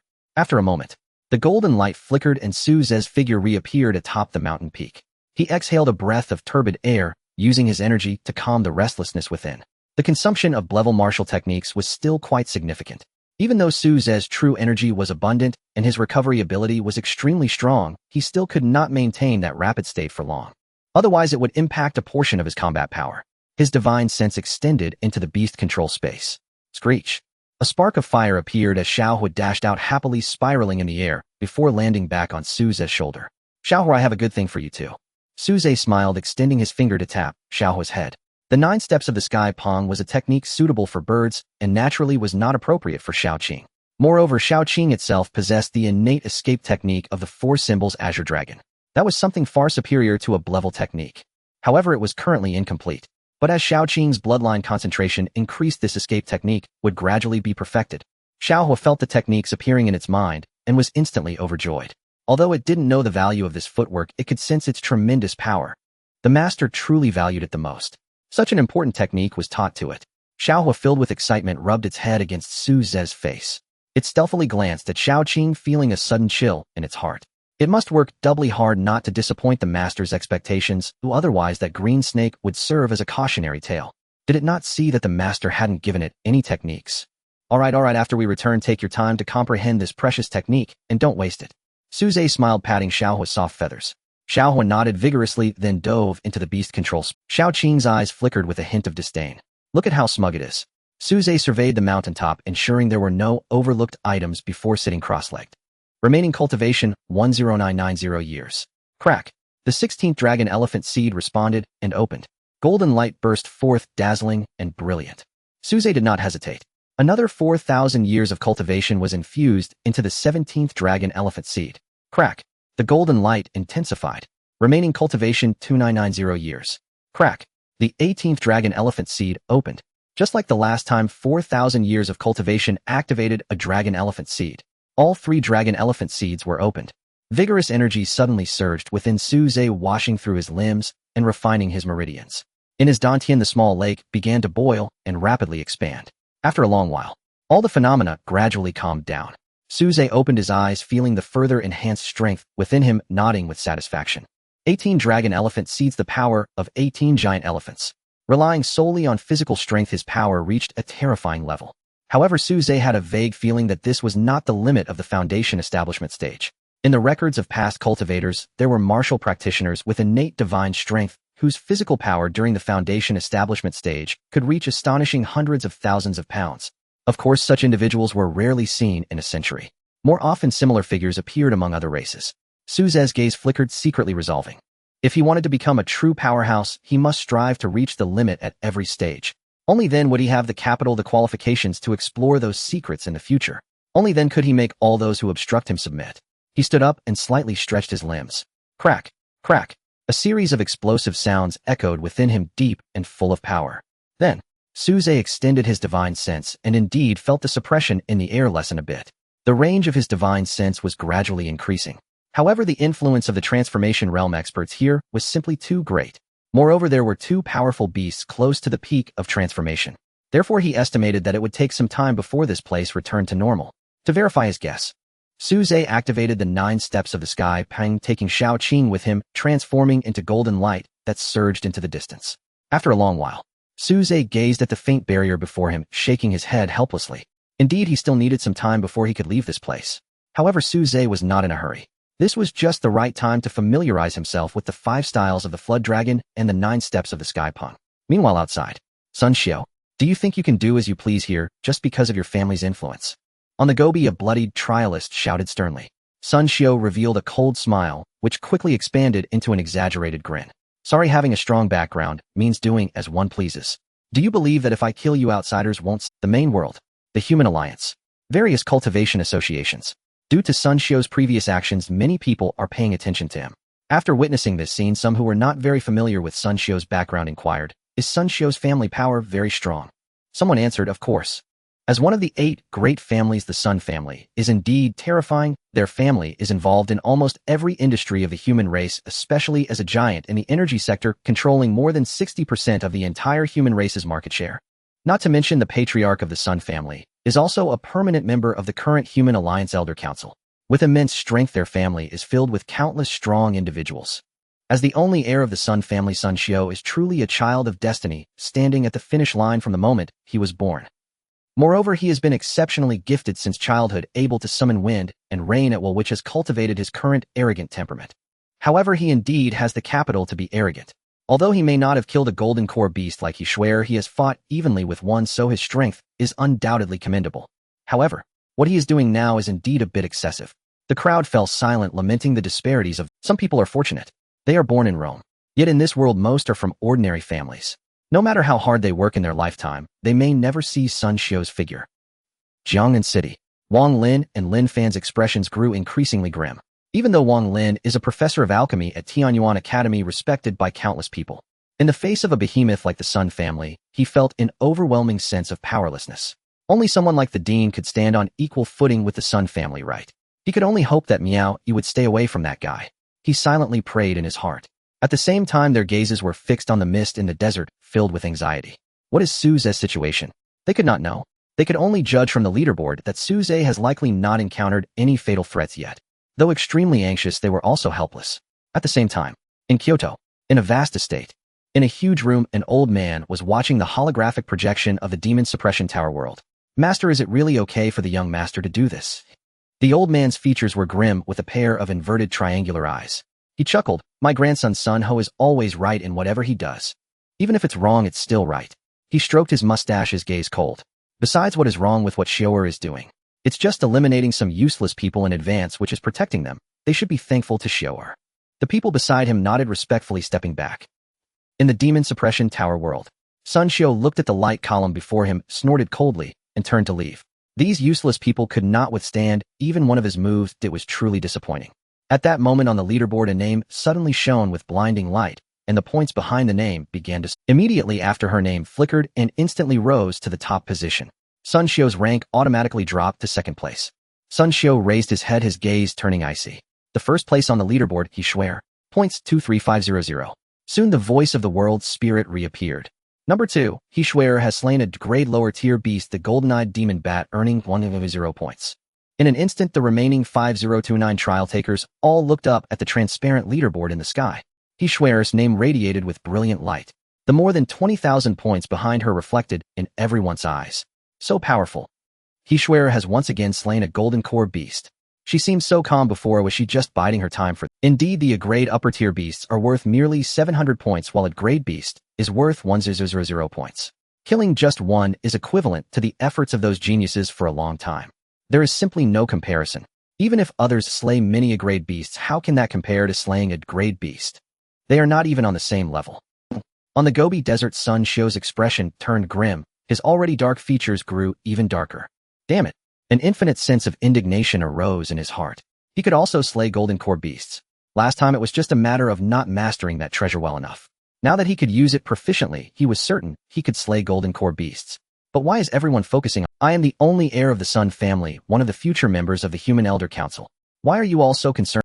Sun Xiu's expression was somewhat ferocious, filled with malice. With a thought, and nearby a grade beast appeared.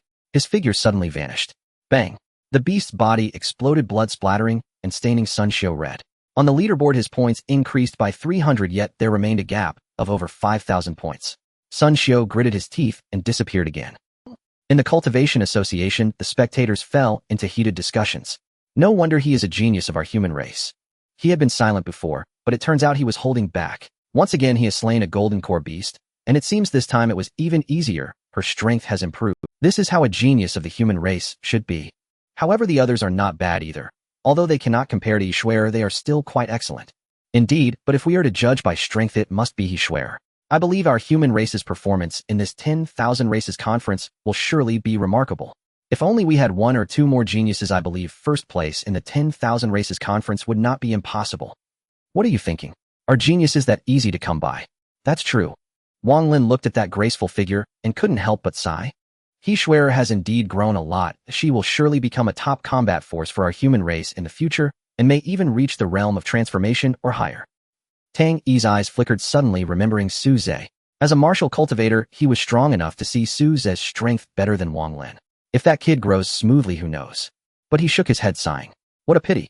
Time flew by. 5 days later, within the Human Alliance, although the attention was not as high as in the previous days during their leisure time, people still kept an eye on the situation of the Demon Suppression Tower trial.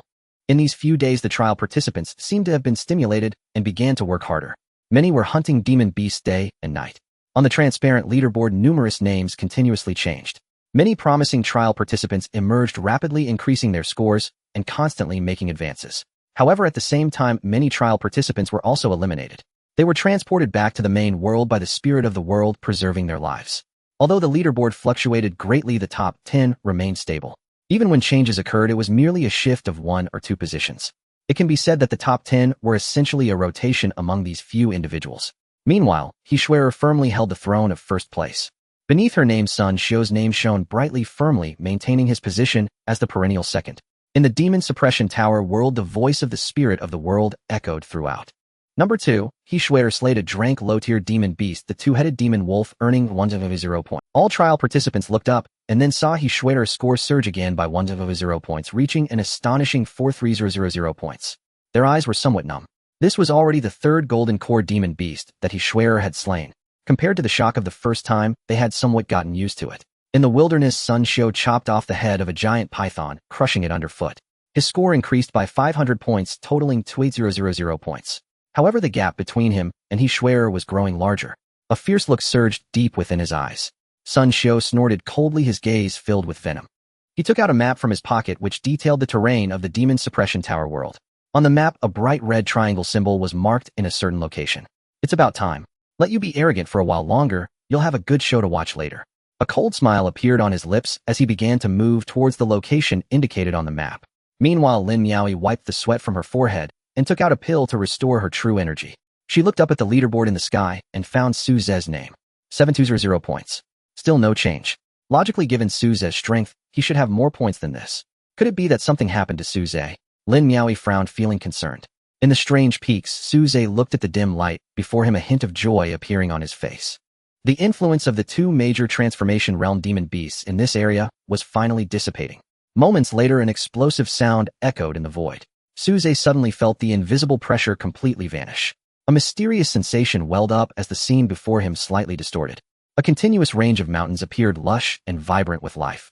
Birds flitted through the trees, and rustling sounds emanated from within the forest. Su Ze glanced around and saw several demon beasts running through the mountains and forests. Looking up at the sky, the transparent leaderboard covering the heavens reappeared. Finally out, Su Ze murmured to himself, a smile spreading across his face. The first place, Hishwerer, already has over 400 points. A trace of surprise flickered in his eyes. It seemed that while he had been trapped in there for these few days, everyone had been searching the leaderboard with his gaze. He felt a bit relieved to see Lin Miaoyi's name still shining. If Lin Miaoyi was eliminated, it would be difficult for him to explain to Wang Lao and Uncle Lin after he got out. Xiao Qing raised her head, looking excitedly at the vast mountains before her. She had felt stifled these past few days, unable to take action, and her claws were itching. Flames flickered. Xiao Hor let out a cry and dashed out of the beast taming space. Looking at the vibrant forest ahead, it grew excited, flames swirling around its wings, eager to find a demon beast to battle.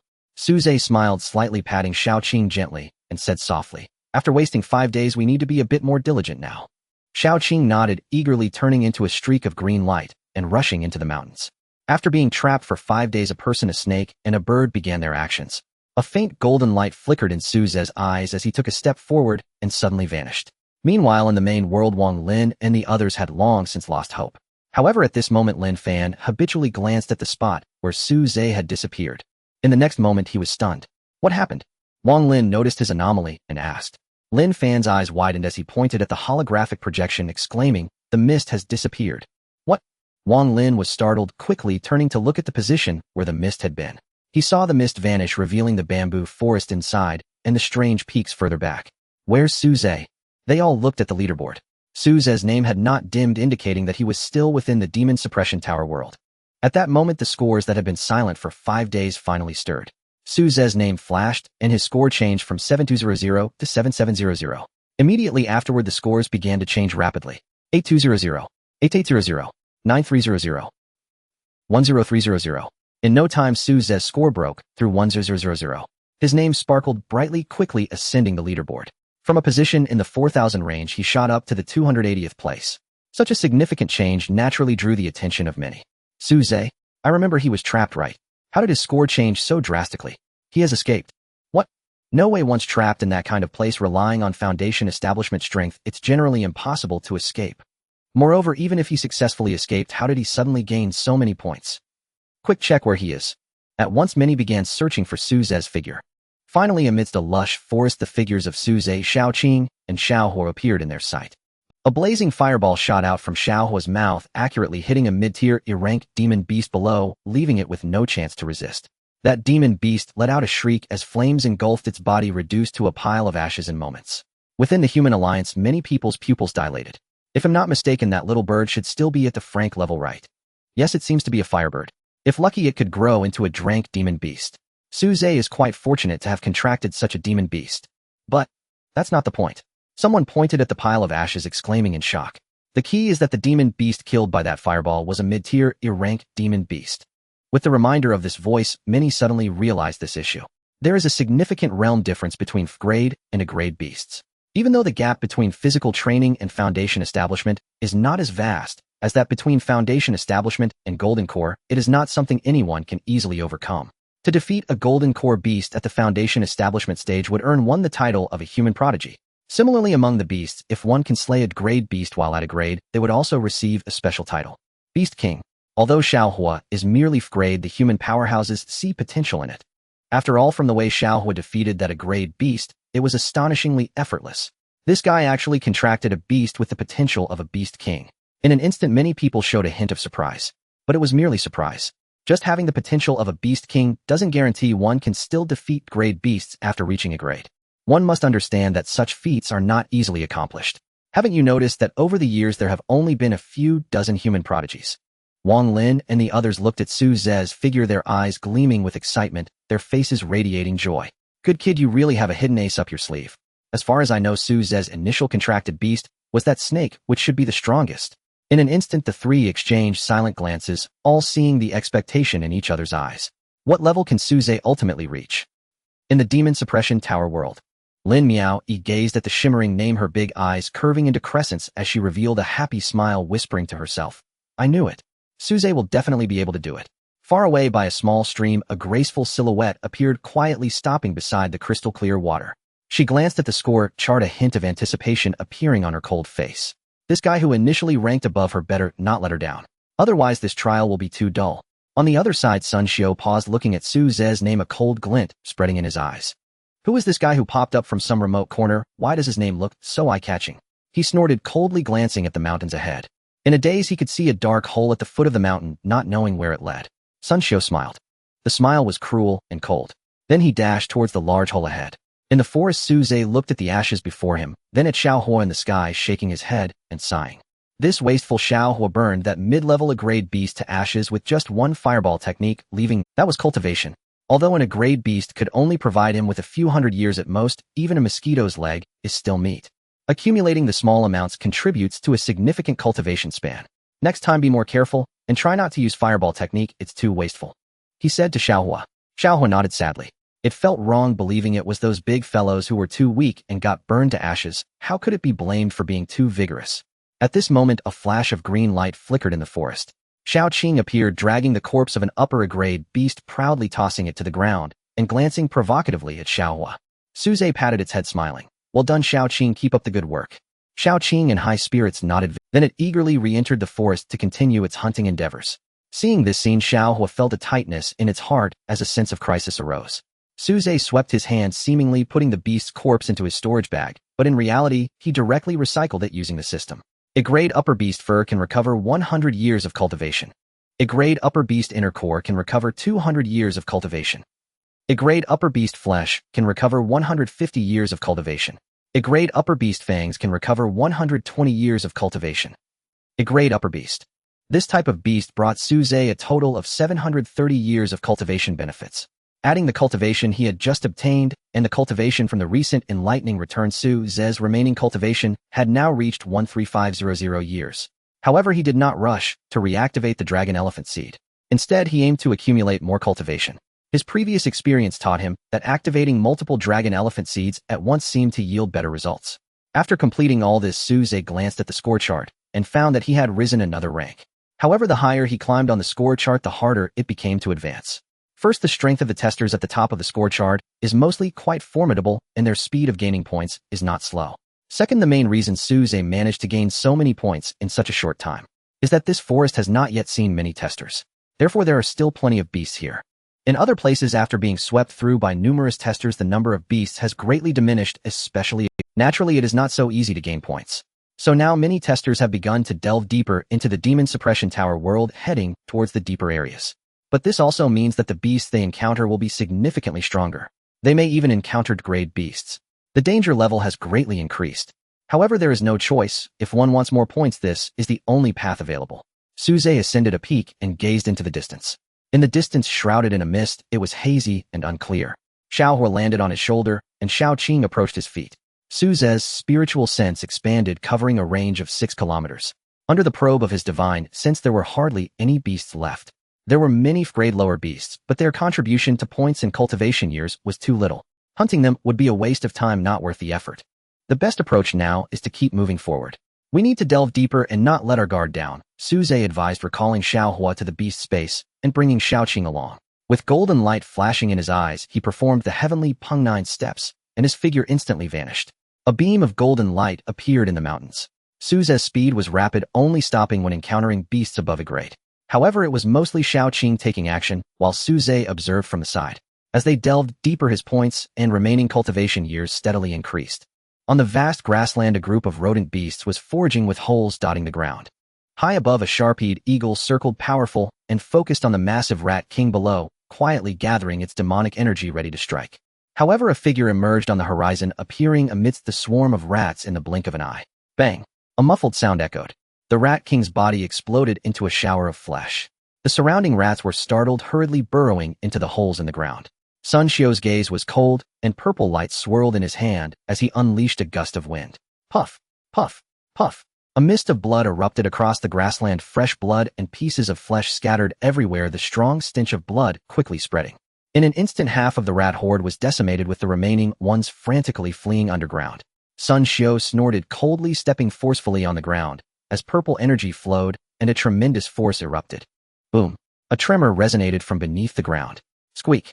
The wails of the rats faintly emerged, the ground shook, and the holes collapsed, burying all the beasts. The eagle in the sky was horrified, hurriedly halting its dive, turning to fly higher into the sky, escaping into the distance. Sun Xiu looked up at the black dot in the sky, a cold smile on his face. The massacre took less than 5 seconds, and a whole horde of rodent beasts was obliterated. This also granted Sun Xiu a full 3,000 points. However, the gap between him and He Shuer was still far too great. Sun Xiu's gaze darkened as he moved towards the mountains that had already appeared in the distance. Moments later, a pitch-black cave appeared before Sun Xiu. He took out a map, compared it, confirmed the direction, and stepped inside. Instantly, his connection with the spirit of the world was severed. The spirit of the world instantly sensed the anomaly and sent out an alarm to the main world. However, in the main world at the Research Institute of Alternate Dimensions, a researcher in work clothes quietly tapped the control panel, temporarily intercepting the message. In the capital Sun family manor, an elder with graying hair and a grim countenance nodded. Sir, the young master has arrived at his destination. Let them prepare. Yes. On the other side, over an endless lake, Suze stepped onto a thick log, his vital energy surging, propelling the log forward rapidly like a motorboat. Xiaohua soared in the air, continuously observing the surroundings. Beneath the water's surface, a glimmer of green light flowed. Suze furrowed his brows, scanning the area with his divine sense, taking in the surroundings. Strangely, in such a vast lake, there were hardly any beastly creatures present. Even if previous trial takers had come, it felt somewhat abnormal. Under Suze's divine sense, probing, only grade beasts were found in the lake, and their numbers were not many. As for a grade beasts, he had not seen a single one. This lake seemed endless, yet not a single grade beast was present. Suze felt puzzled, his vital energy surged, and his speed increased once more. Since there were few beasts here, he decided to delve deeper. After all, he was unafraid of any beasts below. Across various corners of the Demon Suppression Tower world, many trial takers discovered the same thing: the number of beasts had decreased. Many of them had actually ventured quite deep, yet still encountered fewer beasts than on the outskirts. Some even broke into the lairs of the beasts. However, they found the lairs completely empty. It seemed those beasts had all retreated in unison. Atop the mountain peak, a graceful figure appeared, standing at the highest point, gazing into the distant haze. A hint of confusion flickered in her phoenix-like eyes. It seemed something had occurred deep within. From afar, powerful beastly figures could be seen moving within. They rushed in from all directions, yet all shared a common goal. In the dark and lightless cave, a shadow flashed by. Sun Xiu moved swiftly, his divine sense extending clearly, revealing the path ahead. If one could see his figure on the map, they would find him consistently advancing deeper into the demon suppression tower world, further and further underground. Uncertain how much time passed, a glimmer of light appeared ahead. He did not pause, charging headlong into that unknown world. In the next moment, a vast underground world unfolded before him. On the upper layers, rock walls, countless shimmering crystals embedded in the stone illuminated the underground world as bright as day. Mountains surrounded the area with faint clouds swirling among the peaks, and powerful beasts roamed through the forest. In the distance, a giant serpent coiled around a peak, its massive body terrifyingly imposing, exuding an overwhelming aura. In the deep pool, a massive shadow occasionally surfaced, part of it breaking the surface like a small island. Judging by the aura they emitted, they were all great beasts. Even though Sun Xiu had been pampered since childhood and had witnessed numerous grand spectacles, seeing this underground world brought a hint of shock to his eyes. At that moment, a sharp voice called out, "Who goes there?" In the next instant, a violent wind howled as a green bull leaped through the air, appearing before Sun Xiu in the blink of an eye. A human. Its expression changed dramatically. Sun Xiu calmly took out a token inscribed with a small character, "Sun. I am here to fulfill the agreement of years past and to collect what belongs to me." He spoke coldly. The green bull's divine sense swept over the token, confirming its authenticity, and its rage instantly transformed into ecstasy. "After so many years, can we finally be free?" It glanced at Sun Xiu and asked, "Who are you?" Sun Xiu frowned, feeling that this foolish bull was talking too much. Impatiently, he replied, "Sun Xiu, the future head of the Sun family." He held his head high, exuding arrogance, as if the green bull before him were not a golden core beast. The green bull trembled, turning around. "Get on, I will take you to meet the demon god." Sun Xiu did not hesitate, steadied himself on the green bull's back.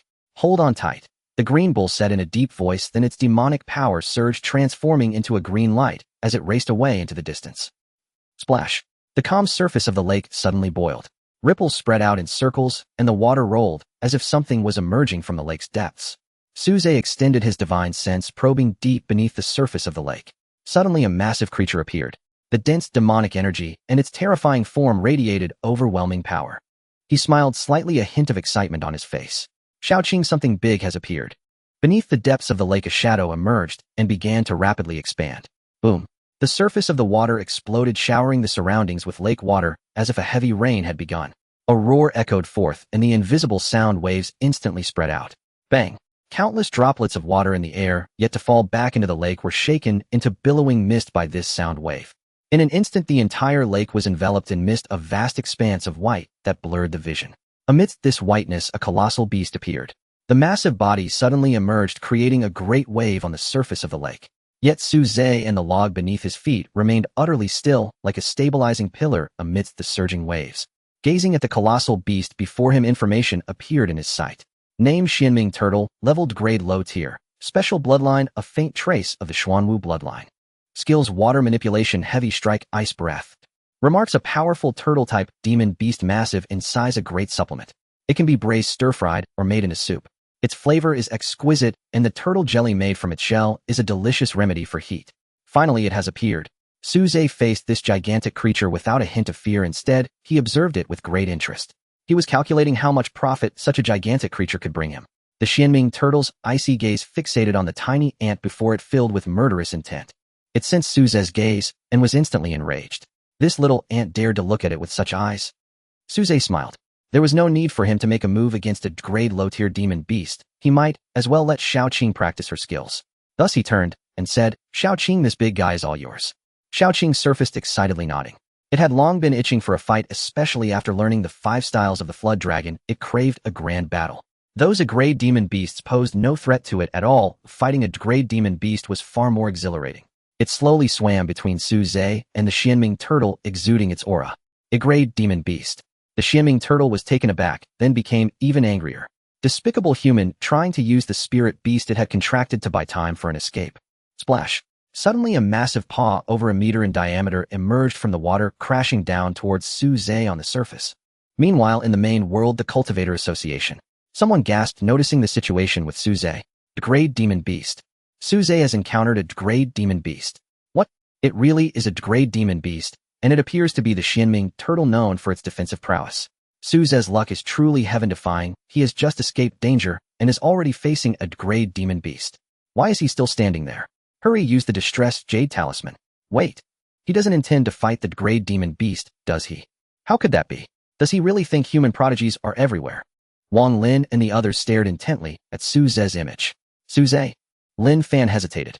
Wang Lin glanced at Su Ze and said firmly, Su Ze is not the type to show off, he knows what he is doing. Tang, he said, nothing, his eyes fixed on the projection, an expectant glint flickering in his gaze. On the lake, the massive paw came whistling and moving at an astonishing speed with tremendous force. The Xianming turtle intended to smash this human first. However, just then a thick column of water shot up violently, colliding fiercely with the giant paw descending. Boom! Water splashed everywhere, the deafening roar echoing. Su Ze quietly maneuvered the log to retreat. Xiaohua landed on his shoulder, watching the battle intently. The Xianming turtle felt a jolt in its paw, a dull pain registering. At such high speed, the surface of the water was no different from concrete. The Xianming turtle's gaze sharpened as it locked onto Xiaoqing on the water's surface, incredulity etched on its face. A grade demon beast was actually blocked by an grade demon beast. A wave of humiliation surged, quickly transforming into furious anger. Water manipulation. Ridiculous. It snorted coldly. The next moment, with a thunderous boom, dozens of thick water columns surged into the sky like steel whips, rushing towards Xiaoqing with a howling wind. It had initially considered sparing this little insect, but now it seemed unnecessary. The water columns moved with lightning speed, their force overwhelming. Simultaneously, ripples spread across the water surface, and small water columns, like chains, wound towards Xiaoqing. A flicker of disdain flashed in Xiaoqing's eyes as it suddenly transformed into a blue light and vanished. Boom, boom, boom. The terrifying sounds reverberated. Giant waves rose, shattering the water surface. Xiaoqing's green vertical pupils sparkled brightly as it darted through the water columns with incredible speed, its form agile. It resembled a spirit weaving through the waves, not a single drop of water touching its body. The next moment, it soared into the air, appearing atop the Xianming turtle's head. Its form twisted into a bizarre posture. The blue light surged, dazzling and blinding. With a poof, a gaping, grotesque wound appeared around the Xianming turtle's eye. Blood sprayed forth. This strike caused the Xianming turtle to lose vision in one eye. The Xianming turtle had no time to react before it saw a flash of blue light before its eyes. Suddenly, a sharp pain shot from its eye, and its field of vision shrank by half. Roar! It let out a chilling scream, the agony driving it into a frenzy. To think it was injured by such a small creature. This was a tremendous humiliation. Cold, frenzied, killing intent filled its gaze. Its remaining eye locked onto Xiaoqing. Damn it! Die for me! Lines of eerie blue patterns suddenly lit up on its shell, surging energy rapidly coalescing. The Xianming turtle opened its gaping maw, revealing a brilliant blue light within. Boom! A blinding beam of light was unleashed from its mouth. In an instant, the temperature plummeted. The lake's surface instantaneously froze over, and thick ice rapidly spread outwards. Ice breath. The speed of the light beam was astonishing, vanishing in the blink of an eye. Boom. The freshly formed ice shattered explosively, sending countless shards flying, the sharp ice fragments wielding tremendous power. Excruciating pain continuously stimulated the Xianming turtle's nerves. The eerie blue light within its mouth coalesced once more, frantically striking down towards the lake's surface. In the main world, everyone's expressions changed drastically. Not good, the Xianming turtle has gone berserk. Why hasn't Su Ze used the distressed jade talisman yet?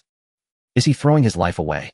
No need to look. It seems the Xianming turtle possesses a special bloodline within its strength surpassing that of a normal demon beast.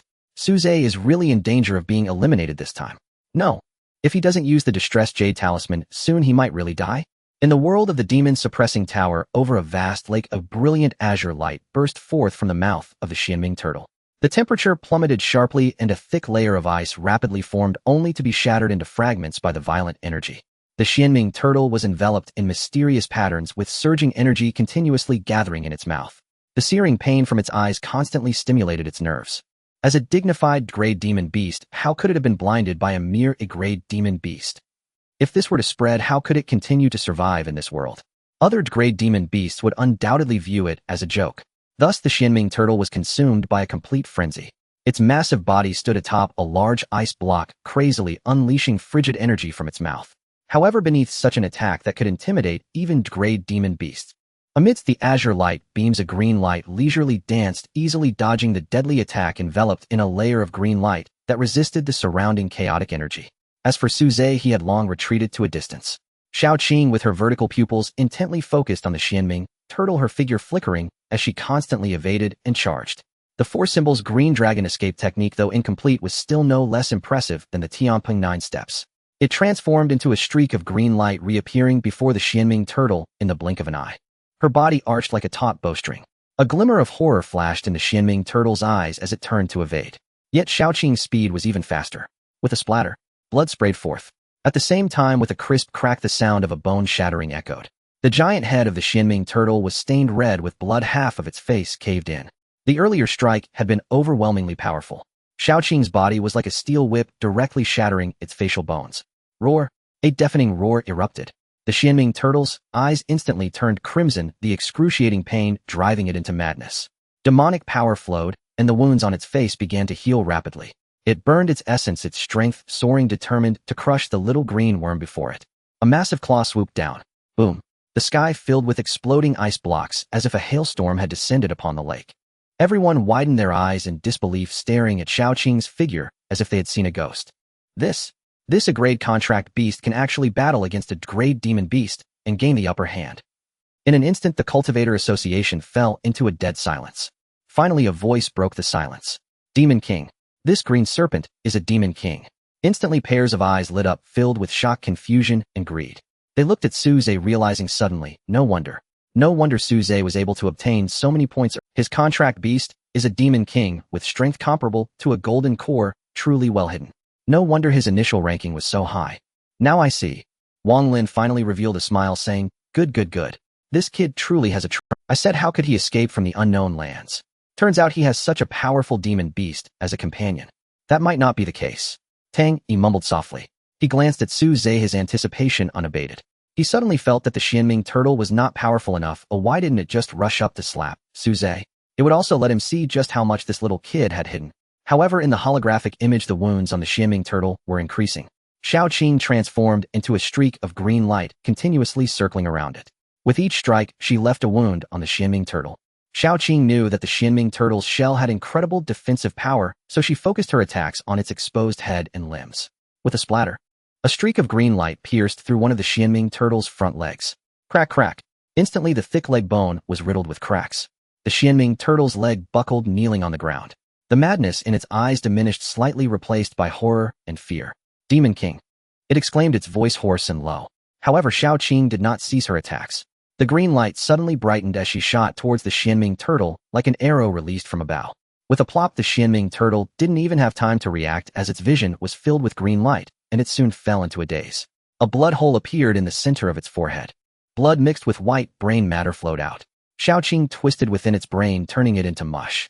Then, without stopping, she burrowed down its neck and into the body of the Xianming turtle. All the way she rampaged through, penetrating numerous organs. Soon a spirit core the size of an adult's fist appeared, glowing with an ethereal blue hue. The spirit core slowly rotated, covered in intricate patterns. It unmistakably resembled a giant Xuanwu turtle.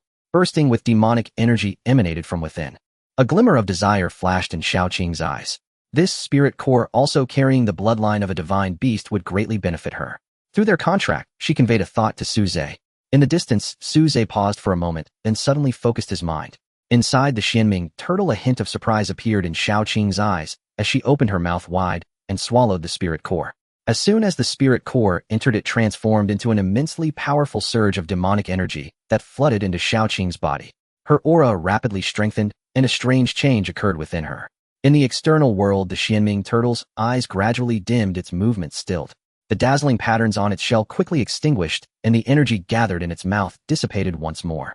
With a thunderous crash, it met its end, its massive body crashing down onto the ice. In the moment of its death, the rescue talisman in Suze's arms glimmered slightly, stirring the spirit of the world above.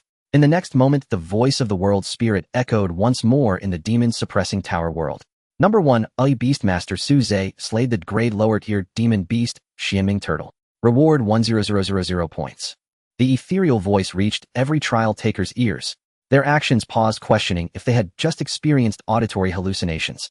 But immediately after, in the sky within the transparent leaderboard, Suze's name suddenly burst forth with an incredibly brilliant light. The score behind his name surged by 1,000 points, instantly breaking through the 2,000 barrier, reaching 2,1700 points. His name transformed into a streak of flowing light, climbing towards the top of the leaderboard. Soon Suze's name settled at the 10th position. Almost all trial takers looked up at the sky, staring in disbelief at the shimmering name, their eyes filled with shock. Suze slayed a golden core demon beast. Isn't that something only the talents of the human race can accomplish? In every corner of the small world, a group of challengers maintained a fixed posture, gazing up at the shining Suze, the one who slayed the golden core beast. Anyone capable of achieving such a feat during the Foundation establishment stage has been awarded a supreme honor. A prodigy of the human race. Hishware had recently earned this title by slaying a golden core beast. The human alliance was in uproar as a prodigy emerged after more than 30 years. A powerful divine transformation expert personally bestowed this supreme honor upon Hishware, and all the young challengers of the human alliance took her as their role model. And now another young cultivator has slain a golden core beast with a Foundation establishment body. This is a major event, truly a monumental event. In just over a month, 2 prodigies have appeared among the human race. Many could hardly believe the news. But the spirit of the world does not make mistakes. That shining name cannot be wrong. The surging 100 points of merit cannot be mistaken. Suze, who was previously unknown, has indeed accomplished this astonishing feat. Lin Miao was overwhelmed with excitement, staring at Suze's name, clenching her fists and muttering to herself. I knew Suze could do it. Her gaze suddenly firmed. I must strive harder too. Although she knew she could never shine as brightly as Suze, she at least did not want to fall too far behind. Meanwhile, Qin Feng, nursing his injured leg, stared in disbelief at Suze's name. Suze slayed a golden core beast. In an instant, shock filled his eyes and a sense of defeat welled up within. He had previously fantasized about regaining his honor by confronting Suze during the Demon Suppression Tower trial. Now looking back, that thought seemed utterly ridiculous. Atop the mountain peak, a graceful figure gazed at Suze's name, a flicker of surprise crossing her eyes. Soon she relaxed, her gaze filled with intense anticipation and fighting spirit. This is getting more interesting, she murmured to herself, looking down at the distant land shrouded in mist. Trees lay toppled in the mountain forest. One after another, enormous beasts of various forms, all radiating an exceptionally strong aura, appeared and marched forward. In the main world, within every cultivator association, the voice of the spirit of the world echoed throughout the The beast tamer Suze has slain a golden core beast. How is this possible? Another prodigy of the human race has emerged. This is simply unbelievable. Are we truly going to see 2 prodigies of the human race at the same time? If this is true, exclamations rang out. Aside from the Cultivator Association in Jiangnan City, hardly anyone had. Now hearing the voice of the spirit of the world, they were plunged into immense shock. At the same time, across the elite academies, various research institutes, long-established families, and many powerful figures of the human race all received the news. Hurry, hurry, hurry. Bring up the footage of Suze's recent battle. Quickly confirm this news. Countless people sprang in. The battle footage over the lake appeared before countless eyes. When they saw Shao Qing effortlessly handling the furious attacks of the Xianming turtle, amazement filled their eyes. In the end, when Shao Qing dove into the Xianming turtle's head and killed it, joy appeared on the faces of many prominent figures of the human race. Confirmed.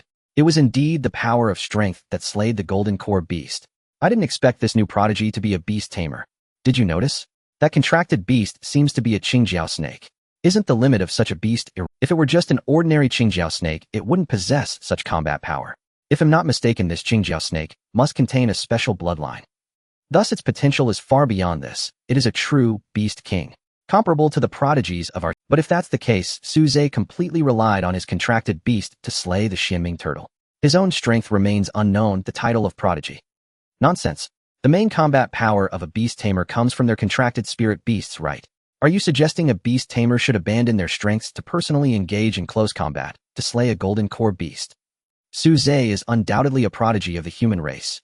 Once this was confirmed, the news spread rapidly. Across major social media platforms and cultivator forums, a piece of news quickly rose to the top of the trending list. A new prodigy of the human race has appeared. The beast tamer Suze from Jiangnan City has slain a golden core beast with his Foundation establishment body. In this era of advanced internet, it didn't take long for nearly everyone in the human alliance to learn this news. Notifications continuously popped up in their communication devices, all regarding Suze, the new prodigy of the human race, Suze. In an instant, almost everyone knew this name. Suze's name echoed in every corner of the human alliance. Even elementary school students just out of class were discussing it. Young cultivators gazed at the glowing name on the screen, their eyes filled with admiration and yearning. Among the powerful figures of the human race, many wore expressions of excitement and elation. In the capital, at the True Dragon Academy, the Academy's dean, a divine transformation expert, Zhang Mu, wore a smile. A genius like this should enter my True Dragon Academy. In the west, at the border of the human alliance, fierce gales howled through the skies, capable of annihilating the souls of nascent soul experts. A massive figure suddenly burst forth from the clouds, nearly 100 feet long, its scales black as night, 4 pairs of sharp claws glimmering coldly, and 2 horns on its head resembling branches. 2 long whiskers fluttered in the wind, its large eyes featuring vertical pupils that were cold and piercing. It was indeed a dragon, and atop its head sat an old man. At this moment he abruptly opened his eyes. A beast tamer. His voice held a hint of surprise. In the next moment the black dragon let out a low roar, and its massive body suddenly vanished. At the Sun family estate's Sun House expression was grim as he frowned at the battle scene of Shaoqing. Such a beast giving it to this country bumpkin, isn't that a waste? If only I could give it to Xiao. Go check if there's any method to allow a contracted spirit beast to change its master. In the Anomalous Space Research Institute in the director's office, an old man stared at the holographic projection before him, his eyes flickering, as if lost in thought. After a long while a hint of shock appeared in his eyes as he murmured to himself, 3 prodigies from one sect. What kind of talent is this? The old man sighed, deeply leaning back in his chair. Chongqing, you truly have given birth to a good Jiangnan city. In the Association of Cultivators, Lin Fan's face flushed with excitement as he shouted, good lad. President Tang was equally thrilled watching Su Ze's figure and muttering something under his breath. Wang Lin stroked his beard and smiled, saying, I have said long ago that Xiao Su wouldn't disappoint us. Though he appeared calm on the surface, the excitement in his eyes betrayed him. A prodigy of the human race. In the entire human alliance, there are only 2 such individuals now. The others around came back to their senses and looked towards Wang Lin and his companions. The principals of several schools looked enviously at Tang Yi. If only Su Ze were a student of their own school. In the world of the Demon Suppression Tower on the lake's surface steaming with cold air, with Xiaohua the furnace by his side, Su Ze felt no chill. He walked forward slowly. From the corpse of the Xianming turtle, a powerful wave of energy was emanating. Spiritual energy gathered above the lake, forming a massive vortex that ultimately flowed into the body of the Xianming turtle. Bang! A dull heartbeat sounded. Within the corpse of the Xianming turtle, a strong life force was making a leap in its life level. Su Ze did not hurry to retrieve the Xianming turtle, but waited quietly. Bang! The sound of war drums echoed once more. Bang! Bang! Bang! Gradually the heartbeat began to quicken, steady, yet bursting with vigorous power. A hint of surprise flickered in Su Ze's eyes. Seeing this momentum, Shaoqing is about to advance. Inside the Xianming turtle, Shaoqing was surrounded by a mist of blue light undergoing earth-shattering changes. The demon power contained within the Xianming turtle's inner core was exceptionally vast. More precious was that after years of cultivation, a trace of Xuanwu power had already condensed within the inner core. This is the power of the supreme, 4 symbols divine beasts. For demon beasts other than divine beasts, this is the highest sacred power. Obtaining even a trace can change their lives. And for Shaoqing the effect was equally significant. The rolling demon power surged continuously, strengthening its body as its blood felt like it was boiling. Deep within its bloodline, some mysterious symbols were activated. A surge of knowledge appeared in Shaoqing's mind, completing the incomplete Qinglong escape technique by a fraction. Crack, crack, crack. From deep within Shaoqing, the sound of bones cracking echoed. The blue scales quietly faded, turning a withered yellow, gradually shrinking. Immediately afterward, new scales grew on its skin. Crack. Its body quietly expanded, continuously growing longer and thicker. Su Ze stood beside the Xianming turtle, carefully observing this massive body. At that moment, a low roar emitted from within the Xianming turtle. In the next moment, dazzling blue light shot out from the wounds on the Xianming turtle. Its belly suddenly began to swell, as if some colossal entity was about to appear within. Su Ze raised his brows, his figure swaying as he quietly retreated a distance. Bang! Suddenly, the Xianming turtle's belly exploded, chunks of flesh mixed with blood spraying out. It was as if a rain of blood was falling from the sky. Various fragmented organs scattered everywhere, and a strong smell of blood instantly permeated the air. However, Su Ze's gaze was drawn to a blue figure. Looking at the blue snake that was over 3 meters long, Su Ze couldn't help but be stunned. Dazzling blue light shot out from Shaoqing's body. Shaoqing seemed to be in great pain, letting out a roar, its body soaring into the air resembling a dragon. It continued to roll in the air as if enduring some immense pain. In the void, a distant and melodious dragon's roar seemed to resonate. Su Ze was almost about to intervene. However, Shaoqing sent a thought that stopped Su Ze's action. Su Ze halted, focusing intently on Shaoqing. At the same time, he pulled up the system panel, searching frantically in the shop for life-saving pills effective against demon beasts. Xiaohua grew tense at this moment. It could tell that Shaoqing was at a critical moment, and if successful, its strength would surely increase dramatically. Meanwhile, in the main world, almost everyone was focused on this new human prodigy, and upon witnessing this scene, they were astonished. Is Su Ze's contracted spiritual beast having problems? Soon a Beastmaster expert provided an answer. They all stared intently at Shaoqing, rolling in the air, their eyes bursting with unprecedented brilliance. No, Su Ze's contracted demon beast is not in trouble. On the contrary, it is evolving. Evolving? Someone asked in confusion. Shouldn't it be advancing? What do you mean by evolving? The Beastmasters were immensely excited, their voices trembling. Divine Beast. That blue snake carries the bloodline of a divine beast. Therefore, it is not only advancing, but also undergoing a profound evolution with the concentration of its bloodline increasing. In an instant, a look of shock appeared on everyone's faces. Divine Beast Bloodline. Many people abruptly turned to stare at Shaoqing, their eyes reflecting shock, envy, and confusion. Of course, beneath these emotions there was also a hint of fervor. However, most of them quickly dismissed the thought that now that Su Ze's identity as a human prodigy had spread throughout the human alliance, countless powerful individuals were paying attention. If they were to do something, they would probably be immediately sanctioned and suppressed by the Human Elders Council. In the capital at the Sun family manor. Oh, Divine Beast Bloodline. These lowly people from such a small place, what right do they have to possess such a powerful demon beast? The elder sat upright in an armchair, a cold smile playing at the corners of his mouth. Just as Su Ze was searching for pills, Shaoqing once again let out a resounding roar. The blue light surged, dazzling beyond compare. A hazy radiance enveloped Shaoqing. With a pop, Shaoqing's abdomen split open, yet no blood flowed out. For sharp claws protruded from within. At the same time, 2 bumps appeared on its head, as if something was about to break through the skin. Its tail also changed, transforming from a slender snake tail into a fish tail. The blue scales were arranged neatly on its body, densely packed, shimmering, with a faint light full of a steel-like texture. Compared to the fire dragon in the bamboo forest, Shaoqing now only had its head that had not undergone much change. Su Ze let out a sigh of relief, a smile returning to his face. In his eyes, lines of information appeared. Name Qing Jiao, not fully evolved, level drank, lower tier. Special bloodline, 3 Qinglong bloodline. Skills, 4 symbols, Qinglong escape technique, incomplete version, water control technique, wood element technique, Jiao dragon techniques. Click, click, click. A series of sounds echoed from within Shaoqing's body. It seemed to have transformed into a black hole of spiritual energy, emitting a terrifying gravitational force that drew in all the surrounding qi. Brilliant azure light swirled around its body. Beneath the light blue scales, its muscles bulged slightly, radiating an explosive sense of power. Its body length was slowly increasing. Eventually, it came to a halt at approximately 5 zhang. Shaoqing raised its head and soared toward the heavens, letting out a resounding roar. Amid the clouds and mist, a blue-scaled dragon continuously twisted and turned its majesty extraordinary. Su Ze, Xiaohua, and countless human powerhouses in the main world silently watched Shaoqing. Witnessing a demon king with the bloodline of a divine beast advancing in rank is in some respects rarer than a heavenly tribulation. Xiaohua gazed at Shaoqing's form, filled with envy. When will I be this impressive? My strength is still too weak. I need to work harder. Su Ze noticed Xiaohua's unusual demeanor and gently stroked its soft feathers. Don't lose heart, Xiaohua. Your talent is also quite strong. Keep it up, the future belongs to you. Shaoqing and Xiaohua seemed to be competing with each other in secret. Su Ze hadn't noticed this before. However, he thought it was actually quite good. Pressure brings motivation, and with motivation, strength increases rapidly. The stronger Shaoqing and Xiaohua become, the stronger he would be. Su Ze smiled slightly, encouraging Xiaohua. Moments later, after venting its excitement, Shaoqing flew back down from the sky. On its half-meter-wide head, 2 protrusions appeared on either side. In its large bell-like eyes, faint azure vertical pupils were mesmerizing, exuding a suffocating sense of oppression. But the next moment, all aggressive energy retracted.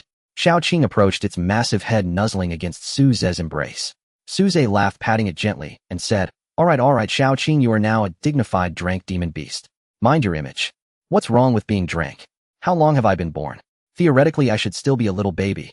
Su Ze thought carefully and realized this was indeed the case. But now Shaoqing's size was too large, it was a bit strange for it to be snuggling in his arms. Seemingly sensing Su Ze's thoughts, Shaoqing lifted its head. I understand, master, you prefer small and cute. With a flash of azure light, Shaoqing's body shrank, returning to its original small snake form. Goodness, you can grow or shrink at will. How are you, like a golden hoop rod? Your ability is indeed quite enviable, Su Ze commented. Shaoqing blinked its eyes, clearly not understanding what Su Ze was saying. Su Ze did not explain further and stepped forward to begin cleaning the corpse of the Xianming turtle. The turtle's belly had been burst open by Shaoqing, with bits of flesh scattered everywhere. Collecting these items consumed quite a bit of time. Drank lower tier demon beast, Xianming turtle shell can recover 1,000 years of cultivation. Drank lower tier demon beast, Xianming turtle claws can recover 600 years of cultivation. Drank lower tier demon beast, Xianming turtle flesh and blood can recover 650 years of cultivation. Drank lower tier demon beast, Xianming turtle. After a series of operations, Su Ze obtained a total of 3,600 years of cultivation. His remaining cultivation years also reached 17,100. If nothing changed, he would be able to activate 4 dragon elephant seeds. Su Ze nodded, feeling quite satisfied. Shaoqing returned to its original form, walking on the icy surface and looking down into the deep lake, lost in thought. Su Ze also pondered. How did this Xianming turtle appear? Earlier, his divine sense had already scanned the area and the situation at the lake bottom was clear. He hadn't found any trace of the Xianming turtle. Yet this creature suddenly emerged. Perhaps something existed beneath the lake. A speculation floated in Su Ze's mind. Shall we go down and take a look? Upon hearing this, Xiaoqing immediately perked up, nodding vigorously. Xiaohua, stay here for now. You might encounter a golden core demon beast, and I don't want you to get hurt. Though reluctant, Xiaohua obediently returned to the Beastmaster space. Before leaving, it cast a deep gaze at Xiaoqing's majestic figure. It wanted to remember this scene deeply in its mind to motivate itself. After Xiaohua returned to the Beastmaster space, Xiaoqing lightly tapped the icy surface. Boom. The thick ice over half a meter thick shattered, instantly revealing a large hole. It let out a soft cry and dove into the lake. Su Ze followed closely behind, a faint golden light enveloping him. The pair, a man and a dragon, moved swiftly, diving toward the bottom of the lake. Soon the surroundings grew dark. As they delved deeper, the water pressure gradually intensified. However, this had no impact on Su Ze and Xiaoqing. In a moment, the pair reached the bottom of the lake. At this point, there were no demon beasts present, only a few invertebrates glowing faintly, swimming about. Su Ze spread his divine sense, probing the situation at the lake bottom. The next moment, a massive crack appeared before him in the distance. He flickered the golden light, flashing, and instantly appeared outside the crack. The crack was over 30 meters wide and 100 meters long, dark and bottomless within. Even more strangely, his divine sense was obstructed by this crack, making it impossible to probe the depths. Xiaoqing appeared behind Su Ze, and its divine sense was similarly blocked. Su Ze's gaze flickered. The Xianming turtle must have emerged from this crack. It was precisely due to the peculiar nature of this crack that Su Ze had initially failed to detect its presence. However, he didn't know what lay deep within the crack. Xiaoqing's body slowly swam in the water, remaining silent, waiting for Su Ze's decision. Su Ze pondered for a moment and decided to venture in. After all, both he and Xiaoqing were reasonably strong now. As long as they didn't encounter a rank upper tier or higher demon beast, they would generally be safe. Besides, if worst came to worst, he could always use a distressed jade talisman to escape. Without further hesitation, he began to descend, entering the crack. Xiaoqing swam and following Su Ze into the crack. At the same time, in the main world, Su Ze's figure once again vanished from the holographic projection map. Su Ze? Has he entered an unknown realm again? It seems so. The dangers in the depths of the unknown realm are completely different from those outside. Su Ze has been a bit reckless. I don't think there will be any problems. There's a Drank Demon King here. What danger could he encounter? I hope he doesn't get trapped for too long this time. And have you noticed? The demon beasts in the Demon Suppression Tower world seem to be migrating. Moreover, Sun Xiao seems to have also entered a similar unknown realm. His presence has also vanished. He shouldn't run into any trouble. I've heard that the ancestral treasure of the Sun family is with him. At the same moment, deep within the mysterious realm of the Demon Suppression Tower, a vast underground world unfolded. A streak of flowing light pierced through the sky, racing forward at an astonishing speed. It was none other than the earlier seen Azure Bull. On its back, Sun Xiao sat quietly, and with a flicker of light in his hand, a long sword suddenly materialized. This long sword was still in its unfinished state, merely a sword embryo. Yet even in this form, the blade emanated an incredibly fierce, killing intent. As soon as it appeared, the sword body trembled. Immediately, a sharp and frenzied killing intent erupted violently. The Azure Bull stiffened, feeling a chilling cold on its back as the terrifying killing intent instilled a deep sense of fear in its heart. Fortunately, a jade pendant on Sun Xiao's body emitted a faint glow, descending upon the sword embryo and suppressing the killing intent within. The Azure Bull let out a sigh of relief and cautiously glanced at the sword embryo, only to feel a shiver run through its body. In the next moment, its speed increased. It had to hurry and deliver this fellow to its destination. For a brief instant, it almost doubted whether that sharp sword would unsheath and strike it down. Sun Xiao examined the long sword in his hand, a cold smile curling at the corners of his mouth. As soon as he completed the key component for the sword embryo, this long sword would transform into a true Dao weapon. At that time, his strength would experience a qualitative leap. Slaying golden core beasts, the title of a genius among the human race. It would merely be within his grasp. As the Azure Bull, a golden core beast, moved swiftly, it still took a long while to reach the destination. Sun Xiao slung the long sword across his back and raised his head to look ahead, his pupils instantly narrowing. In the distance on the horizon, the poles were reversed, and an enormous hollow mountain stood inverted in the sky. From its mouth, wisps of white mist could be seen surging forth. At the foot of the mountain, powerful beasts emerged, standing resolutely below. Sun Xiao raised his eyebrows. These were all golden core beasts. Just a quick glance revealed nearly 100 golden core beasts. An overwhelming aura of demonic energy surged upwards, quietly enveloping the area. Noticing the appearance of the Azure Bull, the golden core beasts turned their heads in unison. Their cold eyes locked onto Sun Xiao, and a strong animosity instantly emerged. Sun Xiao remained motionless, letting out a cold laugh. Clang! The long sword on his back trembled, emitting a clear ringing sound. In an instant, all gazes were severed. The nearly 100 golden core beasts felt a sharp pain in their eyes as the piercing sword intent surged towards them. They were instantly alarmed, a hint of astonishment flashing in their depths. The long sword on that human's back. The golden core beast felt a sense of dread, sensing a hint of death's threat. The Azure Bull's legs weakened, crying out in despair. Its speed accelerated again, turning into a streak of light outside the mountain. In the next moment, the poles flipped and the heavens spun. When Sun Xiao regained his senses, he found himself at the foot of the mountain, while above him lay a vast expanse of earth and forest. Enormous beasts loomed beside him, exuding a fearsome presence. Sun Xiao remained unfazed, stepping toward the mountain. Though the golden core beasts beside him felt resentment, they dared not obstruct him. This concerned their chance for freedom. Just hold on, they thought to themselves. Sun Xiao's pace did not falter as he walked deeper into the mountain. Gradually, the number of beasts around him decreased, but their auras grew ever stronger. Before long, a cave appeared on the mountain wall ahead. He did not hesitate, quickly stepping inside. Within the cave, mysterious patterns shimmered, flowing with silver light, while scattered ores on the ground emitted a faint glow, illuminating the cave. The long sword on his back trembled incessantly, as if something it craved lay ahead. Moments later, Sun Xiao's vision suddenly cleared. The entire belly of the mountain was hollow, with a deep pool within. Dense white mist emanated from the surface of the water. Astonishingly, it seemed to consist of two entirely different types of mist. One type was steam produced by high temperatures, while the other was cold air generated by extreme low temperatures. These two fundamentally different attributes coexisted peacefully in the same pool. Beside the deep pool, two peak golden core beasts knelt on the ground, showing utmost respect. Splash! A ripple appeared on the calm surface of the deep pool. Following that, a tall white figure gradually emerged from within. It was a monkey covered in white fur. Its eyes burned red as fire. Though it rose from the water, not a drop clung to its body. As the white-furred monkey appeared, a fierce and terrifying aura erupted. Sun Xiao's indifferent and rebellious expression finally shifted slightly. A transformation beast. But he quickly dismissed this speculation. The rules of the Demon Suppression Tower world had been altered, no matter how gifted a beast was, it could not surpass the nascent soul limit, at most reaching the peak of the nascent soul. And the white monkey before him was a peak nascent soul beast, infinitely close to the transformation god stage. This should be the demon god that the Azure Bull spoke of. At this moment, the white monkey's placid eyes fixated on Sun Xiao, and it spoke softly, descendant of the Sun family. Do you still remember the promise made by your family back in the day? In exchange for the blood god pearl handed over to me, assist me in refining it, and naturally you will regain your not only freedom, but you must also ensure we return safely to the Northern Demon Kingdom. That is only natural.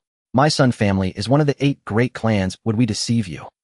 The white monkey's gaze flickered, ultimately making up its mind. If you do not uphold your promise, do not blame me for taking action against the younger generation. Sun Xiao smiled, but a cold glint flashed in his eyes. This dead monkey dared to threaten him. However, he was quite eager, tossing out a stone tablet covered in intricate patterns from his spatial ring. Hurry, activate this array map. The white monkey took the array map, swept its divine sense over it, confirmed there were no issues, and then asked in a deep voice, the blood god pearl is still lacking a bit to be complete. It needs at least over 3,000 foundation establishment bloodlines to succeed. My demon race will not contribute another bit.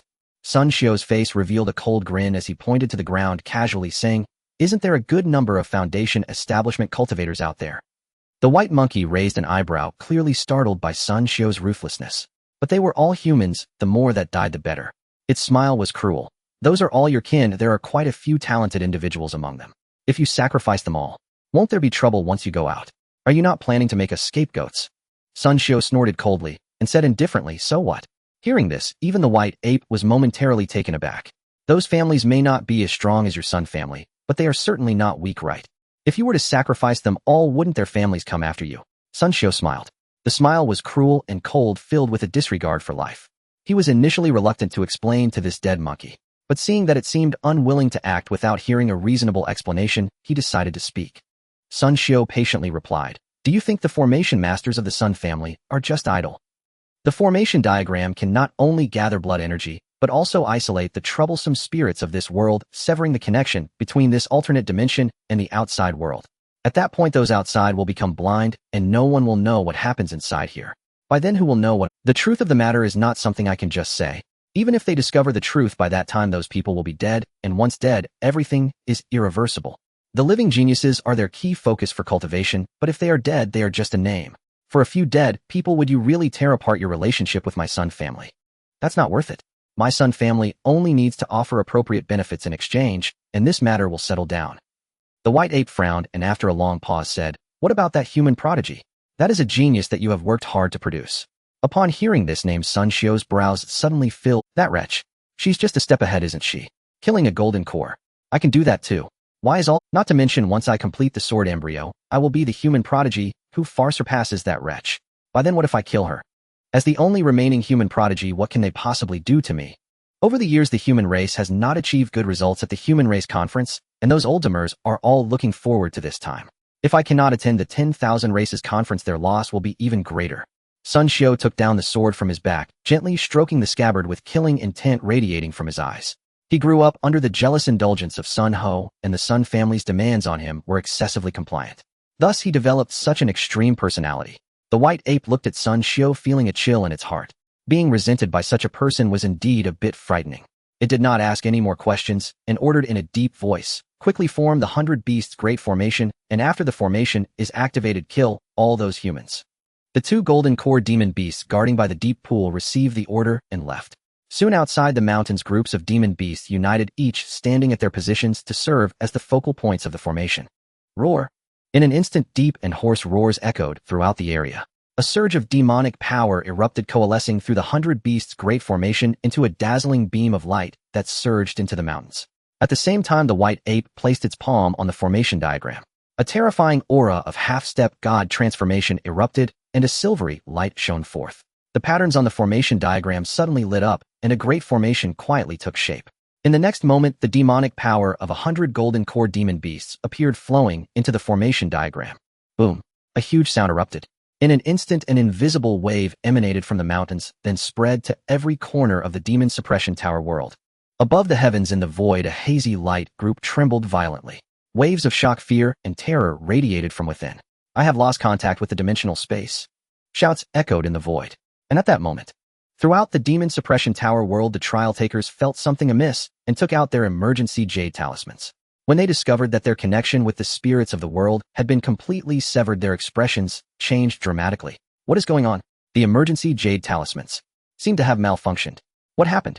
The spirits of the world seemed to be malfunctioning. Exclamations rang out from various places. In the heavens, the transparent leaderboard flickered suddenly and then completely vanished. In the main world, before the powerful beings qualified to observe the trials of the Demon Suppression Tower, the glowing holographic projection suddenly disappeared. Moi. What is the Dimensional Space Research Institute doing? Why suddenly cut off the projection? Damn it, I was just watching my disciple fight. Why did the screen suddenly cut off? What are those guys in the Research Institute doing? Why is there trouble at this time? Hurry and find out what's going on, as so many people are watching. Most people were still unclear about the situation, thinking that something had gone wrong with the Dimensional Space Research Institute. In the capital, at the Sun family estate. Master, it seems that the young master has already begun to act. Sun Ho nodded, a cold smile appearing at the corner of his mouth. That sword embryo was obtained by the Sun family from a certain alternate dimension. If it were refined into a real sword, it would grow into an unparalleled divine weapon that surpasses God transformation in the future. By that time, the strength of the Sun family would once again rise to a new level. At the Dimensional Space Research Institute, chaos had already broken out. Countless researchers suddenly stood up, looking at the massive screen in the center of the hall. On the screen, the rapid flow of information came to a halt, and a line of red text appeared. Level 2 anomaly, no. 1098 dimensional space has lost contact. The researchers understood the gravity of the situation. The projection interruption was neither intentional nor due to malfunctioning monitoring equipment. It was the 1098 space itself that had encountered a serious problem. A mysterious force had isolated the spirits of the world, causing them to lose control over this alternate dimensional space. This was an absolute major event. It should be noted that since the establishment of the Dimensional Space Research Institute, Level 2 anomalies had occurred only 59 times. The last time was a decade ago. It was reported that the incident a decade ago later escalated into a Level 1 anomaly. Nearly 1,000 young cultivators from the Human Alliance, all of whom were outstanding talents from various places, with many being key cultivation targets of large families. Moreover, there were 2 human prodigies. If anything were to happen to these individuals, the researchers couldn't help. If that were the case, the Human Alliance would face an unprecedented upheaval. In the director's office, the old man straightened his back, his gaze growing cold. Investigate. Restore contact with Space 1098 at the first opportunity. Instantly, the entire Dimensional Space Research Institute sprang into action. Apart from the necessary monitoring of certain dimensional spaces, almost all personnel were mobilized. Shortly after, the figure of the old man quietly disappeared from the office. In the world of the Demon Suppression Tower, deep underground, countless golden core demon beasts formed a grand formation, channeling their demonic power into each formation eye. At the same time, a grade upper-level demon beast emerged from the mountains, leading the golden core demon beasts that were not part of the grand formation away from this place. A loud roar echoed.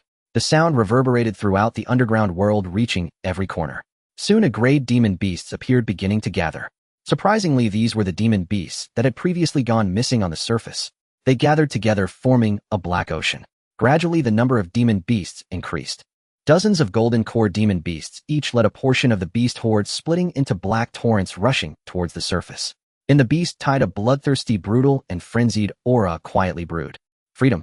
A deep growl resonated within the horde. Pairs of blood-red eyes lit up. Freedom. The voice shook the entire underground world. The black torrents surged forth. Amidst the mountains, a graceful figure paused, looking up at the sky. The spirit of the world. Is it sealed off by the formation? A trace of seriousness finally surfaced in her phoenix eyes. Every trial in the Demon Suppression Tower draws the attention of countless human powerhouses. Those daring to stir trouble at such a time are either madmen or have been plotting for a long time. Clearly, the latter possibility is more likely. She leaped gracefully, her figure flickering between the mountains, arriving at a peak, gazing towards the distant area shrouded in white mist.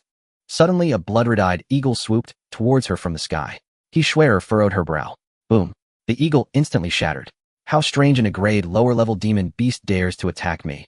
Meanwhile, all over the small world, the trial takers had just regained their composure from the panic of the Jade Talisman failing to send a distress signal, only to notice the unusual behavior of the demon beasts. These creatures seemed reckless, charging forward regardless of the power disparity. Some easily slayed demon beasts, while others were injured under the chaotic attacks. Meanwhile, a few particularly unlucky ones met their demise under the claws of the demon beasts. Blood spattered everywhere, its stench further inciting the frenzy of these mad creatures. As they perished, wisps of blood energy silently seeped underground, crossing vast distances to reach the depths of the underground mountains. Trial takers looked up at the sky with anxious expressions. If the spirit of the world did not appear soon, it would be difficult for them to survive here for long. More and more anomalies appeared. After a while, boom, boom, boom. Loud explosions resonated throughout the Demon Suppression Tower world. The ground shattered, dust rising, debris scattering. Huge cracks appeared, revealing a pitch-black abyss beneath. Roar! Kill all these humans. An angry roar echoed from deep within the cracks. In the next moment, countless demon beasts surged forth from the fissures. A black torrent emerged on the ground, leaving nothing alive in its wake. Then large golden core demon beasts slowly stepped out from within, exuding overwhelming demonic energy, their divine sense instantly locking onto many trial takers' positions. A massacre commenced. When the torrent of demon beasts appeared before the trial takers, their expressions changed. First shock, then fear. Yet there remained a glimmer of hope within their hearts. They were all elites from various cities, each possessing their own trump cards. If they fought desperately, perhaps a slim chance of survival awaited. However, when they saw the super-large demon beasts emerging from the horde, all hope shattered, replaced by overwhelming despair. Golden core demon beasts. Only the most outstanding human talents could contend with golden core demon beasts. Their current situation could be described as 10 deaths without life. Blood spilled onto the ground. The black torrent surged over, and these trial takers, discovered by the demon beasts, barely had time to scream before disappearing into the horde. Waves of blood energy floated on the ground, quickly rushing underground, absorbed by the formations within the great mountains. The beast tide had just emerged, and nearly 100 trial takers had already perished beneath the demon beast's iron hooves. On the grassland, a handsome and tall man was surrounded by the beast tide. The golden core demon beasts loomed menacingly, but did not attack immediately. No other reason. It was simply because beneath this man a grand formation suddenly unfolded. Intricate patterns lit up, radiant light coalescing and blasting towards the horde. Boom. The air erupted with a bang, a massive sound shaking the grassland. The intense energy incinerated those demon beasts to ashes. This terrifying power forced even the golden core demon beasts to take a few steps back. In an instant, a path appeared within the horde. The formation master Xiao Ding hailed as an unseen-a-century genius of formations. His face turned pale, daring not to waste time, and escaped through the path that had opened. A major problem had arisen in the world of the Demon Suppression Tower. This thought flashed through his mind. The golden core demon beasts were consciously gathering demon beasts to encircle and kill the trial takers. This was something that had absolutely been forbidden in the past. If such a situation arose, human powerhouses would descend immediately to suppress all the demon beasts in the area. Yet now such a situation had occurred. Demon beasts were not foolish. Although they did not know why this was happening with the spirit of the world missing, the best course of action was to unite with other trial takers. Combining everyone's strength was the only way to cope with more situations. Xiao Ding took out a formation map, exerting all his strength, and the space in front of him warped unexpectedly, revealing a portal. He stepped inside, escaping from the pursuit behind him. At the same time, those exceptionally talented individuals also realized the problem, frantically seeking surrounding trial takers to jointly resist the beast tide. Survive. This is the only goal. Survive until the spirit of the world reappears. With such a situation occurring in the demon suppression tower, those outside must have already become aware. As long as they could hold out until those human powerhouses arrived, they would achieve victory. Therefore, they must survive. At this moment, beneath the earth, in a pitch-black passage where one could not see their own fingers, Su Zhe advanced rapidly. His divine sense extended, vigilant against all sudden occurrences. The connection of the distressed jade talisman had been severed. He had long sensed that he had to be extremely cautious. Alone with the dragon, he did not know how far he had already progressed. In this passage, he could not discern the exact location. Su Zhe only knew that he was likely heading deeper into the world of the demon suppression tower. Ahead, the path suddenly inclined downwards, extending deeper into the earth. However, at the end of the passage, a faint light point was vaguely visible, shrouded in thick, white mist, making it hard to discern. Su Zhe's footsteps slowed, quietly retracting his aura to avoid alarming any potential dangers ahead. Xiao Qing did the same, her form shrinking slightly. They advanced cautiously, being especially vigilant. Xiao Qing be ready to escape at any moment. Su Zhe communicated silently with his divine sense. Xiao Qing nodded. The four symbols blue dragon escape technique had been partially enhanced due to the elevation of her bloodline concentration. Thus, her current speed was not inferior to Su Zhe's. Preserving the Green Mountains means not fearing a lack of firewood. Xiao Qing naturally understood this principle. After a moment, a thick white mist appeared before Su Zhe and Xiao Qing. Extending his divine sense, his brow furrowed slightly. It wasn't because the white mist had any strange effects, but because it contained two distinctly different attributes. One part was scorching hot, while the other was icy cold. It was rather peculiar that these two opposing natures appeared together at the same time. Be careful, I suspect there's something formidable ahead, Su Zhe quietly warned Xiao Qing. He then stepped forward, entering the white mist. Xiao Qing followed closely behind. Soon the figures of the man and the dragon were gradually engulfed by the mist. This passage was long, continuously delving deeper underground. Moreover, the mist grew increasingly dense. Su Zhe felt one side of his body burning hot, while the other felt icy cold, which was indeed quite strange. However, along the way they did not encounter any beast. After a long while, a faint shimmer of water light appeared at the end of the passage. As they approached, they discovered that the end was a deep pool of water. The water was bottomless, with billowing mist emanating from it, pouring into the passage. The pool's water was peculiar, containing both ice and fire attributes. The two forces created a special cycle within the water, continuously circulating. Seeing this scene, a term suddenly surfaced in Su Zhe's mind. Tai Chi. The Book of Changes states Tai Chi gives birth to the two symbols. The two symbols represent yin and yang. Wasn't this exactly the same as the two attributes in the pool before him? In his dantian, the golden lake began to boil, and pure golden true chi surged into Su Zhe's meridians. A faint golden light enveloped him. Let's go, we need to take a look, Su Zhe said, then leaped into the deep pool. The pool was very deep, far exceeding Su Zhe's expectations. Fortunately, with true chi protecting his body, he could stay underwater for a long time. Xiao Qing, of course, had no need to worry, as she could breathe underwater as well. The surrounding waters alternated between hot and cold, creating a sensation reminiscent of being in two extremes. The golden light on Su Zhe's body intensified slightly, and his speed increased significantly. They continued to descend, going deeper and deeper, with the water flow around them growing increasingly turbulent. At that moment, suddenly a feeling of inversion struck. A powerful tearing force emerged, and this yin-yang reversal power was truly terrifying. If a practitioner below the golden core level encountered such a situation, they would likely be torn apart and die on the spot. Even golden core practitioners, without prior preparation, could be injured. However, Su Zhe's physical body was extraordinarily strong, comparable to that of a humanoid beast, so he naturally would not be affected. He merely felt a momentary dizziness before returning to normal. He looked down. No, he should look up. Su Zhe's eyes flickered, a faint golden glow swirling around him as he gazed at the surface above. In the far distance, a faint light appeared. It seemed they were about to reach their true destination. With golden light swirling, Su Zhe swam towards the bright light above. Finally, the shimmering surface of the pool emerged. However, Su Zhe suddenly stopped 15 meters deep. His golden light abruptly extinguished, and all his aura retracted into his body.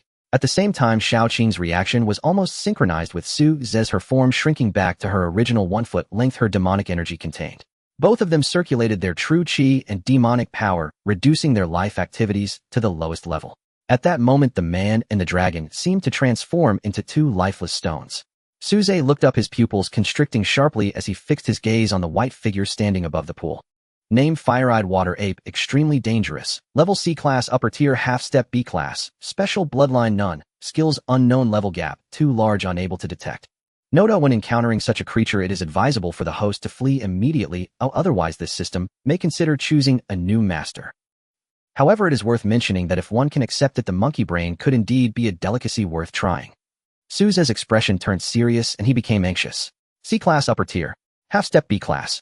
Equivalent to the peak of the nascent soul among humans, and just one step away from breaking through to the transformation god level. Such cultivation level could be considered a powerful figure capable of guarding a region even among humans. Yet now it had appeared in this demon suppression tower world. Such a powerful being might not be interested in eating monkey brains, but rather tasting his own brain. A chill ran up from his tailbone, instantly spreading throughout his body. In the next moment, a talisman appeared in Suze's hand. A grand teleportation talisman, worth 5,000 years of cultivation. Long before the rescue jade talisman lost its effectiveness, Suze had already been searching for teleportation items in the system store. After searching for a long time, he finally found this only affordable item. This grand teleportation talisman could instantly transport the user to a location 1,000 miles away. This distance was not overly exaggerated. However, it had two extremely outrageous characteristics. It was instant and did not consume any energy from the user. This was also the main reason for its value of 5,000 years of cultivation. Suze grabbed Xiaoqing, preparing to activate the grand teleportation talisman and flee. As golden energy appeared at his fingertips, just as he was about to activate the grand teleportation talisman, his movements paused as the fire-eyed water ape seemed not to have noticed him. Instead, it was fully focused on manipulating a stone slab before it. Even though there was over 10 meters of deep water in between, Suze could still see the intricate patterns on that stone slab. A formation. Moreover, it appeared to belong to the human race. There were quite a few differences between human and beast formations. A teacher had once discussed these distinctions in school. Thus, Suze immediately identified the differences. The more he looked, the more surprised he became. His eyebrows raised. Invisibly, waves emanated from the formation diagram. Suze faintly sensed that it was this fluctuation that caused the rescue jade talisman to lose its effectiveness. Was the reason behind this related to the beasts? He shifted his gaze and suddenly saw a human seated at the edge of the deep pool. In an instant, countless thoughts flooded his mind, with various speculations arising. A person living alone for 10 years, Suze never hesitated to assume the worst of others. When the human race once occupied this dimension, they slaughtered countless beasts here. Logically, the beasts surviving here should have a deep-seated grudge against humans, making it impossible for them to coexist peacefully. Then there could only be one possibility. This person colluded with the beasts, severing the connection between the spirit of the world and the trial takers. Regardless of his motives, this was absolutely unacceptable. The reason the human alliance dares to summon outstanding cultivators from various regions to enter the demon suppression tower for trials is that the trials are very safe. The premise of this safety is that the spirit of the world constantly monitors the situation of the trial participants. Once the emergency jade talisman is activated, the participants will be immediately transported back to the main world. But now the spirit of the world is cut off from the outside, and the emergency jade talisman has failed. The necessary prerequisite for safety has vanished. The demon suppression tower world has suddenly become fraught with danger. Especially now, most of the trial participants are encountering formidable demon beasts. If they are defeated by the demon beasts and the emergency jade talisman cannot be used, then their fate is self-evident. Whoever dares to do such a thing must have grand ambitions. Suze calmed down. With a great teleportation talisman in hand, he could escape from this place at any time, so he might as well observe the situation. He wanted to see what could provoke such a person to commit an act that would surely incur the wrath of heaven and man. He and Xiaoqing quietly lurked beneath the water, watching the situation outside. Above the water's surface, the fire-eyed water ape focused all its attention on the formation diagram in front of it. A surge of demonic power erupted as it maintained the operation of the formation while channeling the energy coming from the 100 demons' great formation into it. Even though it was a half-step transformation god, it found the situation rather tricky and had to concentrate 200% of its spirit, not daring to relax in the slightest. This operation was a matter of life and death. If successful, it would regain its freedom. If it failed, it would naturally lead to death. There was no second possibility. The water ape gritted its teeth, its eyes shining like two fireballs. Just at that moment, a wisp of blood energy suddenly appeared above the formation diagram. Sun Xiao, who was sitting cross-legged, revealed a smile. Has it begun? It's a pity if I weren't required to stay here, I would truly want to test the abilities of those so-called geniuses. As the graceful figure flashed in his mind, he couldn't help but snort coldly. Following that, more and more blood energy quietly appeared. On the formation, the blood light gradually thickened. A hint of heartache flashed in the eyes of the fire-jing water ape. It could sense that among that blood energy there was not only human blood, but also that of demon beasts. But once the bow is drawn, there is no turning back. It could only brace itself to continue. Time was of the essence. Those human powerhouses outside must have already noticed the anomaly here. The water ape let out a low growl and exerted all its strength. Soon the blood light became as dense as substance. Sweat dripped from its forehead as it struggled to control the blood light, channeling it into the deep pool. Suze hid in the shadows watching this scene unfold. The blood light spread across the pool, turning the clear water into a bloody red. As soon as the blood energy entered the deep pool, the water began to boil, and a large amount of mist rose, turning the interior of the mountain into a white haze. Suze felt a sensation and turned to look. He then saw quietly floating in the depths of the pool a blood red. The moment the blood energy appeared, the orb immediately brightened, crazily devouring the blood energy like a greedy beast. As it consumed more and more blood energy, the one flaw on the orb began to slowly transform into blood red. What is this thing? Suze felt puzzled. However, judging by the situation, it was definitely not an ordinary item. By the edge of the deep pool, Sun Xiao stood up holding the sword embryo with both hands, his expression becoming serious. Feeling the surging blood energy around him, the long sword suddenly became restless. The sword body trembled continuously, a fierce, killing intent spreading, and waves of eager sword cries emanated from the scabbard. Don't worry, soon you will grow into a true divine sword. Sun Xiao smiled as he took out talismans from his spatial ring and affixed them to the sword body. Then he raised his hand and threw the long sword along with its scabbard into the deep pool. Splash! The sound caught Suze's attention. He turned toward the sound and saw a long sword sinking into the deep pool. The long sword seemed to possess some spirit, as soon as it left Sun Xiao's control, it rushed toward the blood-red orb along with the blood energy. The blood-red orb shuddered, seemingly a bit frightened. But at that moment, the long sword had already approached. Part of the surface of the blood-red orb melted and fused with the long sword, becoming inseparable. Buzz! The long sword trembled, excited to the extreme.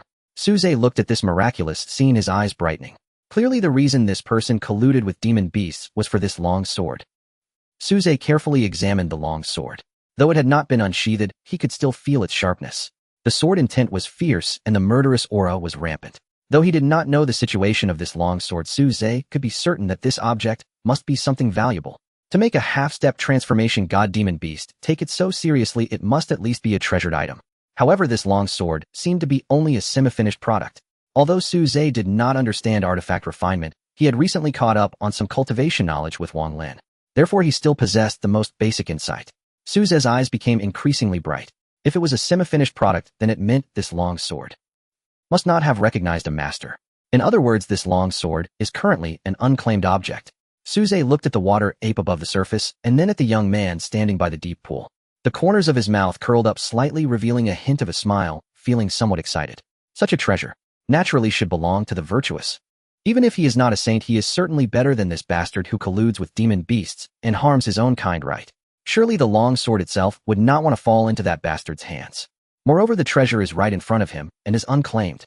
It's just picking it up casually. What does that have to do with? Besides, this long sword was also voluntarily discarded by that guy. Since that's the case, then don't blame me for being impolite. Suze let Xiaoqing return to his wrist, clutching the great teleportation talisman in one hand, and quietly moved closer to the long sword and the blood-red orb. At this moment, the long sword, having devoured a small portion of the blood-red orb, trembled slightly. A wave emanated from the long sword. Suze raised his eyebrows, a glimmer of surprise appearing in his eyes. Sword spirit. A weapon that can nurture a spirit has a unified name. Spirit artifact. In this world, artifacts are divided into 6 levels: magical tools, treasures, spirit artifacts, spirit treasures, celestial artifacts, and celestial treasures. The first 4 types truly exist among today's cultivators, while celestial artifacts and celestial treasures are legendary items. Spirit artifacts are rarely possessed, even by nascent soul experts. Generally, one can only possess one after a stroke of great fortune. The higher-tier spirit treasures are exclusive weapons for transformation god experts. As for the higher tiers, those are all legends. The long sword before Suze is surprisingly a spirit artifact that has just given birth to a sword spirit. No, not necessarily. Within the long sword, the aura of the sword spirit is continually strengthening. If it continues to develop at this momentum, this long sword will transform into a spirit treasure. Suze was overjoyed. Falling from the sky like a pie could be nothing less than this. Above the cold pool, the presence of blood energy grew more pronounced. The water ape felt increasingly strained beads of sweat forming on its forehead as steam rose from its body. Accompanied by a surge of blood energy flowing into the deep pool, the water suddenly began to boil, thick mist emanating from it, dramatically reducing visibility in the mountains. Sun Xiao stood at the edge of the pool, his gaze intense, filled with anticipation. He looked into the depths of the pool, but his sight was blocked by the white mist, making it impossible to see what lay beneath the water. Probe with divine sense. The thought crossed his mind, but was quickly dismissed. Others might not understand, but he had witnessed the sword's violent bloodthirst firsthand. Before it completely absorbed the blood god pearl, if he rashly extended his divine sense, he would surely be harmed by the fierce malevolence. For practitioners, divine sense is the most vulnerable. One should know that injuries to the soul are the hardest to heal. Once divine sense is harmed by the sword's murderous aura, if not handled properly, it could leave a lasting affliction, potentially affecting the practitioner's future achievements. Thus, despite his arrogant self-confidence, Sun Xiao dared not act recklessly. He stayed patiently by the pool, quietly waiting, his heart ablaze with excitement. Beneath the pool, Su Zhe held a large teleportation talisman, a hint of excitement curling at the corners of his mouth as he gazed at the sword within arm's reach. The blood-red orb was continuously melting, being devoured by the sword. Within the sword, the fluctuations of the soul were gradually intensifying. Now was the perfect moment. Su Zhe quietly extended his divine sense, slowly approaching the sword, and ultimately plunged directly into it. As long as he tamed the spirit within the sword would naturally belong to him. Although Su Zhe did not know swordsmanship, it did not mean he could turn a blind eye to such a masterless treasure, did it? However, as soon as Su Zhe's divine sense entered the sword, a torrent of negative emotions erupted: fury, madness, rage, and anxiety. A ferocious malevolence surged forth. A chilling, killing intent permeated the air. Clang! The sword trembled lightly, emitting a clear and bright sword cry. A dazzling bloodlight appeared. The sword was unsheathed. 3 feet long, its blade was blood-red, glinting with a sharp, cold light. What was peculiar was a 20-millimeter-wide crack in the middle of the sword. Next to this crack, there were dozens of tiny fissures as well. It seemed as though it had been broken before. The moment the sword was freed from its sheath, an even more ferocious aura erupted. Within the deep pool, the surging blood energy became agitated, coalescing into a massive torrent of blood energy that surged into the sword. In an instant, a vortex of blood energy appeared in the pool, with the sword positioned at the center, frantically consuming the blood energy. The melting speed of the blood-red orb began to accelerate, an abundance of pure blood energy emerging, all of which was absorbed by the sword. As the sword voraciously consumed, the tiny cracks on its surface gradually healed. The widest crack in the middle was also slowly mending. Beside the deep pool, Sun Xiao heard the sound of the sword cry from beneath the water and saw the abruptly formed vortex of blood energy, a look of delight appearing on his face.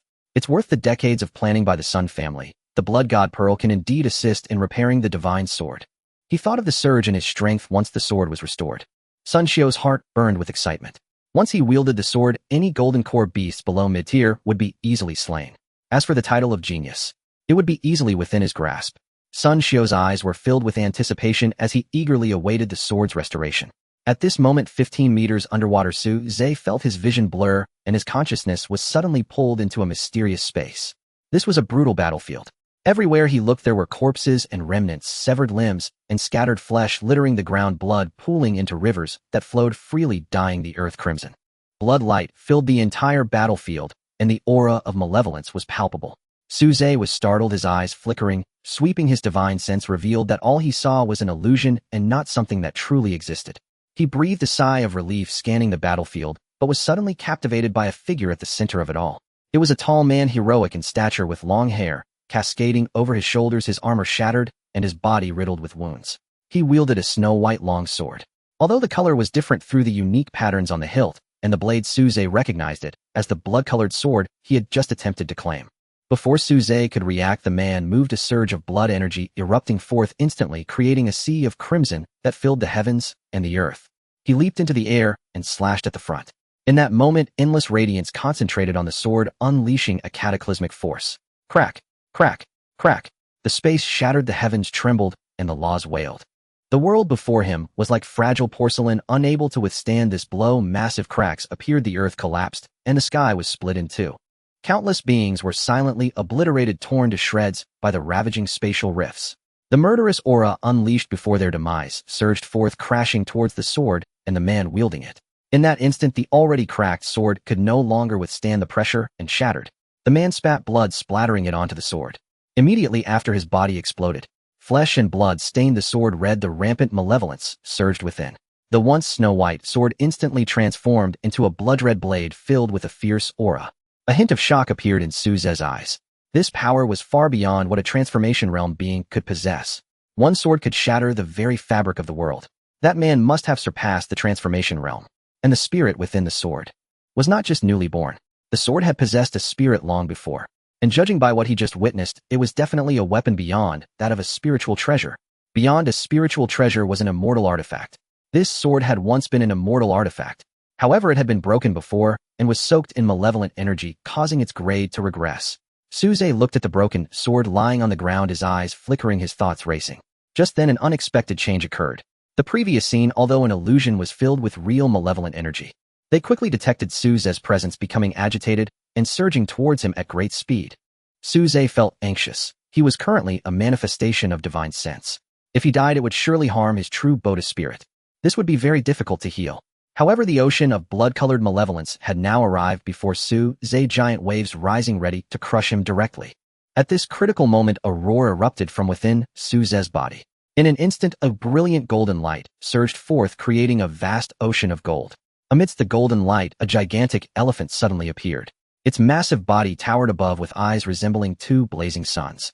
The giant elephant basked in the golden ocean, its gaze coldly surveying the blood-colored sea of malevolence before it, a flicker of human-like disdain flashing in its eyes. Raising its long trunk, it swept through the golden light, with immense power striking fiercely at the blood sea that lay before it. Boom! A thunderous explosion echoed. The blood sea that covered the land was instantly shattered, the blood light scattering, and the condensed malevolent energy transformed back into wisps drifting upon the broken ground. The giant elephant did not cease its assault, lifting its massive leg akin to a mountain and stomping forward with tremendous force. Boom, boom, boom. In an instant, the dazzling golden light surged forth, filling every crevice in the land and driving back all traces of malevolence. Countless strands of malevolent energy seemed to possess a will of their own, hurriedly retreating back into the longsword. The sword trembled lightly, as if gripped by fear. Seeing the malevolence retreat into the longsword, the giant elephant appeared dissatisfied, raising its foot to crush the sword beneath it. However, Su Ze quickly intervened. Though unsure if it would work, he projected a thought. The elephant's movements immediately halted, the golden light retracting and slowly dissipating into the heavens, returning to Su Ze's body. The spirit within the longsword let out a sigh of relief. At this moment, the scene before him receded like a tide. The brutal battlefield vanished, and the familiar pond reappeared. Su Ze stirred, coming back to his senses, releasing a breath. Beside him, Xiaoqing looked at him with concern, sending a thought. Master, what just happened to you? Why did you suddenly zone out? She had just seen Su Ze's eyes turn blood red, emanating terrifying malevolence, and immediately realized it was due to the longsword. Had Su Ze not quickly returned to normal, she would have been prepared to strike at the longsword. I'm fine, just saw something. Su Ze smiled and gently patted Xiaoqing's head. He turned to look at the longsword, a hint of surprise surfacing in his eyes. A weapon of celestial grade. A legendary weapon. An unparalleled divine artifact that even transformation realm powerhouses were not qualified to touch. Yet now it vividly materialized before him. Although the longsword had been broken before, resulting in a significant drop in its grade, its value still far surpassed that of spiritual treasures. This could be the greatest boon he obtained from the Demon Suppression Tower trial. Su Ze's gaze flickered as he once again extended his divine sense. With the recent lesson in mind, the spirit should not be so arrogant this time. Sure enough, when his divine sense once again contacted the longsword, the scene before him did not change. Who are you? A clear, melodious voice rang out. Immediately after, a glimmer of bloodlight shone upon the longsword, transforming into a young girl clad in red, appearing to be around 18 or 19 years old. She had an oval face with delicate features, flawless white skin, slightly furrowed brows, and a pair of phoenix-like eyes that glinted coldly above a thin red lip. At this moment, she looked at Su Ze with vigilance. She was the spirit of this blood-colored longsword. During the battle years ago, the sword had shattered, sustaining severe injuries and becoming tainted by malevolence, nearly dying on the spot. Fortunately, that man, before his body exploded, used his last ounce of strength to preserve her. Although she survived, she could no longer remain conscious, her thoughts falling into chaos, completely losing contact with the outside world. It wasn't until later that the longsword was found by the Sun family. After expending countless rare materials, they managed to repair the sword significantly, allowing her a glimmer of consciousness. Finally, Sun Xiao cast the longsword into the deep pond, the power of the blood god Pearl and the vast blood energy gradually repairing the sword's body. This allowed the sword spirit to regain a flicker of awareness. But as soon as she awakened, she found that a young boy was probing with his divine sense, seemingly wanting to claim her as his own. However, recalling the giant elephant and the terrifying power that enveloped the entire realm, her heart suddenly chilled. Pay a price. However, recalling the giant elephant and the terrifying power that enveloped the entire realm, her heart suddenly chilled. This guy is no simple matter. That feeling was something she had never sensed even from her deceased master. After all, her master was a superpower at the tribulation transcendent stage, just a step away from becoming a transcendent being beyond the six paths. Therefore, although the sword spirit's expression remained calm, her heart was filled with grave concern. Suze looked at the suddenly materializing young woman without surprise. After all, as a former celestial artifact, it was not unusual for the sword spirit to manifest a human form. However, upon hearing her question, he was momentarily at a loss for words. Surely, he couldn't say he was peeking at her body, wanting to claim her for himself. Although she was merely the spirit of a weapon, saying such a thing would still feel somewhat lewd. But before Suze could figure out how to respond, the sword spirit suddenly spoke. You don't mean to take the Slayer of Immortals' sword, do you? Suze's eyes narrowed. The Slayer of Immortals' sword. What a domineering name. He awkwardly rubbed his nose and nodded. The sword spirit gazed deeply at Suze, falling into contemplation. With her master already dead as a mere weapon, she certainly had little ability to protect herself. It was indeed time to find a new master. Moreover, this guy before her was unfathomable, with a terrifyingly profound cultivation and a mysterious technique. Such a person was indeed worthy of becoming her master. Hey, how long have you been cultivating? She softened her tone and expression, gently inquiring. Suze thought for a moment and replied, roughly 3 months. 3 months. The sword spirit's eyes widened, suddenly staring at Suze in disbelief, suspecting she had misheard. To reach such a level in 3 months. Surely you haven't been nibbling on heavenly materials and earthly treasures for 3 months. However, looking at Suze, he didn't seem to be lying. Moreover, someone capable of practicing such techniques had no need to deceive her. If this person were to grow smoothly, their future achievements would likely surpass those of her former master. They might even exceed them by a large margin. A good bird chooses its tree to rest on, and a good minister chooses their master. Finding a strong and highly potential master was the basic quality of a celestial artifact. Thus, the sword spirit clenched her silver teeth and made a decision. She straightforwardly said, Then hurry up, blood oath your master, let's get this over with, don't waste time. After saying this, she returned to the Slayer of Immortals' sword. Both Suze and Xiaoqing were taken aback. They had originally thought it would take some persuasion, perhaps even force. But they never expected it to be so easy. Seeing that the sword spirit was not feigning, Suze naturally did not wish to waste time. After all, there was a ticking time bomb above. He sliced his fingertips, squeezing out a drop of blood, using his true energy to send it onto the surface of the Slayer of Immortals' sword. Simultaneously, his divine sense extended toward the sword. In the next moment, a mysterious sensation emerged. Suze felt a connection being established between him and the sword spirit. The malevolence on the long sword immediately vanished, emitting a soft chime as it trembled slightly. At the same time, an additional line of information appeared on the system panel. Weapon Slayer of Immortals, sword spiritual artifact level awaiting restoration can be upgraded. Suze glanced at the crack on the long sword, a faint smile appearing on his face. As long as it could be repaired, everything would be manageable. Others might need to gather countless heavenly materials and treasures, hire the best artifact masters, and consume vast resources to successfully repair the immortal slaying sword. However, he did not need to go through such trouble. With the auxiliary system in place, he could simply use the repair function in the shop. At most, the cost would be a bit expensive. Thinking of the cultivation he had painstakingly acquired, Suze felt a pang of heartache. It was not easy. The years he spent gaining his cultivation were increasing, yet it was becoming increasingly insufficient. The immortal slaying sword trembled slightly, and the voice of the sword spirit girl came from within. Her tone had calmed considerably, lacking the earlier confrontational edge. Master, I still need to devour this blood god pearl. The blood energy within will aid in the repair of my body. Suze nodded and asked, How much longer will it take? 3 days. The sword spirit replied. Suze frowned slightly and pondered for a moment, saying, 3 days seems a bit too long. Can it be expedited? The fastest would still be 2 days. The sword spirit was quite aloof, her replies very brief. Suze nodded. 2 days was not unacceptable. Above the deep pool, when Sun Xiu heard the sound of the sword cry, a look of surprise immediately lit up his face as he stood up and leaned forward to look into the water.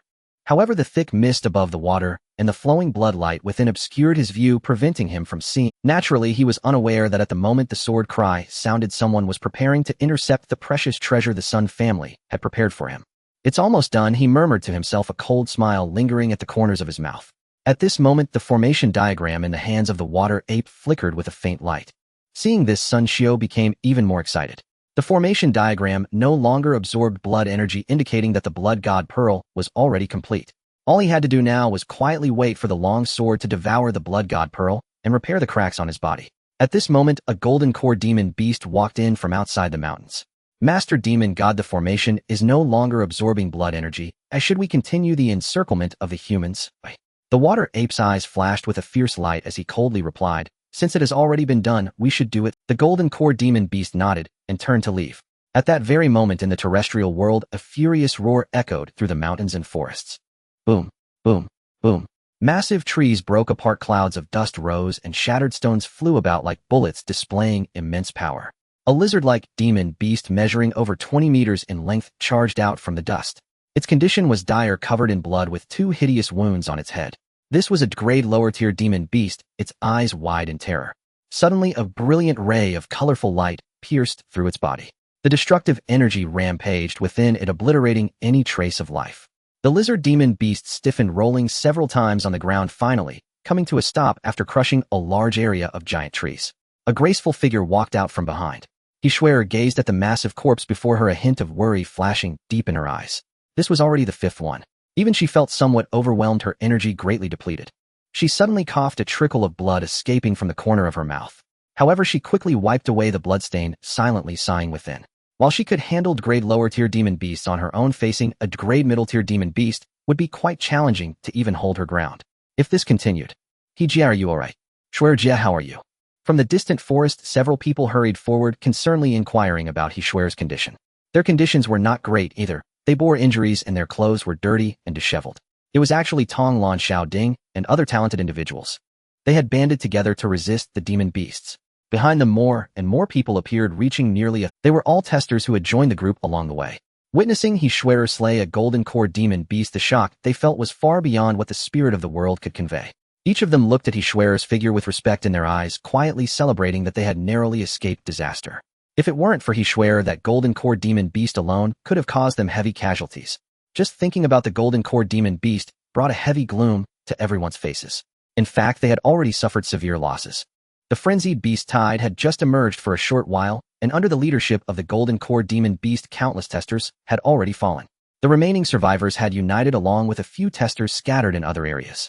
It was estimated that only a little over 1,000 testers were still alive.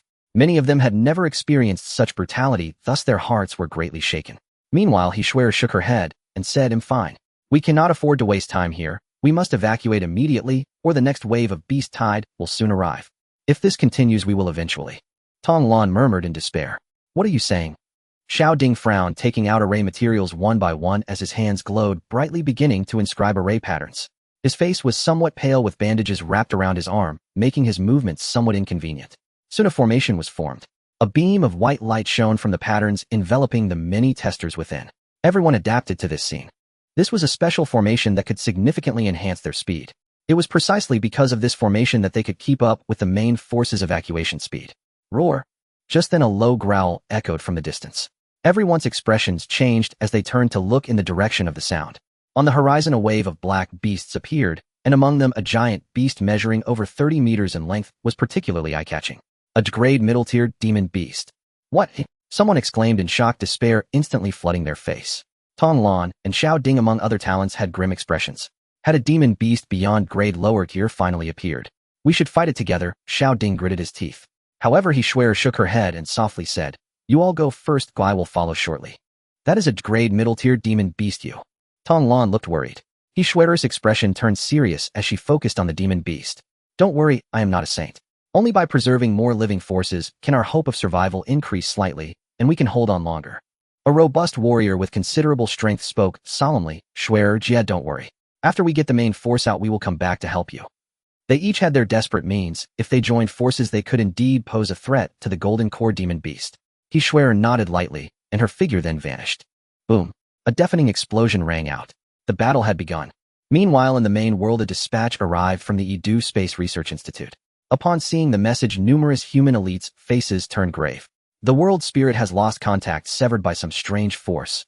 Does that mean the rescue jade token has... If they encounter danger and cannot withdraw? Many faces paled. Their disciples and children were all inside the Jinyao Tower world talents they had carefully cultivated.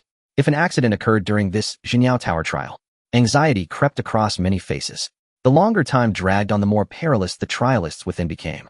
What are the Edu Space Research Institute doing? Why has this not been resolved yet? If anything happens to my disciple, I will slaughter the fiends within Jinyao Tower. Harsh words were spoken in frantic desperation. Meanwhile, across the human alliance, terrifying auras began to erupt one after another. Far above the boundless heavens, a white-robed, middle-aged man suddenly appeared, his body suffused with prismatic radiance. He stared at the spatial scene before him, brow tightly furrowed. Shortly thereafter, a second and a third silhouette materialized. Soon dozens of figures in varied attire appeared, each treading the void and standing in the sky as dreadful auras quietly flowed about them. They were unmistakably a group of Huashan experts. "Brother Tong, you have come," one of the Huashan called to the first white-robed man. The white-robed man acknowledged him, a trace of worry flashed in his eyes. "Brother Xiao is shouting, trapped inside too." The Huashan exchanged a few curt words and then focused their gazes on the spatial scene. Suddenly, a shaft of brilliance erupted, striking out with annihilating force. With a thunderous boom, the space warped and a vast spatial rift split open. It was the entrance to the Jinyao Tower world. Yet behind the rift, a veil of milky white mist blocked the way, temporarily severing the connection between the extra-dimensional space and the main world. Tong Wei, head of the Tong family, let the dazzling radiance in his palm dissipate, lowered his hand, and frowned at the hazy white fog. "Is it no use?" he murmured. Around him, the Huashan experts struck out, attempting to break that white mist to ascertain the safety of their offspring. Explosive assaults thundered forth, blows as swift as lightning, bearing the power to topple mountains, pouring into the spatial rift. Yet when the detonations subsided, the milky fog remained unchanged. The Huashan's attacks were dispelled by a peculiar energy within the mist. That energy was then absorbed, causing the fog to thicken instead. At the sight, their expressions shifted. "A formation." Xiao Tianrong stared at the white fog and suddenly furrowed his brow. The Xiao family excelled in formations. Otherwise, they would not have produced a prodigy like Xiao Ding. Now he perceived within the fog the imprint of a formation's power. If that is the case, then this mist is the work of an external force. Someone deliberately severed the Jinyao Tower world from the outside. One Huashan's face darkened as he said coldly, "Whoever did this. If my son is harmed, I will see their blood repaid with blood." A heavy repressive atmosphere quietly spread. The Huashan's brows clouded and faint killing intent shimmered in their eyes. At that moment, two more figures arrived. One stood tall and erect, tiger-like eyes blazing with spirit. Merely by standing there, he radiated an aura capable of withstanding legions. The other was an elder in plain robes, his hair white, silent. He stared intently at the spatial rift. They were Zhang Muji, dean of Zhenlong Academy, and Zhong Shou, director of the Edu Space Research Institute. At their arrival, the Huashan inclined their heads in acknowledgement. Before Zhong Shou, they all bowed with particular respect. "Director Zhong, you are here. Master Zhong, you have..." "What are we to do, Master Zhong?" "You must provide a solution. My closed-door disciple is inside." They clustered about him like supplicants, hope burning in their eyes. They gathered as if before a savior. Zhong Shou was a peak Huashan expert of the Edu Space Research Institute, renowned and formidable. He was moreover versed in the Tao of space, having entered countless extra-dimensional realms and understood such emergencies intimately. The director gestured for silence and approached the white fog. Everyone fell silent, watching for his move. Zhong Shou fixed his gaze on the mist. The anger flickered across. A formation of this caliber was absolutely beyond the monsters of the Jinyao Tower world. He knew there was a half-step Huashan monkey in the subterranean realm, but it lacked such capabilities. He had warned it before and had confirmed the extent of its powers. There was no formation skill among them. The only ones capable of such a formation among the human race were the Badajia. He quietly lowered his head and glanced at the Huashan from the Badajia. A trace of killing intent surfaced in his eyes. If anything befell the children of Chongqing or Linger, then the Badajia would have no right to exist. They were nothing but a liability, rotten within the flock. To act so brazenly for selfish gain was nothing short of self-sabotage. At that moment, a message flickered upon his communicator. It was a holographic projection. Within a trap-laden chamber, a soul lamp burned brightly, its flame vigorous, an omen that the lamp's owner was presently in good condition. Only then did he breathe a steadier breath. All is well, he thought. Yet he immediately frowned again, staring at the white fog as a piercing light flared in his hand. They had to break the white mist at once, or Xiao Su might face danger at any moment. The Huashan beside him drew in their breath when they saw the soul lamp's projection. Whose soul lamp was that? So Director Zhong had hurried here for the lamp's owner. Could someone within the Jinyao Tower world be connected to Director Zhong? Xiao Tianrong and Tong Wei exchanged a look, each seeing the other's astonishment. This was big news. Everyone come help. Strive to break this formation as quickly as possible. Director Zhong spoke in a deep voice. Then with a sharp wave of his hand, countless intricate formation markings sprang forth, spreading across the sky. Xiao Tianrong's pupils constricted at the sight. Even as a Huashan formation master, many of those runes were beyond his comprehension. There was no time to dwell. Nearly 10 Huashan gave a low cry as an ocean of spiritual power surged into the runes. A blinding radiance shot into the heavens. Zhong Shouhu stood at the formation's core solemn and began to marshal that fearsome power to bombard the white mist. Against a mist that possessed the Taiji Yinyang reversal force, only an assault that far exceeded its limits could shatter it outright. The plan to rescue the disciples by the transformation experts has begun. A dazzling radiance fills the sky, painting it in a spectrum of colors. Boom. The white mist starts to churn violently. In the world of the Demon Suppression Tower, the underground realm, the deep pool in the mountains suddenly boils. A large amount of white mist surged out, flooding into the formation diagram. The water ape trembled as immense pressure descended upon it, causing its demonic power to surge forth wildly. Outside the mountains, 100 golden core demon beasts roared, their bodies trembling as their demonic power rapidly dissipated, an immediate sense of weakness overtaking them. If you don't have any other means, those transformation experts outside will come in. The water ape turned to Sun Xiu and said sternly. Sun Xiu frowned, quite displeased with the water ape's tone. However, he understood the gravity of the situation, and the ring in his hand flickered. In an instant, 5 figures appeared by the edge of the deep pool. Transformation puppets. The water ape's pupils contracted, shocked. Crafting such puppets is extremely difficult. Just one of the conditions. Using the body of a transformation expert would deter countless families. Yet the Sun family has brought out 5 at once. This showcases their formidable strength and frightening wealth. My Sun family dares to do this. Naturally, we have considered everything thoroughly. We will only act when all is ready. Sun Xiu sneered, immediately activating the puppets. The 5 transformation puppets opened their eyes wide, a terrifying aura spreading out, bringing forth a suffocating pressure. They flashed into position around the formation, raising their hands as an ocean of spiritual energy surged forth from within them. With the assistance of the 5 transformation puppets, the formation stabilized in an instant. The water ape felt the pressure decrease significantly and finally let out a sigh of relief. It secretly glanced at the pool, observing the blood-red whirlpool. What kind of thing could be worth the Sun family's immense investment? Below the pool, Su Zhe gazed at the 5 terrifying puppets, a hint of surprise flashing in his eyes. That kid's identity seems quite extraordinary. He was able to produce 5 transformation-level puppets. However, it doesn't matter what he produces. The immortal slaying sword has already recognized its master. That kid has unwittingly made a wedding dress for himself and must be properly thanked later. Time flies by. A day later, in the high skies, the expressions of the transformation experts were grim. Dean Zhong looked at the white mist before him, his brow furrowing, a hint of anxiety gradually appearing in his eyes. The longer the delay, the more dangerous it becomes for the trial takers inside. It cannot be delayed any longer. A fierce light flashed in his eyes, his aura surged, and his body straightened as the light in his hands rose sharply. At this moment in the world of the Demon Suppression Tower, on the vast grassland, the deafening sound of explosions continuously reverberated. A dense mass of demon beasts formed a black ocean, launching an attack on the trial takers at the center of the encirclement. Roar! The chilling roars filled with killing intent merged into one, countless demon beasts charging with red eyes. The trial takers turned pale, their hands trembling slightly, their gazes firm, yet mixed with fear and despair. They were already surrounded. With no way to retreat, they could only fight to the death. They all looked toward the distance where their only hope lay. In the distance, a golden core demon beast was engaged in battle with a slender, delicate figure. Ishwara appeared pale, her speed significantly reduced compared to before. After consecutive battles, her stamina was severely depleted. Not to mention the demon beast before her was of rank mid-tier strength. She could only barely fend it off, and killing it was entirely impossible. At this moment, roar. Another loud roar echoed from afar, reaching the ears of the trial takers, followed closely by a fierce aura. The crowd's expressions changed dramatically. Following the sound, they saw a giant snake rushing toward them from a distance. A golden core demon beast. Its target was clear. It aimed to team up and slay the troublesome Ishwara. It's over there, going to gang up on Sister. Tonglan's face turned pale as she exclaimed. The other trial takers felt the same, a deep sense of despair flooding their hearts. If the strongest among them capable of fighting back, Ishwara felt their only hope would be shattered.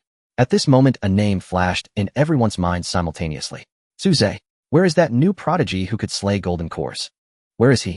If he were here, the situation might not be so dire. Su Zhe, where are you? In an instant, everyone silently cried out in their hearts. Could it be that he has already perished? Suddenly, among the crowd, someone trembled, a hint of sorrow appearing in the... He'll set up the formation, you guys help me. At this moment, Xiao Ding gritted his teeth, his handsome face filled with madness as he spoke in a deep voice. The nearby talented individuals were taken aback. However, after fighting together for some time, everyone had great confidence in him. Therefore, even though they didn't know what Xiao Ding was planning, they still gathered around him. Xiao Ding's hands danced as various formation materials appeared scattered on the ground. Patterns of the formation were inscribed. His complexion turned crimson, sweat seeping from his forehead. In a moment, a grand formation emerged. He spat out a mouthful of fresh blood, splattering it onto the formation, his face turning as pale as paper. The next moment, a dazzling light erupted. The formation activated, and everyone seeing this hurriedly infused their spiritual energy into it. A massive amount of spiritual energy converged, the energy wildly gathering. Xiao Ding's body trembled violently, veins bulging, his eyes bloodshot. This formation places an enormous burden on the user. If not careful, it could harm his origin, affecting his future cultivation path. But now Xiao Ding could not afford to care about any of that. He gritted his teeth, focused intently on the giant snake, desperately controlling the formation. Boom. A beam of golden light abruptly illuminated, entwined with arcs of electricity, rushing toward the giant snake. The giant snake's vertical pupils flashed with shock before hurriedly defending itself. But the golden light was too fast, instantly striking its body. With a loud bang, the giant snake was charred, black electric sparks flashing as it was thrown backward. Its body rolled continuously, blood splattering everywhere. Finally, the giant snake's body came to a stop, a gaping hole appearing in the middle, almost severing it in half. Roar! It let out a mournful cry, its breath weak, on the verge of death.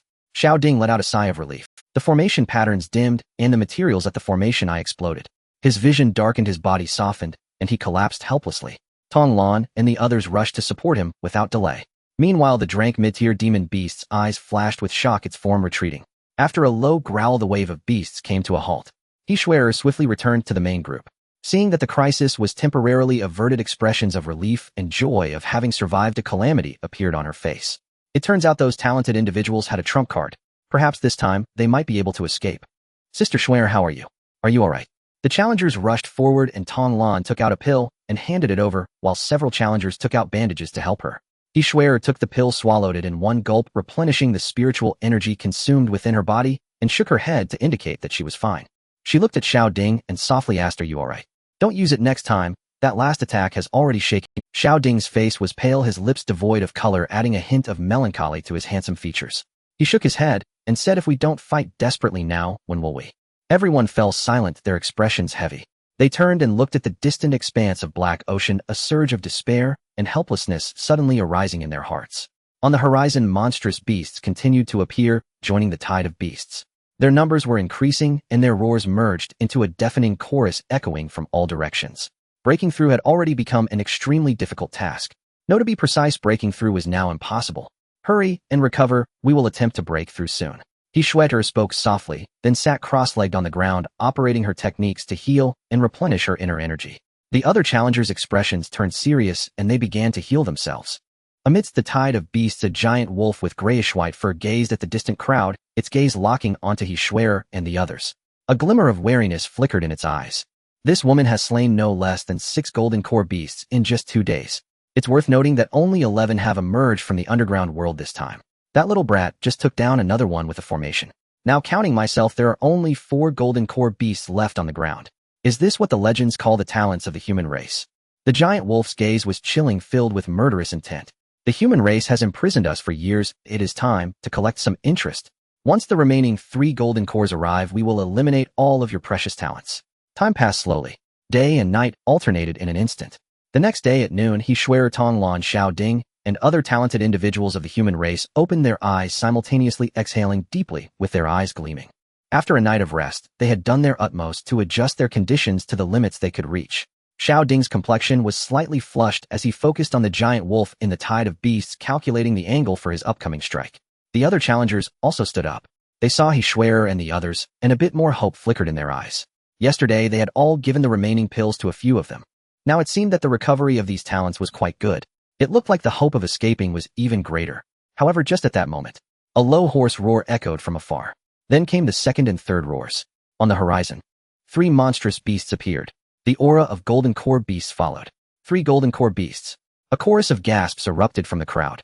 Everyone's faces turned pale. The flickering glimmers of hope were extinguished in an instant, leaving only a dull despair.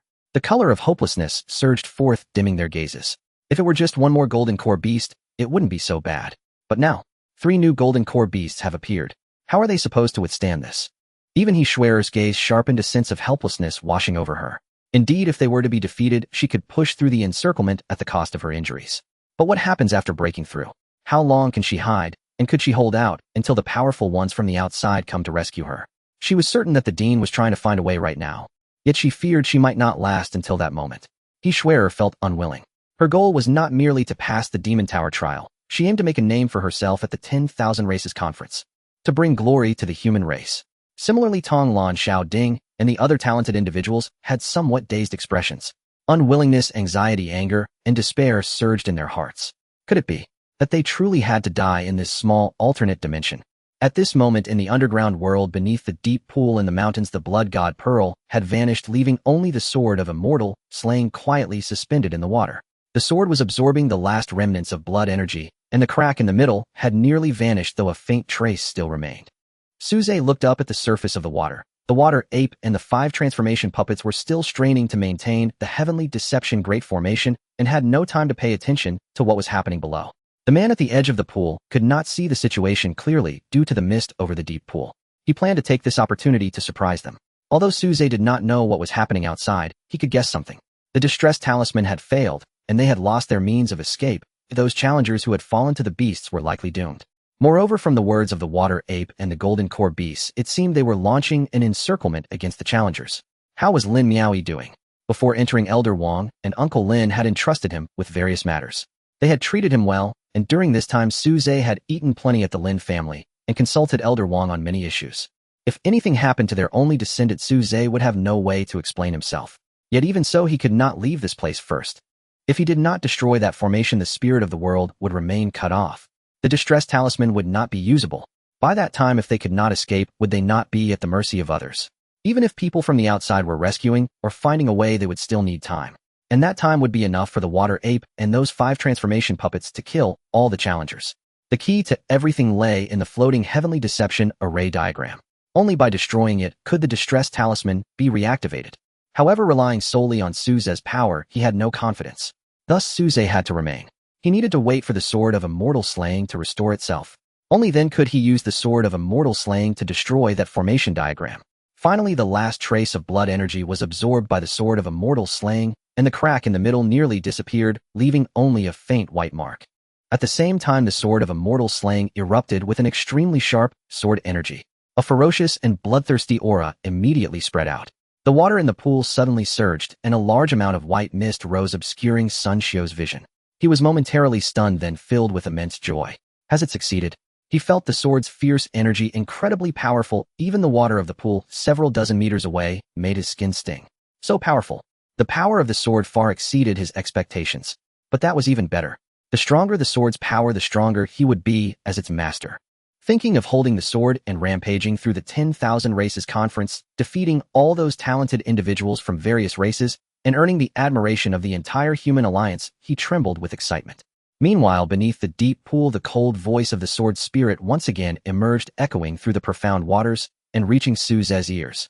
Master, I have completely absorbed the blood god Pearl, and my injuries are mostly healed. The remaining issue pertains to the loss of my origin, which will take time to replenish. In Suze's eyes, information regarding the Zhanxian sword appeared. Weapon Zhanxian, sword low-grade spirit treasure. Can be repaired and upgraded. The damage from that battle years ago was immense. Had it not been for the protection of the previous owner's vital energy, it would have long since turned to mere iron. Thus, after the full restoration efforts by the Sun family and the power of the blood god Pearl, it has only recovered to the level of a low-grade spirit treasure. Nevertheless, even so, the current Zhanxian sword is undoubtedly a precious treasure. A spirit treasure. Something that many transformation realm experts have never possessed. It was what Sun Xiu longed for, hoping to make a name for himself and become a peerless prodigy at the Myriad Races Conference with the Zhanxian sword. And now such a treasure has already belonged to Suze. Buzz. The Zhanxian sword vibrated, and the sound of its ringing echoed. It was thoroughly prepared. The system panel appeared. Remaining cultivation, 14000 years. Without any hesitation, Suze directly allocated one to his. The system panel appeared. Remaining cultivation, 14000 years. Without any hesitation, Suze directly allocated 120 years of cultivation to his martial arts. Boom. A vast and pure energy appeared within his body. The dense energy surged through his meridians, enhancing his physical strength and nourishing his meridians, ultimately all flowing into the dragon elephant seed under Suze's guidance. Crack, crack, crack. 3 crisp cracking sounds rang out, and dazzling golden light. The surging energy erupted from the dragon elephant seed. Within the Dantian, the golden lake began to boil, the gold swelling incredibly bright, and amidst the haze a giant elephant materialized, letting out a great roar. Roar! Countless streams of spiritual power appeared in the Dantian, causing the small golden lake to begin expanding. Bang! In the pool, a dull heartbeat sounded, shaking the surrounding waters. Suze's eyes shimmered with golden light, resembling golden pupils. Waves of golden light suddenly burst from his body, illuminating the entire deep pool in gold. The blinding golden light dispelled the white mist, revealing the true appearance of the deep pool. Sun Xiao squinted, leaning forward to look towards the bottom of the pool, where he was shocked to see a figure. Sword spirit. He was filled with surprise. Weapons possessing spirit beings can be called spirit weapons, while those that can take form and possess a higher level of consciousness are classified as spirit treasures. Upon seeing the figure at the bottom of the pool, his first reaction was that this was the manifestation of the sword spirit. At this moment, the sword spirit communicated with Su Ze's mind, naturally understanding what he wished to do. The Zhanxian sword began to tremble. The sword spirit was quite excited. After all these years, she could finally engage in battle again. It had been far too long since she had fought, and she felt as if her body was rusting. The blinding golden light shone, and Su Ze's figure flickered as he appeared before the Zhanxian sword. He extended his hand and grasped the sword, feeling its coolness as a chill instantly spread through him. The fierce sword energy radiated outwards, stirring the surrounding waters. The sword spirit sensed the aura emanating from Su Ze, and the image of the giant elephant flashed into her mind, causing her body to tremble involuntarily. The golden light enveloping Su Ze gave her an overwhelming sense of pressure. It was an absolute suppression unrelated to strength. It was akin to a wild rabbit encountering a fierce tiger. The fear was instinctive and impossible to suppress. However, the sword spirit had managed to endure it, and the pressure from the golden light had lessened considerably, no longer evoking the feeling of being overwhelmed at any moment. Within Su Ze, the 3 dragon elephant seeds activated simultaneously, their energies merging, triggering a chain reaction that greatly enhanced the effects on his body. The surging energy roared through the meridians and Dantian. Holding the Zhanxian sword in one hand and gripping the grand teleportation talisman in the other, he took a step forward. With the Tiangong 9 steps coupled with the explosive power within him, Su Ze's speed reached its peak, breaking through all limits. A brilliant golden light erupted from beneath the deep pool. Boom! The pool shattered, and the dazzling golden light illuminated the inside of the mountain in a sea of gold. Su Ze in a flash arrived beside the formation diagram with lightning speed. The water monkey's expression changed drastically, realizing that Su Ze was not the sword spirit, but a true living person. This is bad. Its eyes flared with fire, but it couldn't spare any hands. The transformation realm experts outside had already descended into madness, frantically bombarding the white mist day and night. If it were to free its hands, the great formation would likely be directly shattered. A deep sense of urgency appeared in its eyes. Sun Xiao was stunned for a moment, then his expression changed. However, before they could react, Su Ze, holding the long sword aloft, unleashed a torrent of spiritual energy into the Zhanxian sword. In an instant, blood light burst forth. A beam of sword light suddenly appeared. Like a river of blood falling, the sword light cascaded like a waterfall, descending upon the formation diagram in an instant. Boom, boom, boom. Intense explosions sounded. The violent energy flickered with radiance, creating shockwaves that sent the weakest among them Sun Xiao flying.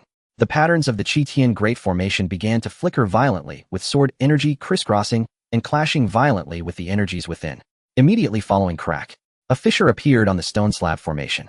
The water monkey's face turned pale in an instant, devoid of blood, its eyes filled with terror. Crack! Crack! The fissures rapidly spread, quickly covering the entire formation. With a bang, stone chips flew and the formation shattered. That mysterious energy instantly vanished. In an instant, within the world of the demon-suppressing tower, a massive wave of divine consciousness spread throughout the entire realm. An ancient, powerful consciousness descended into the underground world, arriving in this great mountain. A gentle voice echoed, "Number 1 trial taker Su Ze, thank you." At this moment, the terror in the water monkey's eyes had entirely transformed into rage as it fixed its gaze on Su Ze, its body glowing fiercely, ready to strike him down. However, Su Ze's figure flickered, suddenly disappearing from this underground world.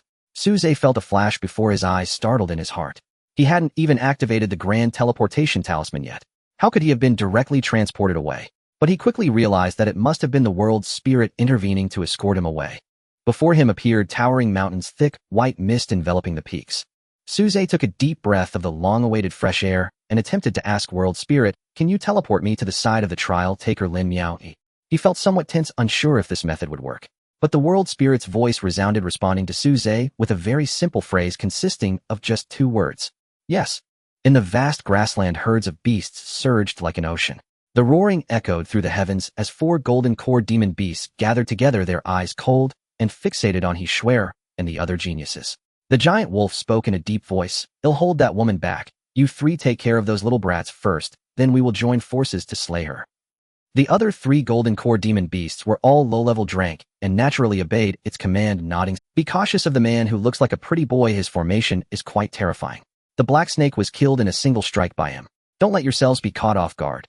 It admonished them to ensure nothing went wrong and to minimize the damage to their race. "Understood. That kid probably only has a single strike's power.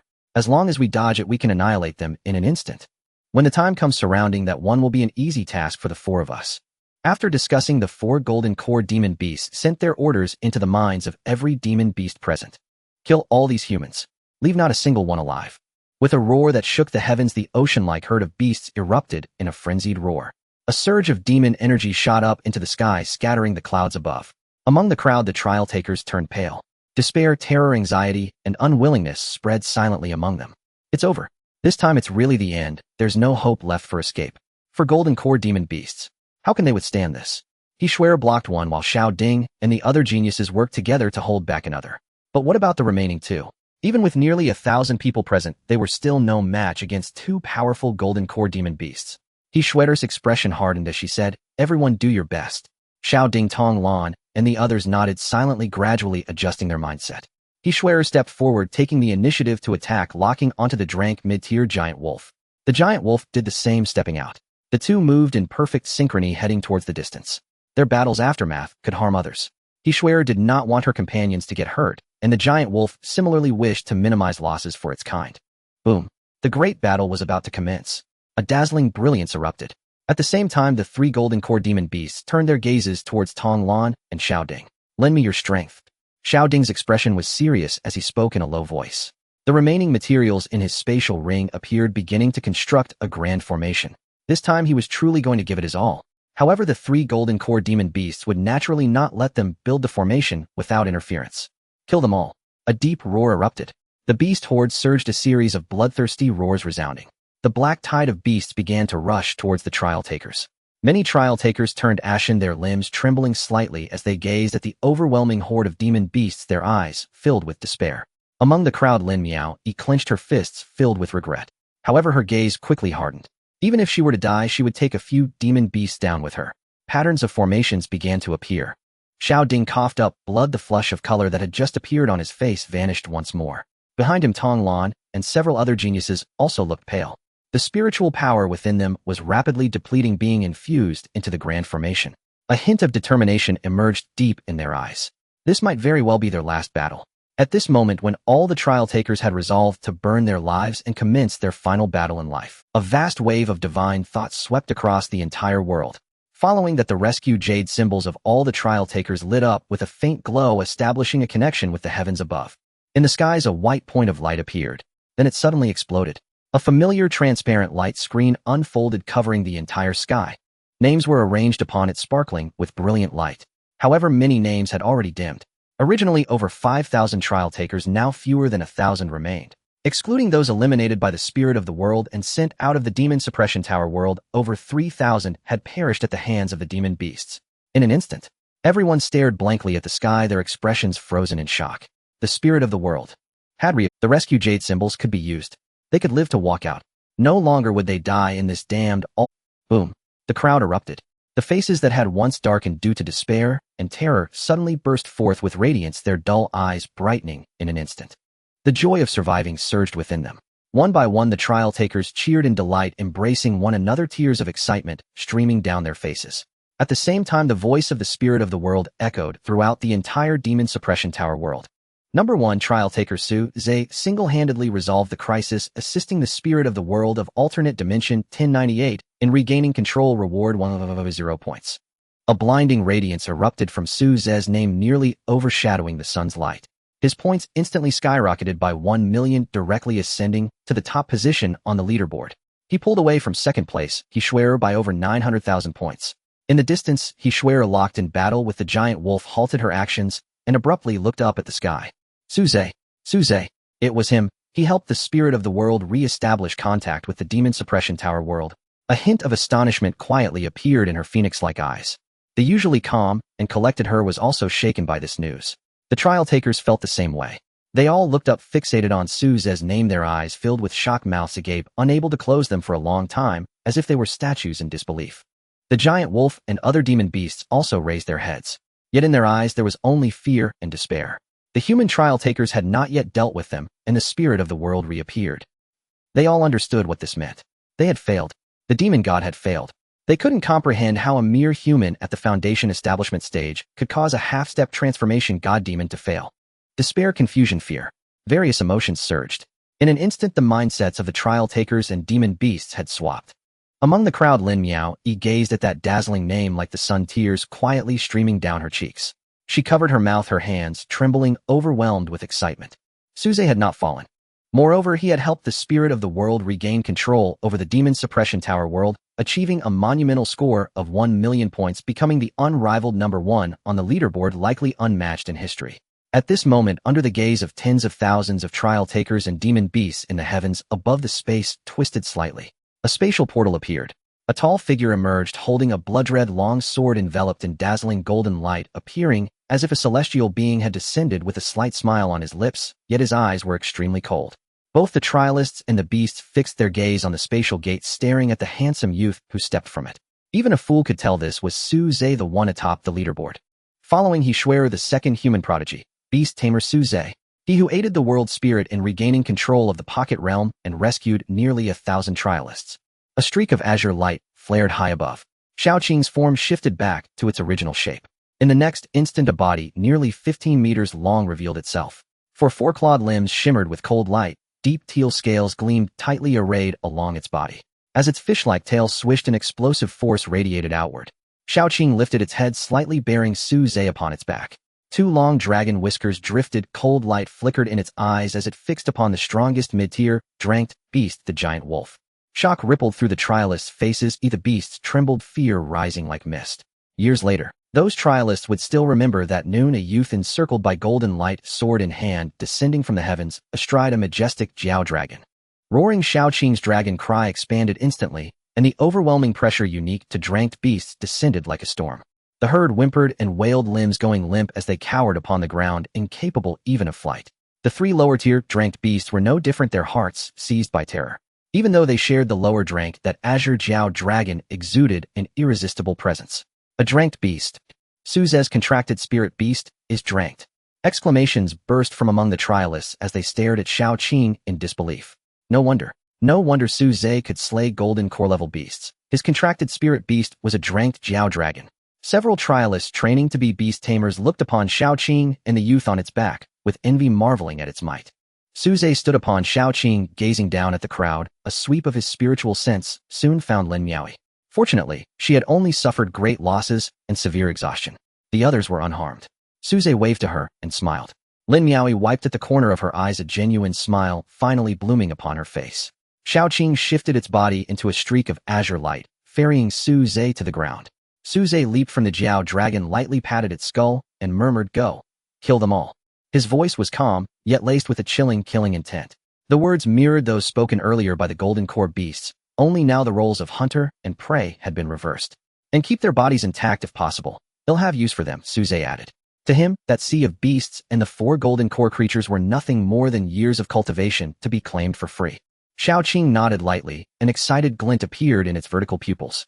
Since ascending to drank, it had yet to engage in a true battle. Now was the perfect time to test those fellows' mettle. With a snarl, it transformed into an azure streak and lunged at the 3 golden core beasts. The trialists were stunned, shouting, "What?" It charged straight in. So rash. They should have waited and combined forces. This is too dangerous. To them, Shaoqing's action seemed reckless. Xiao Ding and the others' faces paled as they hastily oriented the grand formation toward one golden core beast to assist Shaoqing and prevent it from being surrounded. To their surprise, Suze stopped them. What folly! If they shattered the beasts' bodies with a careless, destructive blast, how much cultivation would they squander? Don't intervene. Shaoqing hasn't fought in a long time. Do not disturb it. Xiao Ding frowned, hands trembling as he struggled to maintain the formation, and asked with difficulty, "Are you sure? One never fears the 10,000, but the 9,000. What if your contracted spirit beast were injured?" Suze shook his head and said lightly, "That is impossible.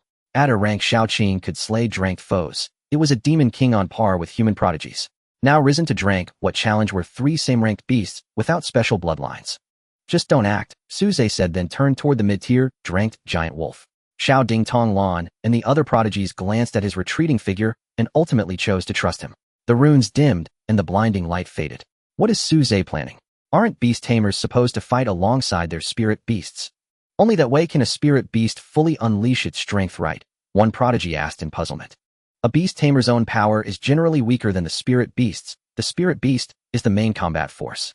And this is a battle between golden core levels. It's only natural that Suze as a beast tamer refrains from direct involvement. Xiao Ding's face went pale as he explained, and everyone understood at once. Indeed, the beast tamer is the weak link. At this level of combat, Suze and Foundation establishment need not engage directly. It was the prudent choice. Look, the fight has begun. For a moment, nearly every gaze fixated on Xiao Qing and the 3 golden core beasts. They watched as Xiao Qing's azure streak arrived before them, its indifferent vertical pupils surveying them, as though regarding lifeless prey. The 3 golden core beasts' minds shifted. They knew death to be their inevitable end. Once the human elites entered, their fate would be sealed. Thus, fear at its limit twisted into hysterical frenzy. They resolved to join forces to slay the Jiao dragon, and then kill as many humans as they could. They held eyes blood red and launched their attack. Yet disdain flickered in Xiao Qing's gaze. With a blur, it vanished from before them. The next moment, its form reappeared before a massive black bull, claws raised to slam mercilessly down upon the creature's skull. The black bull was aghast, too swift. It frantically surged its demonic power. The twin horns atop its head darkened as it rammed toward Xiao Qing's claws. Those horns were both its fiercest weapons and its most solid defenses. Yet with a crack, the 2-meter-plus spikes snapped under the impact. Xiao Qing's talon met no resistance as it struck the bull's skull. Crack! The crisp sound of bone shattering rang out. The bull's head burst like a melon beneath the talon, blood spattering, white brain matter spilling. Its body went rigid and collapsed with a thunderous fall. One strike, instantly slaying a golden core beast. The discussions among the trial participants abruptly ceased as they turned to gaze at the azure dragon. Was it really that simple to slay a beast of the same rank? A one-hit kill? They had expected a grueling battle, yet it turned out to be alarmingly easy. So simple, it was almost ridiculous. Xiao Ding and the other geniuses widened their eyes in shock, exclaiming, "So strong. This is too absurd."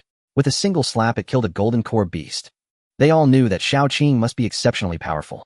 Just look at the dragon's form. It must possess a unique bloodline. Yet they never expected it to be this formidable. Far beyond their expectations. In the distance, He Shuer narrowed her pupils, watching Xiao Qing as her mind. If it were herself in the early golden core stage, could she so easily slay a grade low-tier beast? She felt uncertain. Perhaps it was possible, but at least she would have to exert over 60% of her strength, while the spirit beast seemed to squash it as effortlessly as swatting a fly. At that moment, the 2 golden core beasts finally regained their senses, their bodies shaking in shock as they stared at Xiao Qing. They had barely had time to react. One of their companions had been brutally slain right beside them. The overwhelming scent of blood assaulted their senses. Attack together. One of the beasts growled softly before unleashing a burst of flames from its mouth. The intense heat roared forth, incinerating many beasts in the tide before they could escape. The 2 golden core beasts could no longer afford to concern themselves with anything else, their violent energy surging forth, sending countless beasts crashing down in bloody chaos. Meanwhile, they began to retreat, rapidly attempting to distance themselves from Xiao Qing. A green light enveloped Xiao Qing as she nimbly dodged. Her speed was astonishing, a faint mist swirling around her body as she moved. In her vertically slit pupils, the green light flickered. Boom! From the ground, thick and resilient vines surged forth, instantly tightly entangling the 2 golden core beasts. This was one of the innate talents of the 4 symbols azure dragon, a wood-based spell. The vines were covered in sharp barbs as hard as steel needles. In an instant, the barbs pierced through the skin of the 2 golden core beasts, causing blood to flow profusely. The 2 golden core beasts were alarmed, their bodies shuddering as they endured the excruciating pain, and finally managed to break free from the vine's grip. On the barbs hung chunks of flesh resembling pork hanging in a market. It was precisely because of the vine's obstruction that Xiao Qing was able to pursue them instantly. Her body twisted and coiled in the air like a steel whip, striking out fiercely. The 5 styles of the dragon. Grade martial technique. Crack, crack. 2 explosive sounds echoed through the air as a layer of white mist enveloped Xiao Qing. This was a manifestation of breaking the sound barrier, her speed astonishing. Fear and despair surged in the eyes of the 2 golden core beasts. There was no time left to dodge, they could only brace for impact. Bang, bang. 2 muffled sounds rang out. The crisp sound of bones fracturing echoed. The massive bodies of the 2 golden core beasts flew back, like cannonballs, horrific indentations appearing in their bodies as they spewed blood. Boom, boom, boom.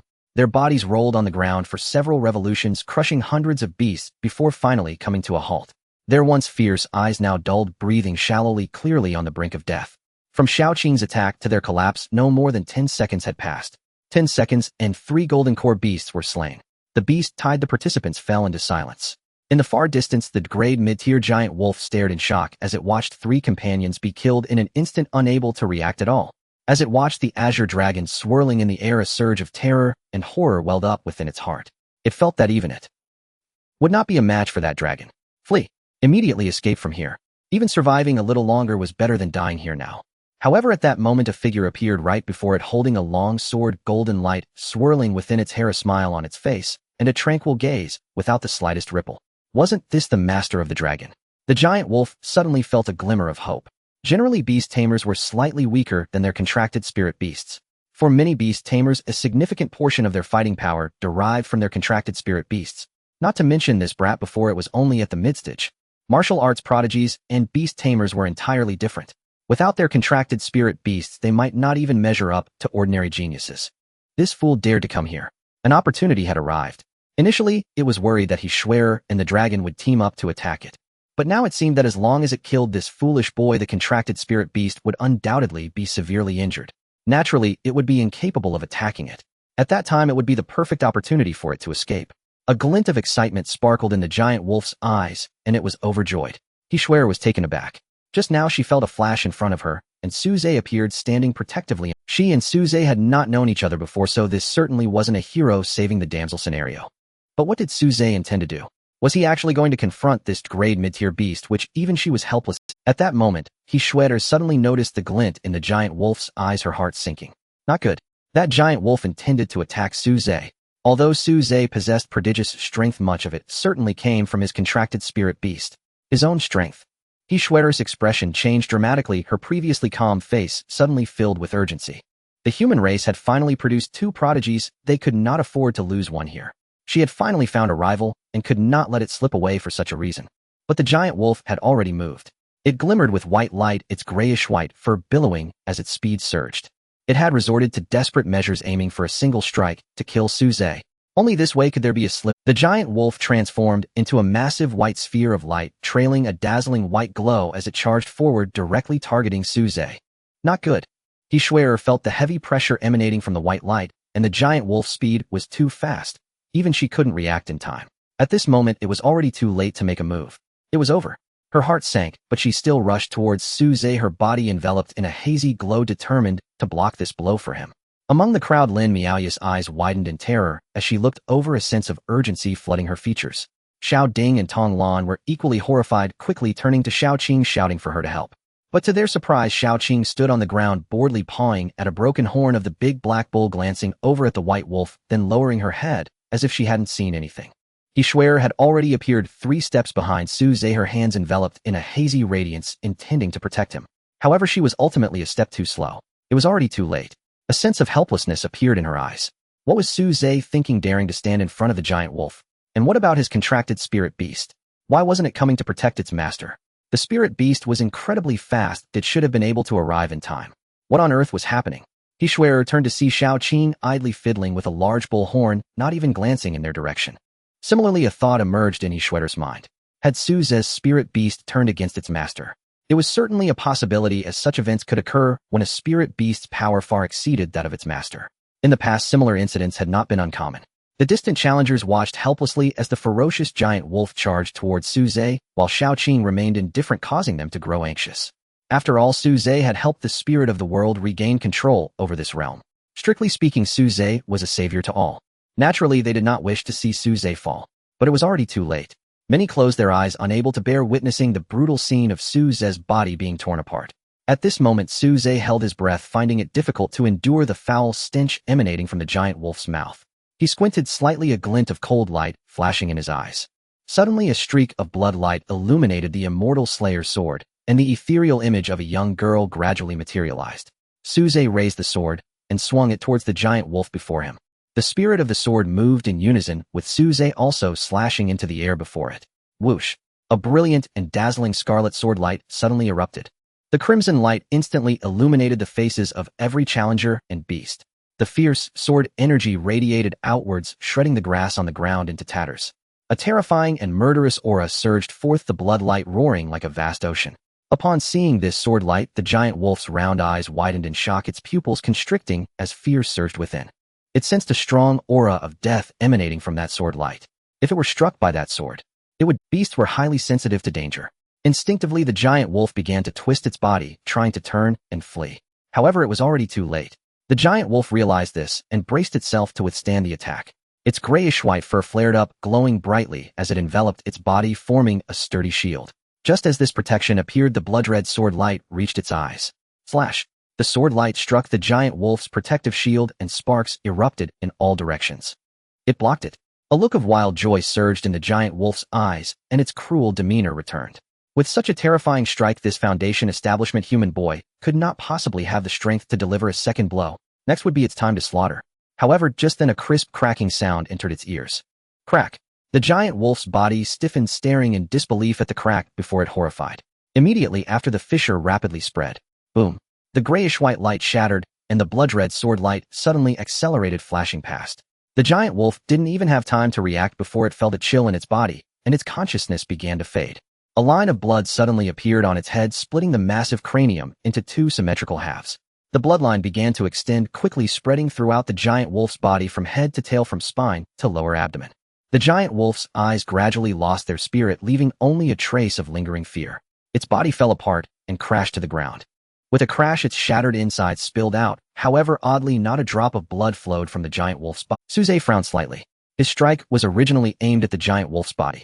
If he Schwerer killed it, the corpse would naturally be her trophy. He couldn't just snatch it, could he? A giant wolf, several dozen meters long, represented thousands of years of cultivation in Suze's eyes. It could at least activate a dragon elephant seed. Hence, Suze chose to strike. But now there wasn't a single drop of blood. That meant a significant loss of cultivation. Weapon: Immortal Slayer Sword. Low tier spiritual treasure, can be repaired once as 0 blood energy. Note: once sufficient blood energy is obtained, the Immortal Slayer Sword can be restored to a mid-tier spiritual treasure. Suze raised his brows.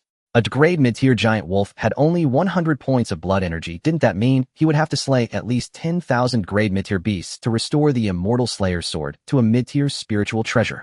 What about restoring it to a high-tier spiritual treasure? How many beasts' blood energy would be needed for a top-tier spiritual treasure, or even an immortal weapon? However, he quickly thought differently.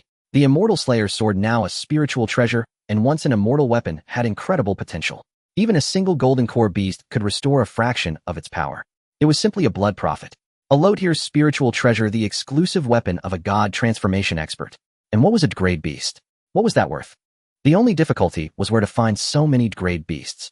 However, slaying higher-tier beasts would definitely speed up the process. Thinking of this, Suze didn't pay it too much mind. He suddenly felt an unusual silence around him.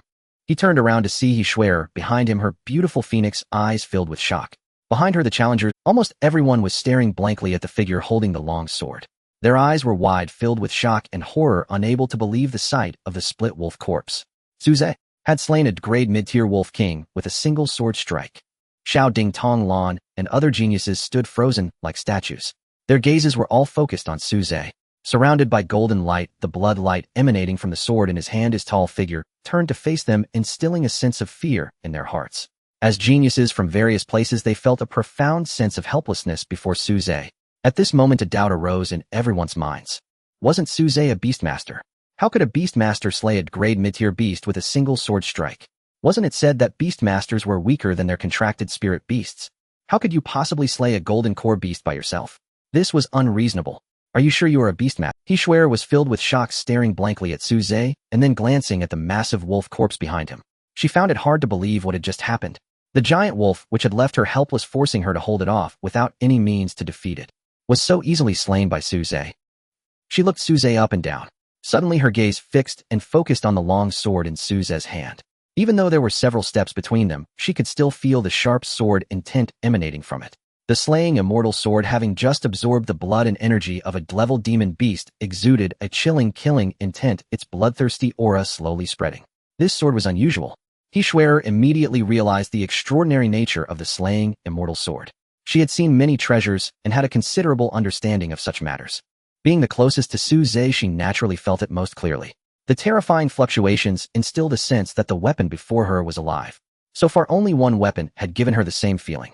The innate magic weapon of Zhang Muji, the master of the True Dragon Academy, a powerful figure of the transformation stage. The shock in He Xuaner's eyes intensified. The long sword in Su Ze's hand was a spirit treasure. This assumption was astounding. It must be noted that the director's magic weapon is indeed a spirit treasure. Even among transformation stage experts, very few possess such precious items. Yet this explanation was the only one that could clarify how Su Ze managed to slay a mid-leveled class demon beast with a single sword strike. She could sense that Su Ze's realm was merely mid-foundation establishment on the verge of a breakthrough. But still he was just at mid-foundation establishment. She herself had the strength of peak foundation establishment, which barely allowed her to contend with mid-leveled class demon beasts. And what about Su Ze? He defeated that giant wolf relying solely on his own strength. Impossible. He Xuer shook her head. This guess was even less plausible than the sword being a spirit treasure. Under these circumstances, there was only one possibility left. She gazed at the blood-colored sword, overwhelmed with shock. Meanwhile, in the distance, the other trial takers, after a few seconds of silence, erupted into a clamor. Su Ze. He killed that mid-leveled class demon beast with a single sword.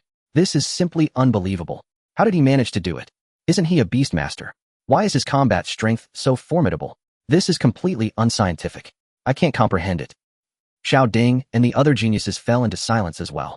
Finally someone spoke up. I want to know how Su Ze accomplished all this. That giant wolf was beyond even Sister Xuaner's capabilities. How did he? Xiao Ding took a deep breath, shaking his head, entirely unsure of the situation. Just then a loud bang erupted in the heavens. A thunderous explosion boomed across the sky. A gigantic spatial rift suddenly appeared, resembling a gaping sinister scar. In the next moment, vast waves of divine sense energy poured from the rift, sweeping across the entire world of the demon suppression tower in an instant. Following that, figures emanating terrifying auras, exuding rich, killing intent, emerged from the rift. They were the transformation stage experts gathered outside the demon suppression tower. Each wore a grim expression, their eyes filled with murderous intent, standing midair, their divine sense sweeping the ground, taking in the situation below. The trial takers on the grassland sensed the presence. Each transformation stage expert with a hint of urgency in their eyes flickered and instantly appeared above the grassland. The many trial takers felt a sense of foreboding, and they all looked up at the sky, where they saw one powerful figure after another standing in the high air, gazing down. The transformation stage experts have arrived. A cry of surprise rang out. However, due to the crisis having already been averted, there was not as much excitement in their voices. Zhong Shouhu and the other transformation experts scanned the area with their divine sense, instantly understanding the number of individuals present and locating their disciples or heirs. Most of their disciples had protective gear and generally possessed considerable strength. Thus, there were basically no casualties. Zhong Shouhu's eyes brightened when he spotted Su Ze standing beside the giant wolf's corpse. It was so similar. Too similar, almost identical. Seeing Su Ze looking vigorous and seemingly unscathed, Zhong Shouhu was satisfied and withdrew his gaze. Zhang Muji noticed He Xuaner's pale complexion and suddenly appeared beside her. Xuer, are you alright? As he spoke, he extended a strand of spiritual power to check, discovering that she had merely overexerted herself, suffering slight mental strain and minor injuries, but nothing serious. After heaving a long sigh of relief, he pointed at the grayish-white giant wolf, exclaiming, Xuer, have you broken through?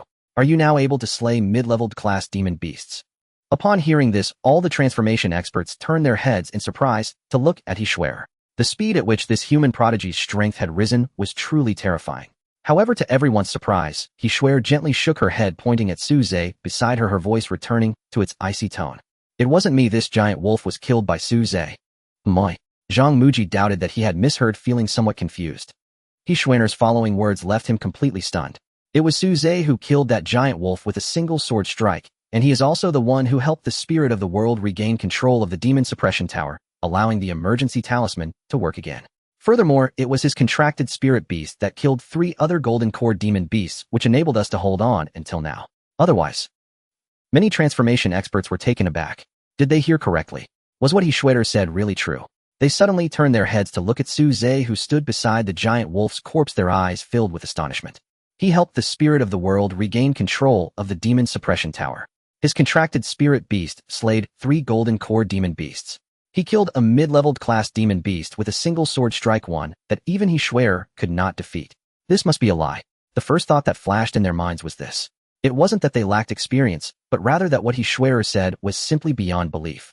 However, it seemed that He Xuer had no reason to lie. They all turned to look at their disciples or heirs, simultaneously asking, Is what he Schwerer said true? The reactions of those disciples were identical. They all nodded, affirming he Schwerer's statement. Yes, Sister Schwerer is telling the truth. Suze indeed slew that giant wolf with a single sword strike. They all answered in unison. Even now they still felt a surreal sense as if everything were just a dream. Suze's achievements were simply too outrageous. Not only that, but his contracted spirit beast was equally incredible, instantly killing 3 golden cores. One must ask how many people or demon beasts could achieve such strength. Everyone, including the transformation stage experts, focused their gazes on Suze. This guy, what on earth did he consume to grow up? Even Zhong Shouhu had a flicker of surprise in his eyes. The son of Changqing and Linger certainly possessed extraordinary talent, undoubtedly a dragon among men, a being of exceptional gift. Thus, when Suze killed a golden core beast, he was not overly astonished. After all, as the son of 2 human prodigies, it did not seem too unusual for him to become an exceptional talent. However, to personally slay a mid-tiered class beast as a beast tamer, that was indeed a bit astonishing. He lightly flicked his finger, and suddenly a transparent, glowing crystal flew out from beneath the ground, containing numerous intricate mechanical structures. A beam of light projected outward. It was precisely the scene of Suze battling the giant wolf earlier. All the transformation gods turned to look. When they saw the dazzling sword light, a glint of brilliance erupted from their eyes as they sharply turned to gaze at Suze. To be precise, it was the blood-red long sword in his hand. This sword has issues.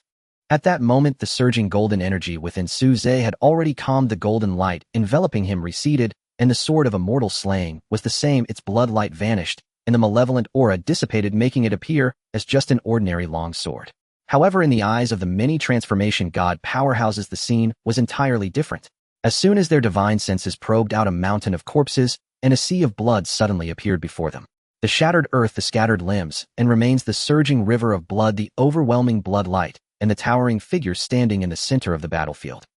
Numerous images flashed by. The blood light of the sword of immortal slaying flickered. A wave of sword energy rose, clearly displeased with the actions of the many transformation gods. Spiritual treasure.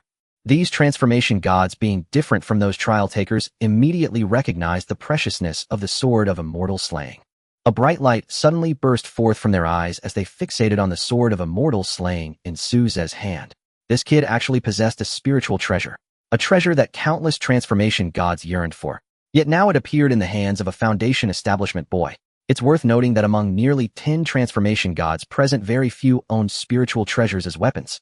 They widened their eyes, staring incredulously at the long sword in Suze's hand. When Suze previously killed the golden core beast, many had investigated him, discovering that he was entirely an ordinary person with no remarkable traits even before the age of 16. And now he suddenly possessed a long sword of spiritual treasure level. One transformation god had his eyes bulging, staring intently at the sword of immortal slaying. He was indeed a transformation god from the Sun family. As he looked at the long sword in Suze's hand, the more he looked, the more familiar it seemed. Wasn't this the divine object that the family had painstakingly tried to repair before? Shouldn't it be in Xior's hands? How did it end up in the hands of this kid named Suze? What happened? The plan had failed, causing significant losses for the Sun family. If they lost this long sword as well, they would suffer immensely. Decades of plotting, countless rare materials and treasures, the hard work of many people would all go to waste. The exclamations of the transformation gods reached the ears of the trial takers, immediately causing an uproar. Some were not familiar with this and asked curiously, "Spiritual treasure? What is that thing?" Immediately someone explained, "A spiritual treasure. That is a precious item second only to immortal artifacts. Weapons of this level are not possessed by many transformation gods who can only use spiritual tools as weapons. So the long sword in Suze's hand is a spiritual treasure. No wonder he was able to slay that giant wolf with a single sword. It turns out that sword is a spiritual treasure. Yet even so, Suze's strength is still astonishing. Do you think a spiritual treasure can be wielded by just anyone? Indeed, if one lacks sufficient spiritual power, they cannot unleash the power of a spiritual treasure. If that is the case, then it is not so outrageous. I almost doubted whether he was truly a beast tamer." The trial takers were abuzz with discussions. Upon hearing that Suze's long sword was a spiritual treasure, Xiao Ding and the others finally understood. So that's how it was. The blood-red long sword being a spiritual treasure made the previous incident somewhat explicable. At this moment, a group of transformation gods had their eyes glimmering, their minds racing, seemingly contemplating something. Was it a bit of a waste for Suze, a Foundation establishment, to hold a spiritual treasure? They were calculating the pros and cons. However, a cold snort rang out. Zhong Shouhu glanced back at them, his gaze indifferent, and calmly said, "Suze is a prodigy of our human race. It is not easy for our race to have 2 prodigies appear I do not wish for anything unexpected to happen to him. The transformation gods felt a chill in their hearts, immediately dispelling any inappropriate thoughts. As the head of the Research Institute of Exotic Spaces, Zhong Shouhu held significant sway within the human alliance, rivaling the 8 great families. Moreover, he possessed immense strength and profound cultivation. His words had to be weighed even by transformation gods. Yet at this moment, a transformation god from the Sun family could no longer contain himself. He flashed forward to stand before Su Zhe, staring at the sword of immortal slaying, and asked in a deep voice, "Where did you obtain this sword?" At the same time, a threat of his pressure descended upon Su Zhe, locking him in place to assess the truth of his words. The blood light of the sword of immortal slaying flickered and countered that sense of oppression. Su Zhe looked at the transformation god before him, suddenly finding him somewhat familiar, and after pondering for a moment said this. He lifted the sword of immortal slaying and smiled. "I picked it up on the roadside." As soon as these words were spoken, nearly everyone rolled their eyes. What a joke. He just casually picked up a spiritual treasure on the roadside. Why didn't I pick one up too? This guy is really being extravagant. In the crowd, Lin Miaoi covered her mouth and chuckled, her big eyes curving into crescent moons. Even Zhang Muji, Zhong Shouhu, and others laughed, finding Su Zhe's joke amusing. The transformation god from the Sun family, however, turned dark, a hint of anger and gloom rising in his eyes as he sternly said, "Speak. Where did you get this long sword?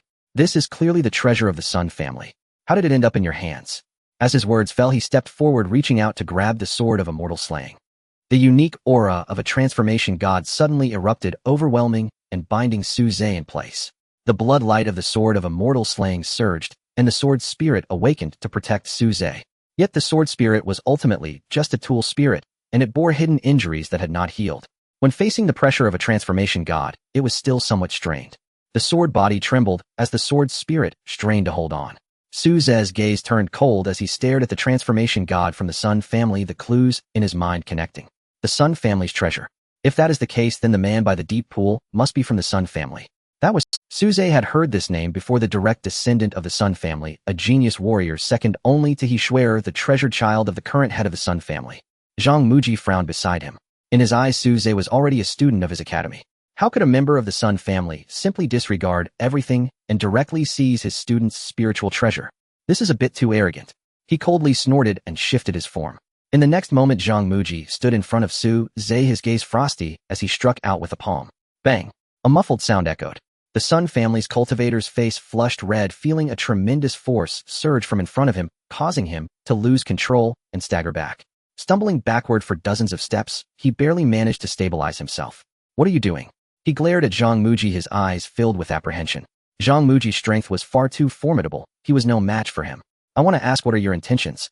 A cold voice came from the side, and Zhong Shouhu appeared in front of Su Zhe, silently shielding him behind. The Sun family cultivator's face darkened, suppressing his anger, as he explained that long sword was a treasure acquired by my Sun family in a different dimensional space a century ago. Now it appears in Su Zhe's hands, so I naturally have to inquire. He felt quite helpless. If he didn't act to reclaim it now, once Su Zhe left, he would undoubtedly become the focus of numerous human powerhouses. That would be troublesome. Zhong Shouhu sneered, a hint of disgust flashing across his aged face. Just because you say it's your Sun family's doesn't make it so. I see that your Sun family has been overly arrogant in recent years, really thinking this human realm belongs to you. The Sun family cultivator's face turned crimson with rage, unsure of how to respond. The Sun family had indeed been extremely arrogant in recent years, offending many people. The other cultivators nearby had long viewed the Sun family unfavorably. Now seeing the Sun family cultivator in distress, they naturally delighted in adding fuel to the fire. Exactly. Just because you say it's your family's treasure, does that make it yours? Why don't you say that Dean Zhang's Yinyang mirror is also your family's item? Could it be that you think Su Zhe has no background and want to seize it by force? No way would the illustrious Sun family actually engage in such disgraceful acts. I think that's quite possible. There really is such a chance. The cultivators not only had formidable strength, but were also adept with their words. They managed to ridicule the Sun family without uttering a single foul word. Hearing their words, the Sun family cultivator felt blood rush to his head, burning with rage, wishing he could tear their mouths apart. But that was all he could do. At that moment, Tong Wei, the head of the Tong family, smiled and said to Su Zhe, "Don't be afraid, Su Zhe. If the Sun family gives you trouble, you can come to our Tong family. We will protect you." The other cultivators inwardly cursed. This guy is starting to recruit already. Immediately, the cultivators began to speak one after another. They each had their own powerful families, naturally wanting to have the human prodigy, Su Zhe, join their own ranks. Zhang Muji smiled and turned to Su Zhe, saying, "Su Zhe, you should understand the difference between joining those families and an academy, right? In their family, you will always be an outsider, but our academy is different. Hearing this, the expressions of the nearby cultivators darkened. What he said made it difficult for them to refute. There was indeed a fundamental difference between families and academies. The sense of belonging was a significant issue. Unless one was nurtured from a young age, there would always be barriers. Zhang Muji was quite confident and continued, "You are aware of the strength of Jinlong Academy, ranked first in the entire human alliance. Moreover, by joining our Jinlong Academy, you will have the opportunity to frequently spar with Shuer, which is a rare Of course, during the sparring, it would be best not to use your spiritual treasures." In that moment, numerous cultivators focused their attention on Su Zhe, eagerly awaiting his choice. In the distance, countless testers looked at Su Zhe with envy. These are all cultivators at the transformation stage. They usually stand at the pinnacle of the human alliance, rarely seen by the common people, and one might not even see them once in a lifetime. And now such a group was eagerly trying to recruit Su Zhe. This treatment was something no one could help but envy. However, they were also genuinely convinced. The human prodigy alone warranted such treatment for Su Zhe. However, Zhong Shouhu frowned and said, "Is now the time for you to snatch people away? Let's resolve this matter first." The other cultivators nodded. The Sun family cultivator's expression darkened, his gaze flickering. He hoped that Xiu'er had already withdrawn from there. He shot a glance at Su Zhe, his eyes filled with murderous intent. No matter how Su Zhe obtained the sword of immortal slaying, the treasure belonging to the Sun family must be retrieved. At this moment, a roar echoed. Waves of vast energy surged forth. The figures of the cultivators abruptly appeared high in the sky. They made no unnecessary movements, their divine senses sweeping out and locking onto countless demon beasts. The beast tide began to stir, and the threat of death loomed. However, the golden core demon beasts were merely at the grade upper tier.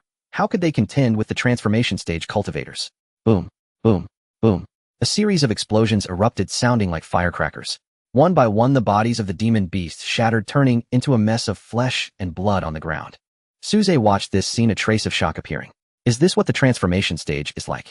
But after the shock, a deep heartache followed. That was all cultivation. The pristine cultivation. The ground was littered with shattered flesh, likely of little value to recover. The rich smell of blood spread out, foul and unbearable. The sword of immortal slaying trembled, seemingly yearning. Su Zhe looked at the transformation stage cultivators in the sky, then at the sword of immortal slaying, and soon agreed to the sword spirit's request. He loosened his grip, and a beam of bloodlight suddenly illuminated the area. The sword of immortal slaying shot out rapidly, plunging into the sea of corpses and blood, frantically devouring the overflowing blood energy. The dense blood energy spread, almost becoming tangible. The sword body of the sword of immortal slaying trembled, unleashing a terrifying attraction that devoured all the surrounding blood energy. At the same time, a fierce, killing intent also emanated from the sword body. The many transformation stage cultivators gazed at the sword of immortal slaying below. Even they couldn't help but feel a chill run down their spines. The testers were even more unable to bear it, some even trembling in fear, nearly collapsing to the ground. Fortunately, at this moment, Zhang Muji waved his hand, scattering a glow that enveloped everyone, blocking the killing intent. The testers' faces turned pale, filled with terror, as they gazed at the sword of immortal slaying. Is this a spiritual treasure? Just a trace of killing intent directly robbed everyone of their ability to resist. Such a fierce sword, Su Zhe claimed he picked it up by the roadside. Thinking of this, they unconsciously looked at Su Zhe, their eyes filled with confusion and shock. Putting aside whether he really picked it up, just this killing intent alone raises questions about how Su Zhe managed to have the spiritual treasure sword recognize him as its master. Moments later, the immortal slaying sword transformed into a beam of bloodlight and returned to Su Zhe's hand, emitting a series of clear sounds. Weapon: immortal slaying sword, lower tier, spiritual treasure, can be repaired. 250000100000. The total blood chi of the beast tide amounted to a staggering 250,000 blood chi points. That's not too bad. It brings him one step closer to the 1 million mark. Su Zhe nodded in satisfaction and sheathed the immortal slaying sword. Meanwhile, the god transformation expert in the sky did not cease his actions. Suddenly, a bronze mirror appeared above Zhang Muji's head, rotating and pointing downwards. Buzz. The bronze mirror trembled slightly. Immediately after, a blazing, dazzling white light burst forth from the mirror's surface. Boom. The beam of light struck the ground directly, causing the earth to crack open instantly, with countless dirt and stones turning into vapor and vanishing without a trace. The deafening sound swept through the area, and a terrifying wave of energy began to spread as if it were a tangible force. The group of god transformation experts was already prepared, releasing their spiritual power to protect the trial takers. Otherwise, just the residual wave could have shaken these foundation establishment trial takers to death. Moments later, the light beam vanished, revealing a massive passage that led directly underground. Layers of white mist surged forth, and the towering mountains of the underground world appeared before everyone. The god transformation experts, including Zhang Muji, looked indifferent as they locked onto the fire-eyed water ape within the mountain from a distance. At this moment in the underground world within the mist-shrouded mountains, the water ape's face turned pale, with 2 gruesome wounds on its legs, blood flowing out and staining its entire thigh red. As for Sun Xiao and the 5 god transformation puppets, they had long since disappeared. Clearly they had retreated ahead of time. The water ape sensed the divine consciousness locking onto it. Its heart sank, and despair filled its eyes. Ever since that human boy suddenly jumped out and shattered the heaven deception array, it knew that everything was over. It was finished, and the demon clan of the Demon Suppression Tower world was finished. The enraged human experts would undoubtedly massacre this place, making all the demon beasts pay the price for those deceased trial takers. And this all stemmed from. The water ape suddenly recalled Sun Xiao, and a fierce anger surged within its heart. Damn humans. After the array was destroyed, he chose to flee here directly. He even crippled his own legs just to leave it here as a scapegoat. A wave of intense pain radiated from beneath. The energy of the god transformation expert lingered in the wounds, preventing them from healing, while continuously eroding its meridians, forcing it to use its demonic power desperately to counteract. However, when it thought about the array being shattered and the long sword being snatched away, a sense of pleasure roar. Outside the mountain, the golden core demon beasts, already exhausted from the beast-tied array, saw many god transformation experts descending and could only prostrate themselves on the ground, trembling in fear. Bang! A series of muffled sounds echoed. These golden core demon beasts could not escape and were all instantly annihilated. In the next moment, the water ape was grasped out by a pair of hands formed from spiritual power. It was already too weak to struggle, its body drooping as if lifeless. A god transformation expert snorted coldly, reached out, and without a word directly extracted the water ape's divine soul. A powerful divine consciousness surged forth, stripping the water ape of its memories. A shrill scream echoed throughout the underground world. The soul-searching technique was a form of torture for the victim. A moment's carelessness could lead to the scattering of their soul. Fear filled the water ape's eyes, yet it was helpless. With nearly 10 god transformation experts, it would be difficult to escape, even with wings. Images began to emerge depicting the water ape activating the heaven deception array earlier. Next to the deep pool, Sun Xiao's figure also appeared. However, it seemed that something special was protecting him, blurring his features, making it impossible to see his appearance clearly. 5 god transformation puppets.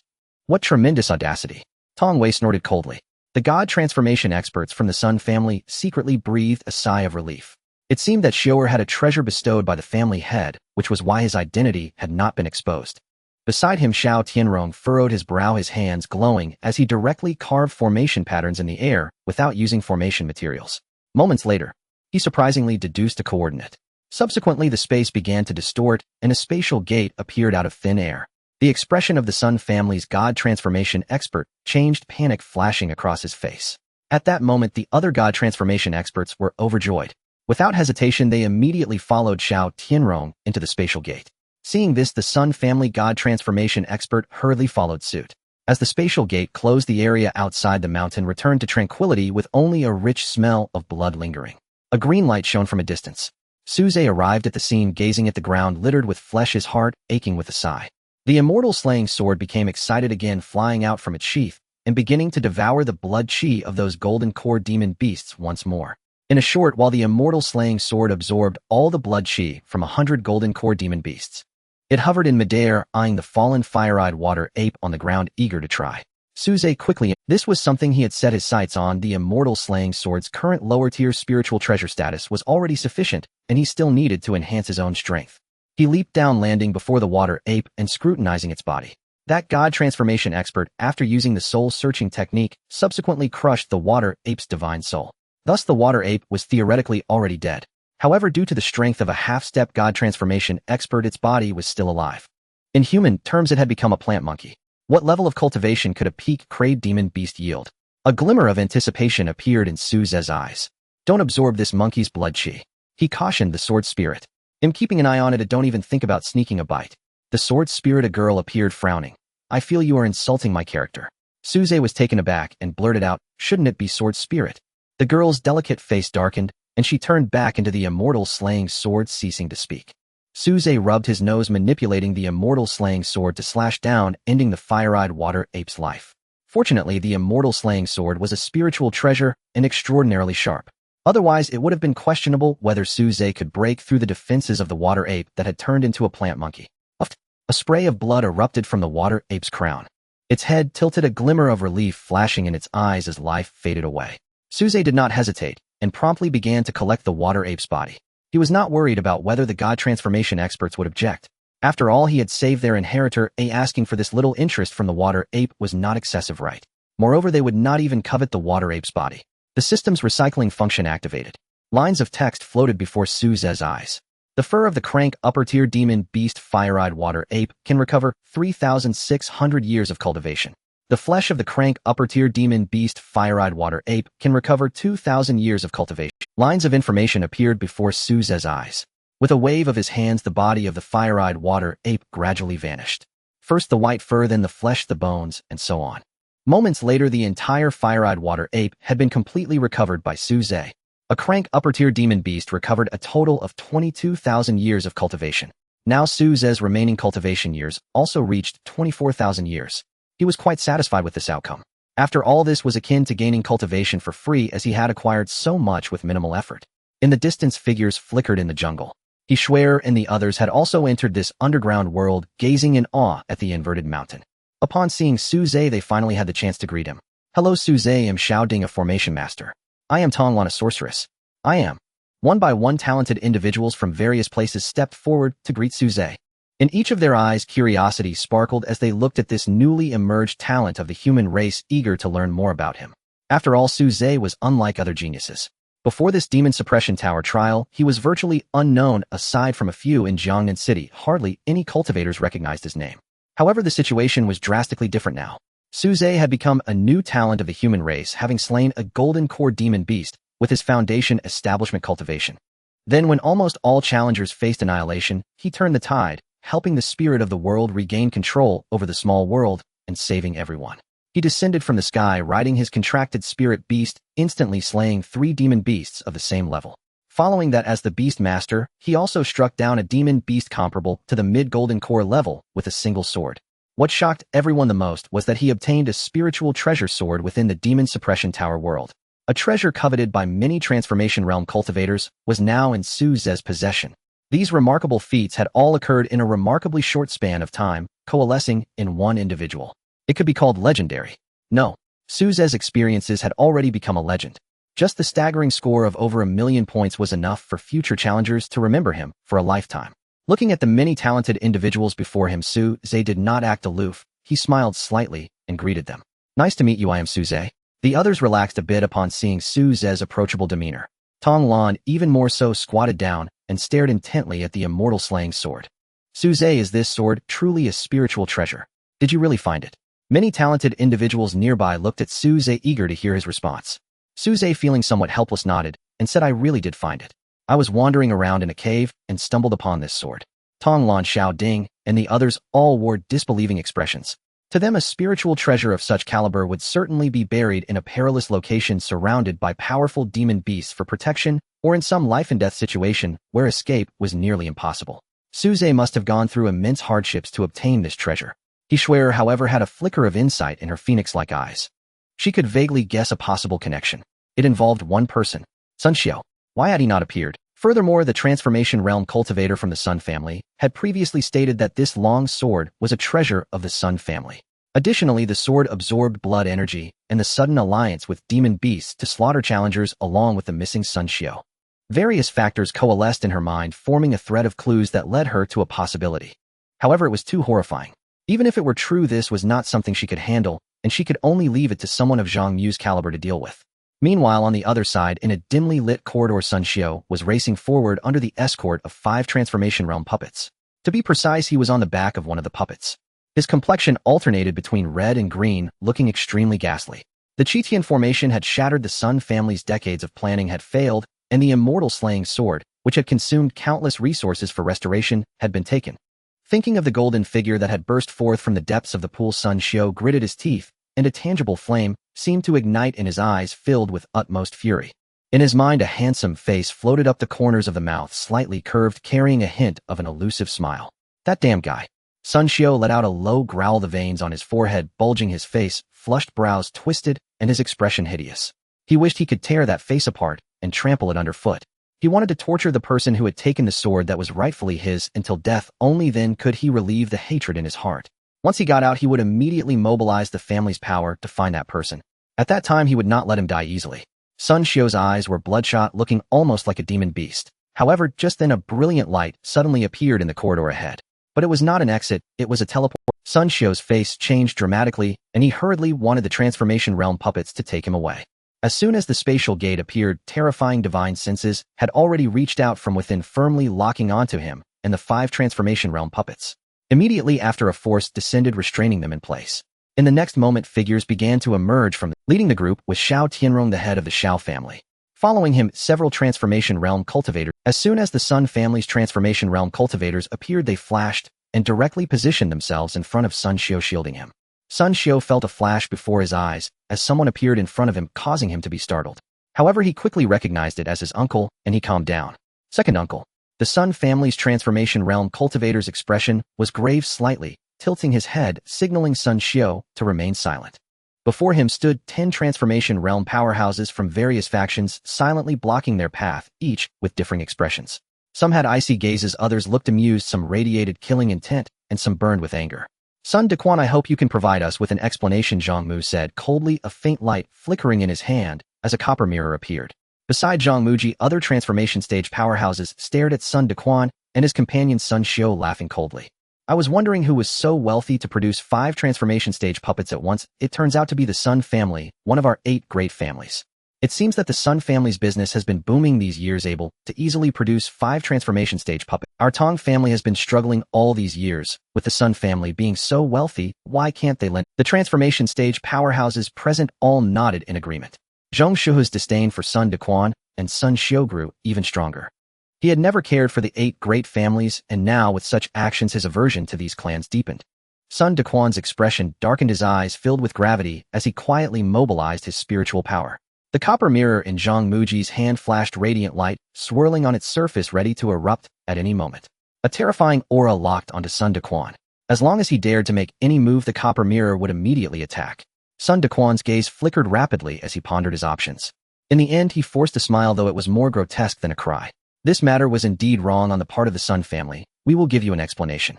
1 heavenly sacred fruit per family. Is that acceptable? Upon hearing this, Zhang Muji and the other transformation stage powerhouses raised their eyebrows. The heavenly sacred fruit. This is the divine fruit from the Sun family's sacred tree, the heavenly sacred tree. The heavenly sacred tree is an A-class divine tree obtained by the first patriarch of the Sun family from an alternate dimension. It bears fruit once every 30 years, and each time it only produces 7 or 8 fruits. Over the years, only the top talents and direct descendants of the Sun family have had the opportunity to consume it. Once a heavenly sacred fruit flowed into the outside world and appeared at an auction, fetching an astronomical price. Its value could even purchase an entire alternate dimension. The reason the heavenly sacred fruit is so precious is that within the fruit lies a fragment of the great Taoist laws, faint yet present. Above the transformation stage is the harmonization stage. To break through from the transformation stage to this realm, the most crucial aspect is the understanding of one's own Tao to a certain level. To merge with the Tao to embody the great Tao, thus achieving the harmonization stage. 4 transformation stage powerhouses. This is the most coveted treasure. Upon hearing this term, many transformation stage powerhouses' eyes lit up with excitement. Words without proof, 1 transformation stage powerhouse said with agitation, fixedly staring at him. Xiao Tianrong nodded, sneering, you'd better make an oath first, or what use is mere talk? Sun Dequan felt utterly constrained, yet he could not take any real action. Such a large number of heavenly sacred fruits would deplete the Sun family's reserves. Even he himself did not qualify to obtain a single heavenly sacred fruit. However, if he did not pay such a hefty price, both he and Sun Xiu would find it hard to leave this place unscathed. Not to mention the 10 transformation stage powerhouses working together, just Zhang Muji alone could obliterate him in an instant. At that time, who could stand against a group of transformation stage powerhouses? In utter helplessness, Sun Dequan could only point to the heavens and solemnly declare, as a martial arts practitioner, Sun Dequan hereby makes an oath, when I and Sun Xiu safely return to the family, I will immediately offer 10 heavenly sacred fruits. If I violate this oath, may the heavens strike me with 5 bolts of lightning and prevent any further progress in my cultivation. As soon as his words fell, a mysterious wave descended. Once one reaches a certain cultivation level, the oaths made will be imprinted by the laws of heaven and earth. If one violates their oath, at best their cultivation will regress, and they will never progress again in this lifetime. At worst, divine punishment will come, and they will be obliterated, their souls scattered. For Sun Dequan, the consequences of violating the oath would be even more severe. Behind Sun Dequan, Sun Xiu lowered his head, his expression twisted, his teeth, clenched eyes bloodshot. The voice of his second uncle was particularly piercing, like two steel needles piercing his ears. Shame. Sun Xiu had never bowed his head in his life, but now he was forced to do so. His anger rose within him. A group of old fogies relying on their years of cultivation dared to humiliate him like this, making his second uncle make an oath, even requiring 10 heavenly sacred fruits for safety. This was an utter humiliation. Sun Xiu could not comprehend, he did not understand. He was the direct descendant of the Sun family. He was someone who stood atop the mountain from birth, a person far more noble than those living in the mud. From childhood to adulthood, nothing could go against his will. Everything going his way was his privilege. Everyone should yield to him. But now, wrong. Everything was wrong. He swear was wrong. She should have actively relinquished the title of human race's prodigy to him. The spirit of the world was wrong. It should have actively delivered the blood god pearl to him. The transformation stage powerhouses in front of him were wrong. They should not obstruct his path. He was a peerless genius destined for the harmonization stage. The spirit of the divine sword was wrong. He should be its master. Sun Xiu's breathing grew heavier, his fists clenched tightly, nails digging into his flesh, blood flowing from his skin, staining his palms red. Why? Was it just because a few thousand useless people died? What does it matter? The nascent soul, and even the golden core were their limits. And what about himself? A future harmonization stage powerhouse, a leader of the human race. Why should they oppose him? At this moment, Sun Dequan sensed his change, and his expression shifted immediately. If any action was taken now, it would be troublesome. He focused his divine sense, causing Sun Xiu to fall into a coma. However, it was still a step too late. Suddenly, a dazzling beam of light erupted from the 5 transformation stage puppets, illuminating the entire cave as bright as day. Destructive waves emanated from them, and raging energy surged from within. The expressions of the transformation stage powerhouses changed. They were about to self-destruct. In an instant, their expressions turned exceptionally grim, their gazes cold as they fixed their eyes on the unconscious Sun Xiu. This little brat. If the 5 transformation stage puppets self-destructed together, even they could not underestimate the power. A moment of carelessness could lead to their demise here. Sun Dequan's expression also changed.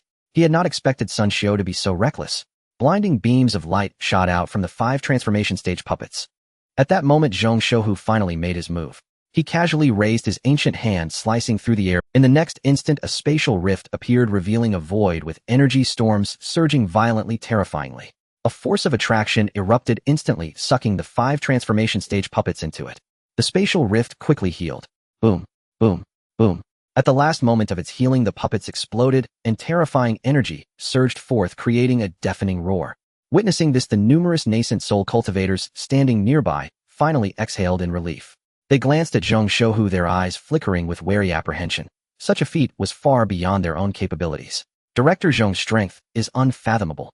Immediately afterward, their gazes shifted coldly towards Sun Dequan and Sun Xiu, and they spoke with icy detachment. Sun Dequan, this child of yours.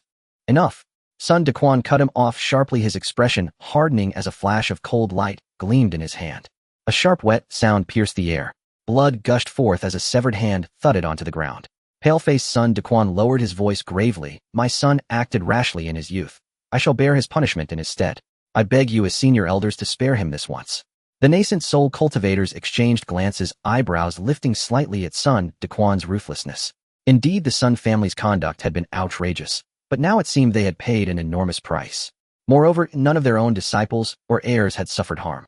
Those who perished were mostly from ordinary clans, or mid-tier families lacking a nascent soul guardian. Those people, while they were expendable, it bore no consequence for them. And since the Sun family now offered the celestial saint fruit as restitution, granting them temporary clemency was not unreasonable. As for the rest, the reckoning could wait. This incident provided the perfect pretext for their clans to seize and squeeze the Sun family's vast holdings. And the Sun family would dare not resist, not when such immense advantages were at stake. Even their representation within the Elder Council could be diminished. Zhang Muji cast a glance toward Zhong Shouhu and secretly transmitted his thoughts via divine sense. Senior Zhong, what is your judgment? Zhong Shouhu's gaze remained frigid as he appraised Sun Xiu slumped against his father's back. The Sun family grows ever more brazen. The time has come. Upon hearing these words, Zhang Muji's eyes sharpened, and his entire frame tensed. Has it begun? Zhong Shouhu gave a faint, deliberate nod. We merely lacked a catalyst. Now we have one. Once the chief elder returns, these human parasites will be purged without exception. His peripheral vision swept coldly over the several nascent soul elders from the 8 great clans, serene aloof, their speech laced with quiet condescension. Let them withdraw first.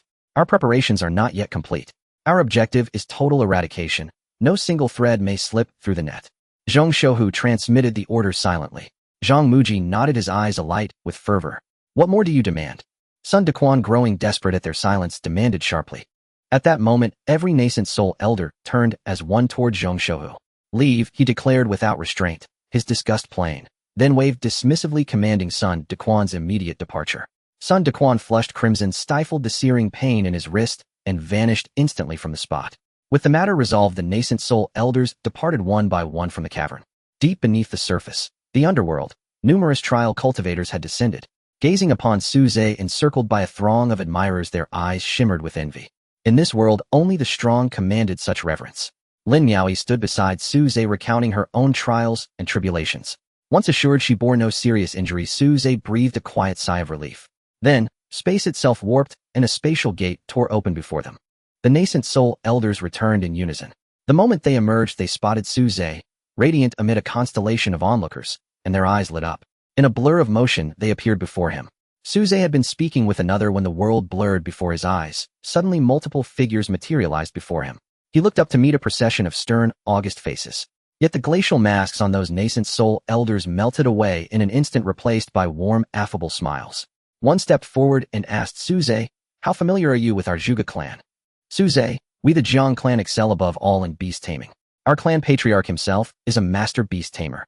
Would you consider exchanging insights with us?" "Su Zhe, I am Li Jinbong of the Li clan. May we ask what your future plans entail?" Another elder cast them a sidelong glance and laughed. "If you wish to recruit him, why beat around the bush?" Turning then to Su Zhe, he smiled warmly. "Join the Chen clan, and you shall become our foremost cultivation priority. Should you consent, you may even be adopted as a direct heir, inscribed into our ancestral register." At these words, Zhong Shouhu's brow furrowed. Inscribed into the ancestral register. That would mean changing his surname to Chen. At that very moment, seeing how boldly the elder had spoken, the others swiftly revised their offers. "Su Zhe, we offer the same. Join us, and our entire clan's resources shall be devoted to your ascension." Their promises grew increasingly extravagant, leaving the surrounding trial cultivators utterly dumbfounded. Not because the proposals were implausible, but because their terms were staggeringly seductive. They began to wonder if it were themselves. Would they accept? Tong Lan and Xiao Ding craned their necks, relieved to find their fathers absent from the gathering. These scions of great clans possessed partial insight into the truth, and could surmise with fair accuracy why the nascent soul elders were behaving so feverishly. Foremost among the reasons loomed the imminent 10,000 races assembly. Should Su Zhe become a representative of their clan and achieve distinction on behalf of humanity at the assembly, their influence within the human alliance would soar, unlocking untold privileges and lucrative advantages. Beyond that, Su Zhe was a prodigy whose potential, given proper guidance, would undoubtedly reach extraordinary heights. Most crucially, he was a beast tamer. His contracted spirit beast possessed terrifying power, and he bore a spiritual treasure upon his person. Recruiting him would yield triple dividends. Listening to the elders' ever more audacious entreaties, Zhong Shouhu's frown deepened. Su Zhe was the sole surviving heir of Chongqing. How could he possibly permit him to change his surname and enter one of the 8 great clans? Zhang Muji felt likewise. In his view, only the true Dragon Academy could provide Su Zhe with authentic, principled cultivation guidance. Not some clan rife with intrigue, scheming, and hidden daggers. Zhong Shouhu's voice dropped low and resonant. "Enough. Su Zhe will not join any of your clans. Director Zhong, your Institute of Alternate Dimensions governs the heavens and earth, but does it presume to rule over personal lineage?" Instantly, all the nascent soul elders turned toward Zhong Shouhu. Even though his might was undisputed, when interests clashed, none would yield. Excluding Zhong Shouhu, Zhang Muji and Xiao Tianrong, along with Tong Wei, a total of 5 transformation god powerhouses turned their heads to look at Zhong Shouhu. Faint waves of divine consciousness subtly descended upon Zhong Shouhu. Zhong Shouhu snorted coldly, his body radiating a sudden brilliance. The divine consciousness of all the transformation gods was instantly severed. The few transformation gods furrowed their brows, letting out muffled grunts, their eyes revealing a hint of horror. This old man. How terrifyingly powerful. Facing the pressure of 5 transformation gods' divine consciousness, he was still able to easily counteract them. Yet even so, they could not possibly give up the opportunity to win over Su Zhe. Moreover, in the end, it all comes down to Su Zhe's own will. Can you truly sway his will? Zhong Shouhu's brow furrowed, nearly bursting out in anger. However, just as the tension escalated, a thunderous roar erupted from the ground world. In an instant the winds shifted, and the clear sky was suddenly engulfed by dark clouds with thick bolts of lightning flickering within the clouds. A deep rumbling roar accompanied the thunder. The faces of the many transformation gods changed, and they abruptly raised their heads. Through the enormous void connecting to the underground world, they faintly saw something emerging from the dark clouds. At that moment, roar.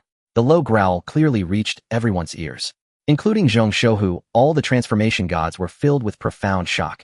A wave that made their souls tremble emanated from the sky. This sensation was only felt by them, while the Foundation Establishment stage trial takers remained unresponsive. Suze slightly furrowed his brows looking up at the clouds above. Beside him, Xiaoqing was the most sensitive.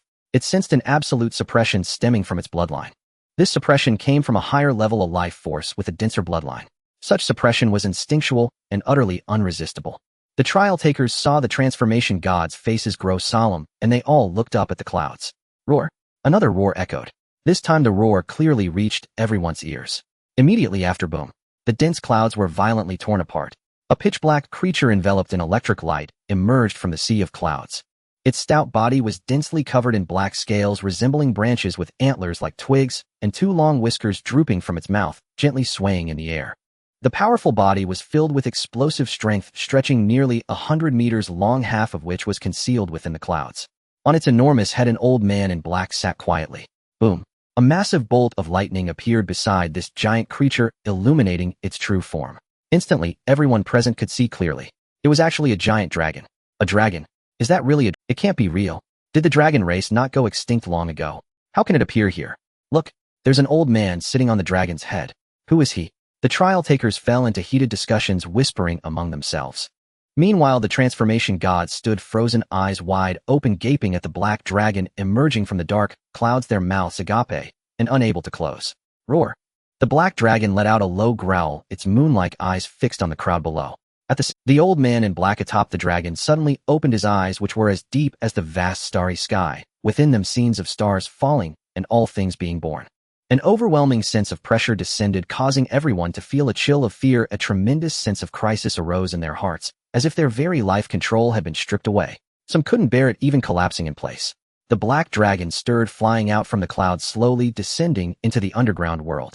Its massive body loomed in the air like a black mountain, the terrifying aura considerably diminished, yet still instilling dread. Zhang Muji and the other transformation gods stared incredulously at the black dragon and the old man in black. A figure that existed only in legends appeared in their minds. Lu Zhengdao, a legendary beast master with a black dragon as his contracted spirit beast. He is considered one of the strongest among humanity, standing at the pinnacle of the human alliance. Most importantly, his strength exceeds that of the transformation gods, a harmonization realm powerhouse. The black dragon coiled before them, and the old man in black scrutinized the crowd with deep eyes. Even if Lu Zhengdao did not intentionally target them, the mere hint of his incredibly faint aura made their... At that moment, the old man in black, Lu Zhengdao, spoke. His voice was slightly old and hoarse. Is that Suze? The crowd was instantly awakened, first in surprise, followed by a rapid expansion of shock in their eyes. The 5 transformation gods surrounding Suze's side felt a sudden jolt in their hearts and instinctively stepped aside, revealing Suze, who had been blocked behind them. Suze looked at the old man in black, feeling somewhat puzzled. What could such an important figure want with him? He took a step forward, maintaining his composure, and said, I am Suze. Lu Zhengdao gazed at the handsome young man who showed no signs of fear before him. A slight smile crept onto his usually serious face. The transformation god's eyes twitched at the sight. This beast master was known for his decisive and ruthless. He once directly commanded a dragon to invade an alien nation, bloodily slaughtering the alien capital overnight, earning him the title of Nightshade. His methods were so brutal that even the bloodthirsty Rakshasa race acknowledged the name of Nightshade. This battle not only established a reputation for humanity, but also elevated Lu Zhengdao's status among humanity. At that time, he was still a transformation god.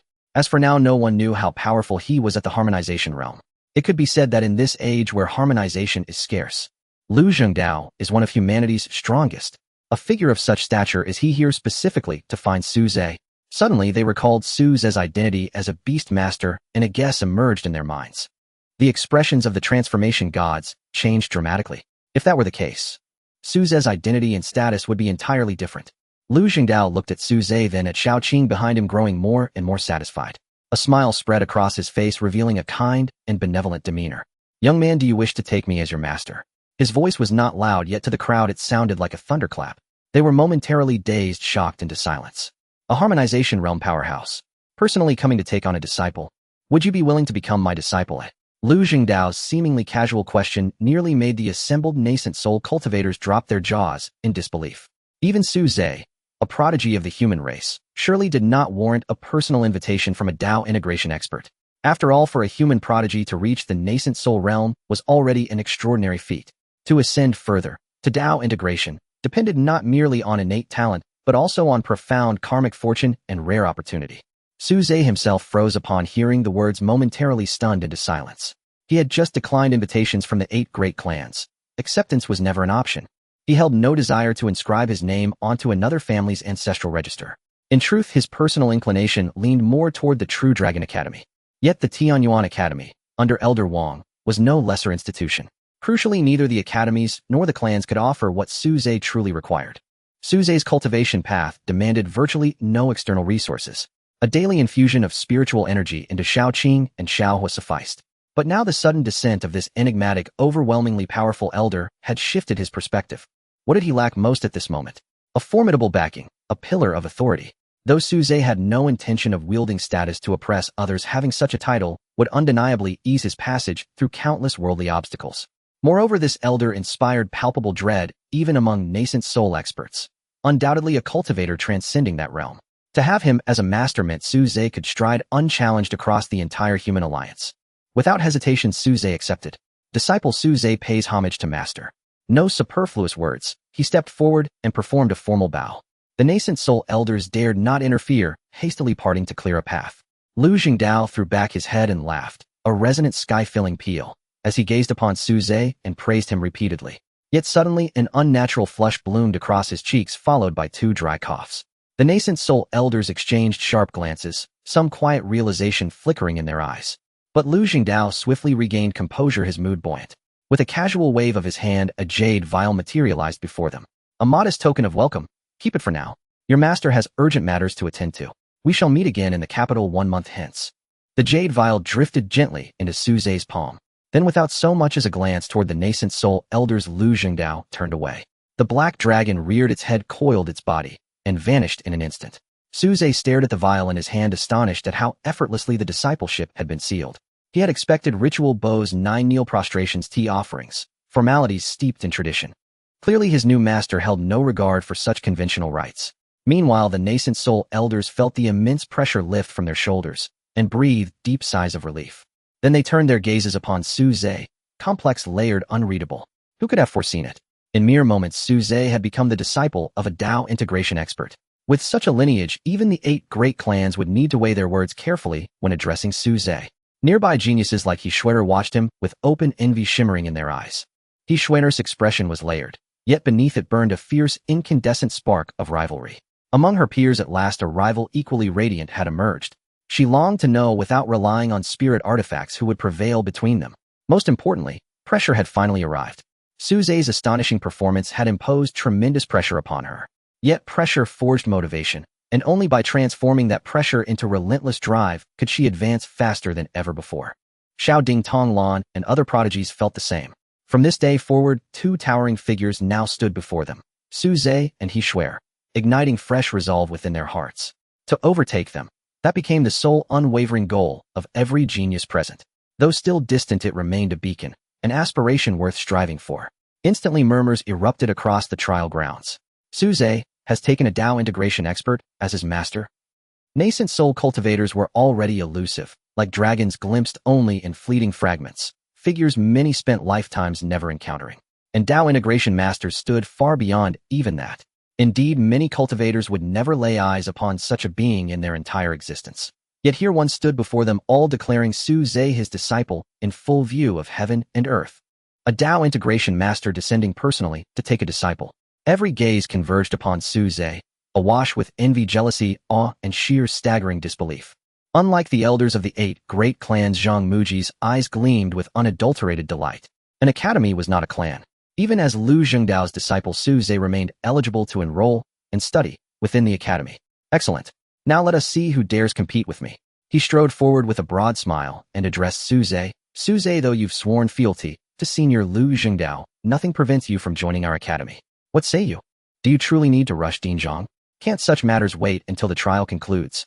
Zhong Shouhu chuckled. But the demon-subduing pagoda's world is now devoid of demonic beasts. How can the trial proceed? Tong Lan blurted instinctively. All present paused, then realized indeed the world was empty. At that moment the world spirit's voice echoed across the realm. Given the near-total extinction of demonic beasts within this world, the trial can no longer continue. This trial is hereby concluded. The score rankings are now locked. First place on this trial's leaderboard Su Zhe, with 1,020,000 points. Second place, He Shuer. Second place, He Shuer. Third place. The ethereal voice continued resonating softly in every cultivator's mind. The names of the top 10 rang out. Yet Sun Xiu's name was conspicuously absent, erased by the world spirit itself. Some trial participants frowned in confusion, unaware of the truth. Had they known Sun Xiu had conspired with demonic beasts to unleash the beast tide, they might well have torn him limb from limb in fury. Immediately thereafter, gentle beams of white light descended from the heavens, enveloping the top 10, including Su Zhe. Warmth flooded his body, followed instantly by a surge of pure, refined energy. Simultaneously, intricate arcane symbols shimmered into existence within his consciousness.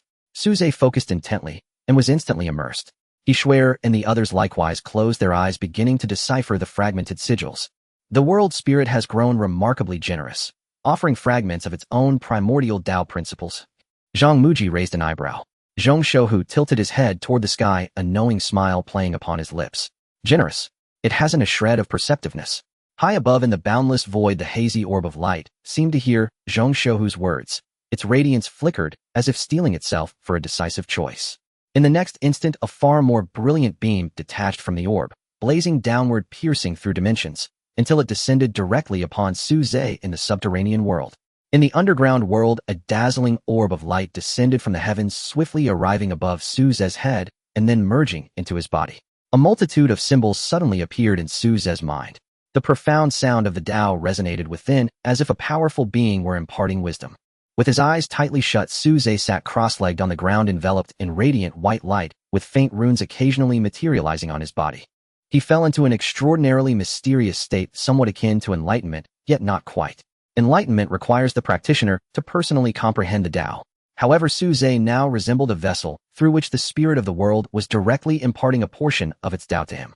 The Demon Suppression Tower world, designated 1098, belongs to the Extra-Dimensional Research Institute. Zhong Shouhu, as the director of the institute, is the direct superior of the spirit of the world. Thus, leveraging his authority to grant Su Zhe a little privilege is not a difficult task. At this moment, Su Zhe's consciousness had arrived in another space, surrounded by a hazy white expanse, with soft white light gently flowing. A nebulous orb of light suddenly appeared. Su Zhe was startled, but quickly regained his composure. A familiar fluctuation emanated from this orb. If he guessed correctly, this should be the spirit of the Demon Suppression Tower world. Where is this? He asked in a ethereal voice responded, my consciousness space. How did I end up here? As the first place winner on the leaderboard, this is your reward for this trial. The spirit of the world replied. Reward? I didn't hear about any such reward before. Su Zhe was even more puzzled. The spirit recalled Zhong Shouhu's recent mental transmission and couldn't help but shiver. Of course there was no such reward before. If it weren't for that old man threatening me, how could I possibly divide a portion of the source for your comprehension? The higher the rank, the heavier the pressure. When the spirit is under the eaves, one must bow their head. The spirit of the world felt quite helpless, but still emitted a hazy glow, transmitting it into Su Zhe's consciousness. Su Zhe intended to ask a few more questions, but suddenly noticed a change in his surroundings. A scene immediately unfolded before him. In the void of chaos, there was no life, filled with a sense of deathly silence. Suddenly a point of light burst forth. Following that, the light began to expand, rapidly distorting space as the concept of time emerged and matter began to coalesce. This was the scene at the dawn of the Demon Suppression Tower world. Originally, this time was extraordinarily lengthy. However, under the control of the spirit of the world, it began to accelerate at a 100-fold rate. Fragments of laws appeared containing boundless principles of the Tao. Su Zhe was instantly immersed, deeply attracted by this image. The extra-dimensional space gradually took shape, and he became completely engrossed in it. In his eyes, flickers of white light shone, and the profound fragments of laws became faintly visible. The concepts involved were far too profound, far beyond what Su Zhe could currently comprehend.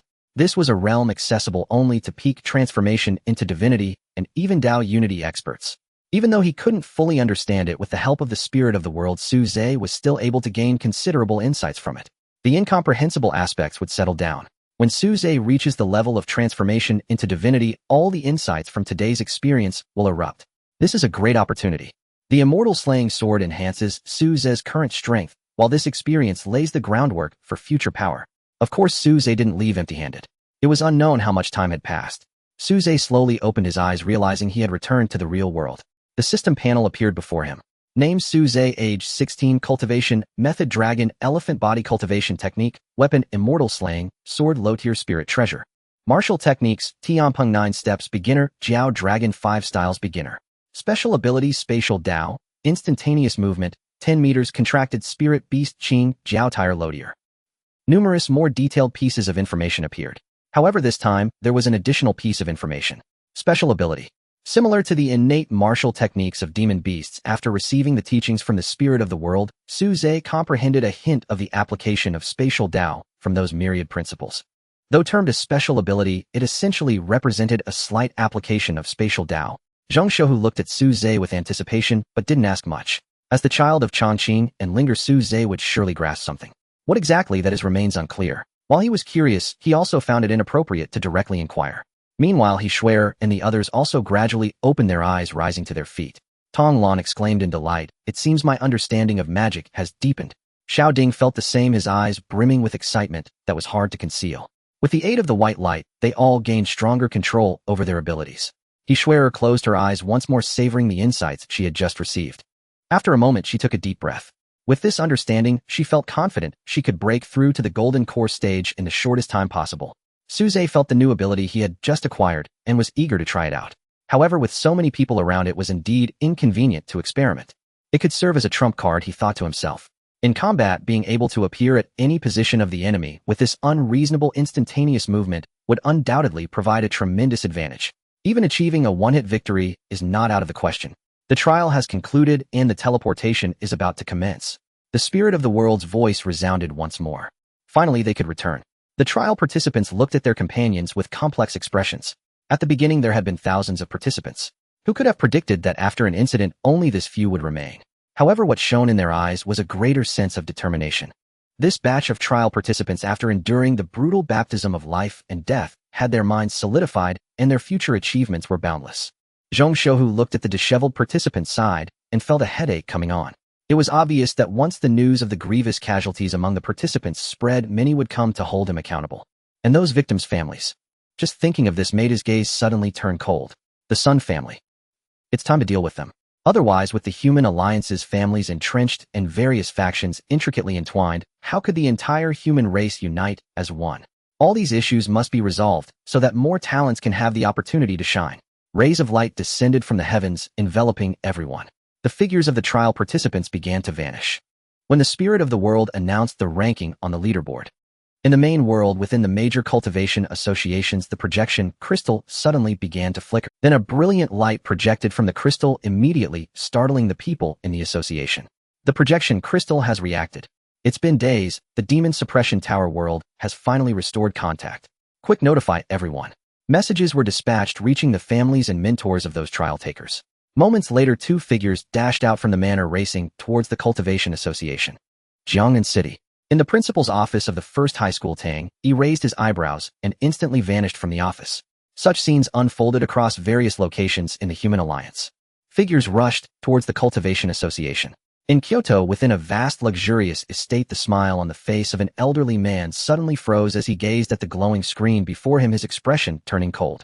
The screen displayed several lines of text. The plan has failed. The divine sword is lost. All 5 transformation puppets have been destroyed, and Sun Dequan has severed a hand. Every word struck Sun He like a heavy hammer, painfully impacting his heart. The plan has failed. The divine sword is lost. To preserve Sun Xiao, he even promised to compensate those people with 10 heavenly holy fruits. Sun Dequan severed a hand. Sun Ho fell silent. The atmosphere in the room dropped to freezing point. The old servant quietly took a few steps back. Moments later, bang. The solid wood desk crafted from rosewood shattered explosively. Search. Find the one who took my family's treasure alive. I want to shred him to pieces. The old servant whispered in acknowledgement and hurriedly turned to leave the room. In Jiangnan City, at the Cultivation Association, figures appeared in the hall. I wonder how things are going inside now. I hope nothing has happened to them.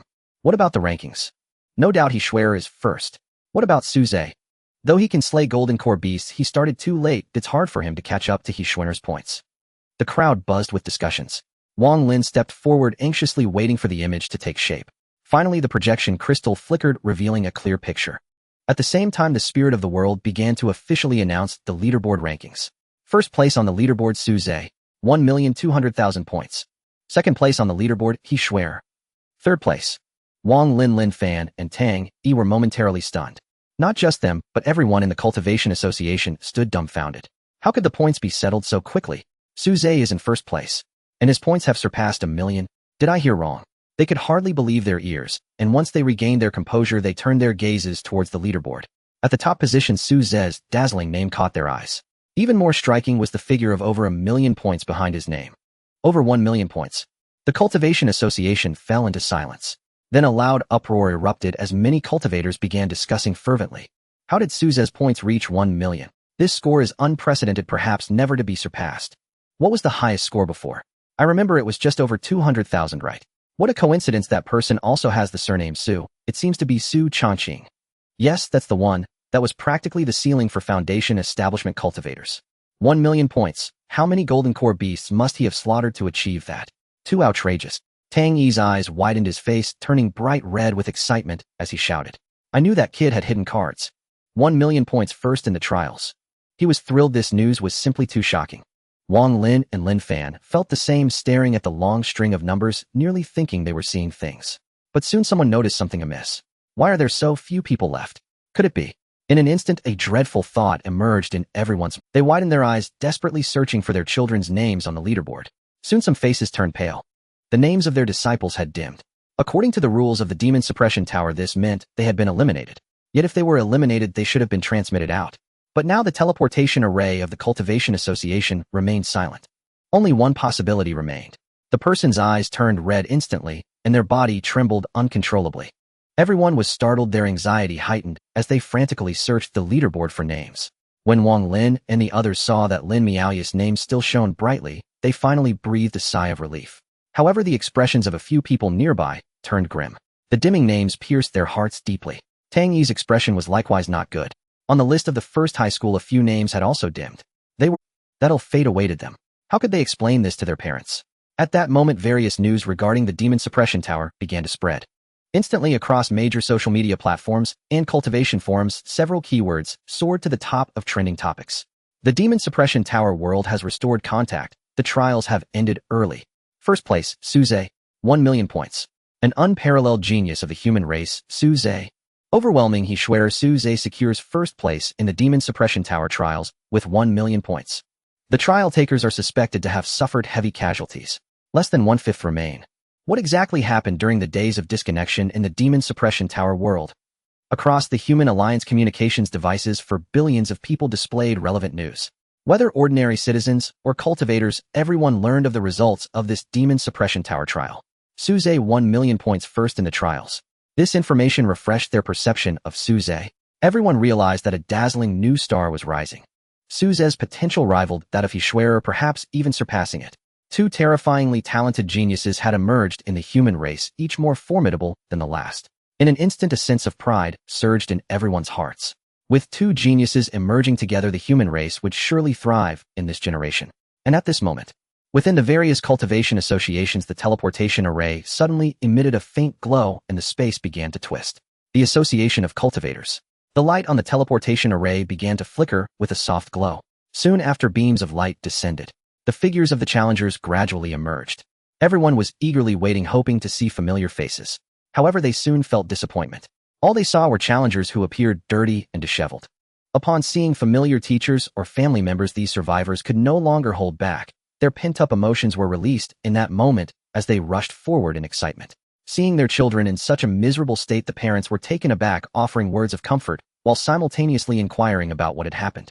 Yet many others gazed at the empty teleportation array, their expressions pained and their eyes sorrowful. For those who had yet to appear, the outcome was all too clear. Why? What on earth happened during this trial? My child, how could you?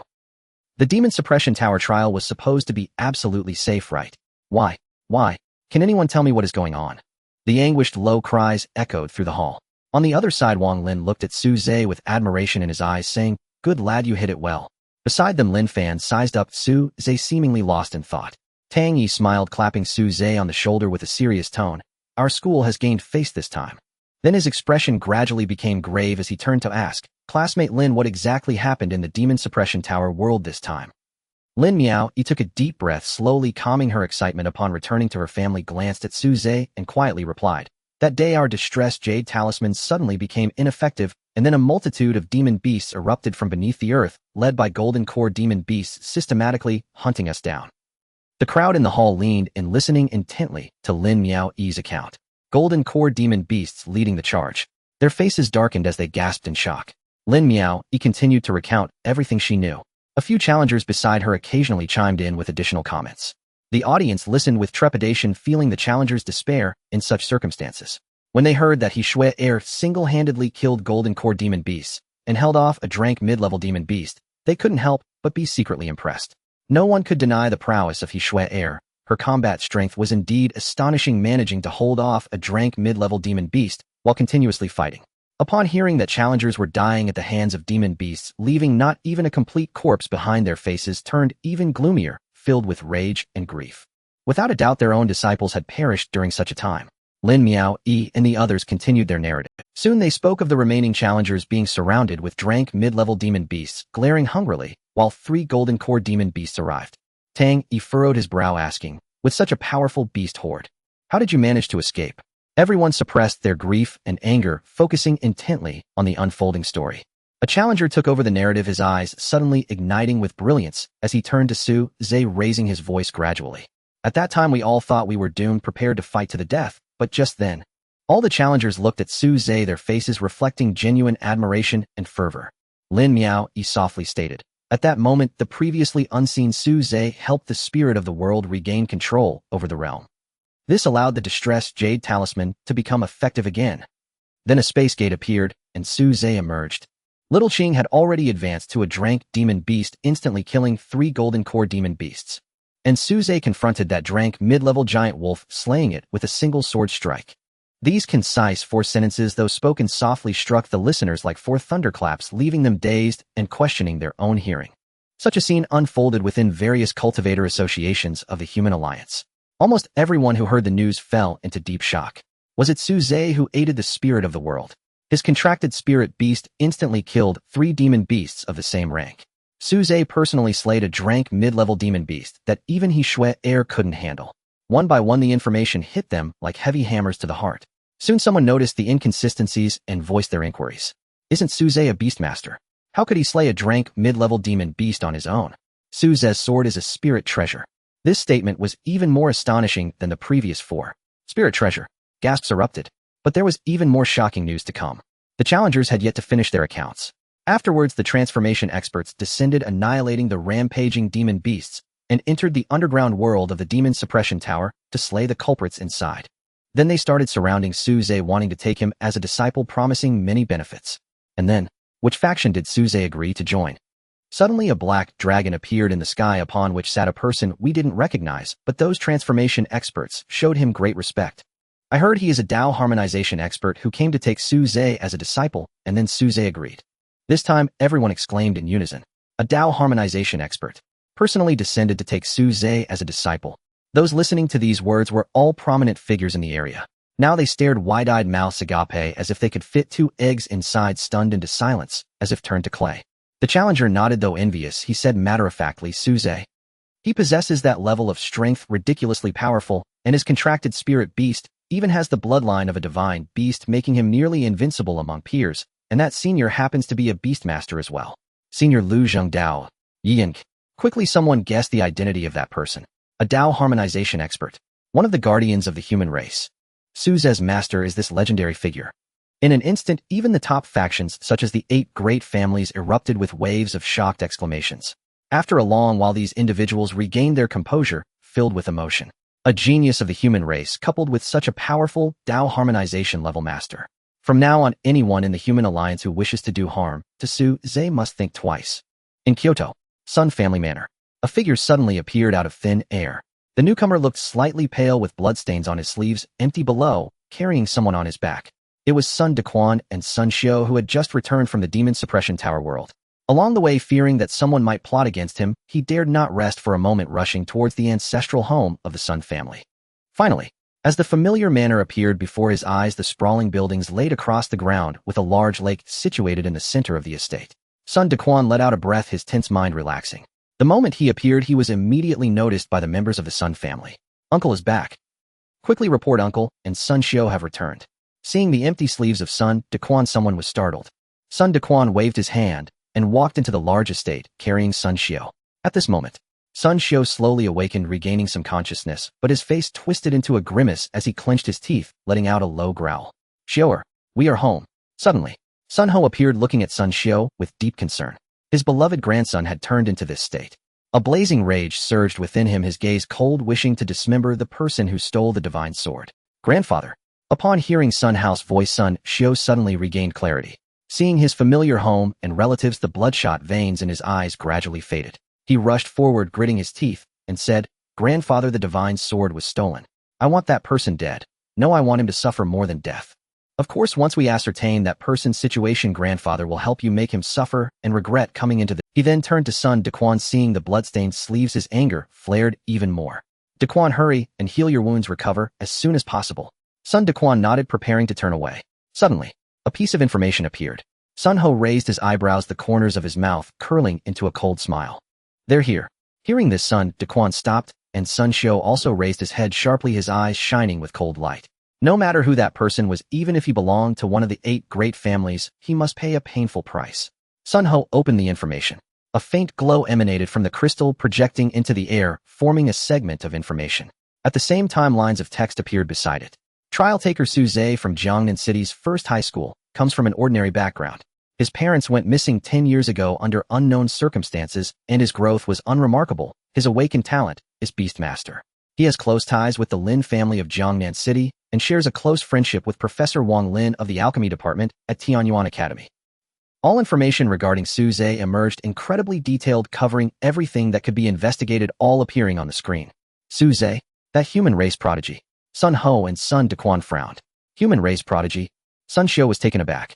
By the time Su Zhe had slain the Xianming turtle and became a prodigy of the human race, he had already entered the underground world. Thus he only learned of this news now. Human race prodigy. He spoke again, raising his voice slightly, his expression dark as water. Originally, the fact that he Shue'er became the first human race prodigy had already been a humiliation for him. Now even the title of the second one was snatched away. Veins bulged on his forehead, his face flushed, filled with extreme anger. Being a human race prodigy is of no use. I will still kill you. The projection crystal flickered, and a video began to play. Before them, scenes from the underground world of the Demon Suppression Tower appeared. The three were unclear about what was happening, focusing intently. Outside the mountains, trial takers surrounded a person, chattering and asking questions. That's him, he is Su Zhe. Sun Xiao's eyes widened, saying fiercely. Then a transformation god-level expert. Sun Daquan's expression turned cold. This was exactly the scene after being extorted by himself. The transformation god-level expert approached Su Zhe, trying to win him over. The 8 great families. The three were not surprised by this outcome, waiting intently for Su Zhe's choice. However, at that moment, the image from the projection crystal darkened. Roar! A deep growl echoed. This sound seemed to descend from the 9th heaven, low and melodious. Sun Xiao was confused. What beast is this? It's still alive. However, Sun Ho and Sun Daquan's face, even though it was merely an image recorded by the crystal, they still sensed a suffocating feeling from it. In the next, a massive black dragon suddenly appeared in the image with a black-clad old man perched atop its head, looking down at everyone. At that moment, they saw this person. Sun Ho and Sun Daquan trembled violently. LV Jingdao, a harmonization level expert, the most legendary beastmaster of the human race. How did he appear here? Then, Su Zhe, do you wish to be my disciple? A light, drifting question entered the ears of the three. What? Sun Daquan exclaimed, his eyes filled with shock. LV Jingdao wants to take Su Zhe as a disciple. Sun Hao's expression suddenly darkened, a hint of shock and unwillingness surfacing in his eyes. A harmonization level expert. That little brat's master is a harmonization level expert. Sun Xiao still didn't understand what was happening, but he could vaguely guess the power of the black-clad old man from the expressions of those transformation god-level experts. Who is he? Sun Xiao's voice was hoarse. LV Jingdao, harmonization level beastmaster. Sun Daquan said with difficulty. Sun Xiao's body stiffened, and he was momentarily stunned. Then his features twisted, suddenly murmuring to himself. Harmonization. Harmonization. Even someone as arrogant as him understood the weight of these 2 words. He abruptly raised his head, his eyes bloodshot, staring fiercely at Su Zhe, who was bowing to LV Jingdao, fury filling his chest. Damn it. Damn it. Why? He clenched his fists tightly, nails digging deep into his flesh, the veins bulging, making him look quite terrifying. Sun Hao's expression darkened to the extreme, suddenly realizing that all the methods he had previously envisioned to torment Su Zhe might come to naught. But that divine sword is very likely a celestial artifact. Even within the entire human race alliance, how many celestial artifacts are there? If the Sun family could obtain the divine sword, their strength would surely surge. But now it was snatched away by a little brat, not only disrupting the Sun family's plans that spanned decades, but also causing the family to pay such a painful price. A divine sword and 10 heavenly saint divine fruits. Sun Ho felt a surge of blood rushing to his head, his vision darkening, his body swaying, nearly falling down. Elder brother. Sun Dequan was startled and hurriedly stepped forward to support him with one uninjured hand. Sun Hao's eyes were filled with rage, but he had to speak bitterly and with difficulty. Order to suspend the plan against Su Zhe. For now. On the other side at the Jiangnan City Cultivators Association, the hall was silent. Everyone, including Wang Lin, focused their gaze on Su Zhe, their eyes wide with disbelief. They felt as if they were dreaming. Just a few days had passed, and Su Zhe's identity had undergone a tremendous transformation. To them, he had originally been just a talented young fellow. Yet Su Zhe repeatedly shattered their perceptions. One event after another left them reeling. A human prodigy, he had instantaneously slain 3 golden core demonic beasts and wielded a spiritual treasure to cut down a grade mid-tier beast. And to top it all off, he had acquired a master at the Dao integration realm. Each of these feats was something that nearly 99% of cultivators would not accomplish in their entire lives. As they looked at the calm Su Zhe, they suddenly felt that they were no longer from the same world as him. Tang Yi sighed and stared at Su Zhe for a long time, ultimately managing to say just one sentence. Su Zhe, well done. At that moment, the people present seemed to have made a silent agreement, respectfully bowing to Su. Su Zhe raised an eyebrow, not quite understanding what these people were doing. At this moment, someone with a serious expression spoke solemnly. Su Zhe, thanks to you, our family, Yiming, is able to survive. This debt of gratitude cannot be repaid. In the future, if you need anything, just come to me. The families of the surviving challengers bowed in gratitude, appearing quite earnest. Those whose children had unfortunately perished also stepped forward to bow. Su Zhe had indirectly helped them take revenge, deserving their thanks. Su Zhe felt a bit complicated. In the world of cultivators, death was never a rare occurrence. This was still in a peaceful era. Previously, humans often engaged in wars with surrounding races, leading to an absurdly high death rate among cultivators. After a brief exchange, these individuals quickly departed. One could easily infer that the recent disturbance at the Demon Town Tower was certainly man-made. They needed to uncover the hidden mastermind. When most of the people had left, a massive crystal ball in the association suddenly emitted a brilliant light. The light fell in the center of the hall, gradually coalescing into a humanoid silhouette. Moments later, a man dressed in a black suit appeared before the crowd. Wang Lin and Tang Yi raised their eyebrows and smiled at Su Zhe, saying, "Get ready to receive a great gift." Su Zhe looked at the man, having roughly guessed his purpose, feeling a hint of anticipation. As expected, the man walked straight up to Su Zhe, smiling broadly, and spoke loudly. "Hello, Su Zhe. I am the envoy from the headquarters of the Cultivators Association, here to present you with the reward for being the first in the trials." As he spoke, a ring appeared in his hand, which he handed to Su Zhe. Su Zhe took the ring, but had not yet had the chance to. The envoy continued, "In light of your outstanding performance in this trial, the 9 higher academies in the capital and a total of 32 academies across the alliance have issued you invitations. With this invitation, you can enroll in any of these academies at any time." A hefty stack of invitation letters appeared. Su Zhe took the letters and casually flipped through them. Zhenlong Academy, Tianyuan Academy, Xiqing Academy, Qingyun Academy. Invitations from the top-tier universities within the Human Alliance. Wang Lin and the others looked at the dozens of invitations with great emotion. Any one of them, if taken out, would be something for which countless young cultivators longed. It is no exaggeration to say that such an invitation is a path to greatness, allowing a cultivator from an ordinary family to achieve a leap in social status. The envoy continued, "By the way, Dean Zhang of Zhenlong Academy asked me to convey a message. If you are willing to join Zhenlong Academy, he will do his utmost to invite the sword master Shui Leon to personally guide you in sword techniques. Other academies have also sent word stating that as long as you are willing to join them, they will do their best to have strong experts personally guide your cultivation." He looked at Su Zhe, continuously mentioning astonishing conditions, each of which would drive cultivators into a personal guidance from transformation realm experts or even Dao integration realm experts. These conditions are hard to resist for most. Even Wang Lin and the others were secretly amazed. Swordmaster Shui Leon. He was also a Dao integration realm expert and the honorary dean of Zhenlong Academy, one of the ancient Dao integration experts of the human race. However, he had not made an appearance for many years. Dean Zhang would go to invite this powerful figure for Su Zhe. They all turned to look at Su Zhe, uncertain of his thoughts. In truth, Wang Lin would have preferred Su Zhe to enter Tianyuan Academy. But the benefits of entering Tianyuan Academy now were clearly greater. Naturally, he wouldn't say much about it. By the way, in 2 months, Suze, you should try to get to the capital. At that time, the elders of the Alliance will personally confer the title of Human Prodigy to you, and he swear along with an opportunity to cultivate in the Net Soul Altar for a month. Moreover, that will also coincide with the enrollment period for the higher academies. The envoy's face was filled with a broad smile as he concluded, my mission has been accomplished, Suze. We will meet in the capital in 2 months. Net Soul Altar? What kind of place is that? He turned back to ask. A hint of yearning appeared in Tang Yi's eyes as he explained in a deep voice. The Net Soul Altar is a divine artifact of our human alliance, a cultivation holy land sought after by countless cultivators. It is said that cultivating within can greatly enhance one's speed. Wang Lin added, most importantly, it can help cultivators achieve a transformation of their divine soul. That is the most precious aspect. The divine soul and primordial spirit are the most fragile and difficult to cultivate. Completing a transformation could elevate one's future achievements by a whole level. You two are incredibly lucky. Under normal circumstances, the Net Soul Altar would hardly ever open. I estimate it is because the 10,000 Races Conference is about to begin. To help you further enhance your strength, the Net Soul Altar has been opened for you. Wang Lin and the others exchanged glances, sighing. Our human race hasn't secured a ranking in the 10,000 Races Conference for far too long. The last time was over 30 years ago, wasn't it? A person named Bai Ling secured the first place. Yes, since then our human race's performance has plummeted. We haven't even entered the top 1,000.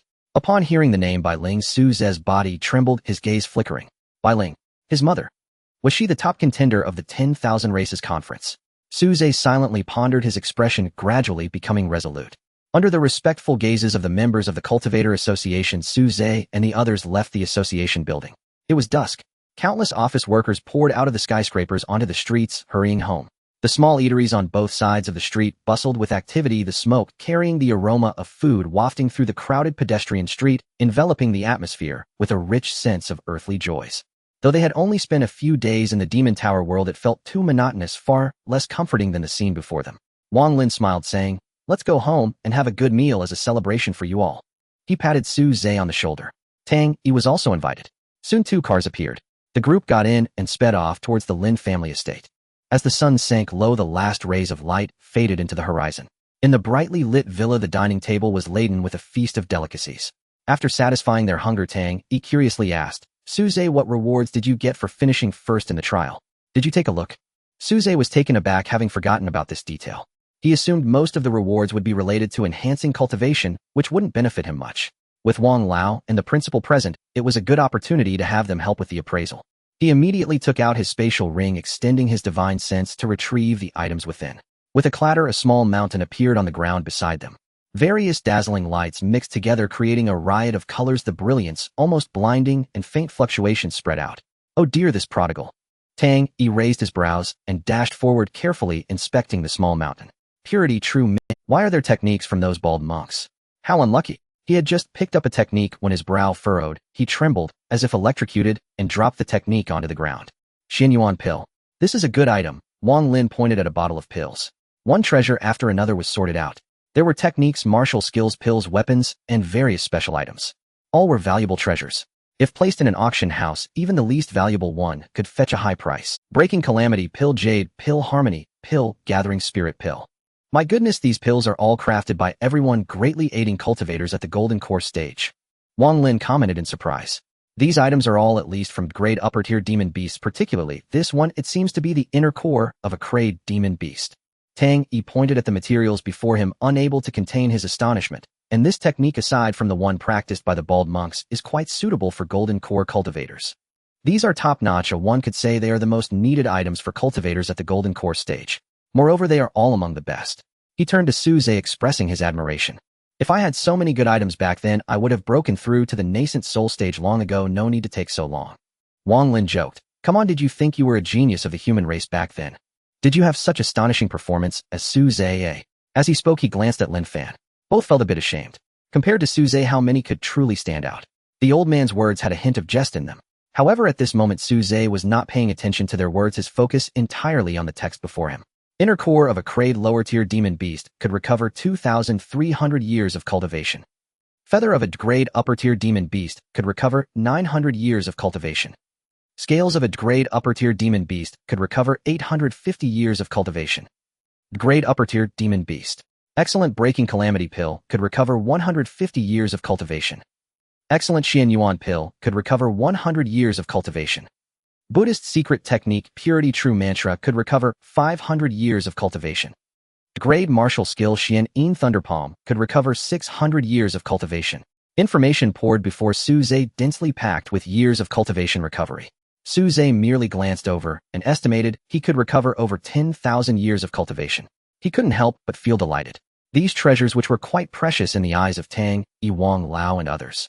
In his eyes, they were merely items that could be exchanged for cultivation. Pills. Aside from those for healing purposes, the rest had little effect on Su Zhe. He planned to recover them all into cultivation. As for the materials from demon beasts, he naturally handled them the same way. He didn't need the techniques himself, recovering them was enough. As for martial skills, Su Zhe glanced at a few. Basically, they were of little use. The tube-grade martial skills he acquired in the Demon Tower world could each match the total value of these martial skills and far exceed them. Moreover, the Tianpeng 9 Steps and Jiao Dragon 5 styles were sufficient for Su Zhe's use for a long time. These two martial skills were just beginning to be learned, and there were still 4 realms waiting for Su Zhe.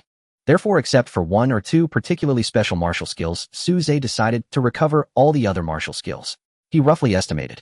After recovering all these rewards, he estimated he would gain around 40,000 years of cultivation, enough to activate 10 dragon elephant seeds. Thinking of this, Su Zhe felt a subtle excitement. He still had 24,000 years of unused cultivation left. If he added the recovered cultivation from these items, the total would exceed 60,000 years. He could activate over 10 dragon elephant seeds. Little Su, hurry and pack these things away. Hey Meow, you don't look, those are not yours. Wang Lin wore a smile. Lin Meow pouted, standing up, her big eyes still reflecting the brilliance of make good use of these items, but remember, don't bite off more than you can chew. Try to specialize in 1 or 2 martial skills or techniques. Tang, Yi reminded from the side. Su Zhe nodded. Understood, I get that principle. While maintaining a solid foundation, quickly enhance your strength. This time you will definitely be our #1 seed to participate in the 10,000 Races Conference. At that time our human race will be watching you, and he swear. Tangy said. Su Zhe smiled, his eyes sparkling, increasingly looking forward to the upcoming 10,000 Races Conference. At that time the talented individuals from various races will gather together competing for the top spot. All living beings across the world will pay attention to this event. Just thinking about it stirs his blood. After saying a few more words, Su Zhe bid farewell to everyone and returned home. The spatial ring on his finger shimmered slightly. Suddenly rewards resembling small mountains appeared on the living room floor. A smile curled at the corner of Su Zhe's mouth as he began the recovery. Peerless Xian Yuan Pill. Recycling successful, 100 years of cultivation returned. Grade C Sublordier Demonic Beast Core. Recycling successful, 2300 years of cultivation returned. Recycling successful, 1200 years of cultivation returned. Recycling successful, 529 years of cultivation returned. Line after line of notifications flickered before Su Zhe's eyes. On his system interface, his remaining cultivation years surged steadily upward, swiftly breaking past the 240 year threshold and soaring beyond 300 years with no sign of slowing. Before Su Zhe, the small mountain of treasures shrank rapidly as the system absorbed item after item. After a short while, remaining cultivation 65000 years. The mountain had vanished entirely, leaving only a single martial manual in Su Zhe's hands. Taiji Collapse Force. Graded mid-tier martial art. Though named a collapse force, it was fundamentally a refined method of power generation, paired with several palm-and-fist techniques whose movements appeared languid, yet concealed explosive, overwhelming force. Though not the highest-ranked martial art among his rewards, it was precisely suited to Su Zhe's current needs, filling the critical gap in his close combat proficiency. His body, honed like that of a feral beast, would amplify this Taiji Collapse force far beyond ordinary limits. Su Zhe carefully stowed the manual and turned his gaze back to the system interface. 65000 years of cultivation. Enough to awaken 16 dragon elephant seeds. Excitement gleamed in Su Zhe's eyes, but he did not rush to activate them. Nowadays, practitioners typically awakened several dragon elephant seeds at once.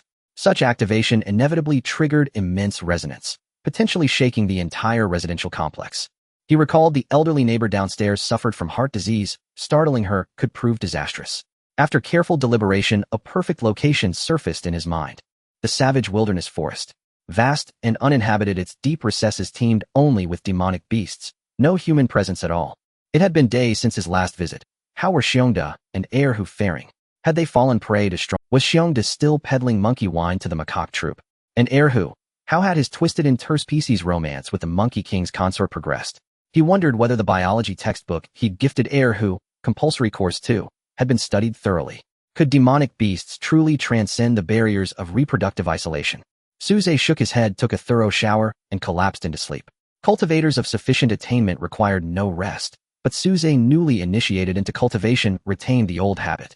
The next morning, sunlight flooded the room. A familiar coolness brushed his cheek.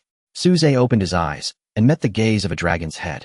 He stretched lazily, smiled, and tapped gently upon Shaoqing's skull with one finger. You have infused 500 years of cultivation into the Azure Serpent. Crown transmission refund function activated. Your refund multiplier for this transmission 3.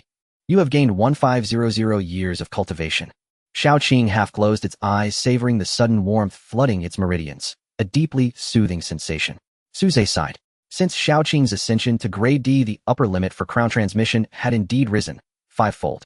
Yet each refund multiplier remained disappointingly low. In contrast, Xiao, who consistently achieved staggering multipliers, often 15 or 20 times. In the next instant, flames erupted. With a joyful cry, Xiao, who burst forth from its beast-taming space, having been cooped up for days, finally free. Yet upon seeing the familiar living room, it paused bewildered. Hadn't it been within that wondrous realm? How had it returned so abruptly? What had transpired during those days sealed inside the beast-taming space? Puzzled, it alighted softly upon Suze's shoulder. Suze acted with practiced ease, stroking its silken feathers before initiating another crown transmission. You have infused 10 years of cultivation into the flamebird. Crown transmission refund function activated. Your refund multiplier for this transmission 50. You have gained 500 years of cultivation. After 2 transmissions, his remaining cultivation reached 6700 years. Truly impressive, Xiao Hu. Pity your own cultivation remains too shallow. Suze patted Xiao Hu, preparing to return it to the beast-taming space, but the bird, evidently overstimulated, refused outright to re-enter. Suze considered it. Carrying a vivid crimson bird on his shoulder wasn't particularly strange. He simply stepped out the door as he was. The temporary trading ground. Wearing hat and mask, Suze slipped quietly from the vehicle. He had become famous. Within the human alliance, his name was now universally known. Yet fame brought complications, especially when venturing abroad. Recognition came swiftly, often drawing crowds who swarmed him instantly. Worse still, these onlookers dared not approach or speak. They merely gaped from a distance, making Suze feel less like a hero and more like an exhibit in a zoo. Thus the hat and mask became necessities. Once inside the forest, however, he finally shed the disguise, removing the mask to inhale deeply the crisp, untainted air. Xiao Hu darted joyfully through the undergrowth, so swift most observers caught only a blur. Shaoqing, meanwhile, revealed just a fraction of its true form, a serpentine figure 3 to 5 meters long, gliding silently beside Suze. Let's check on Xiongda and Erhu first. Hope they haven't been slaughtered by the macaques. He patted Shaoqing and called up to Xiao, who's still wheeling overhead. Off we go, to Erhu's den. In the next breath, his figure blurred and vanished from sight. Unrestrained, Suze shot forward like a streak of golden light weaving through the forest canopy at blinding speed.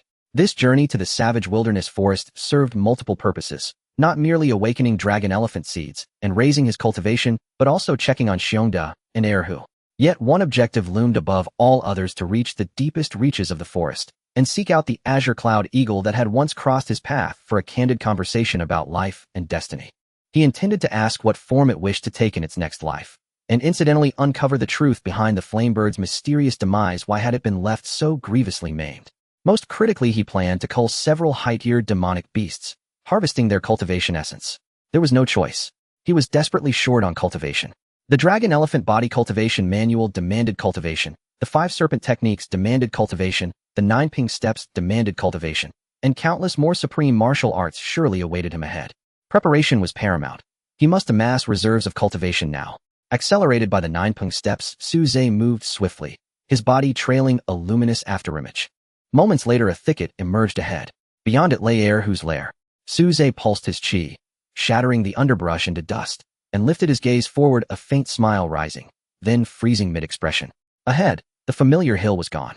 In its place yawned a colossal crater strewn with shattered boulders, splintered timber, and deep, jagged gouges carved across the earth. Everywhere lay devastation, utterly barren. Both lieutenants had vanished without a trace. Suze furrowed his brows. He stepped over a piece of rubble and arrived at the edge of a large pit, gazing at the small craters scattered around and the engraved marks on the ground. The ground appeared to have undergone a carpet bombing, leaving chaos in its wake. Looking around, he extended his divine sense to capture the surrounding situation. However, not even a single hair of Xiongda and Erhu was in sight. Is this a prophecy? Those two really got killed? Suze muttered to himself. Nevertheless, everything before him felt familiar, as if he had seen it somewhere before. Moreover, that group of monkeys certainly did not possess such destructive power capable of collapsing an entire hillside. Suddenly, a colossal figure emerged in Suze's mind. The Qingyun Eagle. When Little's mother had just fallen, an upper-tiered class demon beast had flown out from deep within the forest, frantically bombarding the ground, seemingly harboring a deep-seated grudge against the Firebird. Now it seems that the creature has resurfaced. And it also took down those two unfortunate souls, Xiongda, and faced with an upper-tiered class demon beast, the chances of survival for the lower-tier E-class Xiongda and heir who were slim, they were most likely already dead. Suze frowned, estimating that Xiongda had followed him during the escape and had been remembered by the Qingyun Eagle. He sighed and vanished from the spot. Half an hour later, Suze finally found a valley lush with vegetation and devoid of any humans nearby. He entered the valley, deciding to activate the dragon elephant seed here. Little Qing, protect me while I perform the ritual. Little Qing nodded earnestly, spreading its body and letting out a long cry. Instantly, a dragon over 10 meters long appeared in the valley. The aura belonging to a golden core demon beast began to spread, driving away all surrounding demon beasts. Little Qing raised its head, soaring into the air, its large copper-like eyes vigilantly scanning the surroundings. Little Hua looked at Little Qing's imposing demeanor with envy. Meanwhile, Suze had already settled into a cross-legged position. The system panel appeared. Remaining cultivation 67000 years. He felt a bit anxious, as he had only activated 3 dragon elephant seeds consecutively before. But this time it was at least over 10. He had no idea what would happen, and could only hope that it wouldn't cause too much of a commotion, otherwise it would surely attract some attention. After taking a deep breath, Suze focused his gaze. Remaining cultivation 63000 years. A surge of hot energy appeared, and immense pure energy instantly emerged within his dantian, subsequently pouring into the 22nd dragon elephant seed. Crack! That crisp sound which Suze had heard dozens of times resounded again. A dazzling golden light burst forth, and a vigorous energy surged out. Suze did not pause. Remaining cultivation 59000 years. Remaining cultivation 55000 years. 51000 years. The remaining cultivation was plummeting. Crack, crack, crack. A series of crisp, brilliant golden lights shot out. In an instant, numerous beams of light illuminated Suze's body. Golden light surged forth, enveloping the entire valley. The golden light undulated like ocean waves, gradually forming a massive phantom in its midst. The 9th dragon elephant seed. The 10th. The 11th. Pure energy surged through Suze's meridians, strengthening his physical form and enhancing his power. These newly activated dragon elephant seeds seemed to resonate with each other, forming a special connection, making the energy after activation even more substantial. Suze vaguely felt his body swell, a stinging pain radiating through his meridians, as if his bones were being seared in excruciating agony. Yet he did not stop. Another 4,000 years of cultivation was infused into the dragon elephant seed. Crack! The crisp sound echoed once more. The 12th dragon elephant seed. Suze clenched his teeth, a fierce glint flashing in his eyes, directly adding 1/6 years of cultivation to his martial arts. Crack! For consecutive shattering sounds rang out. A total of 6,400 years of cultivation, 16 dragon elephant seeds, all activated. Boom! A low thunderous rumble echoed from within Suze. The brilliant light radiating from his body shot into the sky. A terrifying wave of energy spread out, the golden light, shining so bright it painted the sky in gold. Roar! A colossal elephant materialized, letting out an earth-shattering roar. In the sky, Little Qing looked on in awe, gazing at Suze below, and the astonishing giant elephant feeling a shudder from the depths of its soul. On one of the protrusions of its head, the sword of a mortal slaying hung. At that moment, the sword quivered, and a girl with a cool demeanor and brows like distant mountains appeared. The sword spirit stood atop Little Qing, her beautiful eyes fixated on the vast golden light. Truly remarkable, she murmured. Little Qing felt little apprehension towards this big sister. After all, her true form was a divine sword, not a flesh-and-blood body, posing no threat. Her voice was crisp and clear, contrasting with her imposing form, radiating pride. Master possesses extraordinary talent. Within just a few months of cultivation, he has already reached this level. Sister Master will undoubtedly attain the realm of your previous master, or even far surpass it. The sword spirit was taken aback, instinctively wanting to refute, but then she saw the towering giant elephant gazing down at Suze, bathed in golden light. After a while, she finally said, "There is indeed a possibility." Boom. A muffled sound resonated from below. Suze was enveloped in golden light, his skin turning golden as well. Within him, the surging energy was cleansing his bones and organs, purging the impurities within. A relentless pain assailed him, nearly causing Suze to faint. Yet he gritted his teeth and persevered. His heartbeat was steady and strong, his bones and organs glowing with faint golden patterns etched upon them. An overwhelming surge of blood essence burst forth, transforming into a sea of blood energy. The blood essence boiled radiant like colorful glass. This state persisted for a long while. During this time, some demon beasts heard the commotion and rushed over. However, when they caught sight of the azure figure in the sky from a distance, they were immediately terrified, fleeing in panic. Some bold ones attempted to approach, only to be met with a flash of blood light instantly obliterated, their entire essence devoured. After a long while, the golden light gradually dissipated, and the extraordinary phenomenon vanished. Suze slowly opened his eyes, a glint of gold flashing deep within. He exhaled deeply. Inside him, 37 dragon elephant seeds sparkled with golden light, a surge of power concealed within his flesh. In his dantian, a massive lake appeared, vast as the sea, shimmering with light, glowing brilliantly. Late Foundation Establishment. Suze stood up, clenched his fists, feeling an immense surge of power within him, a satisfied smile spreading across his face. Remaining cultivation, 3,000 years. Activating 16 dragon elephant seeds at once, the energy erupted and helped Suze refine his body once more, even strengthening his bones and the most vulnerable of his internal organs. He glanced at the other information on the system panel. He allocated part of his cultivation to his martial skills. In an instant, a new insight appeared in his mind. Martial skill Tai Chi burst perfect. Suze raised his hand and lightly swung his fist. At first glance, the movement seemed slow, but just as the punch was about to be delivered, it suddenly surged. Bang! A wave of energy burst forth, shattering a large rock in the distance. With this punch, Suze did not employ any specific martial arts techniques. He merely utilized some principles of Tai Chi burst, unleashing an incredible power. Although the level of this martial skill is not high, its technique for unleashing power is quite practical. Suze commented. Suddenly, a whimsical idea struck him.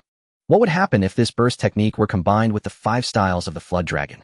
He thought to give it a try, but before that he should first cultivate the 5 styles of the Flood Dragon and the 9 steps of the Heavenly Rock to a higher level. Then Suze began to allocate his cultivation to these 2-level martial skills in increments of 10 years. It seemed that due to his increased strength this time, the enhancement of his martial skills didn't consume as much cultivation. After allocating 50 years of cultivation to each martial skill, Martial Skill 5 Styles of the Flood Dragon Minor Achievement, 9 Steps of the Heavenly Rock Minor Achievement. Looking at the remaining cultivation of over 2,000 years, Suze gritted his teeth and began to invest more years into these 2 martial skills. Moments later, after consuming nearly 500 years of cultivation, both martial skills reached the stage of great accomplishment. They were just 1 step away from perfection. However, he did not continue.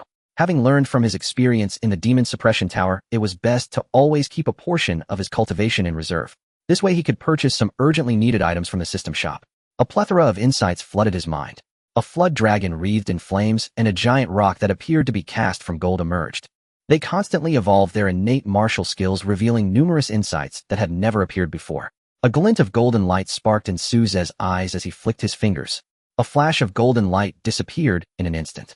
Boom. In the distance, dozens of iron fir trees, each thick enough for 2 people to embrace, fell to the ground, snapped in half by the golden light. Suze nodded, quite satisfied with the power of this flick. If he set aside his identity as a beastmaster, with the enhancement of 2 great accomplishment-level martial skills, Suze's greatest combat strength was not even the Immortal Slayer sword anymore, but rather himself. 37 Dragon Elephant Seeds, 37 Powers of the Dragon Elephant. With unmatched physical strength, profound spiritual power, accomplished level martial skills, and lightning-fast speed. All these conditions converged upon a beastmaster. Now if Suze were to face that mid-tiered level giant wolf again, even without the Immortal Slayer sword, he could still crush it with a single punch. A large shadow appeared on the ground. Shaoqing, accompanied by the sword spirit, slowly landed. The sword spirit seemed particularly concerned about Suze's earlier mention of sword form turning and returning to the Immortal Slayer sword. Suze awkwardly rubbed his nose.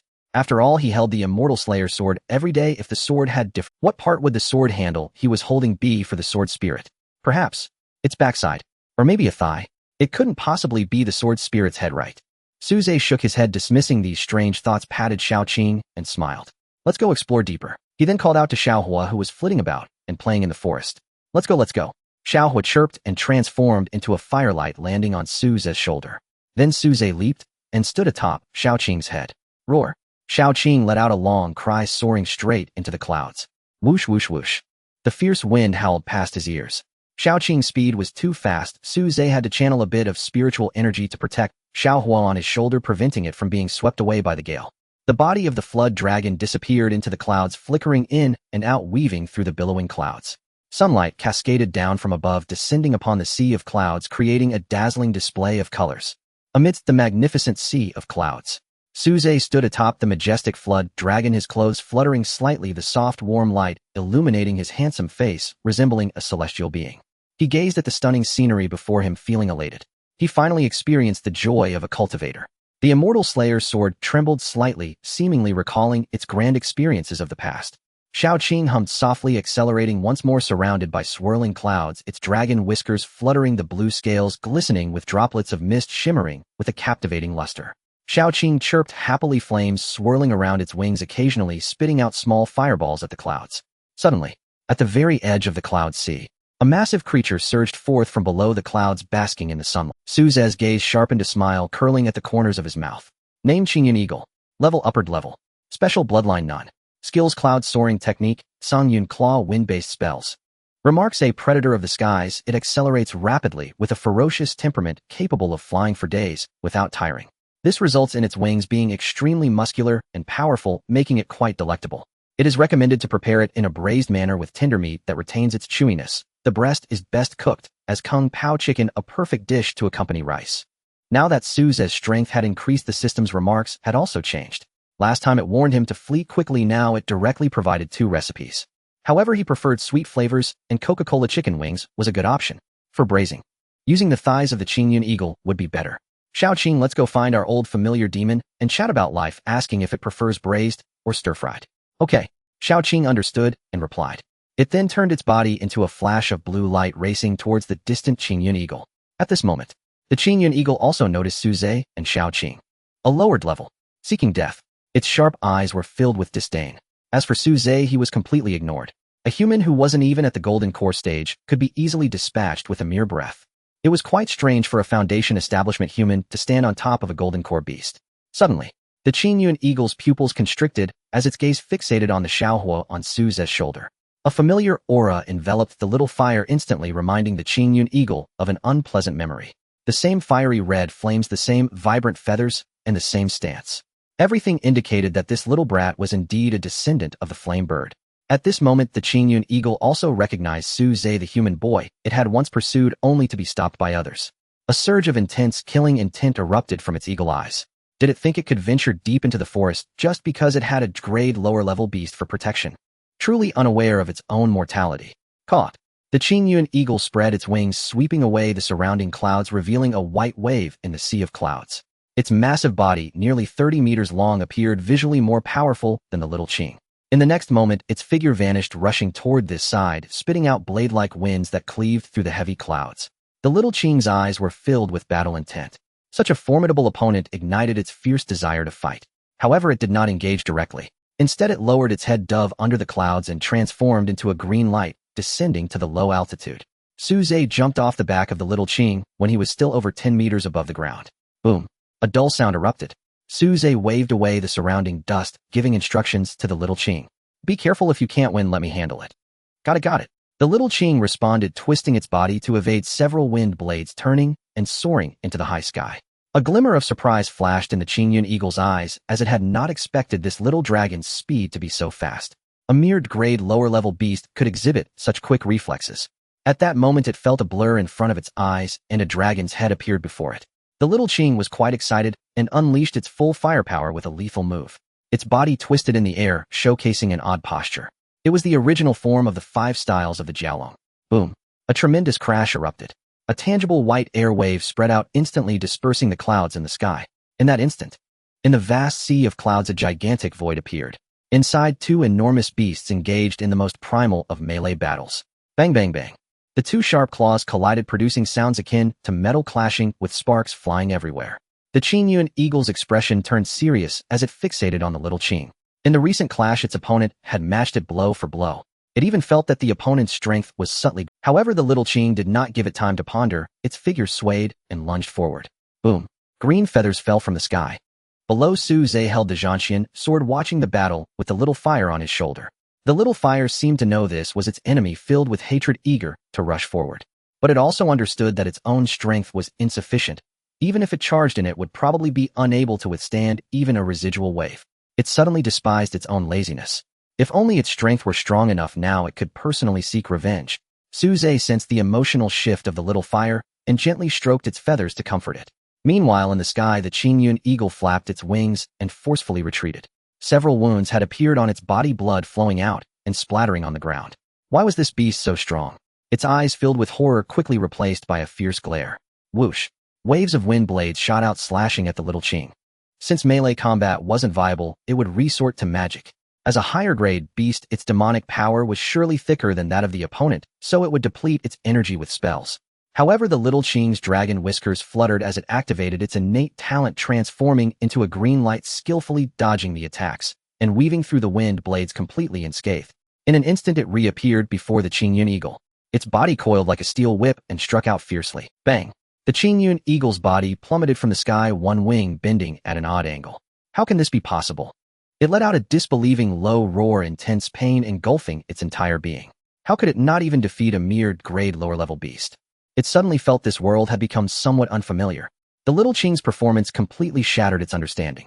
But in this life-and-death moment, a momentary distraction could lead to dire consequences. The little Qing lunged down, extending its sharp claws pointing at it. A beam of green light shot out rapidly. The Qingyun eagle was horrified but could not react in time. The green light instantly pierced through its body, emerging out the other side and spraying blood. Boom! The next moment, the Qingyun eagle's body crashed heavily onto the ground, the sound of its bones cracking echoing as it continuously coughed up blood. Defeated. It had been defeated just like this. The Qingyun eagle still had consciousness, its eyes dimmed, filled with confusion and despair. The little Qing descended before it, raising its sharp claws ready to finish it off. Wait! At this moment, Suze's voice rang out. The little Qing immediately halted, swaying its body to come beside Suze, happily asking, "How about that? Pretty impressive, right?" Suze nodded with a smile, giving a few compliments. "All right, right. Hearing such perfunctory words, the little Qing snorted, but still felt very pleased. Suze took a step forward, coming before the Qingyun eagle. Upon witnessing this, the Qingyun eagle's eyes instantly sparked with a glimmer of hope for survival. This arrogant human dared to approach directly. Could it not defeat that freak and still kill you? It rejoiced in its heart. As long as it killed this human, the contracted spirit beast would undoubtedly suffer severe injuries, possibly even die on the spot. In that case, it would naturally be able to preserve its life. Without any hesitation, just as Suze approached it, the Qingyun eagle let out a furious roar, unleashing the last remnants of its power. Die! A claw larger than Suze himself enveloped him. Wind blades swirled around the claw, aiming to shred Suze into pieces. However, in the next moment, bloodlight flashed. With a thud, that claw shattered and fell powerless to the ground. Blood gushed out. Suze, gripping the Zhanxian sword, sidestepped the blood, watching the Qingyun eagle with great interest, smiling. "Quickly clarify your relationship with the flame bird, and he'll leave you with a complete corpse." The Qingyun eagle looked at Suze in disbelief, even forgetting the excruciating pain it felt. Its worldview collapsed alongside the shattering of its claw. A Foundation establishment period human. How could it not be its match? What is wrong with this world? For a moment it fell into a daze, blankly staring at the severed claw on the ground, filled with confusion. However, at that moment, whoosh! A burst of flame appeared, descending upon the wound of the severed claw, searing the flesh and sealing the wound. The Qingyun eagle let out a piercing scream, finally jolted awake by the excruciating pain. After Xiao was sealed the wound with flames, a rich aroma of meat wafted from the injury. Suze sniffed, exclaiming, "It smells quite good." The voice was light and airy, yet it struck the Qingyun eagle's ears like a heavy hammer, harshly pounding against its eardrums. It suddenly felt that Suze's gaze had become exceedingly terrifying. Suze raised the sword of immortal slaying and urged, "Hurry up. Stop dawdling and clarify things quickly. Don't waste everyone's time." Looking at the time, he reminded the Qingyun eagle, "Fortunately, it's 11 o'clock in the morning. The morning rush is over. If you die now, the road to the underworld won't be congested, and you can reincarnate earlier." Saying this, he gave a gentle stab. The sword of immortal slaying immediately pierced a small hole in the Qingyun eagle's massive body. A trace of malevolent energy emerged, devouring its blood essence. The fierce, malevolent energy capable of destroying souls made the Qingyun eagle feel icy all over, as if it had fallen into an icehouse. It was horrified, staring at the sword of immortal slaying. If its soul were to be destroyed, it would truly be scattered, forever disappearing from this world. Fear surged. No longer daring to hesitate, it recounted the grudge with the firebird, as if pouring out beans. Back then, the firebird discovered a blood pool deep in the forest, a remnant of a high-level beast that could help bird-type beasts refine their bodies, containing a trace of divine beast blood.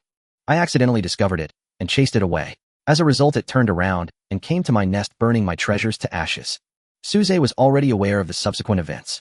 The enraged Qingyun eagle pursued the firebird, severely injuring it, and then chased it to the forest's outskirts. Thus the previous events unfolded. Is that blood pool still there? The Qingyun eagle nodded with difficulty, quickly saying, yes, it's still there. My strength is as it is now, though I originally planned to leave it for my offspring. Where is it? Suze asked. The Qingyun eagle then provided a location. Suze nodded lightly, and said calmly, all right, you can die now. As soon as the words left his mouth, a streak of blood light pierced through the Qingyun eagle's head. Its body stiffened, its pupils dilated, and it died instantly. The sword of immortal slaying greedily absorbed all of its blood essence. Subsequently, Suze sliced off a small piece of flesh from its wing and stored it in his spatial ring. Then he collected its entire being in exchange for the remaining cultivation. Recycling grade upper tier beast Qingyun eagle's feathers, reward of 100 years of cultivation. Recycling grade upper tier beast Qingyun eagle's claws, reward of 700 years of cultivation. Recycling. After all the recycling, a total of 420 years of cultivation was obtained. Just enough to activate a dragon elephant seed. Suze was quite satisfied. He turned to Xiaoqing and said, let's go to that blood pool. Xiaoqing nodded, gently lowering her head. Suze leaped back onto Xiaoqing. After a melodious low chant, Xiaoqing soared into the sky, flying toward the direction of the blood pool. After a while outside a steep cliff, Xiaoqing hovered in midair, her divine sense sweeping out, quickly discovering the entrance. A streak of green energy shot out, shattering the disguise left by the Qingyun eagle. Boom. Debris flew everywhere. A cave entrance appeared on the cliff. Xiaoqing's body gradually shrank as she led Suze into the cave. Suze surveyed his surroundings, faintly sensing a trace of warm spiritual energy in the air. Xiaohua obviously became excited. The force felt very comfortable, as if bathing in a hot spring, and the trace of Zhuke bloodline within it was invigorated. After confirming there was no danger deep in the cave with his divine sense, Suze quickened his pace and walked deeper. Ahead, a faint red glow appeared in the dark cave. Waves of warmth emerged, and the spiritual energy in the air grew increasingly dense. Xiaohua chirped and flew ahead. Moments later, the view before him opened up significantly. A blood pool with a diameter of over 3 meters appeared before Suze. The liquid within was thick, emanating a fiery red light that illuminated the space. Here it was no longer warmth, but scorching heat waves. Gurgle. The blood pool bubbled as if boiling, with bubbles rising from the bottom. A sword spirit girl appeared, staring at the blood pool, speaking softly. There really is a trace of extremely weak essence blood in this pool, but I don't know what beast it belongs to. Suze nodded and asked, how do you use this thing? The sword spirit's previous master was a powerful figure during the tribulation transcendent stage, naturally well informed about many things. The sword spirit furrowed her delicate brows, thought for a moment, and replied softly, there is a method, but this blood pool is of no use to you, and Xiaoqing, it's only suitable for Xiaohua. The way you say it makes it sound like I'm the kind of person who takes advantage of others. I certainly know this thing is useless to me. Suze waved, and Xiaohua returned to his shoulder. In that case, let's quickly let Xiaohua use this. We are pressed for time and can't waste too much of it. The sword spirit nodded, pointing out a secret method that was transmitted into Xiaohua's mind. Hurry up, Xiaohua, make sure to leave not a single drop behind. He patted Xiaohua. Xiaohua chirped, nodding repeatedly, and then dove headfirst into the blood pool. Gurgle. The blood pool immediately began to boil. Strands of red light entered Xiaohua's body, helping it refine its physique and quietly altering its body.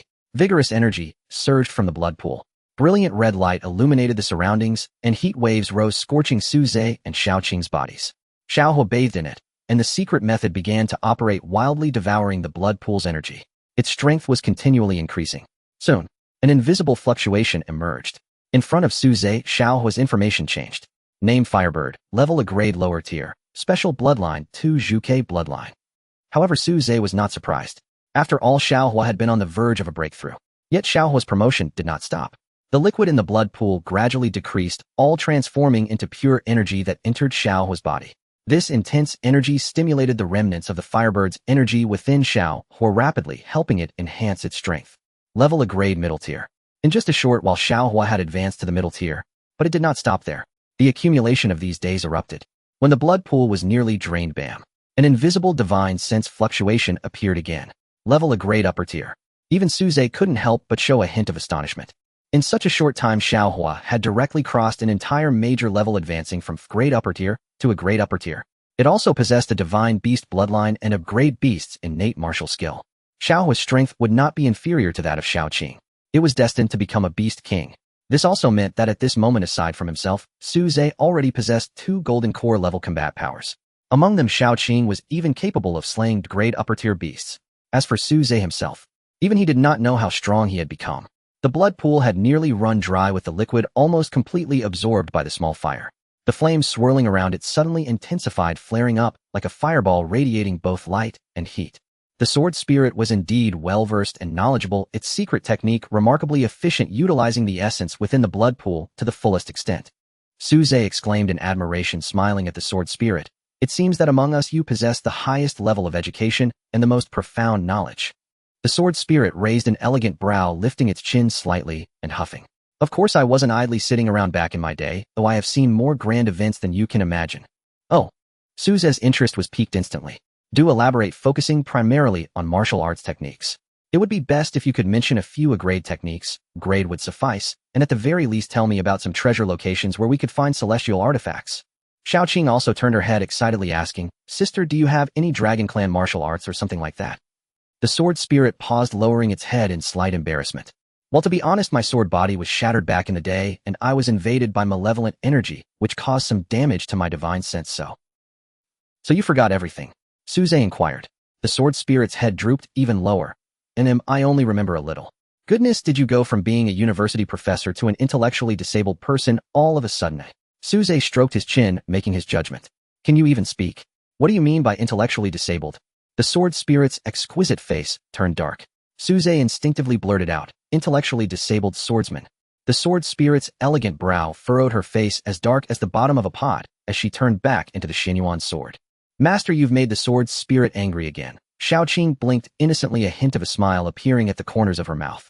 Suze shrugged, asking helplessly, if we continue to absorb blood energy, can the damage to the divine sense be repaired? Yes. The Xinyuan sword trembled lightly, the sword spirit's voice resonating from within. Then that makes things easier. Suze smiled. At that moment, the small fire had completed its final steps. Caught. A cry rang out. The flames enveloping the small fire surged explosively, filling the entire space. The intense heat emerged, scorching the surrounding rocks until they turned a fiery red. However, the flames that fell around Suze and Xiaoqing suddenly turned warm. The body of the small fire bathed in the sea of flames, solidifying its form. Moments later, with a whoosh, all the flames returned to the small fire's body. Its strength had also stabilized at the upper grade. It joyfully flitted over to Suze, constantly rubbing its body against his chest. Suze felt a warm sensation in front of him. The flames on the small fire were completely harmless to him, not even igniting his clothes. Very good, very good. He praised the small fire, gently patting its body, which had grown several times larger. Let's go, let the small fire train a bit. Xiaoqing huffed, turning to walk outside. After a low chant, the true form of the dragon appeared outside the cliff. Suze leapt up. However, this time the small fire did not follow. It needed to be self-reliant, and at its current speed it could barely keep up with Xiaoqing. In the next moment, two beams of light, one blue and one red, shot into the sky. The wild wind howled past their ears. Suze stood steadily atop, Xiaoqing extending his divine sense, without reservation, beginning to search the mountains and forests. This behavior was undoubtedly the most severe provocation to the demon beasts. Soon a furious roar erupted from the jungle below.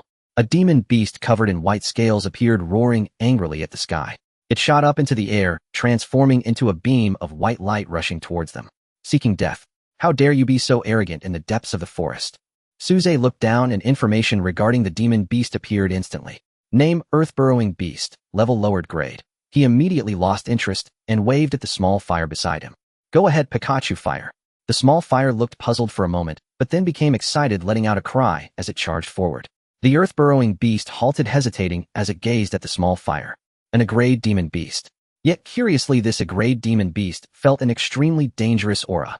At that moment, the clouds above parted slightly, revealing the figures of Xiaoqing and Suze. Upon seeing Xiaoqing's terrifying figure, the earth-burrowing beast's pupils immediately constricted, shocked, and chilled, a wave of coldness sweeping through its body. That immense pressure caused it to freeze in place. However, at that moment, the small fire had already charged forward on its own. The earth-burrowing beast attempted to flee, but was entangled, forced to defend itself. Boom, boom, boom. A great battle was about to erupt. Fireballs shot out from the small fire's mouth like a rapid-fire cannon, instantly engulfing the earth-burrowing beast. 30 seconds later, the small fire let out a cry and returned to Suze's side. Meanwhile, the earth-burrowing beast, charred all over, exuded a rich aroma of cooked meat as it plummeted from the sky. Be careful next time, Pikachu fire. You burned all its scales off. Suze reminded, descending to retrieve the earth-burrowing beast's corpse. Remaining cultivation 1,200 years. Moments later, two beams of light shot up into the sky once again. His divine sense once again spread without restraint. Roars echoed intermittently. Each time the small fire excitedly charged out, finishing the battles in the Each time was almost a complete set of instant fireball techniques, and a demon beast would fall down charred all over. Meanwhile, Suze's remaining cultivation was continuously increasing. Remaining cultivation 800 years. Remaining cultivation 1900 years. Remaining cultivation 2300 years. Remaining cultivation. When encountering a stronger demon beast, it was Xiaoqing's turn to take action. A beam of green light shot out, piercing through a mid-grade demon beast's body. Suze remained seated steadily on Xiaoqing, only standing up to collect the spoils. Remaining cultivation 1600 years. After sweeping through the area, Suze glanced at the system panel. Remaining cultivation 18,500 years. Pikachu Fire, can you control your fireball technique a bit better? Tone it down a little. Your sword spirit sister has already absorbed the blood essence, and now you've burned its fur and scales. It's making things difficult for the master. Suze shook his head with a sigh, feeling helpless. It was too hard. This bunch of guys had no idea how precious tea, rice, and oil were. Xiaoqing was the only one who understood. He patted the bulge on Xiaoqing's head. You're the best, Xiaoqing. Xiaoqing narrowed her eyes into a slit, unabashedly showing her joy, her inner motivation surging, and her speed increased even more. Seeing this scene, the small fire made up its mind to be more careful next time, striving to take down more enemies. In no time, Suze's speed of harvesting cultivation soared. The amount of remaining cultivation quickly surpassed the threshold of 20,000. On this day, deep within the wild forest, terrifying roars frequently echoed.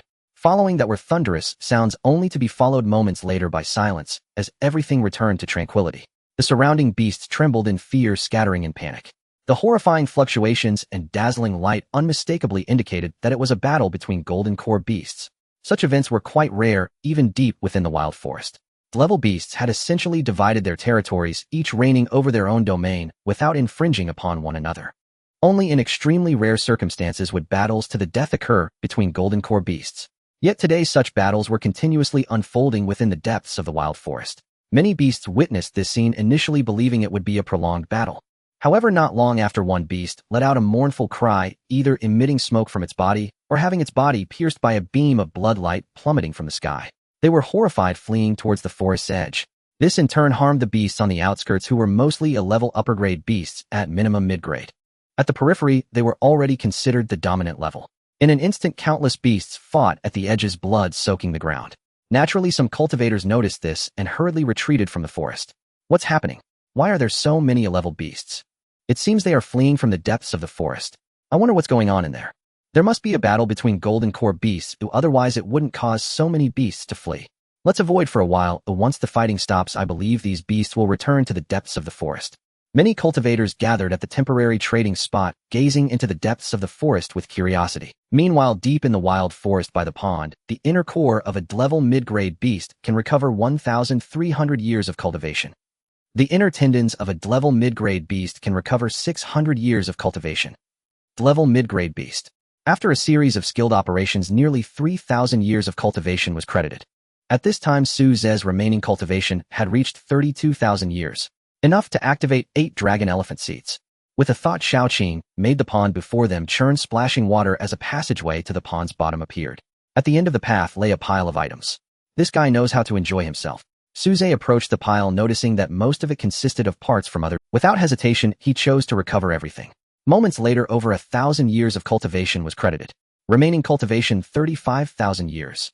This efficiency is quite high, like playing a game with cheats, Suze said with a smile. He glanced at the sky. The sun was beginning to set and nightfall was approaching.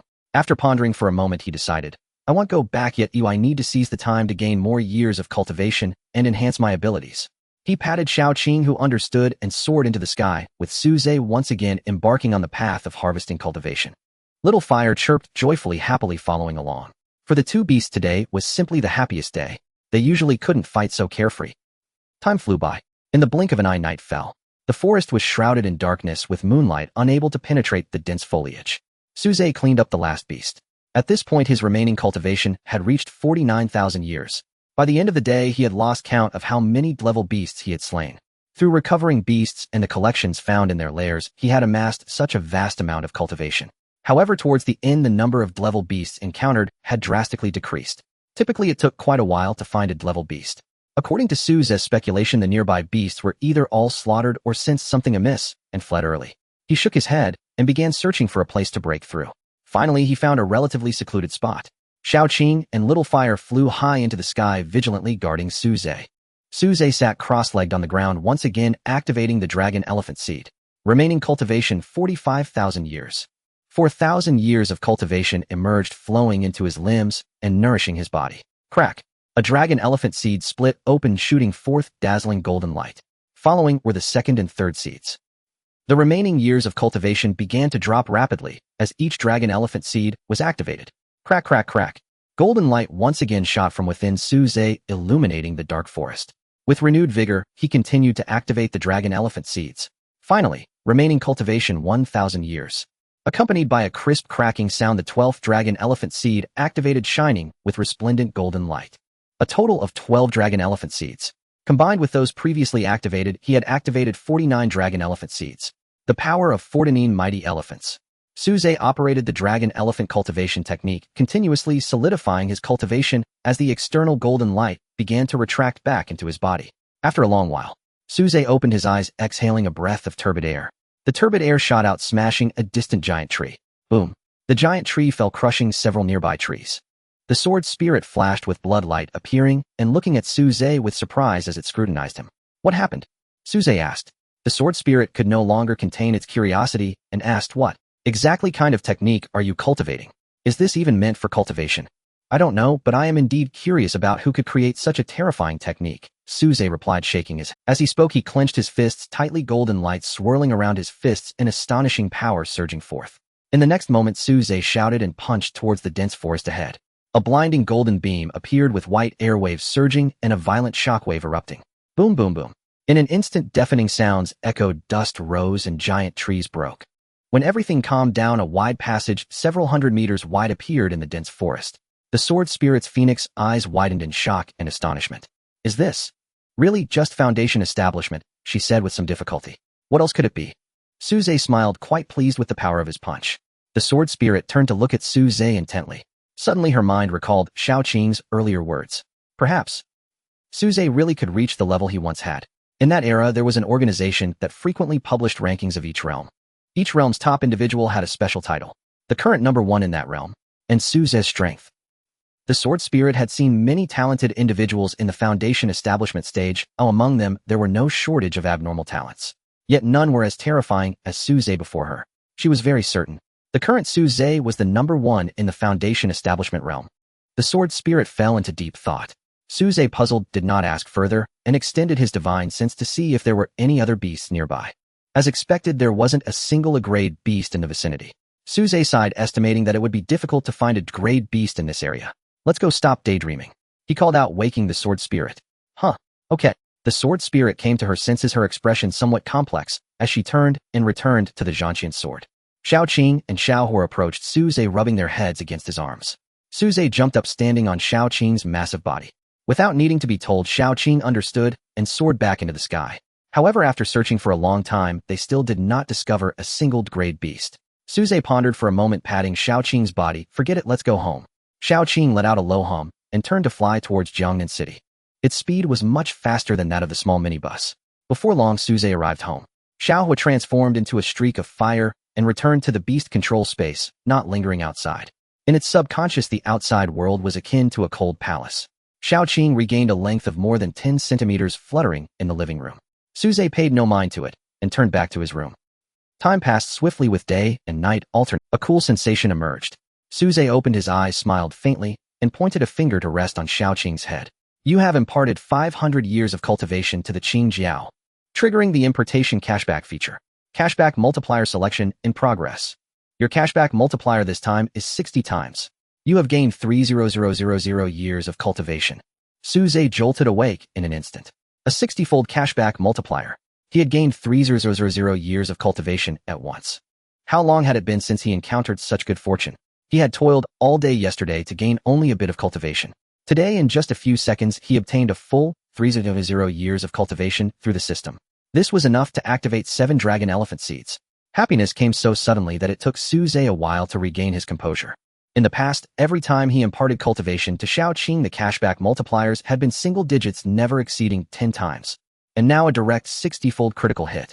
Truly remarkable. Su Ze's face lit up with joy as he pulled Xiaoqing close and planted a kiss on her, laughing. Xiaoqing, you finally delivered this time. Xiaoqing's body stiffened as if turned to iron, unable to move, and took a while to react. Su Ze released. With a thud, Xiaoqing seemed to lose her ability to fly and fell to the ground with a crisp sound. The next moment she reacted and soared out with a whoosh, her speed reaching its peak. At this moment a flash of fire appeared. Xiaohua joyfully flew out. With a body the size of a turkey, he could no longer perch on Su Ze's shoulder. This made him somewhat unaccustomed. He tried to stand on top of Su Ze's head, but Su Ze decisively stopped him. He envisioned carrying the Zhuke on his shoulder and stepping on the Xuanwu, not on top of his head. With a smile on his face, Su Ze placed his hand on Xiaohua and began the importation.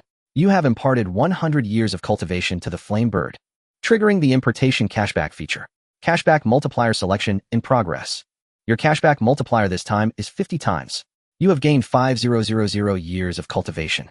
Su Ze raised his eyebrows, his face filled with joy. Today's luck was off the charts. A 60-fold cashback and a 50-fold cashback. Although Xiaohua's base for importation was relatively small, the gain was still considerable. He gently smoothed Xiaohua's feathers. Go play by yourself.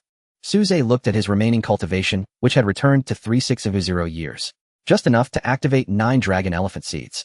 It seemed he needed to make another trip to the wilderness forest. However, at that moment, he suddenly thought of something. The space ring on his finger shimmered. A jade bottle appeared in Su Ze's hand. The jade bottle was crystal clear and inside was a perfectly round pill. Su Ze opened the bottle, poured out the pill, and frowned. His knowledge of pills was already quite good, yet he still did not recognize what this was.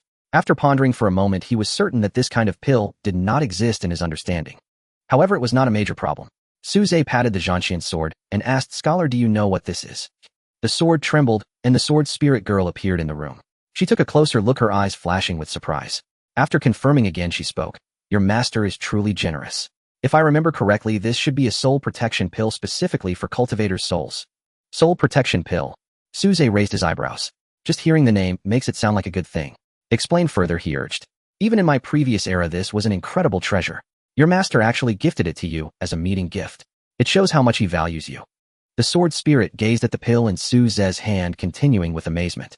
You should know that before a cultivator reaches the nascent soul stage, they cannot access such things for their soul. Thus, for cultivators below the nascent soul stage, regardless of how powerful they are, the soul will always be their fatal weakness. The soul protection pill, while it cannot enhance cultivation, will provide a layer of protection to the soul capable of resisting soul attacks. Such items are not easily obtainable even for those in the Dao integration stage. He must have thought of this and specially gave it to you as a meeting gift. After the sword spirit's explanation, Su Ze understood the effects of the soul protection pill, feeling a warmth in his heart. Although he had only met Lu Jingdao once for just a few minutes, he directly gifted such a pill. This master. Truly wonderful. Su Ze sighed. At this moment, he finally understood the meaning of one call of master, a lifetime of master. Can I just eat it directly? Is there any precautions? The sword spirit nodded lightly, and then returned to the... After receiving the sword spirit's affirmation, Su Ze did not hesitate. Such a thing was certainly safer to consume sooner rather than later. He opened his mouth and swallowed the soul protection pill in one bite. Without the need to chew, the pill dissolved immediately upon entering. The next moment, a mysterious and special energy surged towards Su Ze's head. At that moment, Su Ze finally felt the presence of his soul clearly. Within Su Ze's perception, a location resembling a Dantian appeared. He was momentarily taken aback, but quickly regained his composure. This was the abode of the spirit, the Niwen Palace. Generally, only cultivators who have reached the nascent soul level can perceive the existence of the Niwen Palace. It is only those like Su Ze or those who have encountered extraordinary opportunities who can sense their own soul before reaching the nascent soul stage. Strange, faint purple energy appeared within the Niwen Palace. It was shrouded in chaos, devoid of anything save for a hazy orb of light in the center. Though it was merely a vague shape, Su Ze could still recognize that it was a smaller version of himself. The purple energy swirled and rushed forward, infusing itself into that illusory little body. In an instant, a wave of warmth surged forth, distinct from the cultivation he had previously obtained. This was a feeling that originated from the depths of his soul. The purple energy surrounded the small figure, gradually enveloping it entirely and providing a firm protection. At that moment, the sword spirit's cold voice suddenly emerged. Hold your breath and concentrate. Use your mental power to control the purple energy, envisioning the shape of a weapon, and alter the form of the purple energy. Su Ze was momentarily startled, but quickly calmed down. Having linked his life with the Zhanxian sword, the sword spirit could not possibly harm him. Thus, he began to earnestly attempt to control the purple energy according to the sword spirit's instructions, striving to change its shape. Nearby, the sword spirit Xiaoqing and Xiaohua all appeared, watching Su Ze intently. Sister, what's happening now? Is Master going to break through again? Xiao Qing asked curiously. The sword spirit raised a finger show. Silence. Xiao Qing hurriedly ceased her chatter, anxiously observing Su Zhe. Xiao Hua did the same, quietly landing on the ground. The sword spirit turned to look at Su Zhe, a hint of anticipation gleaming in her eyes. This was an opportunity, perhaps even a fortuitous event. If Su Zhe could seize this opportunity to forge his soul weapon, he would significantly outpace all his peers in cultivation. Of course, in terms of combat strength, Su Zhe had already surpassed many times over. But this was an incredibly... In her era, there was a concept of vitality, spirit, and essence. Refining qi, condensing essence, tempering. Typically, ordinary cultivators focus on one aspect of cultivation. For instance, current practitioners often emphasize refining qi and condensing essence while neglecting the tempering of spirit. Firstly, spirit is exceedingly difficult to cultivate. Secondly, the process is fraught with danger. A moment's carelessness can lead to damage to one's soul and harm their foundation. However, the sword spirit was acutely aware of how vital this step was. Only by strengthening the soul could one transcend tribulations more easily in the future. In truth, this matter was not relevant to today's cultivators. For them, merging with the Tao signifies the pinnacle of strength. They are often ignorant of the realms beyond that. That is an unreachable realm, a level that countless individuals will never even come close to in their lifetime. Yet in the sword spirit's eye, Su Zhe was destined to reach that realm. Thus, laying a solid foundation now was paving the way for the future. The sword spirit anxiously fixed her gaze on Su Zhe, her beautiful eyes sparkling with expectation. There was no need to forge a complete soul weapon. Our rough shape would suffice. She thought to herself. After all, that first step was already immensely challenging. For many nascent soul, and even transformation stage cultivators, this task is quite challenging. Much less for Su Zhe, who was encountering soul power for the first time. Meanwhile, contrary to the sword spirit's expectations, as soon as Su Zhe's thoughts moved, he immediately sensed the existence of the soul power. It was as if by instinct he encountered no difficulty at all. Subsequently, he began to attempt to manipulate the purple energy, refining it into the shape of a weapon. What shape should it take? Su Zhe pondered for a moment and suddenly decided that a tripod shape would be good. Tripods have always given people a sense of stability and were significant ceremonial vessels in ancient times imbued with special meanings. He resolved to shape it like a tripod. He began to utilize his mental power to control the purple energy and refine its shape. Right from the start, Su Zhe immediately felt the difficulties involved. The purple energy began to move, slowly condensing.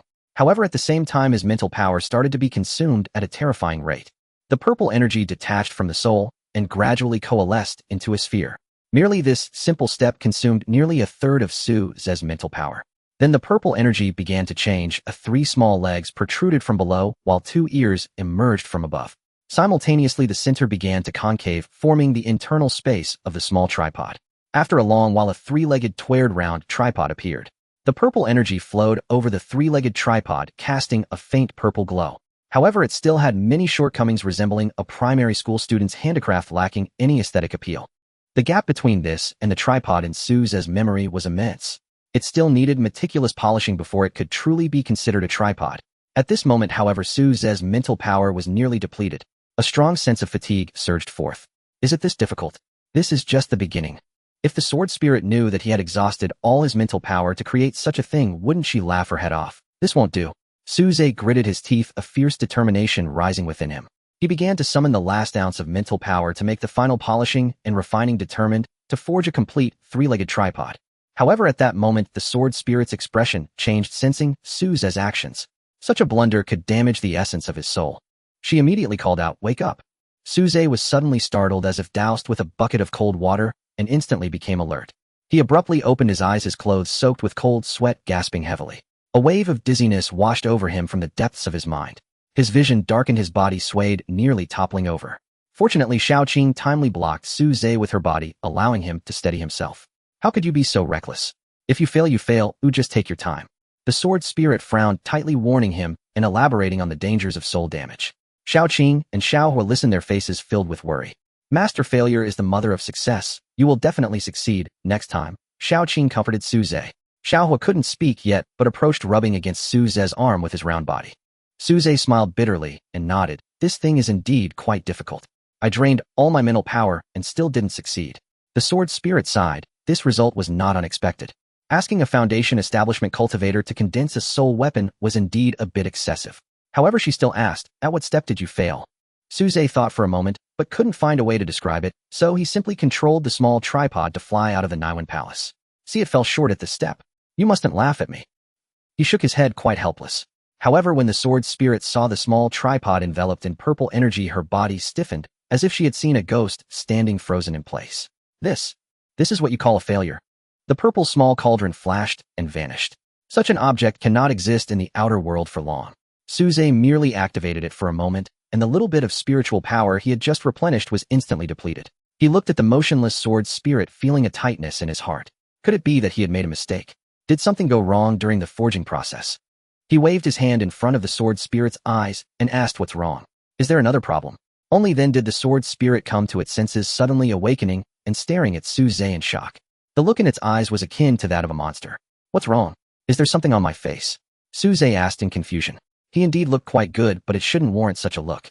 At this moment, the sword spirit's heart was already churning with waves of shock, its emotions fluctuating violently, with Suze's purple small cauldron filling its mind.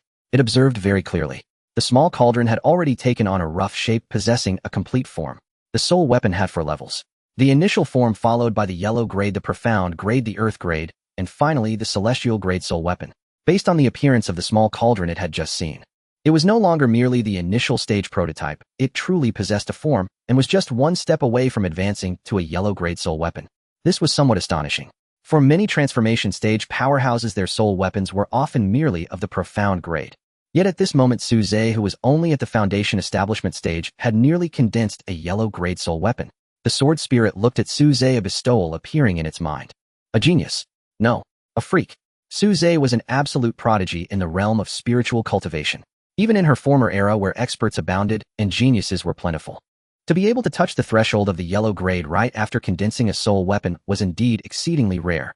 Generally speaking, being able to refine a simple prototype was already quite good. How could someone like Suze directly shape the entire outline? What exactly is the matter? Suze furrowed his brow and examined carefully once more. The sword spirit regained its senses, its voice trembling slightly. No, it's nothing. If it doesn't work this time, we can continue to work hard next time. I see you're about to succeed soon. To encourage Suze, it decided not to reveal the truth for now. Suze sighed, a troubled expression on his face. This is so difficult. This thing drains me completely after just one forging. The sword spirit's eyelids twitched.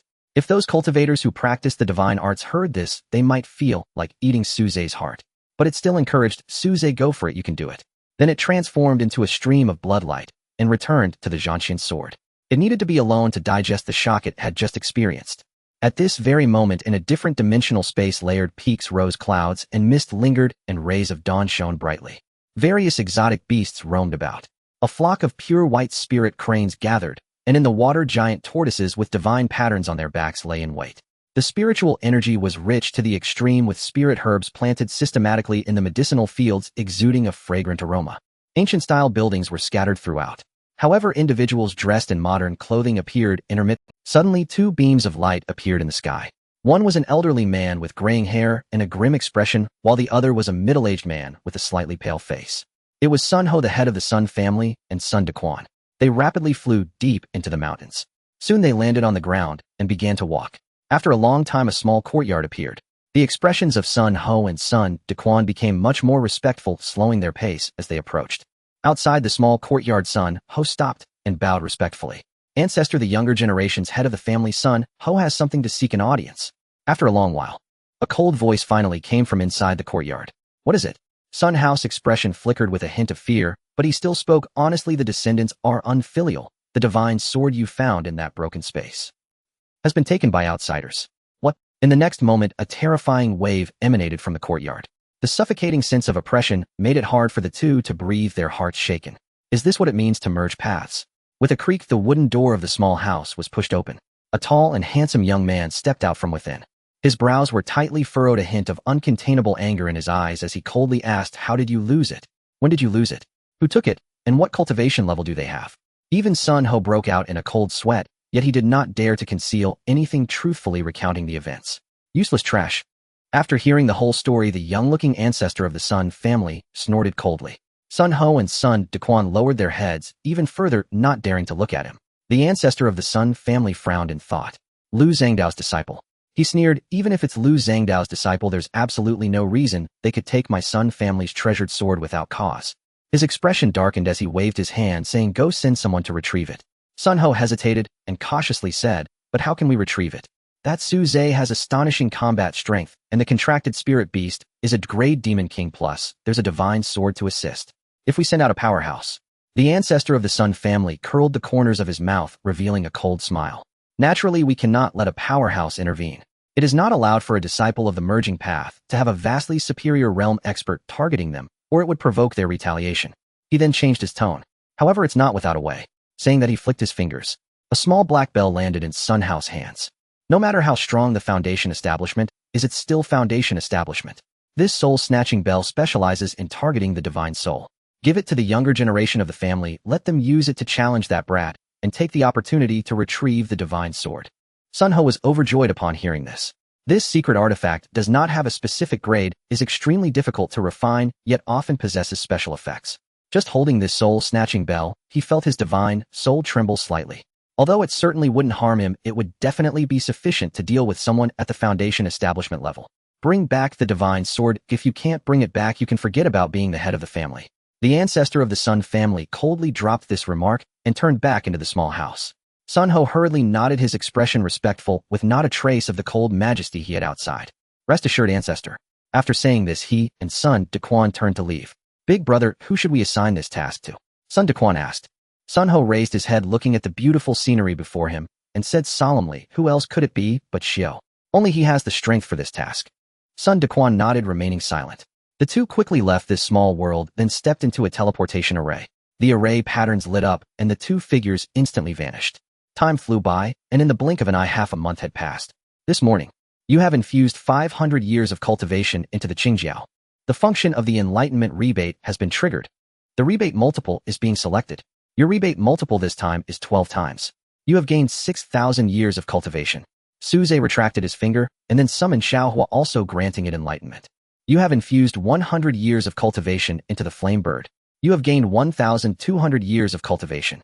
In total, you have gained 7,200 years of cultivation. Not bad. With a bit more, he could activate 2 dragon elephant seeds. Suze's thoughts moved, and he brought up the system panel. Remaining cultivation 135,000 years. This is enough to activate 33 dragon elephant seeds. The reason he was able to accumulate so much was that he had not ventured into the wild forest during this time. Recently, the principal had specifically instructed him not to go deep into the forest, as too many drank monsters had died, attracting the attention of the deeper crank monsters. When he was advising Suze, he looked at him meaningfully. Only Suze possessed the ability to slay dozens of drank monsters in such a short time. Suze agreed. So during this time, aside from cultivating and reading, he would go to the Lin family for meals and chat with old Wang. It was indeed quite leisurely. As for the school, he had only gone a few times. However, each time he went, he was surrounded by a swarm of students and teachers, making it difficult to walk.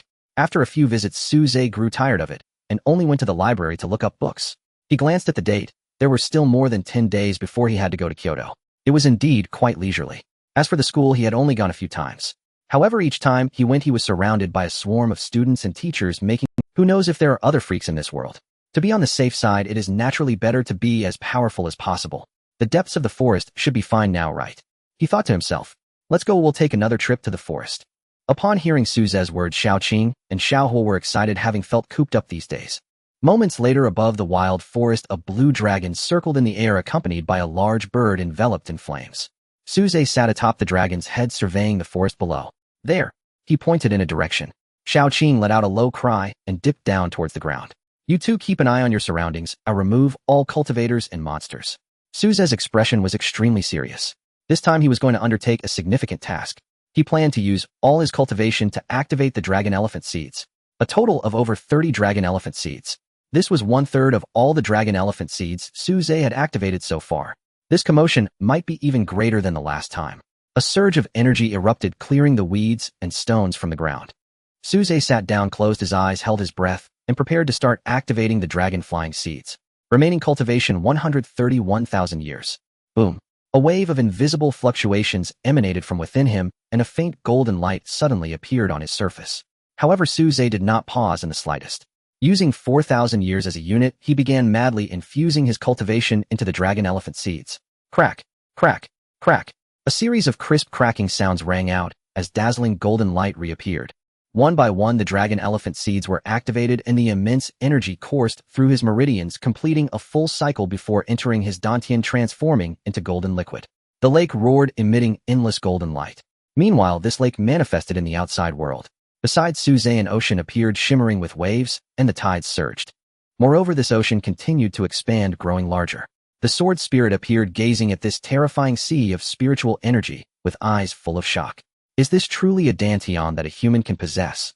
Even the ancient divine beasts might not compare. My master is truly terrifying.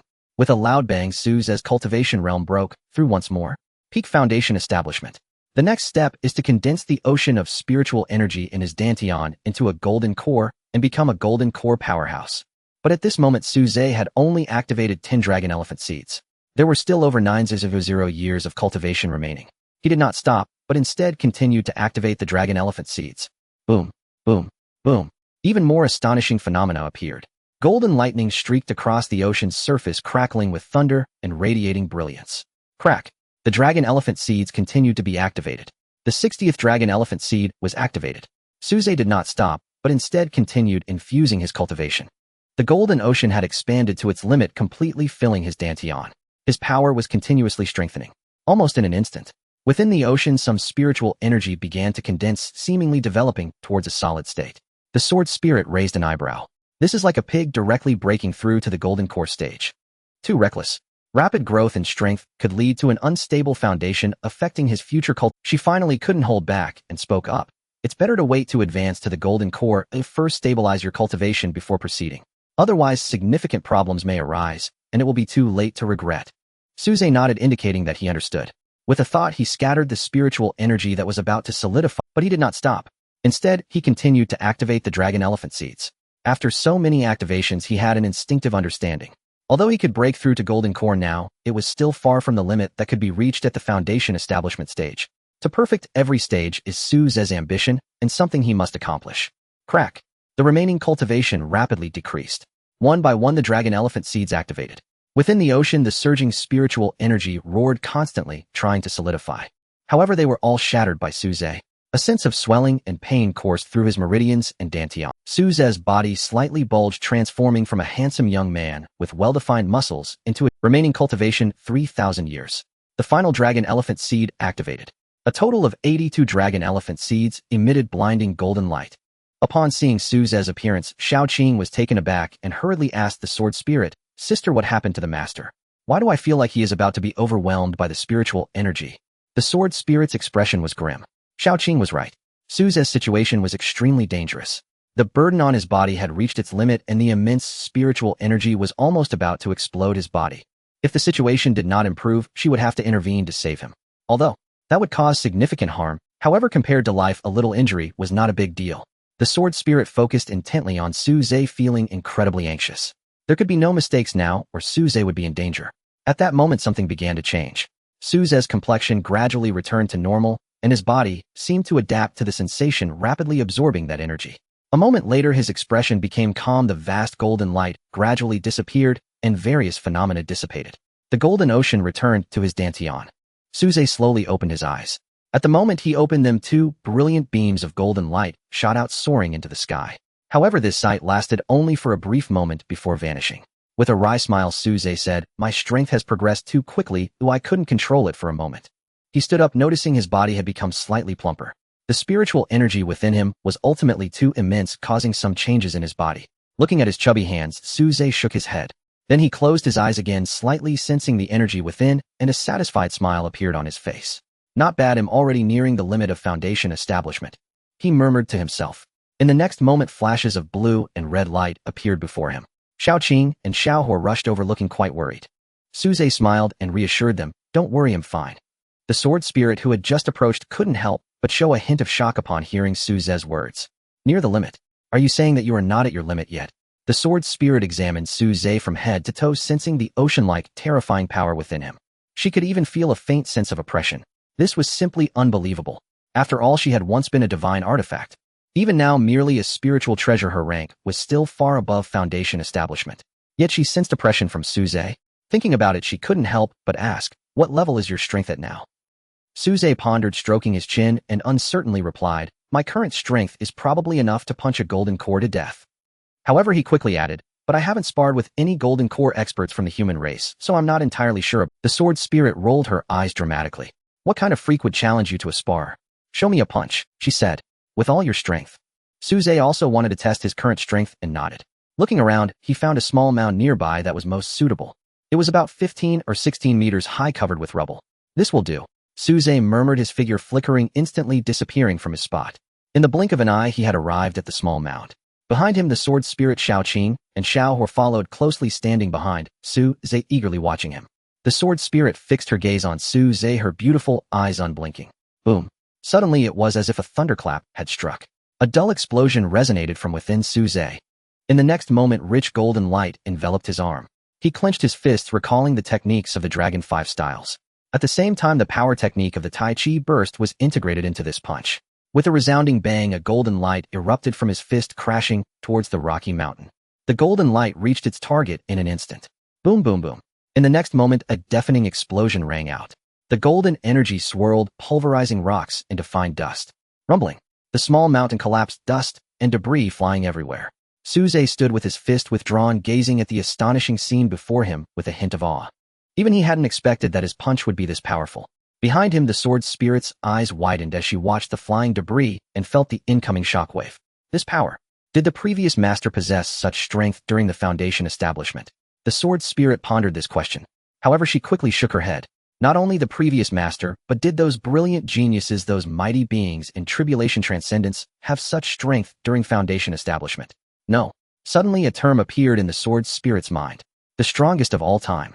The strongest of all time during Foundation establishment.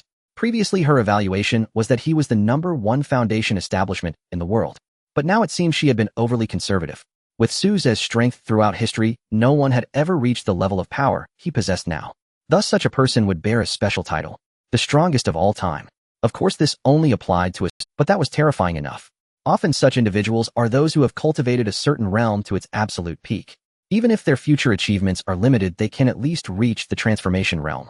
However, for Suze, it seemed that even the transformation realm was not too far-fetched. The strongest of all time. Throughout history, how many people have been able to achieve this? Has anyone from the human race ever held this title? It seems not. I heard that the first cultivator of the human race was the strongest of all time in a certain realm.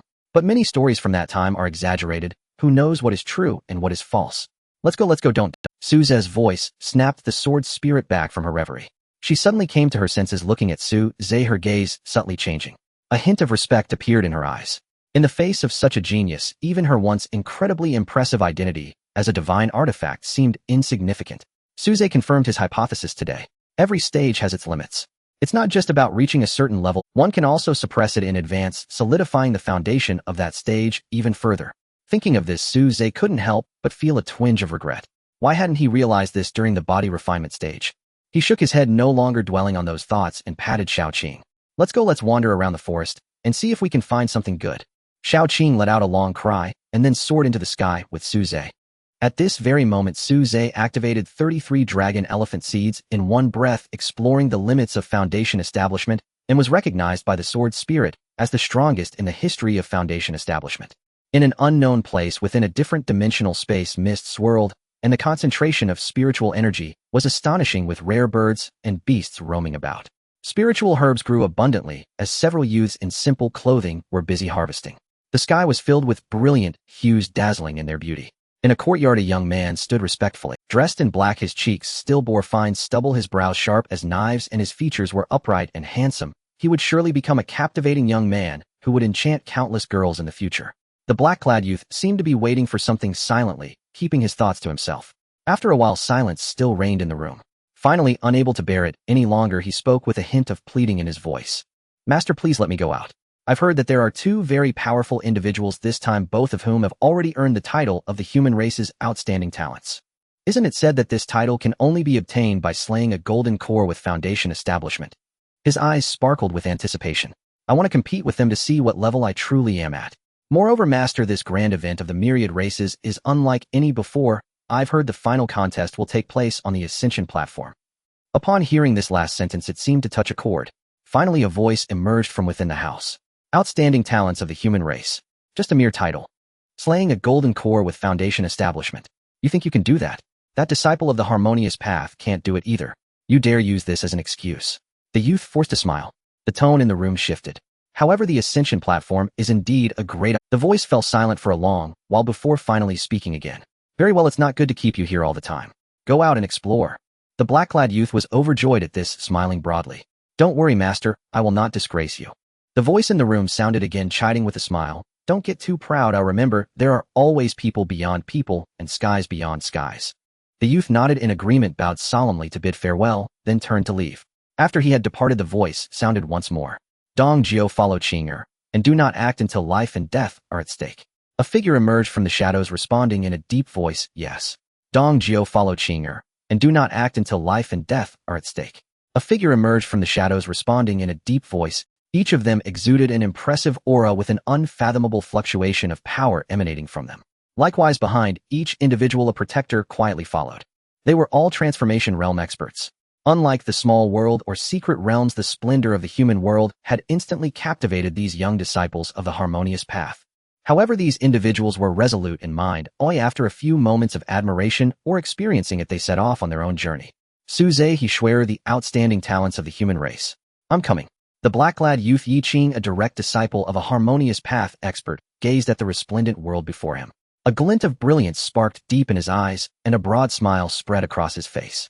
In the next moment, Yi Qing had vanished without a trace. In a certain location of the human alliance, a valley filled with birdsong and fragrant flowers lay nestled. Outside the valley stood a weathered stone tablet covered in vines that obscured the inscriptions. As sunlight poured down, 3 small characters could be faintly seen beneath the vines. Sword Hidden Valley. Suddenly the space began to distort. With a crack, a spatial gate materialized. Immediately after, a figure stepped out from the spatial gate. It was Zhang Muji. He looked at the valley before him, his expression serious, adjusting his clothes before taking a step into the valley. After walking for a while, a small lake came into view. The water was shallow and crystal clear with a few fish. Next to the lake lay an exaggerated green stone. At this moment, an old man sat cross-legged atop the stone, fishing with a rod, wholly focused on the few small fish beneath the water. Zhang Muji walked forward slowly, but dared not speak much, simply waiting quietly. After an unknown period, even Zhang Muji had looked at the lake several times. Finally, he sighed. Alas, it seems today I will return empty-handed. The old man let out a long sigh, then put away his fishing rod, turning to smile and say, Oh, Zhang Muji, how could you bear to come see me? It's rare that you still remember your uncle. Zhang Muji smiled politely. Where was the imposing demeanor he usually held before others? He replied, Uncle, you jest. I have always been concerned about you. I just came to see you. The old man waved his hand, a smile on his face. Nonsense, what are you really here for? You haven't gotten into any... If it's not something life-threatening, then hurry and scram. I don't have the spare time to play with you young ones, I still need to fish. Zhang Muji stepped closer, light flickering in his hand. In the next moment, boxes of fine wine appeared. Most of the bottles were sealed tightly, but one seemed to have a tiny crack. Suddenly, a rich, fragrant aroma of wine wafted out. The old man's eyes lit up, deeply inhaling a breath, his smile growing even wider. Good wine. He quickly recognized the bottle with the tiny crack, seeing through Zhang Muji's intentions. Good. Are you trying to tempt me with the aroma? Zhang Muji quickly shook his head. I wouldn't dare, uncle. Would you like to taste it first? First, tell me what's going on. No way, you have a harmonious path expert keeping an eye on you, right? As the old man spoke, his eyes suddenly narrowed, and his hunched body straightened slightly. An extreme sharpness of sword intent emerged. Zhang Muji's breath hitched, waving his hand. No, it's like this. Moments later, he added, that kid actually has some talent. He's been accepted as a disciple by that guy Lu Jingdao. The old man raised an eyebrow, a slight smile forming at the corners of his mouth. After pondering for a moment, he said, All right, I'll go down the mountain to take a look. But I must make it clear beforehand, if that kid has no talent for the sword path, it won't matter how much wine you offer me. Hearing this, Zhang Muji was overjoyed, nodding repeatedly. The old man nodded, waving his hand. All right, get lost now. Zhang Muji had achieved his goal, feeling satisfied as he left Sword Hidden Valley with a smile. The old man collected the scattered fine wine, holding the opened bottle in his hand, taking a sip, and instantly wore a look of contentment. Good wine, he remarked, gazing at the fish swimming in the lake, expressing admiration. Just as he finished speaking, the old man looked up at the sky, his eyes filled with a hint of nostalgia. How many years has it been since he stepped out of Sword Hidden Valley? If there were outsiders present, they would certainly be filled. Sword Hidden Valley, where is the sword hidden? At this moment, the old man suddenly let out a long howl, downing a sip of wine, and laughed heartily. Sword arise. In an instant, the fish in the lake transformed into 9 streams of colorful light, soaring into the sky. Outside Jiangnan City, in the wild forest, Su Zhe sat atop Shaoqing, swaying in the air for a better part of the day, yet he had not encountered a single great beast. With no other choice, he had to give up. He patted Shaoqing's head, saying, Let's go home. Shaoqing nodded gently and turned to fly in the direction of Jiangnan City. Suze sat upright, holding a communicator, browsing through various discussions. Strange, why haven't those families investigated this? However, upon a moment's thought, he dismissed that notion. The families of the unfortunate trial takers could not possibly not pursue this matter. Yet now there was no sign of activity. There could only be one possibility. Something must have caused them to abandon their inquiries. What could that be? Suze pondered for a moment and could only deduce one possibility. Interests. Just then a newly refreshed post caught Suze's attention. He clicked to open it and found that a member of a family was unwilling to accept the situation, claiming that the perpetrator of the Demon Suppression Tower incident was trying to silence them with interests and treasures. There were many comments below this post. Some claimed that their families had already accepted compensation, advising the poster not to overestimate themselves and to take the items to stay quiet, or else they would attract great trouble. Suze clicked to the next page to continue viewing, but found that the post had already been deleted. Sun family, do they really think they can cover everything up? He let out a cold laugh. He certainly held no good feelings towards Sun Xiao and the Sun family, even harboring a strong dislike. However, he still felt grateful to Sun Xiao for giving him the immortal slaying sword. In the future, he would definitely have to properly thank him. The wind howled around him. Ahead, Jiangnan City appeared before his eyes. Time flew by, and nearly 10 more days passed. In the wild forest, Suze's figure reappeared. He sat with an upright posture, golden light shimmering on his body, while a series of rumbling sounds echoed from within. Xiaoqing looked worriedly and turned to the sword spirit, saying, "Sister, do you think Master won't have any problems breaking through so quickly?" The sword spirit remained silent for a moment before shaking her head. "He has his own judgment, we need not worry." She looked at Suze, her gaze flickering uncertainly. In truth, she had also worried about this issue. If the speed of advancement was too fast, and the increase in strength too astonishing, it could lead to an unstable foundation affecting the path ahead. After obtaining Suze's consent, she was able to check on his condition. Then she was taken aback. The vast spiritual energy with an incredibly solid foundation and an unprecedented depth of cultivation.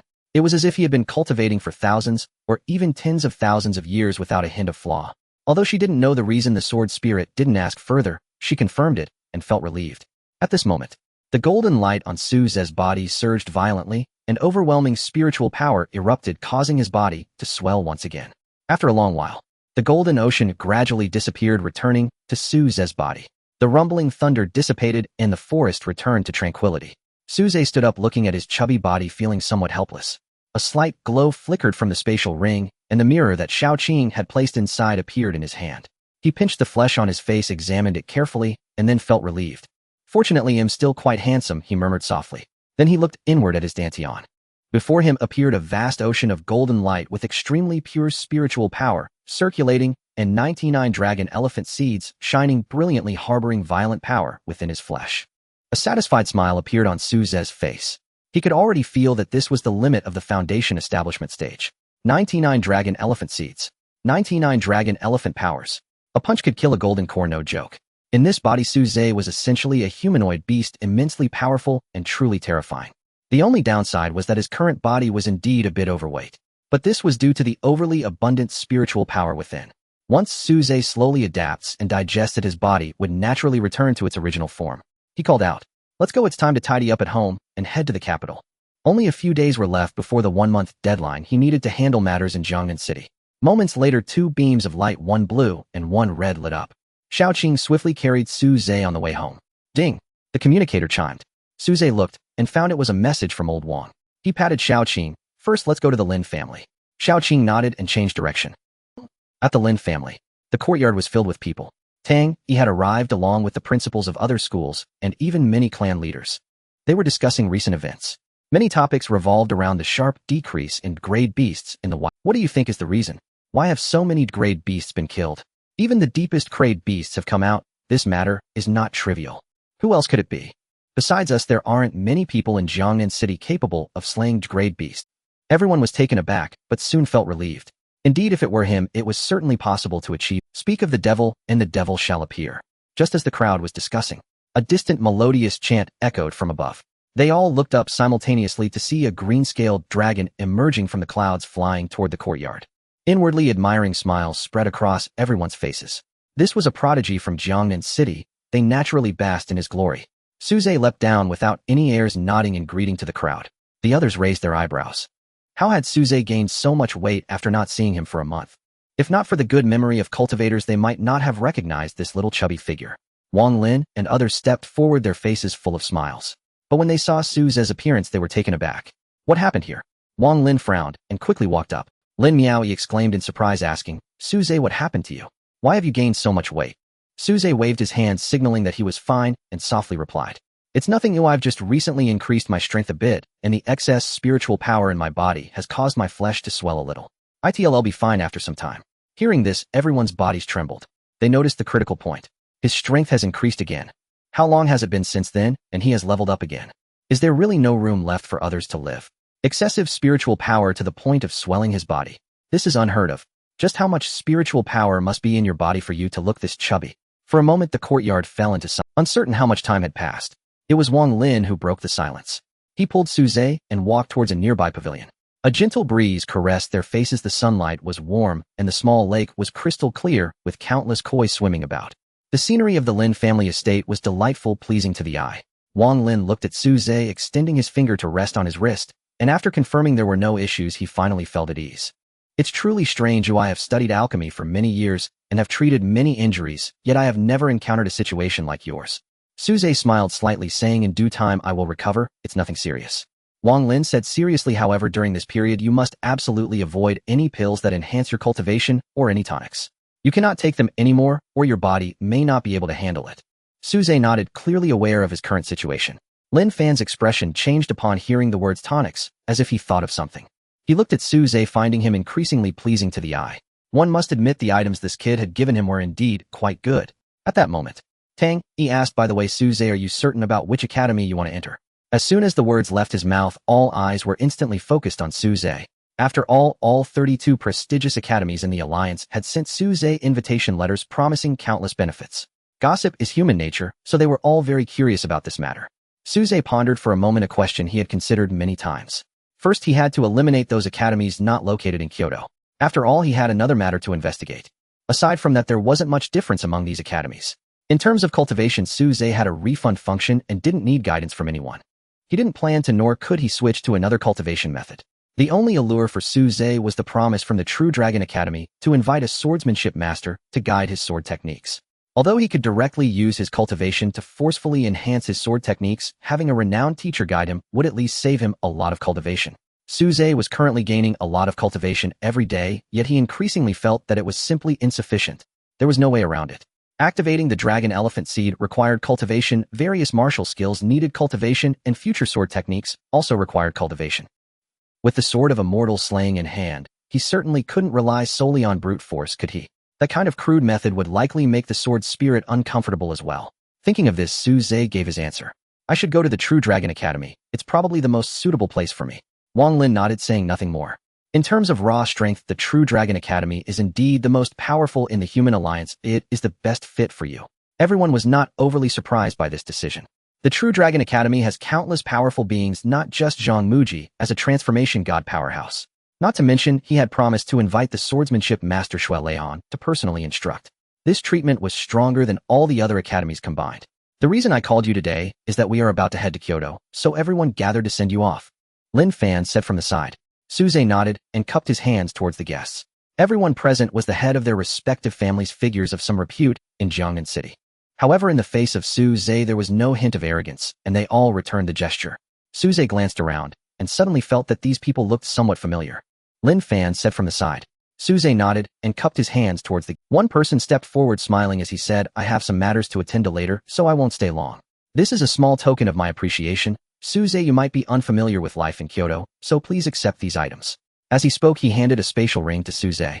Suze raised an eyebrow, instinctively wanting to refuse. But then he saw the person's expression grow solemn, saying earnestly, if it weren't for you, my child would have died in the demon suppression tower. Last time I was in a hurry and had nothing on me. This is our family's gratitude, you must accept it. Seeing his seriousness, Suze couldn't refuse, so he reluctantly accepted it. With one person taking the lead, others came forward one after another. Basically, they all expressed their gratitude to Suze and offered a token of thanks. Not all of their children had been saved and many had perished. Yet they still presented their tokens of gratitude with reddened eyes.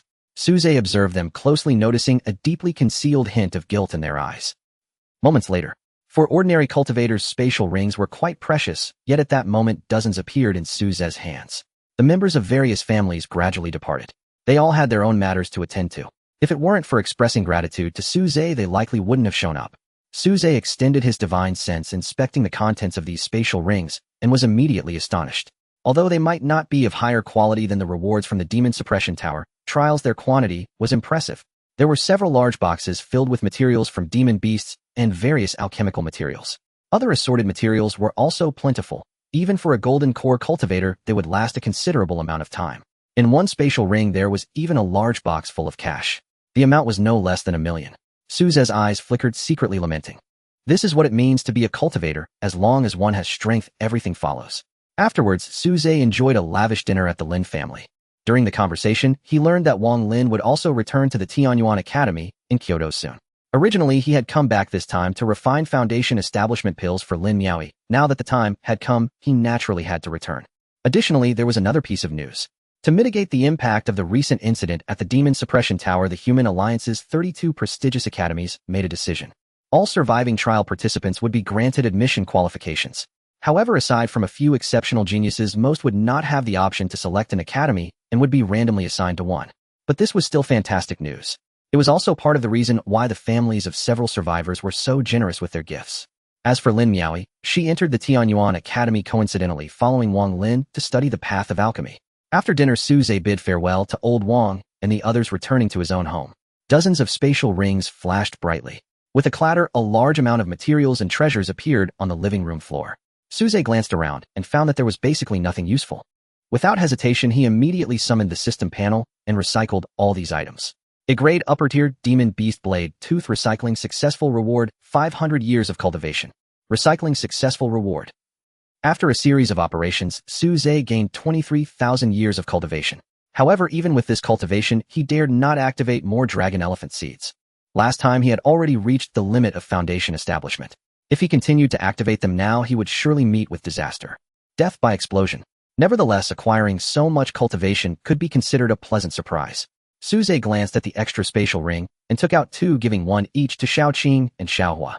The remaining cultivation was entirely converted back. He looked at the Xian sword, pondered for a moment, and opened the system shop. A phantom light screen appeared displaying various martial arts manuals. Among them were boxing techniques, evasion arts, spear techniques, and leg techniques. Naturally, there were also sword techniques. His eyes sparkled as he searched tirelessly. Finally, a rather suitable sword technique appeared before him. 7 Swords of Heaven's Interception, a crade sword technique, requires 18,000 years of cultivation. Suze's eyes brightened as he clicked on this sword technique and began to read its introduction. Created by the founder of the Sword Washing Pavilion in the sacred land of Sword Dao, this technique possesses immense power and is highly unpredictable. It contains the founder's lifetime understanding of swordsmanship. However, the ability to comprehend it depends on the practitioner's own fortune. This sword technique was originally supposed to be a grade technique, but was downgraded to crade due to the absence of a comprehensive outline. Suze stared at this introduction, falling into deep thought. A crade sword technique. That was not bad at all. Moreover, judging from the description, it seemed to have a significant background being related to the sacred land of Sword Dao and a lifetime understanding of swordsmanship. It sounded quite impressive. Most importantly, its price was merely 18,000 years of cultivation, making it extremely cost-effective. For Suze at this moment, it was more than sufficient. With this in mind, Suze made up his mind. Purchase 7 Swords of Heaven's Interception. He silently recited the phrase in his heart. The next moment, his remaining cultivation instantly diminished by 18,000 years. Along with the deduction of his cultivation, a sword technique appeared in Suze's mind. 7 Swords of Heaven's Interception. As the name suggests, this sword technique consists of only 7 moves. Unlike the 5 styles of the Flood Dragon, the moves of the 7 Swords of Heaven's Interception have no names, only simple codes. Sword 1, Sword 2, all the way to Sword 7. With the increasing numbers, the difficulty of cultivating each move also escalated. Meanwhile, a figure appeared in Suze's mind. This figure wielded a long sword, repeatedly demonstrating the 7 Swords of Heaven's Interception. Suze was immediately captivated, unconsciously immersing himself in it. He closed his eyes and sat cross-legged, beginning to observe the moves of the 7 swords. The Xian sword trembled, and a surge of blood light erupted. The sword spirit appeared, her beautiful eyes filled with a mix of confusion and surprise. She sensed an astonishing sword intent emanating from Suze. What was happening? When did Suze learn sword techniques? She focused her gaze, confirming that her feelings were not mistaken. The sword intent was incredibly sharp, imbued with a sense of the Dao's rise and fall. Was this an understanding of the Dao? Could it be that such a person truly exists in this world, someone who can comprehend it without a teacher? The sword spirit was secretly astonished, unable to comprehend the situation. Meanwhile, Su Zhe was completely immersed in the sword technique of 7 Swords of Heaven's Interception. Unlike before this time, he did not directly infuse his cultivation, but had truly entered a state of Su Zhe himself did not know what was happening. Upon seeing those sword techniques, a sense of familiarity arose in his heart. It felt as if he was meant to practice sword techniques from the very beginning. He comprehended rapidly. Faced with this sword art, he swiftly grasped Sword 1, even able to draw parallels and attempt different methods.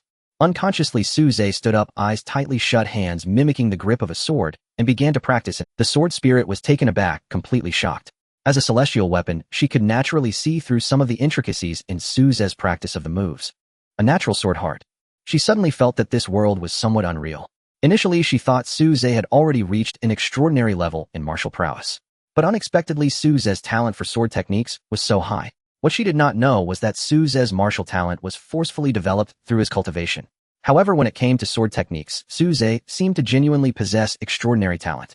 He did not stop his movements and continued to practice the sword techniques. Time flew by. The next day, Su Zhe suddenly opened his eyes, feeling utterly exhausted, as if he had engaged in intense exercise the night before. Hiss, he inhaled sharply, instinctively circulating his golden true energy. The warm true energy flowed throughout his body, making him feel somewhat better. What did I do yesterday? Su Zhe turned to Xiaoqing. Xiaoqing's expression was somewhat strange, and a hint of red appeared on her blue skin. She hurriedly fled the room, even forgetting to give him a top-up. Before leaving, she threw out a sentence. Master, you should ask the sword spirit sister. She is the one involved, and must know best. Huh. Seeing Xiaoqing's demeanor, Su Zhe was suddenly alarmed. He quickly pulled back the covers and saw that his brother was safe and sound, letting out a quiet sigh of relief. Recalling the sharpness of the Xian sword, he felt a chill run down his spine, sending a shiver through him. Sword spirit, are you there? What happened last night? I comprehended the sword technique, but I seem to have no memory of what occurred. He turned to inquire of the Xian sword. However, the Xian sword trembled, and a trace of blood-red malice emerged. The voice of the sword spirit girl came out coldly. I don't know, I forgot, ask yourself. It was quite brief, equivalent to saying nothing at all. Su Zhe, could it be my innocence? No, wait. He shook his head, muttering to himself. He examined the Xian sword. This was not even a matter of reproductive isolation. After thinking for a long time, Su Zhe still could not recall what had happened. In the end, he shook his head, deciding not to dwell on it any longer, and opened the system panel. Name Su Zhe, age 16. Martial cultivation, peak of foundation establishment. Martial art, dragon elephant cultivation technique. Weapon, Xian sword, low grade, spiritual treasure, can be repaired. Martial skills, mastered 5 styles of the flood dragon, mastered 9 steps of the sky, Peng perfected Taiji collapse force. Sword technique, 7 Swords of Heaven's Interception, Sword 1 minor success. Sword 2 entry level. The remaining 5 styles not yet mastered. Contracted spirit beasts, Qing Jiao grade low tier, Flame bird a grade upper tier. Su Zhe was taken aback upon seeing this information. In just one night, he had directly achieved minor success in Sword 1 of the 7 Swords of Heaven's Interception. Though it was a grade technique, it shouldn't have progressed so quickly. Could it be that he had unconsciously used his cultivation to enhance it yesterday? He hurriedly checked his remaining cultivation, but found it had not decreased. What was going on? Suddenly an idea emerged in Su Zhe's mind. Could it be he was a genius of this? Though saying so felt a bit conceited, Su Zhe truly could not think of any other possibility. Or perhaps the sword spirit had helped him last night. How did she help him? Su Zhe scratched his head, genuinely puzzled. Su Zhe attempted to inquire about the events of the previous night. However, the sword spirit seemed disinclined to respond, lying quietly by the bed as if it hadn't heard Su Zhe's words. In helplessness, he could only give up and rise to wash up. Moments later, Su Zhe found Xiaoqing and, noticing its demeanor, did not ask too much, but simply placed his finger on it. You have infused 500 years of cultivation into the Qingjiao. Activating the Enlightenment Cashback feature. Selecting Cashback Multiplier. Your current cashback multiplier is 12 times. You have gained 6,000 years of cultivation. That was acceptable. Su Zhe nodded, summoned Xiaohua, and began the enlightenment process. This time the cashback multiplier was quite low, only 6 times. 6,600 years of cultivation, which according to past experiences could activate a dragon elephant seed. However, for now, it was merely a thought. He had already reached the limit of foundation establishment, and his only goal now was to break through to the golden core stage. But the problem was that Su Zhe discovered there seemed to be no golden core techniques in the dragon elephant cultivation method. He looked at his remaining cultivation and murmured to himself. It seems I need to quickly repair part of the dragon elephant cultivation method with my cultivation. After some thought, he decided to first ask the sword spirit if there were any precautions to take. Is there anything I need to pay attention to when advancing to the golden core? Upon hearing Su Zhe's inquiry, the sword spirit trembled slightly, and a blood light emerged, revealing itself. Her expression was frigid like ancient ice, and she spoke solemnly and seriously. There are significant differences between golden cores not only in talent and strength, but also in the essence of the golden core itself. Oh, Suze was somewhat puzzled. He hadn't heard about such matters in previous classes. The sword spirit continued her explanation. The quality of a cultivator's golden core directly affects how far they can go in the future, making this step exceptionally important. Back in our time, golden cores were divided into 4 types. Zagden purple core, orange core, and the highest quality golden core. Not all cultivators are golden core. A significant portion of them possess a mixed quality golden core. If it's a mixed core, they will be stuck for life with almost no chance of breaking through to the nascent soul stage. Therefore, if you plan to break through to the golden core, you must be completely prepared.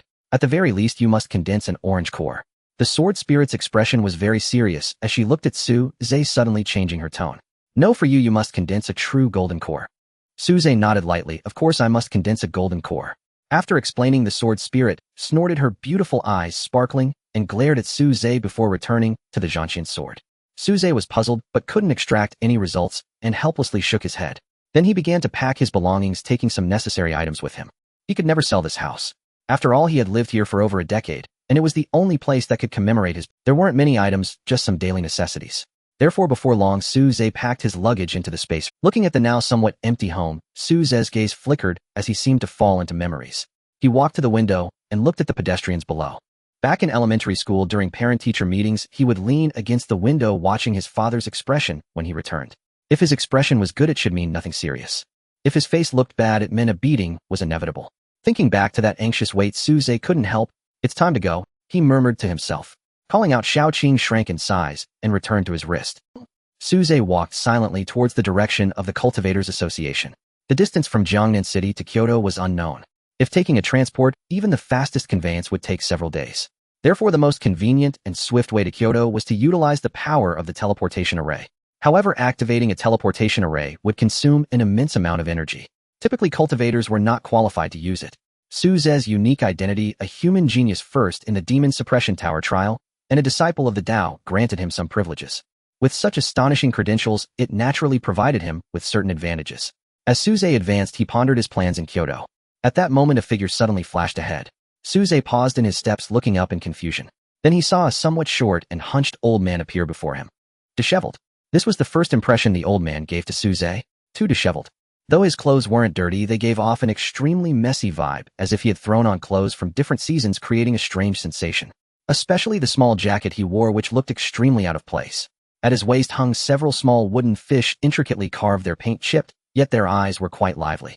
Not only that, but as soon as they made eye contact, a strong smell of alcohol hit them.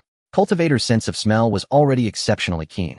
Now, unexpectedly encountering this, he inhaled a large mouthful of the alcohol. Suze frowned, nearly getting dizzy from the stench. A beggar. Is such a profession still around these days? They called themselves beggars, but were mostly just professional scammers. How many of them were truly impoverished?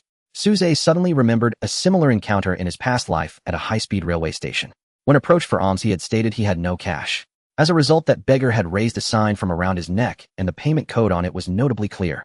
Thus he instinctively said, "I have no money, no cash, no balance, no credit card, no limit. In short, I have no." The old man was noticeably taken aback upon hearing this.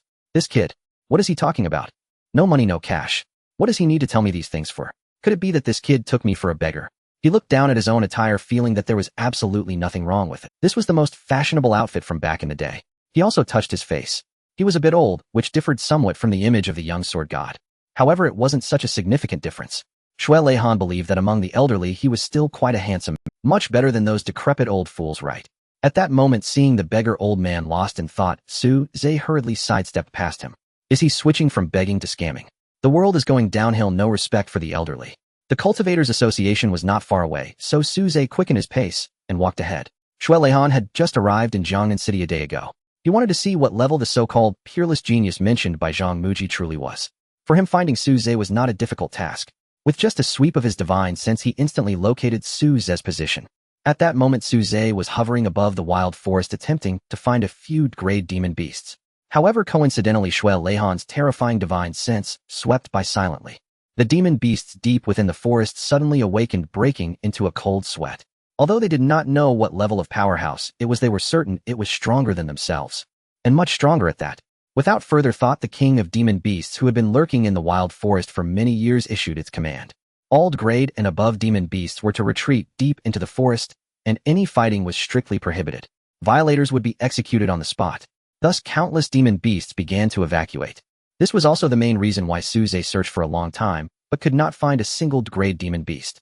After Xue Leihan found Suze, he did not approach immediately, but chose to observe quietly. With overwhelming spiritual power, the strength was astonishing. Just a glance, and he was taken aback. What kind of terrifying spiritual energy resided within that chubby physique?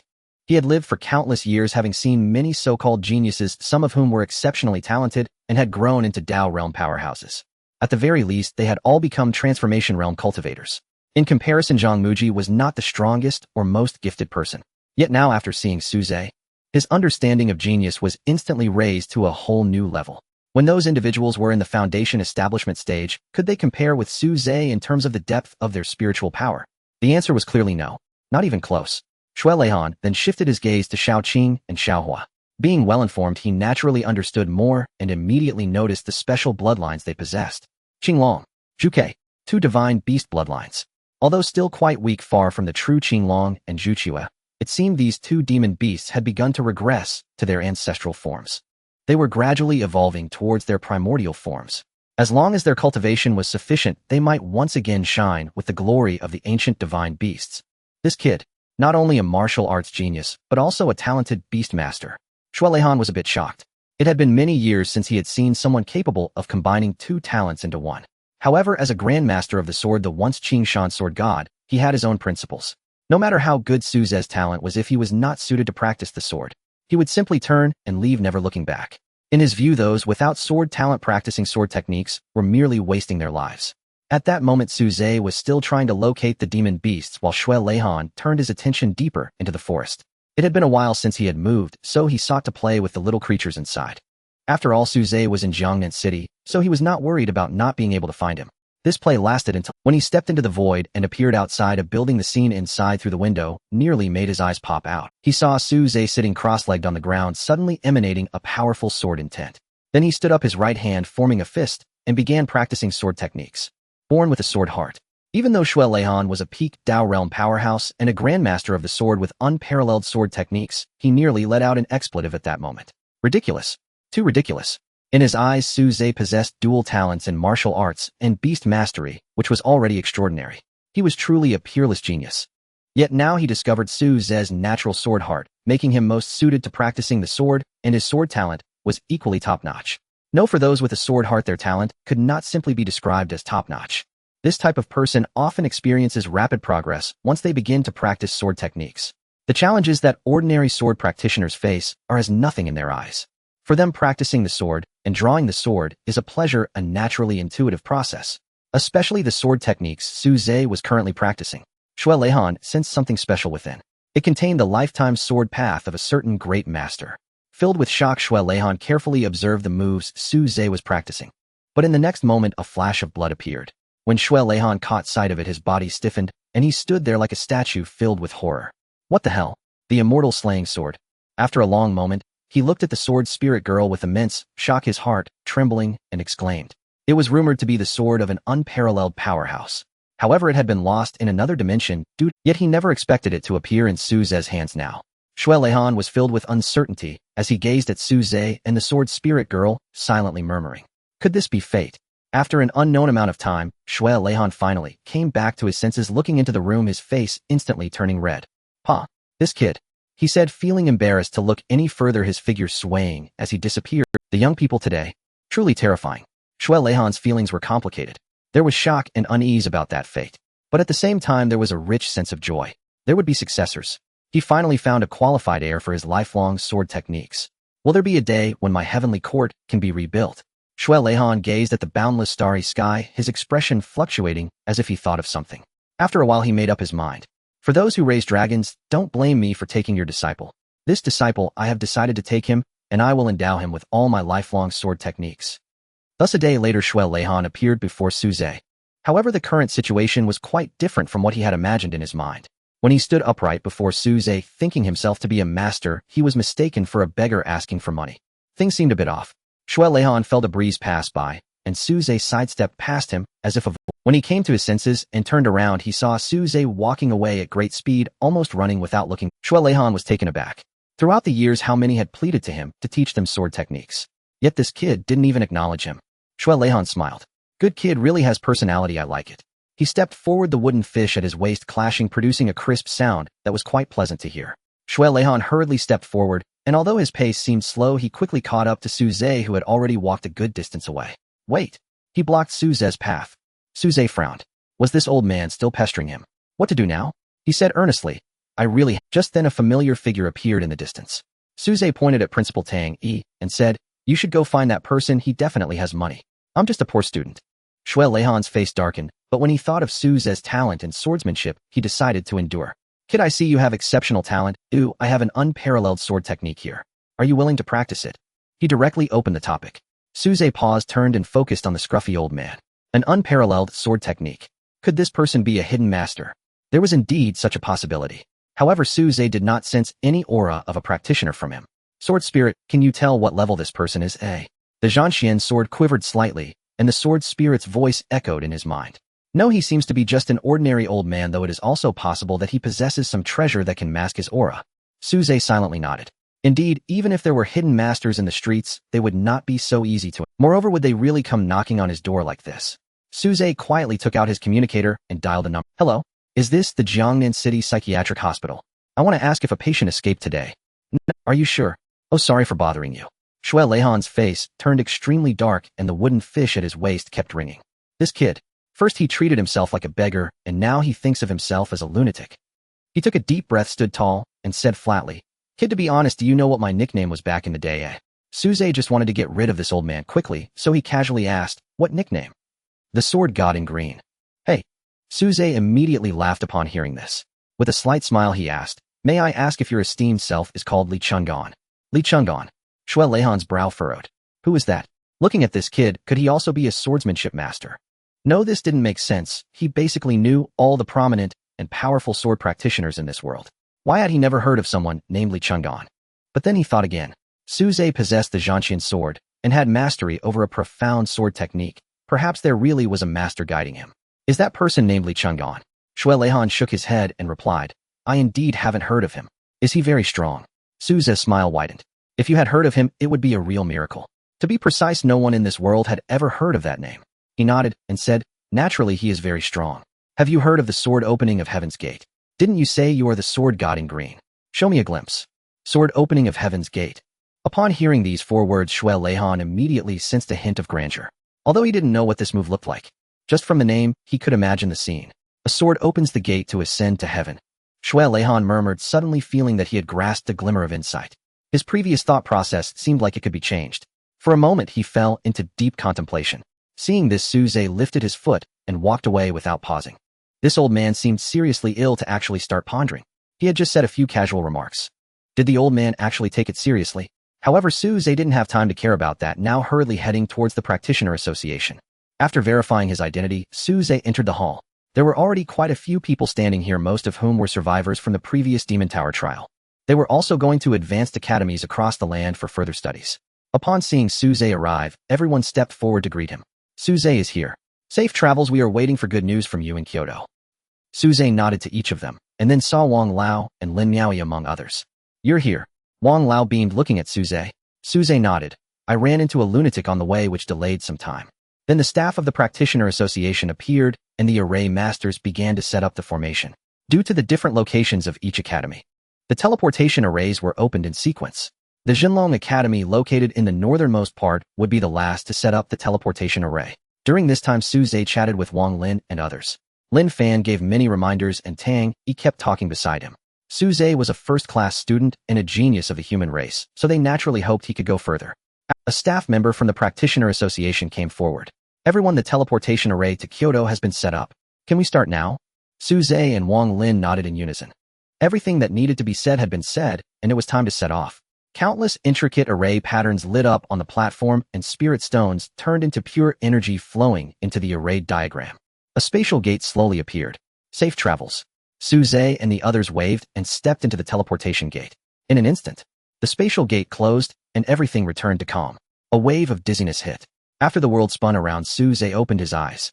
Before him stood a grand hall far more magnificent than the Practitioner Association in Jiangnan City. The array patterns beneath his feet slowly extinguished. Below the array platform, several people were quietly waiting. Upon seeing Su Zhe and the others appear, they all stepped forward to welcome them. Among them were the previous headquarters envoys, as well as people from Jinlong Academy and Tianyuan Academy. Su Zhe, you finally arrived. Welcome to Jinlong Academy. Wang Lao, you finally returned. Those few have been looking for you every day. They've almost driven me crazy. As the Tianyuan Academy people spoke, they secretly sized up Su Zhe next to Wang Lin, inwardly lamenting the loss. Su Zhe was now quite a celebrity. Almost everyone knew and recognized him. After all, in certain rankings, a significant number of people had already regarded Su Zhe as the #1 genius of the human race. The people from Jinlong Academy were very enthusiastic, pulling Su Zhe into discussions about various topics, including many benefits, the best apartments in prime locations, substantial monthly cash subsidies, and various resources for cultivation. The envoy smiled slightly, interrupting their conversation. Excuse me, let's discuss these benefits later. Su Zhe, please prepare yourself. The Purification Soul Altar is about to open soon. The envoy from headquarters carefully relayed all the relevant information before hurriedly departing. A week later, the Elder Council of the Alliance would commence the Cleansed Soul Altar. This is a great opportunity, especially for cultivators below the nascent soul stage, as it can be immensely beneficial. If one is fortunate, they may even sense the divine soul ahead of time. Su Zhe felt a surge of joy within. This was indeed a splendid chance to enhance his soul weapon. Wang Lin approached with a smile and said, I have to take my leave now, though there are many matters awaiting me here. Don't forget to visit me when you have time, and we can exchange ideas, my friend. Su Zhe nodded. Of course, take care, old man. Wang Lin jokingly scolded, Are you wishing death upon me? Lin Miao, he also stepped forward to exchange a few words with Su Zhe. However, at that moment, a series of beeping sounds suddenly emanated from everyone's communication devices. Messages were being pushed out one after another. Various software notifications appeared as if a major event had transpired. Su Zhe glanced down, his gaze instantly sharpening. Disciples of the harmonization path have emerged, instantly defeating a golden core beast. They're going crazy.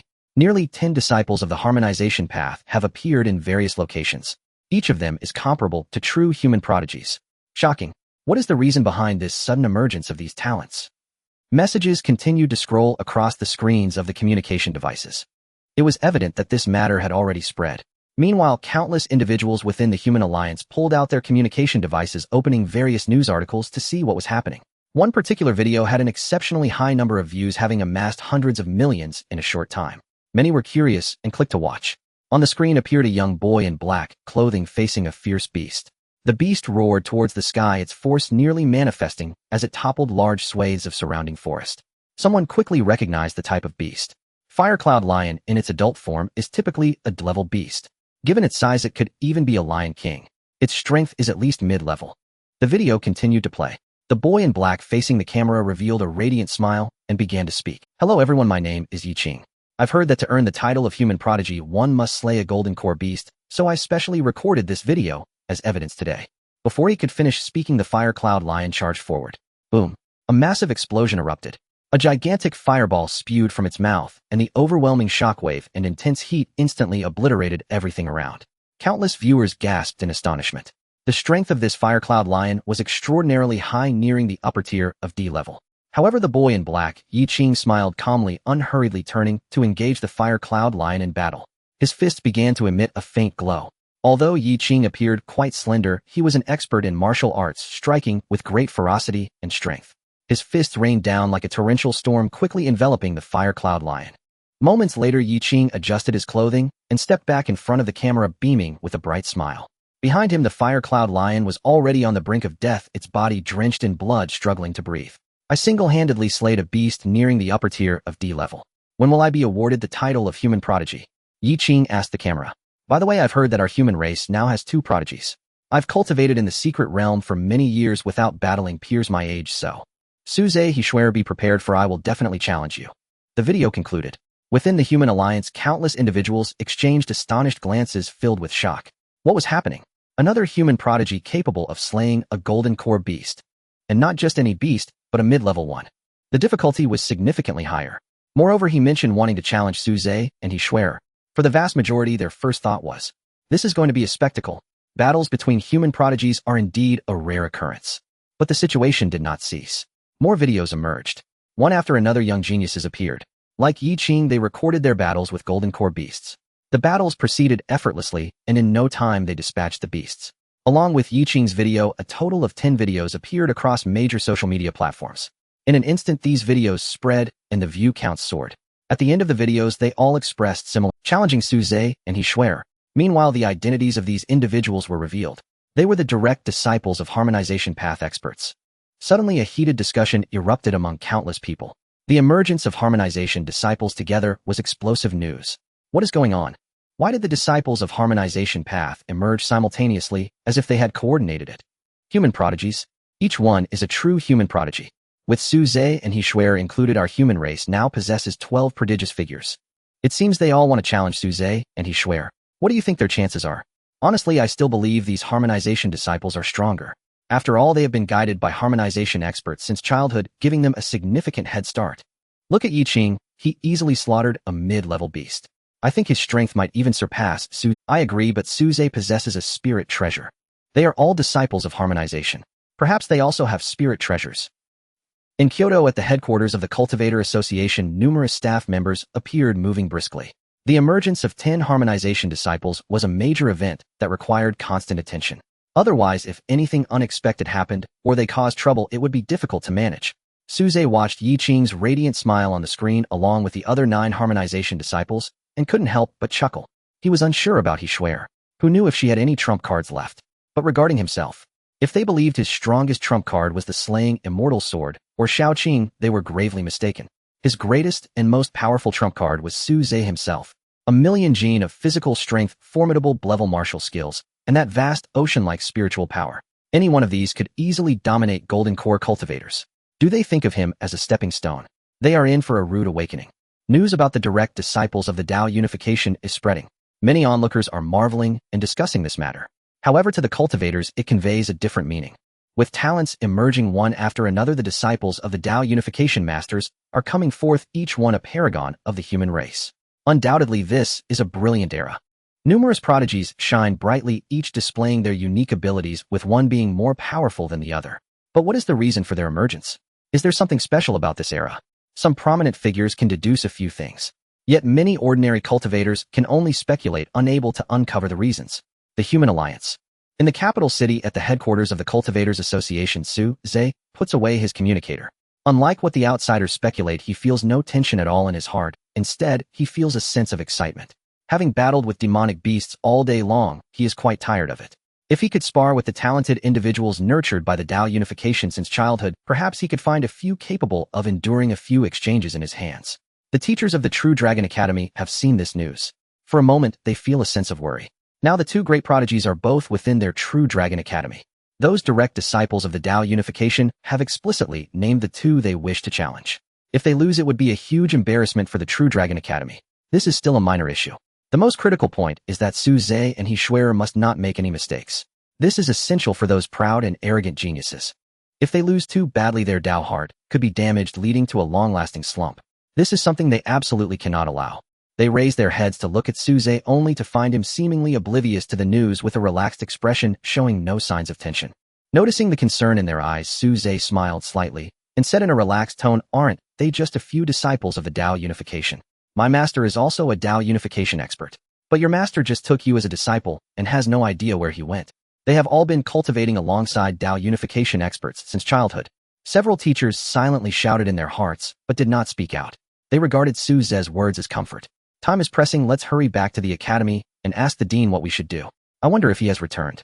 After a brief discussion, they made a decision. Su Zhe, let's hurry and go. Su Zhe nodded gently. Alright, I also want to see what the strongest academy in the alliance is like. Moments later, they boarded the flying vehicle heading to the True Dragon Academy. Surrounding them were towering skyscrapers with countless passenger flying vehicles weaving between them. The prosperity of the capital far exceeds that of Jiangnan City. Here there is hardly a distinction between suburbs and urban areas. Everywhere are high-rise buildings densely packed with vibrant lights and bustling streets filled with office workers, among whom there are quite a few cultivators. The flying vehicle traveled at high speed. Even so, it took a while before a cluster of buildings appeared ahead.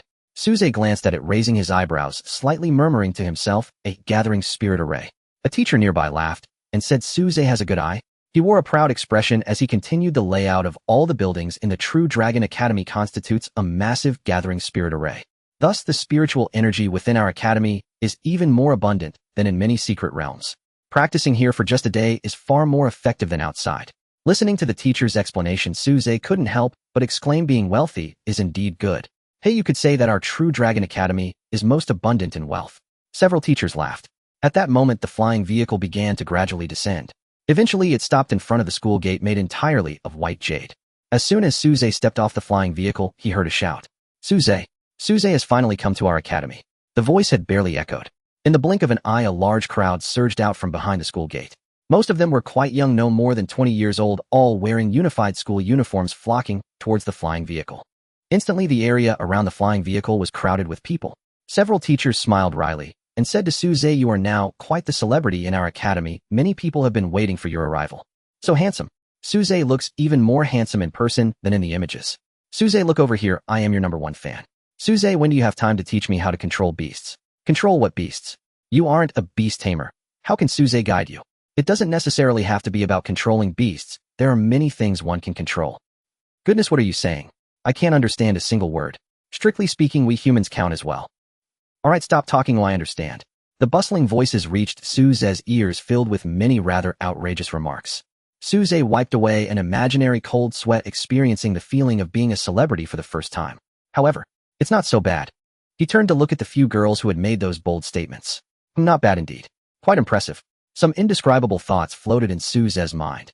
He shook his head, dismissing those distracting thoughts. He came here to learn. Suze, those Tao disciples have said they want to challenge you. What are your thoughts? At that moment, a question caught Suze's attention. He turned to look. A petite girl with snow-white hair, ivory-like skin, and an astonishingly developed figure caught his eye. That enormous feature carried a suffocating sense of oppression, even more terrifying than facing a golden core demonic beast for the first time. Goodness. Suze was taken aback, and given the exaggerated curvature of her features, he found the question rather good. Thus, after pondering for a moment, he said, I haven't thought much about it. It's just a few matches. If they want to fight, then let them fight. I also want them to see that we grassroots cultivators are not to be underestimated. Even without superior cultivation resources, without guidance from powerful masters, and without formidable techniques and martial skills, we can still become true powerhouses through hard work and our own diligence. Like most people, I previously lacked guidance from famous masters and had no strong techniques to choose from. But as long as one works hard like I do, training day and night, one can reap their own rewards. What we need to do is not to defeat others, but to surpass our former selves, to become our own strongest selves. This is the true meaning of cultivation. As Suze spoke these words, his face was calm, his heart steady, filled with passion and determination. In reality, this was content he had seen in an inspirational video in his past life. In this world of cultivators, it doesn't quite hold practical significance, yet its emotional impact remains the same. In an instant, the noisy crowd fell silent. Everyone, including the teachers, was stunned. They looked at Suze, their eyes shining with brilliance. Everyone fell silent. They gazed at Suze's words, still echoing in their ears. The students of the True Dragon Academy are all talented individuals from across the Alliance. Their cultivation talents are exceptionally outstanding. They are not the ordinary people that Suze referred to. However, the impact of these words on them was even stronger. Is Suze an ordinary person? That's a joke. How could a prominent genius of the human race possibly be ordinary? In their eyes, Suze is a true genius, one of the most promising talents in the entire human race today. Yet such a person still works so hard. There's an old saying, don't fear the genius, fear the genius who works hard. Clearly, Suze is that kind of person. If Suze is working that hard, what reason do they have not to put in the effort?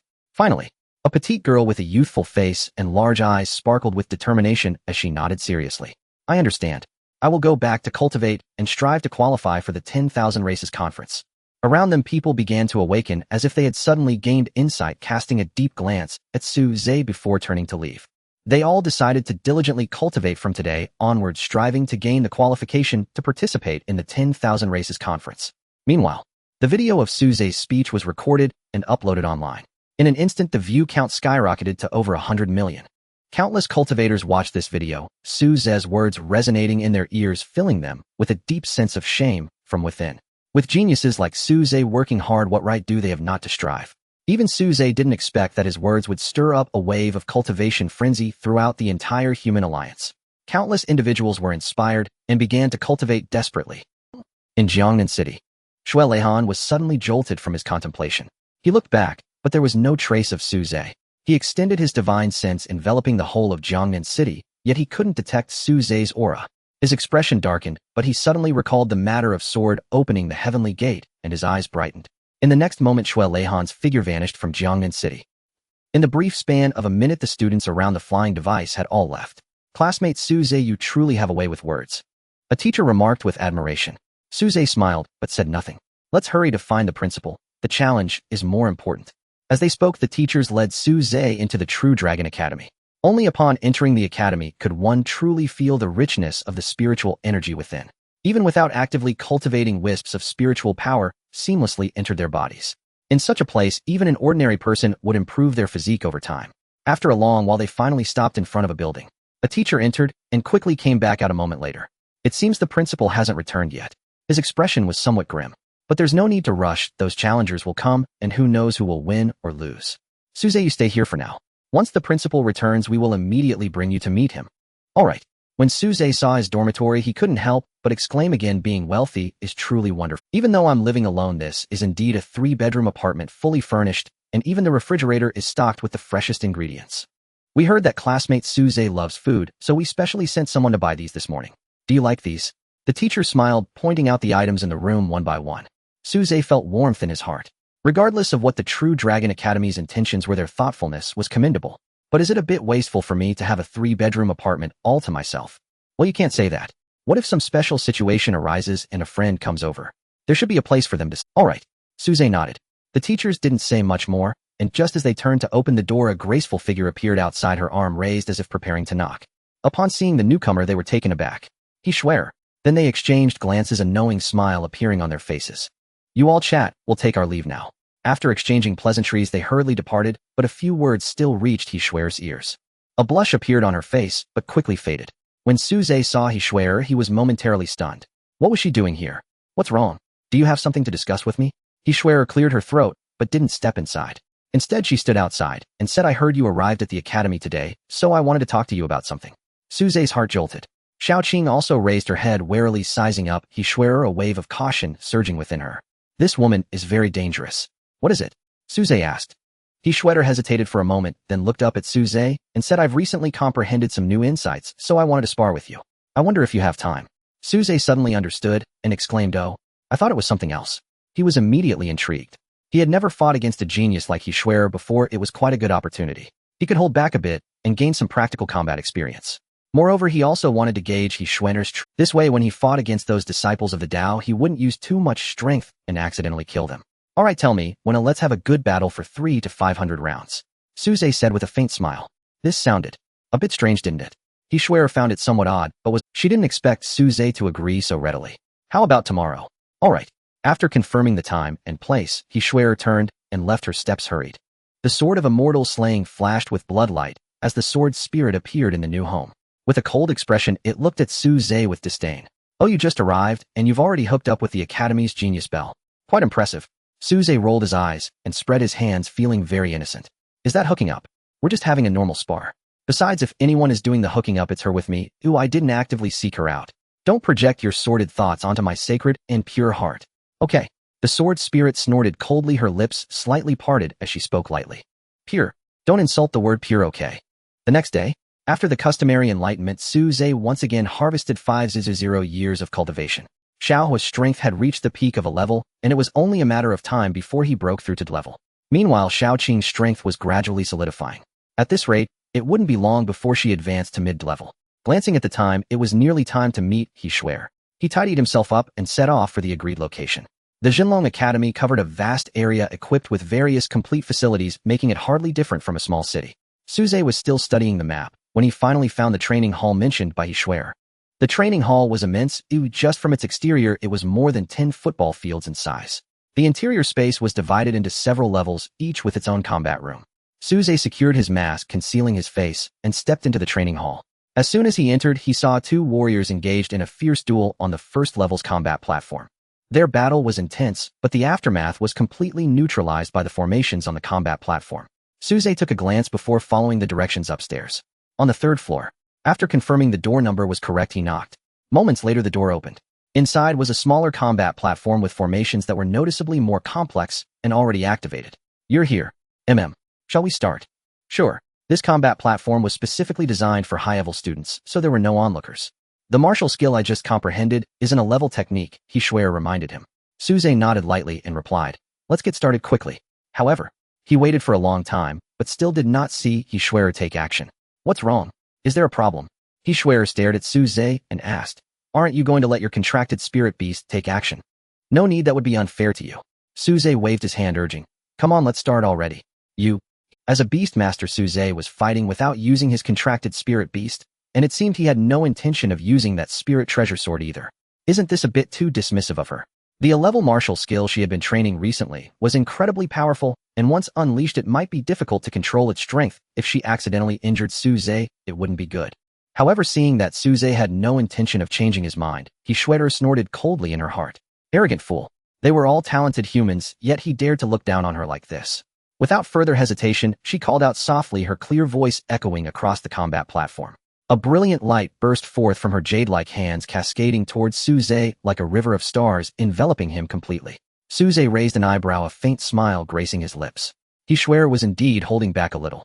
He still needed to verify the strength of these human prodigies. Boom. Suddenly, a muffled sound erupted. Suze exerted force with his legs, not even using the celestial step, relying solely on his physical strength to charge forward. The incredibly solid combat platform shook violently. Hishwera was taken aback.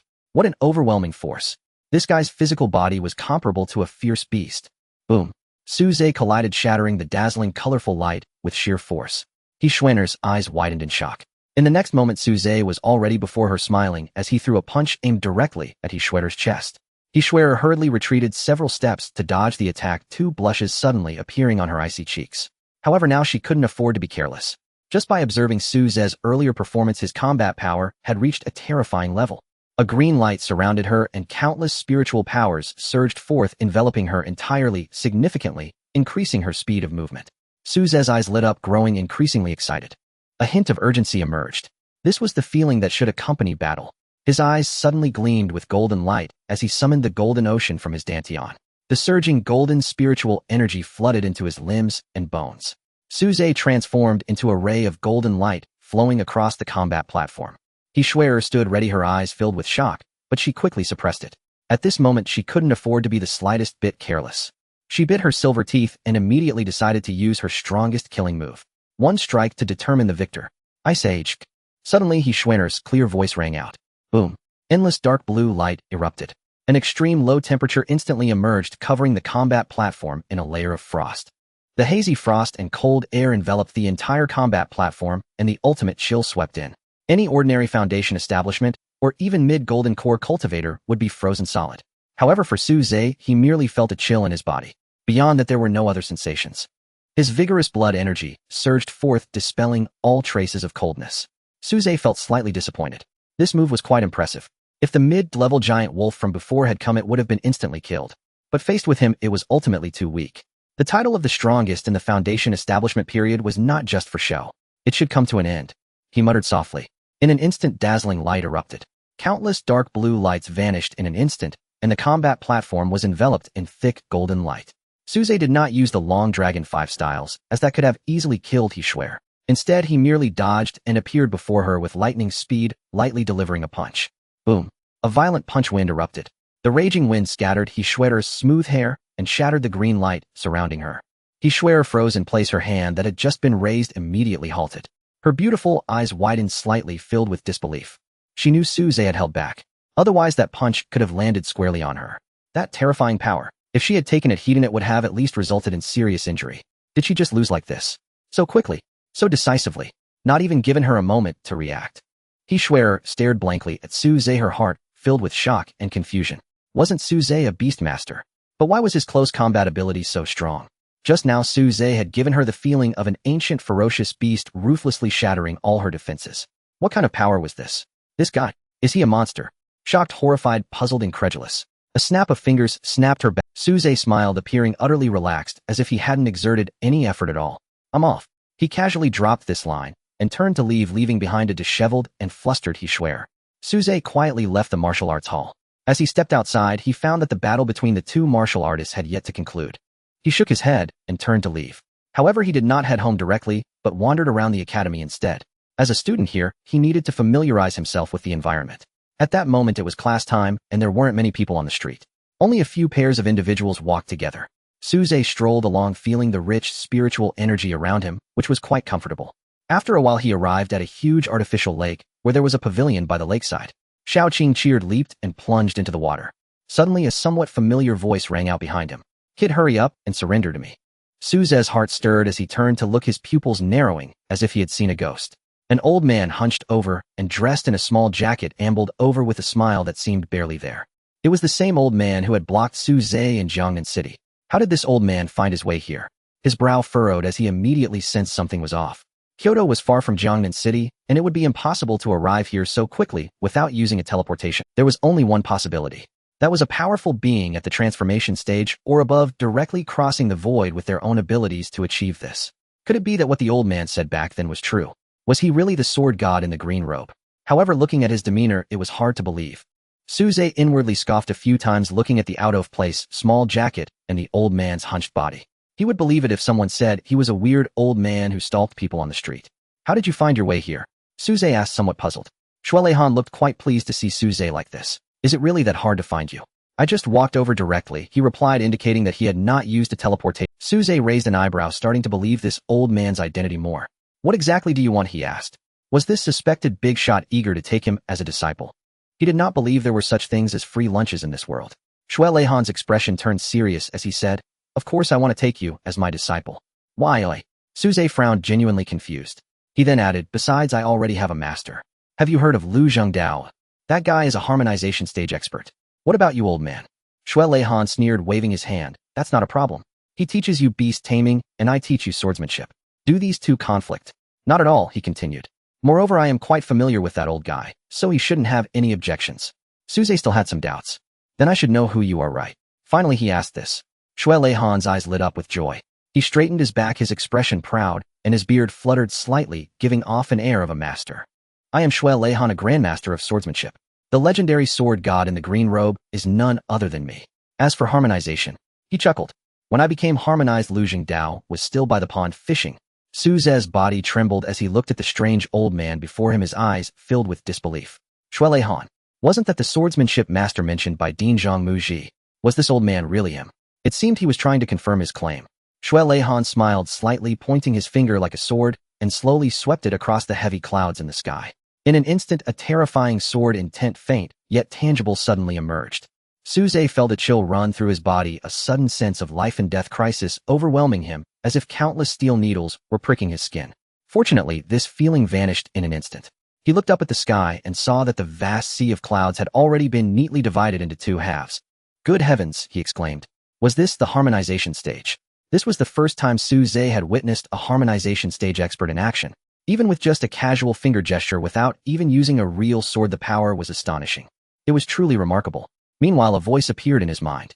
The clear and melodious voice of the sword's spirit echoed. "This person's swordsmanship is very strong. Extremely strong." To earn the sword spirit's recognition was enough to prove Shueleihan's strength. At this moment, Suze was almost certain of Shueleihan's identity, but he still felt puzzled. What could have led this swordsmanship master to be so eager to take him as a disciple? He pondered for a moment and said, "Dean Zhang told me it was guidance, not apprenticeship. If I become his disciple without any notice, wouldn't that be considered betrayal in my master's eyes, eh?" Shueleihan thought for a moment and felt that this was indeed the case. However, as long as the sword technique was passed down, it did not matter if he wasn't considered a disciple. "That's fine then. As long as you follow me to practice swordsmanship, we can skip the formalities of apprenticeship. I'm not that old stubborn like Lu Zhengdao. By the way, you mustn't tell that old man about me instructing you. I don't want to see that dragon-rearing guy. He has this strange aura about him. I couldn't drink for a year after smelling it." While he reminded Suze, he felt quite good having finally found a successor. A wine bottle appeared in his hand, and he pulled out the cork and took a sip. "Wonderful, wonderful." Shueleihan squinted his eyes, enjoying himself. At this moment, a book of techniques also appeared in his hand. "First learn this thing. If there's anything you don't understand, feel free to ask me anytime." Suze took it and saw lines of information appear before his eyes. Martial technique, skyward sword technique, level B class. His eyes brightened, and he couldn't help but feel a bit astonished. Were harmonization stage experts really this extravagant? Last time his master presented him with a soul guardian pill to help him refine his soul weapon. This time Shueleihan directly gave him a B-class sword technique. Moreover, it seemed like this was just the beginning. This thing seems to be too high level, right? I might learn it a bit slower. Suze hesitated. He wasn't lacking martial techniques now, but he was lacking cultivation. If he added this sword technique, it would probably become an even heavier burden. No worries, you will definitely be able to learn it, Shui Lei Han said nonchalantly. Suze didn't understand the meaning of a natural sword heart, but he certainly did. Even sword techniques far beyond one's realm could be practiced without hindrance. Otherwise, he wouldn't have directly given the skyward sword technique to Suze. He'll demonstrate it to you first. Pay close attention. Shui Lei Han took another sip of wine, his face shining with oil rosy, and he seemed a bit intoxicated. Suze nodded, his eyes fixed on him without blinking. Shui Lei Han waved his hand, enveloping the entire artificial lake and its surroundings, isolating it from the outside world. In the next moment, his figure appeared at the center of the lake, and his aura suddenly transformed.